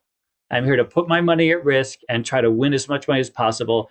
If I lose the 500, what the hell do I care? I came to Vegas, had a good time, played a table, and he just caught some magic. You know, I mean, we've had a few other wins, over time, but it's all about this because look, he started at $25. You see, this is 2,500. Even when he got to $500, it doesn't matter where you start. $5, $3. By the way, can I just insert this, please? So I have a guy who called me. So there's a casino in town. We'll share it with you, not right now, but it hasn't been instituted yet. Who is literally looking at a $3 game, and I think a $3 game is fantastic. You heard this already? No, are you very excited? Who's excited about $3 game?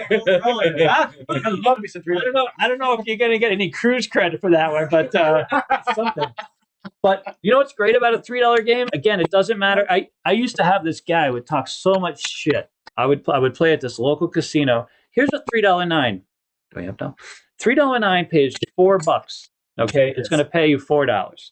And here's what happens. You throw in $3, right? And now you have in one hit, you're at $10 nine. One hit, $10 nine. Again, it doesn't, these first couple hits mean nothing if you're actually gambling. The first couple numbers, who cares? It's when the next nine, guess what I'm doing? Throwing $1, going to a quarter. Now $25, because he would start at 160. He's like, dude, you're never going to make any money playing 18 across. That's not true. Because when there's 7 or 8 PSOs in a row, guess what? I'm at $140 and you're out, lunch. You know what I mean? Like, I could care less. I minimize my investment, take advantage of those streaks. And I would always walk it. Whenever roll came, I would walk with more money. But there's a casino that's going to come out with a streak. They're doing this big value play on their casino floor, and it's coming. A good friend of ours, they actually called me last night to work out what the presses are and the units on $3. So it's going to happen soon. Yeah. Kathy will tell you, we were first married. We were 24, 25 years old, whatever it was. Go to Atlantic City. I would walk the floor with $100 in my pocket for how long? 6 hours waiting for the tables to drop from 5 to 3. Literally, and wait for the $3 game. Yeah. Or until I won. Oh, really? Yeah. Like, I'm ready for Sundays now. Yeah. But if I won $10, that was our Sunday money. That was me going to Reflections and getting the Sunday at Harris. So, yeah, 100%. So let me ask you this. This actually, are we still on the table view? You got on the table view again, Fred? All right, actually, you're fine right here. I guess people can see this, right? So you just showed something that was interesting, and I thought you were going to go a different direction. So if I had won him for $500, can we see that on TV? Buy him for $500, right? And I win 3. Okay. Let's say whatever. That's going home. Okay. He took $300 and leaned in. And just leaned in. That's one way of leveraging bankroll. The other way is say, well, now I had 8. So instead of 64 across, I can go 96 That's across. exactly right. That's the bankroll tiering versus leveraging. There's a different way of looking at the thing, like using my profits to hammer, and I'm good. Or saying, you know what, I'm here, and we're going to go higher starting point, and that takes 7 nines down to 6 nines to get to the same spot. So I'm going to use this guy today. So he buys it for 5,000-6,000, right? But he starts with 550. He's doing 650 across, 550 on the inside, $50 each for 10. And then he does the ultimate squeeze play, and then he reduces it to 160. He does 2 numbers, 2 hits and out, right? But obviously the PSOs you're going to get whacked, right? There's enough PSOs. So, what I recommended is, so you do instead of you do 550, you come in 5,000, and you do your very first couple at that 550. You try to work this. And then as you wind down, you come up with a new you do GM spins. So your exposure is 160 or 110. You know what I mean? You start narrowing your exposure. It's just a matter, you have to stay alive. On a craps game, it's all about finding the shooter. If you've been around a craps game long enough, eventually someone's shooting something. If you can stay alive long enough. And it's just a matter of just being there when that happens, right? I've never gone a shift in my entire life where there wasn't some kind of hand, where somebody, the other day, this person stepped up Palace Station and rolled 8 4s and then a few other numbers, but 8 4s. If you had a 4, you won a lot of money. If you didn't, actually nobody won a lot of money because no one was willing to really bet it.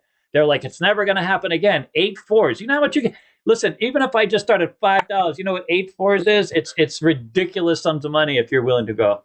Is it table max? 8 4s? Table max? Yeah, you'd be at table max.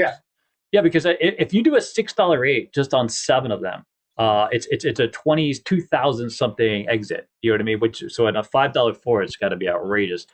So I agree. So there's lots of ways of looking at this. The idea is you just come with a plan that defines how you're going to, instead of just a sort of emotional engagement, right?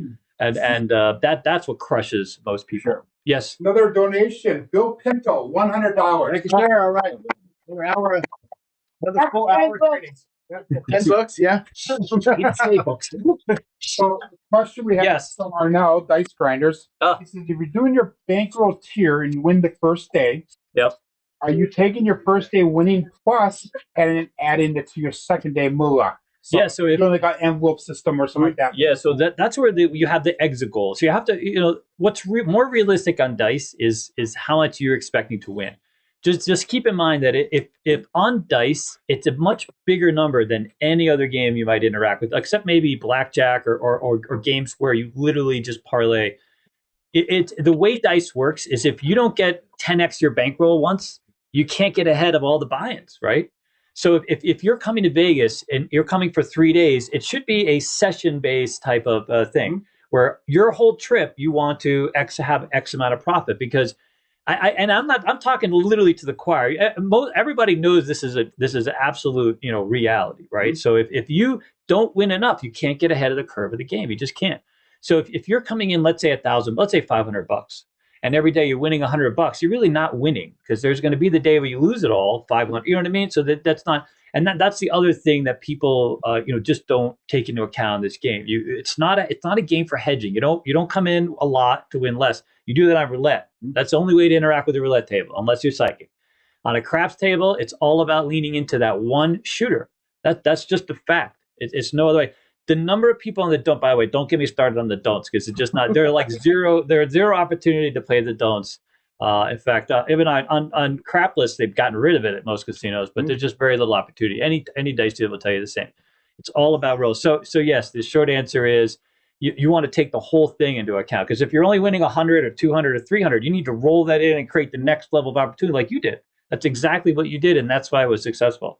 The only reason why it worked. Otherwise, I'd still be grinding. Because if you had still played at the same $100 level, right, and you'd never get there. We'd be still going, dude. I've heard epic things about it. But the funny thing is, at the end of that show, when I was at 90 grand, I think I was buying in for like 17,000, and I was doing like 9,600 across for 2 hits. It was crazy town. Yeah. I think my last day was 6,600 inside was the last bet I made on that table. That was like, who's doing that?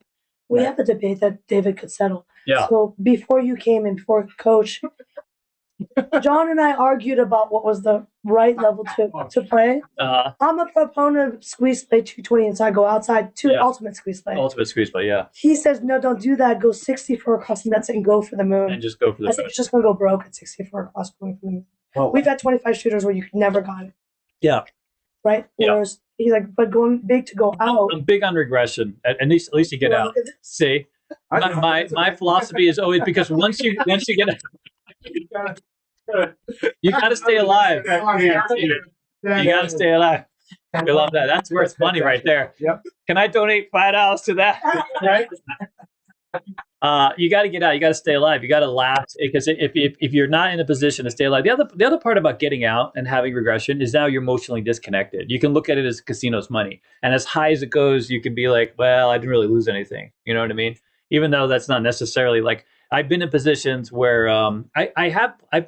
we took out a guy who was just super aggressive, 640 across, right to purple one. He would take one bet of purple and then he wanted to get it. And he would constantly leave like 10 grand out the thing. It was just maddening. He wouldn't take a bet because he just had to get the table in. And he didn't win. It wasn't a win for him, at least at that point. But can you imagine if a guy caught a roll, it would have just crushed the casino. You know what I mean? You know who's aggressive player is Vegas Day Tripper. I know you guys. He'll go for it. Yeah, he'll really go for it. He's had some epic scores, and he's a smart player who kind of manages the experience. If you hear, But I wonder about the win-loss ratio, right? Because we're not seeing like the big the negatives.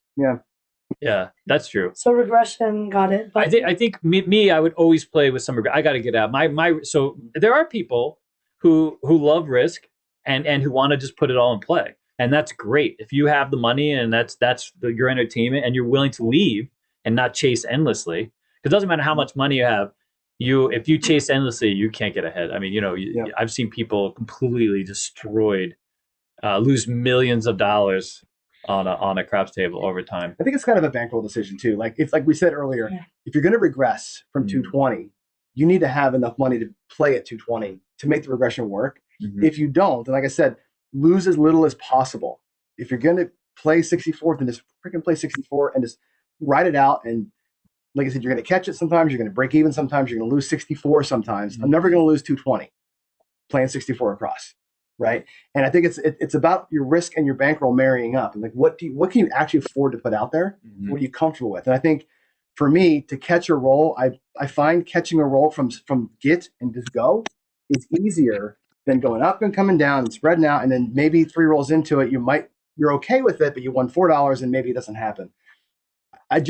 My mindset recently has switched into just go minimum or go not minimum table, but my personal lowest level and riding it and just seeing what happens. You're playing from behind. Well, not so much playing from behind, but it's like if I'm not buying in for $2,500, I can't go 220 in, right? I'm buying in for $750. My only play really is 64 or 66. Could you do one? Could you do 110 squeeze play? You could do a 110. I think you could do a 110, but like last night, we had 3 110 losses in a row to end the night. Remember, right? And so that happens, right? And the thing is, if you're going to go from 110 to 64 or whatever, that the catch up takes too long. So I can tomato it all day long. You can definitely have the regression has a huge piece. The losing the least amount I'm happy to lose is also, I think, a good argument to have. And again, if you're okay with, like David said, if I got enough for 10, 15 shooters, and if I can earn $64 along the way, I earn another shooter, we just wait for Jeff to come. Just invite Jeff to the table and let him roll 35 again, and that's what you're waiting for, right? And you need 4 hits to get out of that 64 across. I mean, that's a lot to ask over and over. That's all. If it's a $5 table, I do 32 triple looks. That's it. Yeah. If I do, if I'm on a bubble machine, 18 across, dude.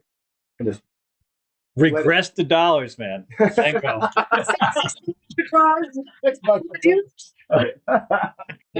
Yeah, I know, right? That is fantastic. Then off to Dollar Keno to lose the rest of it. All right, let's see the bridge thing again. Yeah. I'm going to go to the next letter. We've talked about bankroll. We talked about risk. A little bit about identifying opportunity. Because there's, again, opportunity on both sides of that thing. Yep. Time to lean in, time to walk the hell away.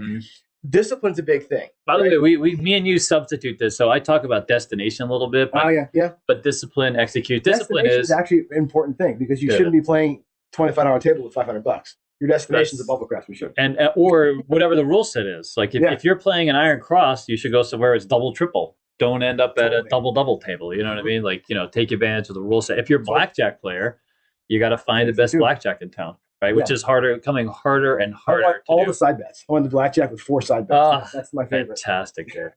When actually blackjack right there. That's all the points. But yeah, discipline is that's why I think having this, and just having a plan and understanding what it is, it's hard emotionally. So when I used to gamble, I had very little discipline as a young person. I had to, if I stayed at the Trop, I would play at the Riviera. There was absolutely zero way, and I would walk. I would walk from one. It's a long walk. It's quite the step, but it's a nice walk back. Hopefully, otherwise I would go up to my room and just get more money, even before ATMs or, I would just go up to my room. I had money, so in order for me not to chase, I literally had to do that. Wow. I tried one time because I'd always stay at the Tropicana because they had these cheap garden rooms. So I went to the Mirage once and played, and man, I made the walk. And I was in that tower, the back tower, I made that walk, and oh god, and I was so disappointed in myself because how frustrating it is. You get 20,000 steps and you're chasing, and now you're like, and you have no money for a cab or food, and you still have to walk the hell back, and you're just broke. Oh god, it was just so. That is why, that's kept me in shape all these years, dude. But so I would go to Sahara. Actually, I had a friend of mine who was a boss at Sahara, so I would literally go either to Sahara, something like this. There's no risk I was gonna make that walk. Yeah. So when I lost my money, that was the thing that got me. That was saved. Execute. I mean, discipline is good. What is the EQ? Is that emotional quotient? Yeah, emotional intelligence. I thought that was like EverQuest. Dude. No, that's a fantastic. Emotional intelligence. Okay, I love it. Yeah, different nerds, different sides of the. Yeah, exactly. Right. Yeah. So talk about gold. So I say, and we have it in the app, the Nexus app, soon to be available. One of the things in the app, there's a goal statement. Yeah. And the goal statement, literally, you fill this in, and it says, in this session or whatever, I will Yeah. risk X to win Y using whatever strategy, playing whatever game, so that I can. And I think the most important thing is so that I can. Yep. Of setting a goal and sticking to the goal and having a goal. You also take it to the next level. It's about goal tiering. Yeah. So I think having a goal, Yep. having your North Star is an important driver for the Moving. journal, but you have a different way of looking at getting there and driving the goal. So I want to talk through that. I think we have an audience question. We have an audience question. I think this one's directed towards John. I was born this way, and we love it. It's not changed. Do you play the one count if you play 64 across, or you play the come out gold mine? I do not play the one count. I Coach Parker and I talked about that. I'm not a subscriber to anything being due or whatever. The seven's just as likely to come after the points established as it is the next roll. I've been burned equally amount of times on the one count as the no count, so I just play. I told Coach Parker today, he's definitely a guy that waits to see what's happening before he puts bets out there. I still am a little bit of a spray and play guy, to be honest with you. Yeah. Talk about goal tiers. Okay, goal tiers. Yeah. So having a goal is very useful. So having like as you win, you need to know what you're leaving with, right? Mm-hmm. So as you win more, I got to give you my Keno story, dude. You ready? Yeah. I literally have to, because it applies to craps, strangely enough. Okay. Last year, I was up $10,000 playing Keno. Keno is a terrible game, just so you know. It's a terrible, terrible game. It has like a 30% house edge. It's just ridiculous. It's a terrible game. But it's a great mind-numbing, waste your time. But here's the thing. I set a limit of how much I'm going to play. I play $140. I play $140 exactly. I play $100 in this one game and two $20 bills in these two other games. That's it. And then when I'm done, I leave, right? Now, when I win a little money, so yesterday I'm at a machine and I won $300. Actually, let's go back to GVR. I was at GVR. I'm playing my $100. I'm in about $40 of it, and I win $300. Now, for most people, more than doubled my money. I should probably leave, cash out, and go. But I know that if I take that money right then and leave, I'm going to lose 10 more times. So while I'm there, that 140 is my entertainment budget. Okay, I reinvest that money. I go up to I was playing nickels. I go to quarters, and guess what? I hit for another couple $100. So, and now between the money that I won and the money that I brought, I had like $600. I go to high limit this day, and I win 3 hand pays, $7,500. You see, but if I had left with the small winning, right, and not created gold tiers for myself, I would not have done this. So I did this like 3 more times, by the way. So where I would only be I'm only risking $140. If I'm up a couple $100, that's not enough for me to really kind of move the needle. So I take that money, I reinvest it, but I go to another level. Right? You know what I mean? I go straight to high limit. I play 4 card. I'm in now $5, $6 a hand, whatever the case is. So I ended up on a list of advantage Keno players. No shit. I have a friend of mine at a casino who came across this list so what happens is if you're in the casino and you get really lucky a couple times in a row, they want to kind of, now that they have all that data, they can see, hey, Mr. Smith got really lucky. They want to see how you got so lucky. And if it was luck or if there was something or a bad supervisor, bad dealer, whatever the case is. So they have these lists now that go as high as the GMs. The GMs will get a hold of or whoever's running tables, stuff like this, and they'll see it and they'll examine it and try to figure out, if there's something. And by the way, they've caught people cheating. Like there's all sorts of stories of people. Believe it or not, there is a way. I can't tell you. Stunningly, there is a way. Not on digital Keno, but there is a anyways. So you end up. So let's say you hit like a ton of slot machine jackpots in a day, for example. They're going to look and see, how did you get lucky, or did you use like a rod, or did you have some kind of thing with you, or a magnet? I don't know, whatever. So I ended up winning $10,000 last year. It was the very first year I ever won any money because I was in a position to put this money back. You know what's funny? All these other years I was broke. And every single time I would have to leave with my $100 bill or $50 win or $60 win because I was so risk averse. I would never put myself in a position to actually win money. I never had a gold tier. So year after year, I would end up a loser. Now I need the money less, let's say, right? And I'm able to disconnect from this investment. And I was able to create this opportunity. So far this year, I'm up $3,000, give or take. You know, same thing. Yesterday, I was on a machine at Durango. I was up $400, and you know, I blew it all back happily because I know that one time I blow it all back, they still only get my 140. I'm gonna walk out of there hopefully, you know, with and even if I don't, it's still the 140. That's why it's important to be this. So from a goal tier standpoint, so that sounds like bankroll tiering. Like you won 140, you at 140 you won 3. Now you're at 440, right? So you go up a higher bet level. Does it change your walk number? Yeah. Yeah. So what is your Well, walk number so every game has a different type of walk. $300 wasn't a good enough walk. Hand pay $1,000. Okay. If I'm out in the slot machine, it's got to be a hand pay or 1,000 over 1,000. On a craps table, it's 10x, and then you create. So if you win X amount of money, that's money that you leave walking. Convert it. I don't care if casinos are really touchy about coloring up in the middle. You know what I mean? They're like, no, we'll color up. No, you color me up now, or I'm going to walk. So if you want me to keep playing, please color up my money. So, and you're right, I'm going to put it in my pocket. That's exactly why I'm coloring up. Yeah. Because they're like, well, we don't want you to like squirrel it away, because they don't want you to like squirrel it away, right? The whole idea is to keep you desensitized to the money. I don't want to be desensitized. That money means something. I won my $1,000. I met my goal. I want to color it up. And I'll being a dealer or being in the business, I'll tell that boxman, they'll color you up if you insist. At first, they'll be like, no, we're waiting until you're done. But they'll color you up. That money goes straight to my pocket. And then I will play the rest of it maybe a little more aggressively and give myself an opportunity to myself. But I usually separate it into either thousands or depending upon what I buy in for. But my big exit is 10x whatever I'm coming in for.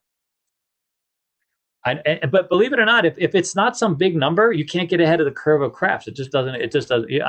You can re-examine it, break it down, talk to. You could talk to. Listen, I've been doing this 34 years. I have a guy over there, Brian Nero, 37 years. We're all going to tell you the same thing. If you leave it too little money, you can't get ahead with the curve. You have to win big every now and then to make up for all. So those the guys that would say win $100 every day. Yeah. Morning coffee run. And one of these days, because one of these days you're just going to get on a table, and I had a guy do the field at the Gold Coast for a year and a half. I was there every single day. This guy would martingale the field, $5,000 to $3,000, and one day, every day he would take out $100. He would win $100 in the field every single day. This guy, he was a grumpy old man. And all the dealers hated him. He never tipped, of course, because the minute he got to his $100 win, sometimes it happened pretty quickly. Other times it took him a little longer. But I got to deal to him the very last time. And all those grinds, 18 no fields in a row. You should have seen it. Because he had already parlayed it to 3,000, by the way, from 500. I forget how good. And he was just handing in, chasing with all the money he'd collected, whatever the hell he had. And when he was towards the end, he was shaking like a leaf. You ever see a gambler on their last bit of money, or where the money that they really care? They start to shake. They can't even hand it to you. They literally start to shake and get the checks. And nothing. It literally. Have you ever seen a gambler like that? It's so crazy. You get so nervous. You'll see them at a slot machine, trying to feed in. They go from being confident and hopeful, and next thing he does, pulling a 20 or going to the ATM, and they start to shake. This guy was shaking. I felt bad, even though none of us liked the guy. But I knew that this was life. This was game over for him. By the time he left, he had. It was like 3,000, 3,800, 600, 300. It was literally everything he'd accumulated over whatever time. Wow. Just took that once. That was in 92. How many years did he? Yeah, well, he was up for about a year. He literally paid himself. 6,500. Yeah, well, look at you. Yeah. Yeah. So that's what he was trying to do, is make a living, just living up the dice. Martin Gillian, no, he lost all that money, whatever money, because I'm sure some of the money went to his living cost. That was all. Let's just say this: on that crap table that day, he lost all the disposable cash he possibly had to be on that game. We know I've shared with many. I won't go into it now, but I have the millionaire, the broker from L.A., worth millions of dollars, lost everything playing craps. Became a cab driver. Literally became a cab driver. Plays daily $60. Used to come in, play a shit ton of money. Just couldn't walk. The funny thing is that he didn't know it. This was the guy that didn't know what a win was. He would just be in play all this money. And he didn't know how to win. In fact, so many of them don't. That's why just so many people just don't know what it means to win at this game. Every game has its own definition. If you go to roulette, it's a hedging game. If you play, there's a lot of people that play a lot of money to try to 3x or 4x. That's nonsense.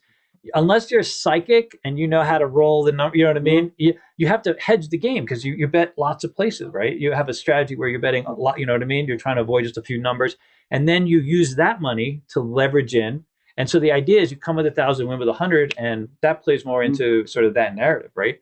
Blackjack is what I just showed you. You take a stack of green checks and you look for 6 in a row or 5 in a row, whatever your threshold is. Baccarat's the same way. And people talk about it differently. It's not. There's no other math. There's no other strategies. It's literally how you manage your money. And the thing that scares the casino is literally what we're talking about today. Is the moment that you understand what it means to gamble and win, and then that changes your relationship with the casino. Quiet. You'll love this. I love my local Indian casino. Yeah. The baccarat hit 18 players in a row. All the Chinese people, all their money, the suits were down, sweating. Yeah. Because it's full. It's a parlay. Yeah. There was no table match. Wow. Yeah, wow. They were Oh my God. Just going for it. Yeah. The whole casino stopped. We all just went to look. Yeah. It was so much What fun. was number 19? Obviously. Yeah. But I mean, they went for the throat. They were like. That's why. So Chinese definitely are willing to gamble. They know what it means to put money at risk and really gamble. And they have this. Of course, they use strategies. They have that baccarat. I say strategies. Anyways, that's not for this episode. But but they know how to lean in, right? That's the whole idea, is to lean in and leverage. If you watch those baccarat, there's a lot of intensity. Yeah. David, we have a question on your asking where your book is at. Could you please go through the journal really quick again? Yeah. Maybe give a plug, $20. Yeah. $20. We'll send you 2. Normally it's 3, but we want some extra money for the charity. Yeah. If you don't give $20, you get 2 of these. Yeah, we need your address. We'll send them to you. We'll pay for shipping. I'll sign them if you want me to. If not, I don't have to sign them. And basically, it is a fully structured. Okay, this is literally my 34 years as a teacher, all spelled out in this book. So it is literally the one thing I want this to do is you read this over and over and over again and weep, absolutely weep, and it'll show you how you're not gambling. Like literally, I think it'll literally put in your face what you did, how you did it, and why you didn't win. It'll start answering questions about. So they're asking where to get it, and you said if you donate $20, if you donate $20 to the cause, send your address to craftsmasterjourney@yahoo.com. There you go. And I will get the address to you. Yep. Yeah. Yeah. After that, if you want more copies, it's shopcasinoquest.com. I will put a link to that Yeah. in the comment section or the description for the video. Okay. So all right, let's go to emotions. This is an interesting one for me.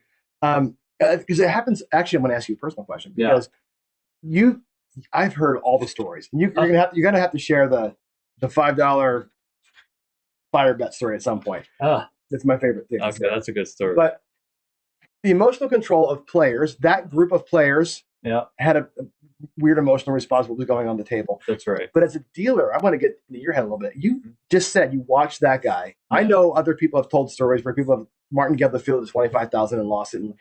What is it like, honestly, as a dealer, watching people can't afford to do this and throw it away? Like, how do you disconnect from that at night? I will say this: my life journey has been very different. So I really have a lot of empathy for people who are clearly on their last dollar, right? And because I know what it means to not have $3 and get a bologna sandwich for a week, you know what I mean, or literally no place to live, that kind of thing. But I do know dealers that get a bit jaded and are looking for people to lose, right? Really? Are looking, but they go to the break room and they beat some guy, and it's a fantastic thing, especially if it's someone who's difficult.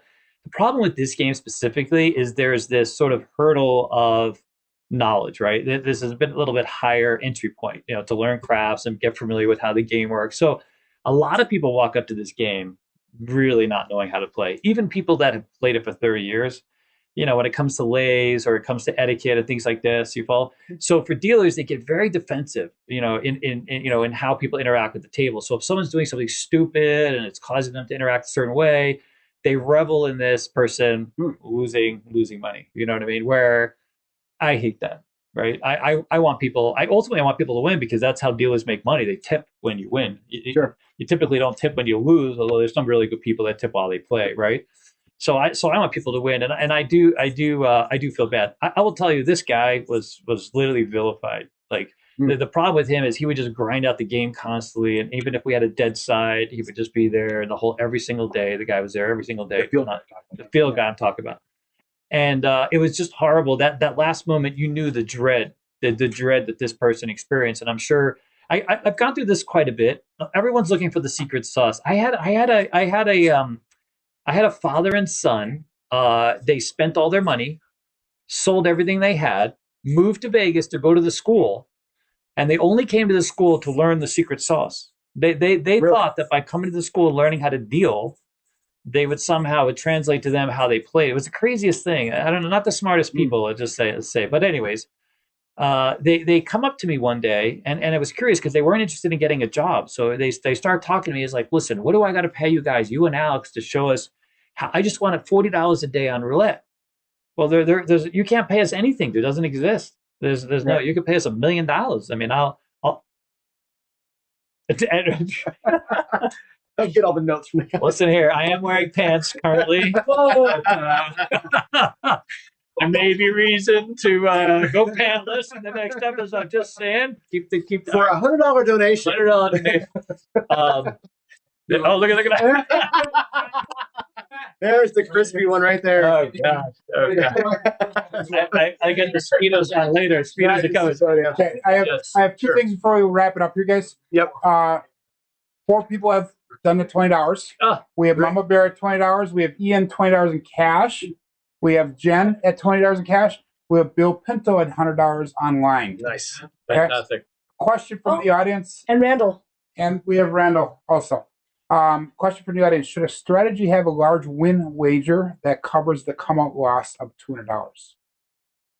I mean, again, it just comes down to how you approach risk. Yeah, I feel like, I think the journey is unique for everyone. I know people that I consult that it's always about time.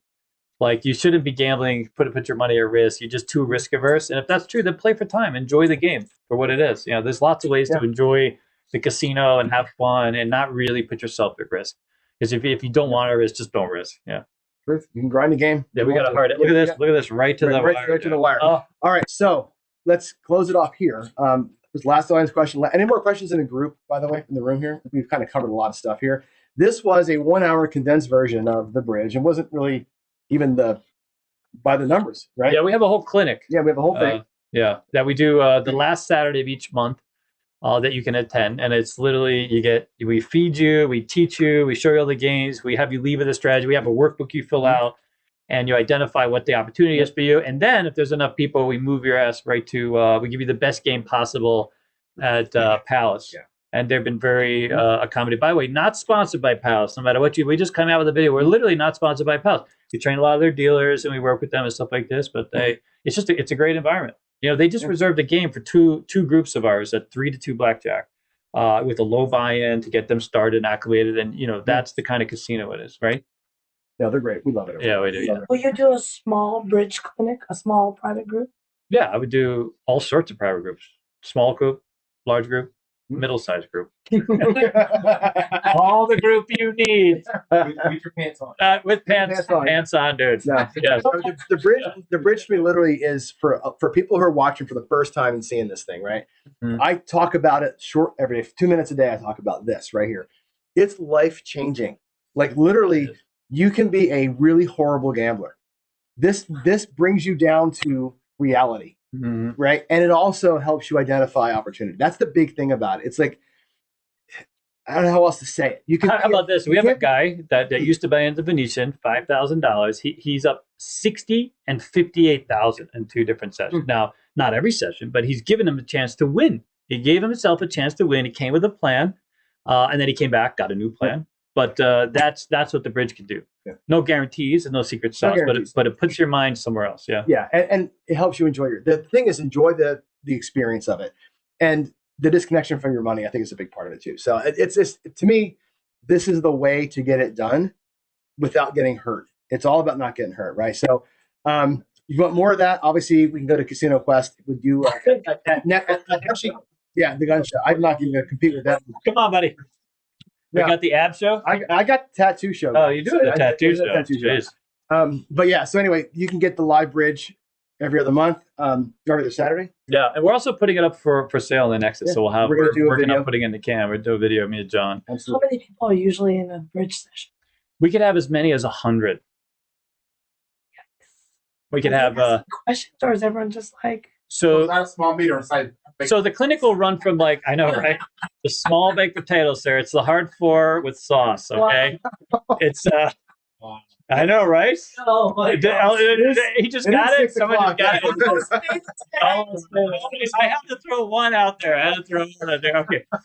So basically, we it starts with the clinic part of it. The seminar part of it is where I give you kind of the life experience and break down the bridge, right? And we have a workbook where you identify, what your risk is, what your budget is, what your strategies are, this type of thing.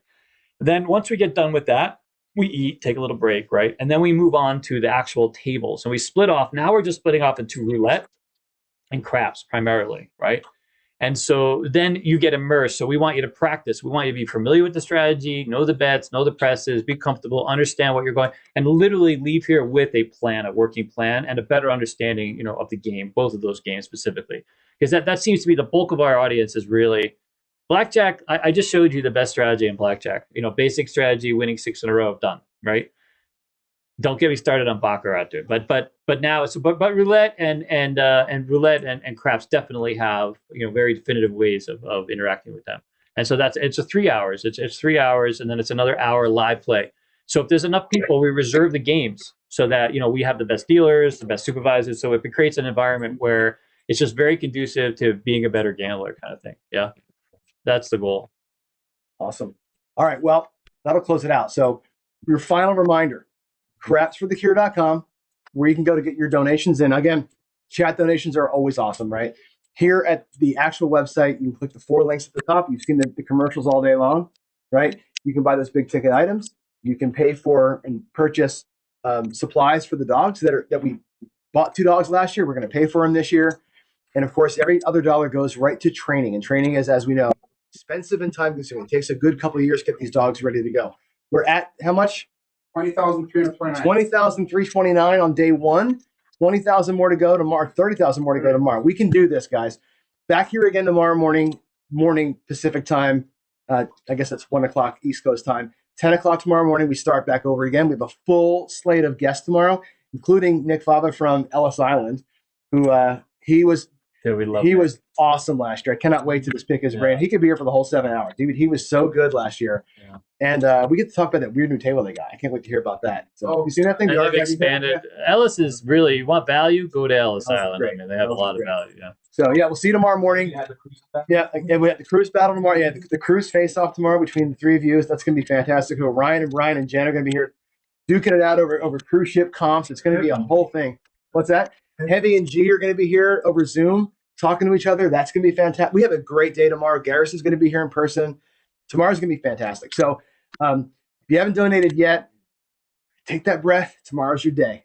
Mm-hmm. Everybody, God bless all of you, and we'll see you in the morning. Thanks again. Thanks for joining us for Craps for the Cure 2025. This year, we're again proud to partner with Veterans Moving Forward, a unique organization that's 100% focused on providing service and support dogs for U.S. veterans that are dealing with physical and mental challenges associated with their time in service. 100% of every dollar donated through Craps for the Cure goes directly to Veterans Moving Forward, and VMF puts 100% of that money directly to work in the purchasing, caring for, and training of these very special dogs that serve our highly respected U.S. veterans. Over the last 2 years, with your help, Craps for the Cure has raised enough money to purchase 2 dogs for Veterans Moving Forward. The first one, Moochie or Mooch, was purchased about 1.5 years ago and named after our good friend and fellow Craps YouTuber Chiro Moochie, who unfortunately passed away a couple of years ago. Pearson was purchased this past year and named after Ed Robinson from Roll to Win Craps, from his son, who we also unfortunately lost way too early. This year, we shift our focus into funding the training and raising of these 2 pups as they prepare for their dogs. Is expensive and time-consuming work. They each train about 2 hours a day, 5 days a week with a certified service dog instructor. These lessons, they run about $100 an hour over the course of 2 years. If you want to make a big impact, we're happy to let you know that a few of our sponsors have really stepped up this year. Head to crapsforthecure.com and click the high impact donations link, and you'll come here to this part of our donations website. And for starters, You know, every person that donates $1,000 will get to train for a full day with Dice Coach Bo Parker. Coach Parker is willing to donate his time, 8 hours, to the cause for everyone that steps up with that size of a donation. The folks at Casino Quest have put up a number of high impact items. Full dealer training for $500. All the classes, all the online courses they offer, full dealer training, $500. If you do 1,000, they'll let you have the full dealer training plus come in person for a private audition with David or Alex. If you really want to step up and drop 5,000, that's fantastic. They put up a full experience with training at the facility, a ride to the casino, dinner with those two, David and Alex, and of course, gambling with them live.